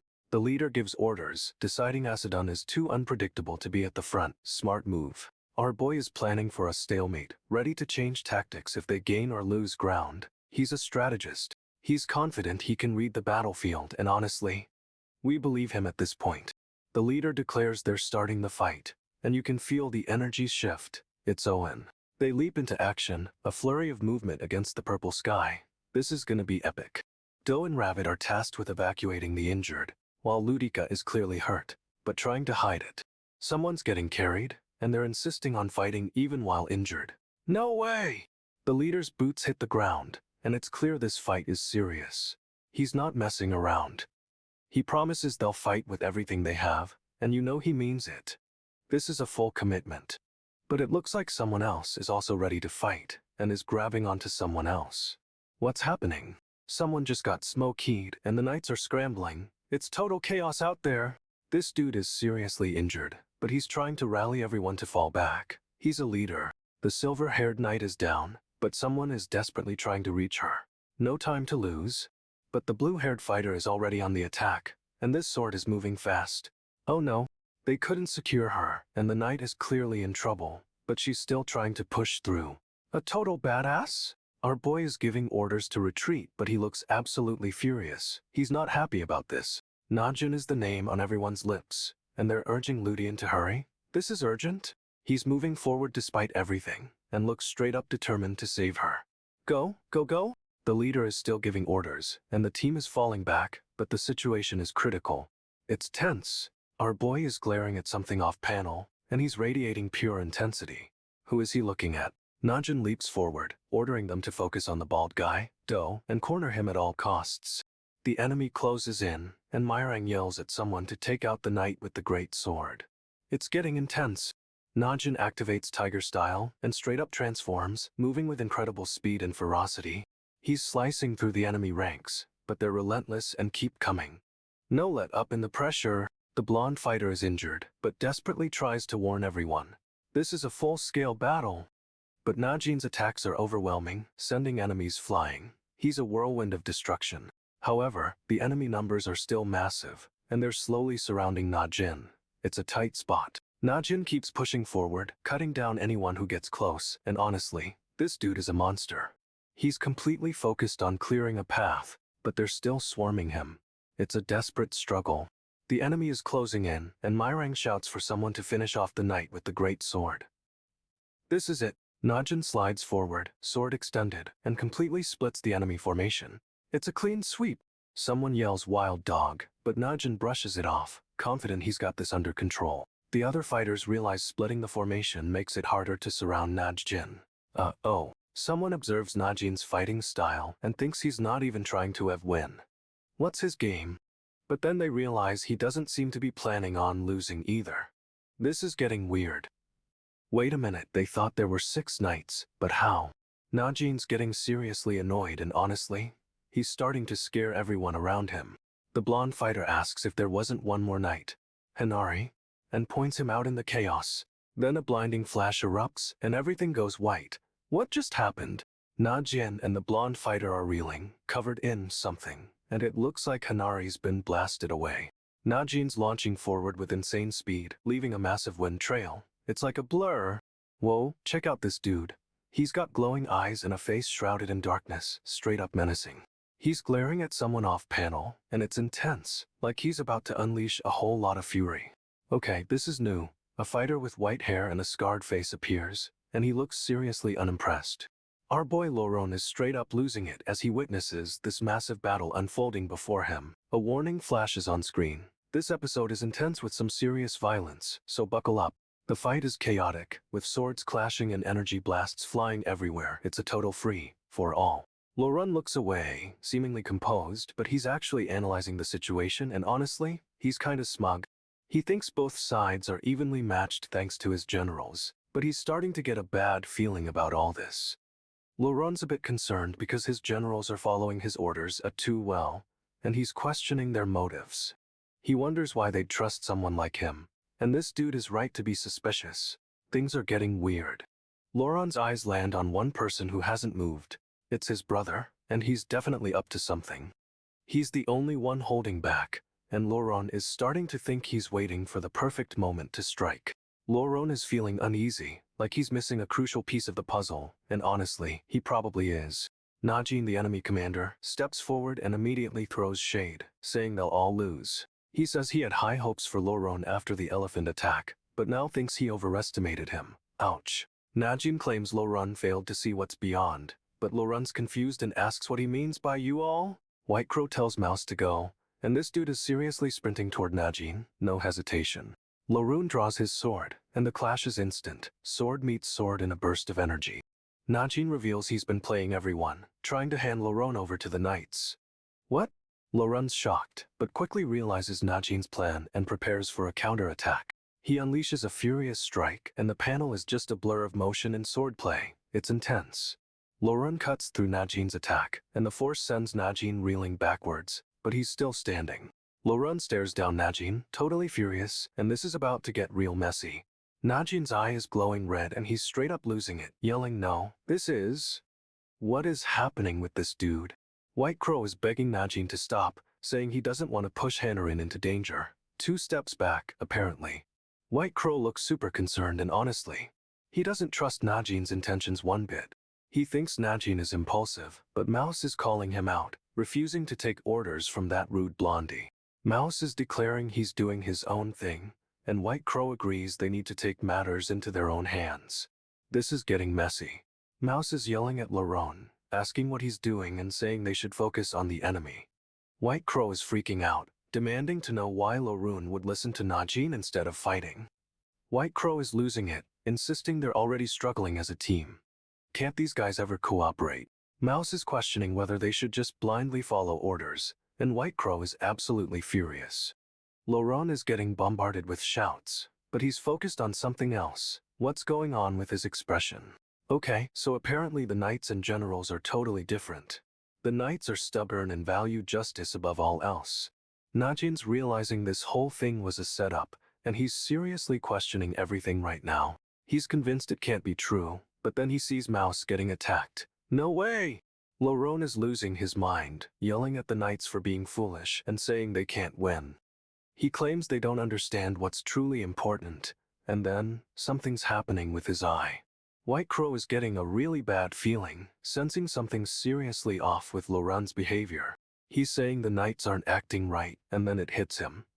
This is the Dakabi's ability. Loron's floating in the air, and the look on his face is terrifying. Bro is not okay. He's clearly under some kind of control, and White Crow is realizing they've walked into a trap. This dude is straight up being manipulated, and it's about to get messy. The stakes just got way higher. White Crow's thinking it wouldn't hurt to thin out the knights, and then, whoosh, he's making a move. He's attacking Mouse, and Mouse is caught completely off guard. No time to react. Loron's grinning like a maniac, telling Mouse to hit as hard as he needs. This is seriously creepy. Mouse is reeling back and Loron is clearly enjoying this way too much. What is happening? Loron slashes at Mouse and the impact sends him flying. Slush. This is brutal. Mouse is down and Laurent's face is twisted in pain, but it doesn't look like his pain. Something's wrong. White Crow finally figures it out. Laurent's being controlled, and this is all the Dakebi's doing. Laurent's getting lifted into the air, and White Crow is realizing they've been played. A total setup! White Crow's declaring it's time to stop following orders and even things up. He's had enough. He's grabbing Laurent and telling the qualified knights to get it together. Things are about to go down. White Crow's telling the knights the Dakebi and General Najin don't even know about Event Horizon. Huge news! He believes Event Horizon was completely used up, which explains why Laurent's been acting so strangely. White Crow's looking at Kulin's tower, convinced he should be here, and straight up refuses to believe he isn't. Suddenly, a streak of light shoots across the sky. It's Kulin, and he's coming in hot. Kulin crashes down with a crack, and the force of it sends a shockwave everywhere. He's tearing through the sky, and honestly, this dude is moving fast, like seriously fast. Kulin's plummeting toward them, and White Crow's shocked. No way did he expect this. The impact is immense, and Kulin lands right in front of White Crow. This is going to be epic. Kulin's declaring he's here to take back what's his, and he's not playing around. This is serious. He's staring down White Crow, and the tension is insane. Bro's about to go off. Kulin unleashes a massive blast of energy, and boom, the entire area is rocked by the explosion. The force of the blast sends everyone flying, and it's absolute chaos as knights are thrown around. White Crow manages to stay standing, but he's clearly rattled. This dude is seriously surprised. Kulin declares he's taking back everything, and White Crow realizes he underestimated this fight, big time. Okay, so the episode starts with a warning. Things are about to get brutal, apparently. This dude Jiarong is facing off against the mysterious man, and honestly, he looks wrecked. But things take a turn. The man's armor starts cracking and falling apart. It's super unsettling. Suddenly, a golden-haired warrior bursts onto the scene, looking absolutely furious and ready to fight. Another warrior arrives, this one with a red cape, and he's clearly not happy about anything. The red-caped warrior is straight up destroying everything, and the ground is getting demolished. He's stomping around, and it looks like he's crushing something, or someone, underfoot. Our boy, the golden-haired warrior, is assessing the damage, and it's not pretty. He's staring down at the wreckage, and you can tell he's deep in thought. The golden-haired warrior mutters, which is never a good sign, like ever. Okay, so the mysterious man reveals the next target is Hippo, and honestly everyone is losing it. The golden-haired warrior shouts Hippo, and another fighter immediately yells to run. Apparently Hippo is super important. They explain Hippo is a symbol of knighthood, and if anything happens to her, the knights are doomed. Someone realizes Hen was trying to prevent this all along. No way, that's a twist. Everyone is screaming we have to protect Hippo, and rushing forward. It's total chaos. This dude is giving orders to the generals, but it's kinda shady. What's his angle? He starts using dragon martial arts, a super powerful technique, and the ground is literally trembling. A huge blast of energy shoots out, and the red-caped warrior is taking the brunt of it. The red-caped warrior is down, and the man is standing over him, sword in hand. But wait, the man is clearly injured. He's clutching his arm, and things are about to get interesting again. Someone says it'll be tough for the dragon's descendants to mess with Hinsher, and honestly, that's a bold claim. This dude with the white hair is straight up radiating power. You can feel the tension building. He's got this intense look on his face, like he's about to unleash something huge. The golden-haired warrior swings his sword, but our boy effortlessly blocks it with a single hand. What? The white-haired dude steps forward, and the golden-haired warrior is like, I've been waiting for you, hero. Super ominous. He's moving so fast, it's just a blur of black, and the golden-haired warrior is clearly struggling to keep up. The white-haired dude declares he has no intention of fighting, but wants to be heard. That's unexpected. He says he doesn't care what they've done to him, but he needs them to listen. Bro, what is going on? However, he's clearly injured, clutching his side. This whole situation is a mess. The golden-haired warrior looks shocked, and you can tell this revelation is gonna change everything. This dude lays down the law. An honorable knight doesn't need justification, only results. He's naming off targets. Raccoon and Hippo are next, and honestly, it's a terrifying list. The scene shifts to a fiery wasteland, and it's clear this isn't a peaceful discussion. Someone falls to their knees, and the white-haired warrior declares the massacre's fact is all that matters. He says she embodies the essence of a true knight, more than any knight, even and it's a huge claim. He reveals her name is Hinsher, and the weight of that name is immediately apparent. If Hinsher knew the truth, he muses, her actions would be completely unpredictable. No way. Our boy is reeling from this reveal, and you can feel the tension building with every word. He's thinking about the implications of Hinsher knowing, and things are about to get wild. However, he's suddenly recalling all the events, the blood, the fire, the weight of everything. He states his sole purpose is to prevent anything unexpected from happening, which is heavy. He realizes his very existence is causing division among the knights. Talk about a burden. This dude thinks he's led here, and it's all because of Hinsher's reputation as a hero. He asks if she believes the knights are honorable, but it's clearly a loaded question. He accuses them of persecuting her as proof of their dishonor. Straight up savage. He challenges her, can she still claim the knights are honorable after all this?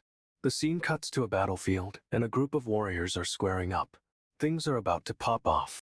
Our boy is lost in thought, connecting all the dots, and it's intense. He recalls everything, the blood, the fire, and realizes Hinsher orchestrated it all. But wait, he realizes she didn't just orchestrate it, she needed him to get there.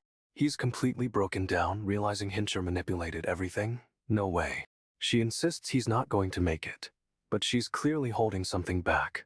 What's the deal? We get a flashback to a younger version of him, with a fiery-haired kid, his brother, Najin, standing behind him. The younger version of the fairy-haired kid looks troubled, and honestly, it's heartbreaking. Close up on the kid's face, his eye is glowing red, and it's super unsettling. Our boy is clutching his sword, knuckles white. He's about to lose it, you can feel it. He slides back, losing his footing, and it's a total disaster. This isn't looking good. The kid floats down from above, and our boy is staring up at him, totally stunned. What is going on? He questions what he's seeing, and it's clear he's completely lost. This is a mind trip. But wait, it's a flashback within a flashback, and now he's the younger one with the fairy-haired kid. Okay, so it turns out Najin, the fiery-haired bro, was the one with the glowing red eye all along. Our boy is reeling, questioning how his brother could be the source of all this darkness. It's a total mind bender. He's losing control, stumbling backwards as memories flood back, and honestly, it's brutal to watch him fall apart. Najin descends from above, and our boy is just staring, completely speechless. But something feels off about this reunion. Okay, so everyone's listing off the missing commanders. Sky Blue Raccoon Durang, Cerulean Chilan Zeus. It's a whole roll call. Then they hit us with Pitch Black Hen Warren, White Crow Legia, and Scarlet Hound Hanarin. Things are getting seriously messed up. And finally, Crimson Hippo Hinsher is added to the list of MIA commanders. No way, they're all gone!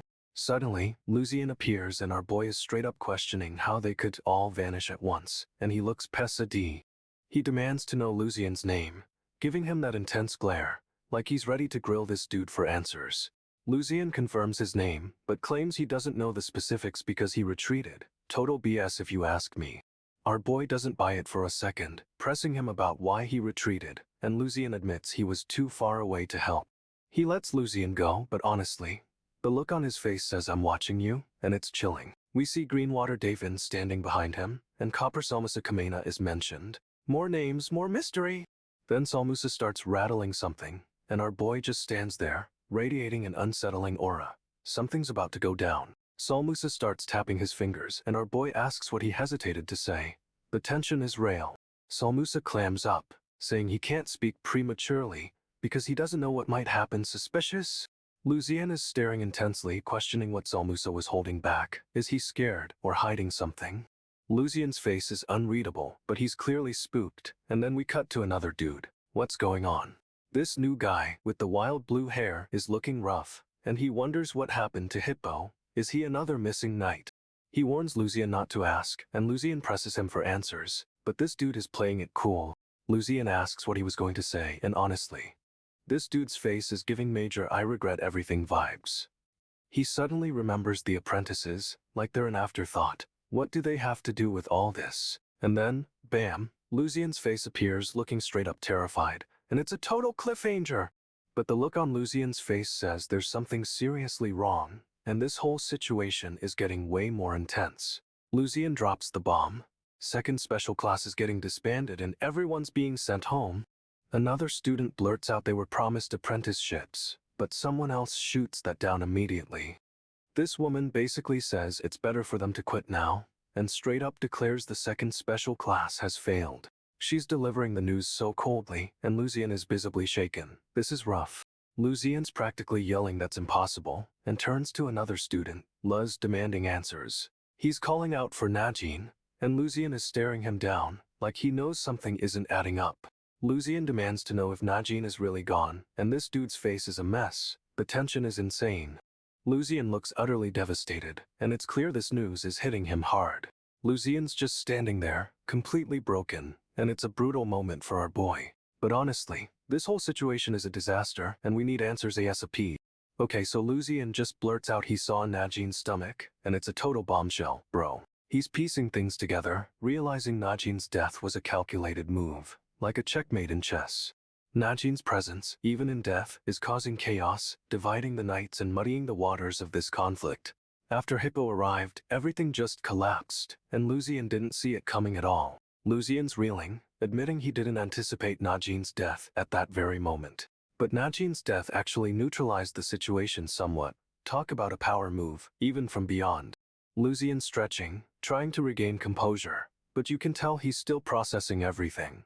He's completely focused, eyes narrowed, and straight up ready to move forward with this new information.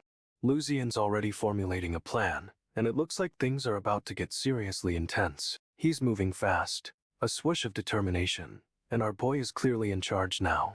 Lucian's spiraling, realizing Najin didn't just survive, he thrived and achieved everything he set out to do. He's admitting it, even though it kills him to say it, but Najin was an incredible guy, a total beast.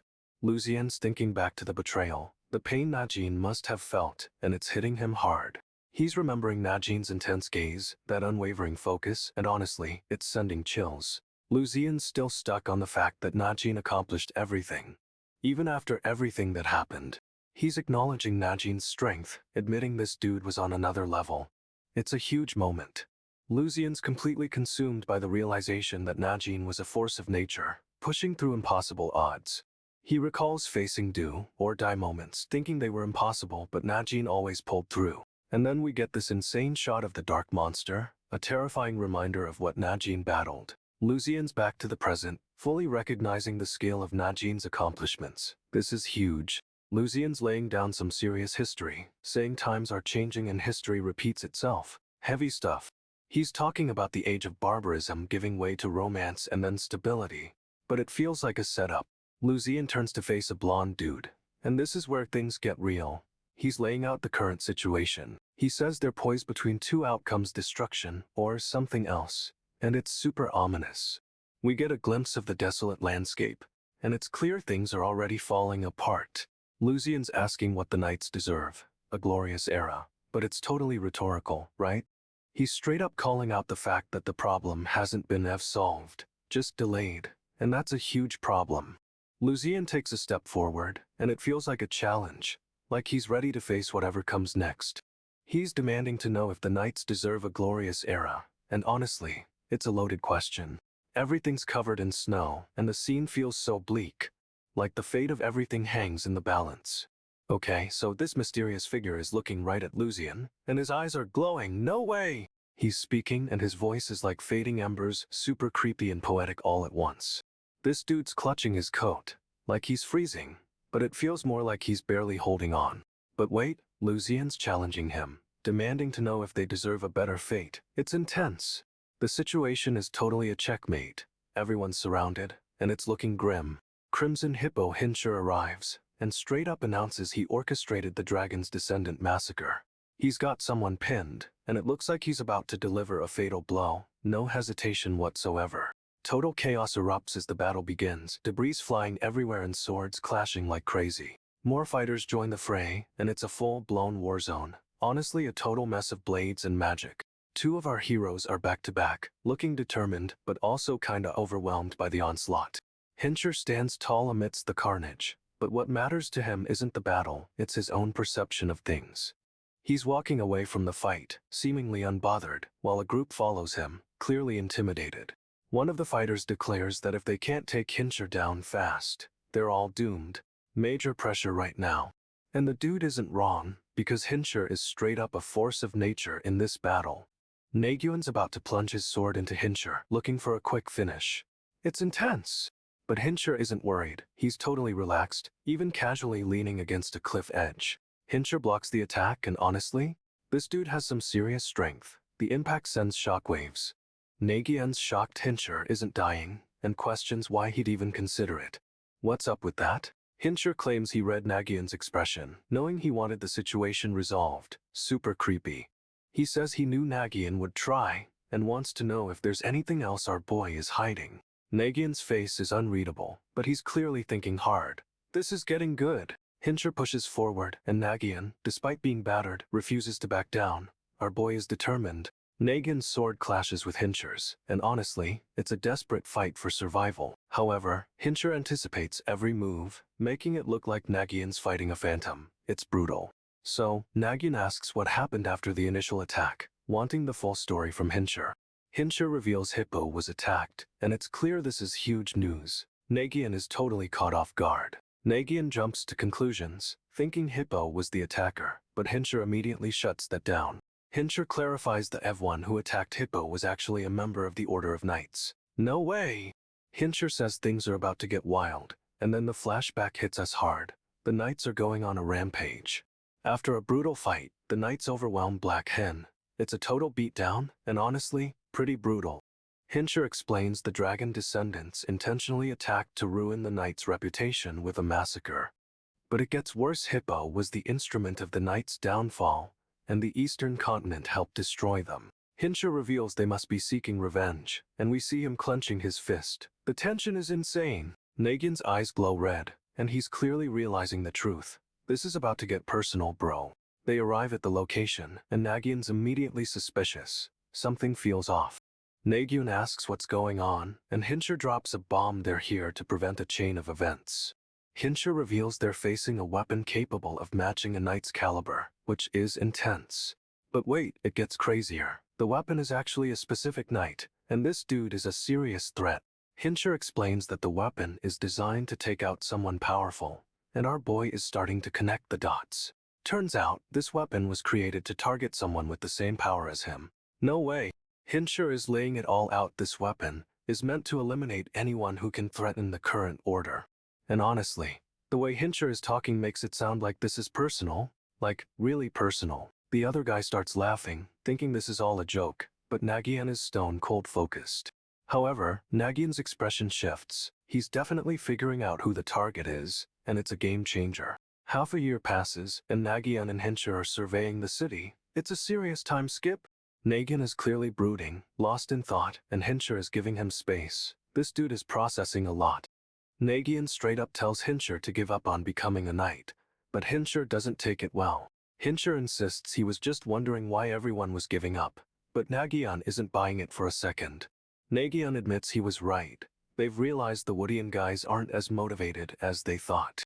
But here's the kicker: they're deciding to go home, and the vibe is heavy with regret and disappointment. Nagyunn is staring off into the distance, and honestly, he looks completely defeated. Rough stuff. Hincher murmurs he doesn't think he'd actually give up, and it's clear he's trying to stay positive. Nagyunn's face is shadowed and unreadable, hinting he's keeping something to himself. However, this isn't the end. Nagyunn is determined to keep fighting, even if it's harder than ever. Nagyunn is walking, lost in thought, and something falls from his armor. It's a piece of Najin. A bird flies overhead as Nagyunn continues walking, and Hincher is tapping his foot behind him. They approach a tower, and Nagyunn is clearly remembering something important about it. It's been over half a year since everything went down, and Nagyunn is staring into a fire. Hincher is looking at Nagyunn with concern. This dude is clearly still haunted by his brother. Hincher asks why they're even fighting if the Woodian guys aren't serious about war, but Nagyunn's not having it. Nagyunn straight up says the Eastern continent would have invaded regardless, and Hincher looks shocked. Nagyunn demands to know how Hincher can even ask if he should give up because of the Knights. He explains the Woodian guys just used the Knights as an excuse to invade, and Hincher looks defeated. Hincher and Nagyunn are both looking grim, and it's clear they're stuck in a hopeless situation. Nagyunn is channeling some serious energy, his hand glowing. It's a power-up, for sure. He asks if it's time for the Knights to finally show what they're capable of. No hesitation in his voice. Hincher drops some cryptic knowledge about the symbolism of hippos being powerful and enduring, which is weird. But Hincher quickly shuts it down, saying they shouldn't bring Avs her up right now. A secret from the past is bubbling up,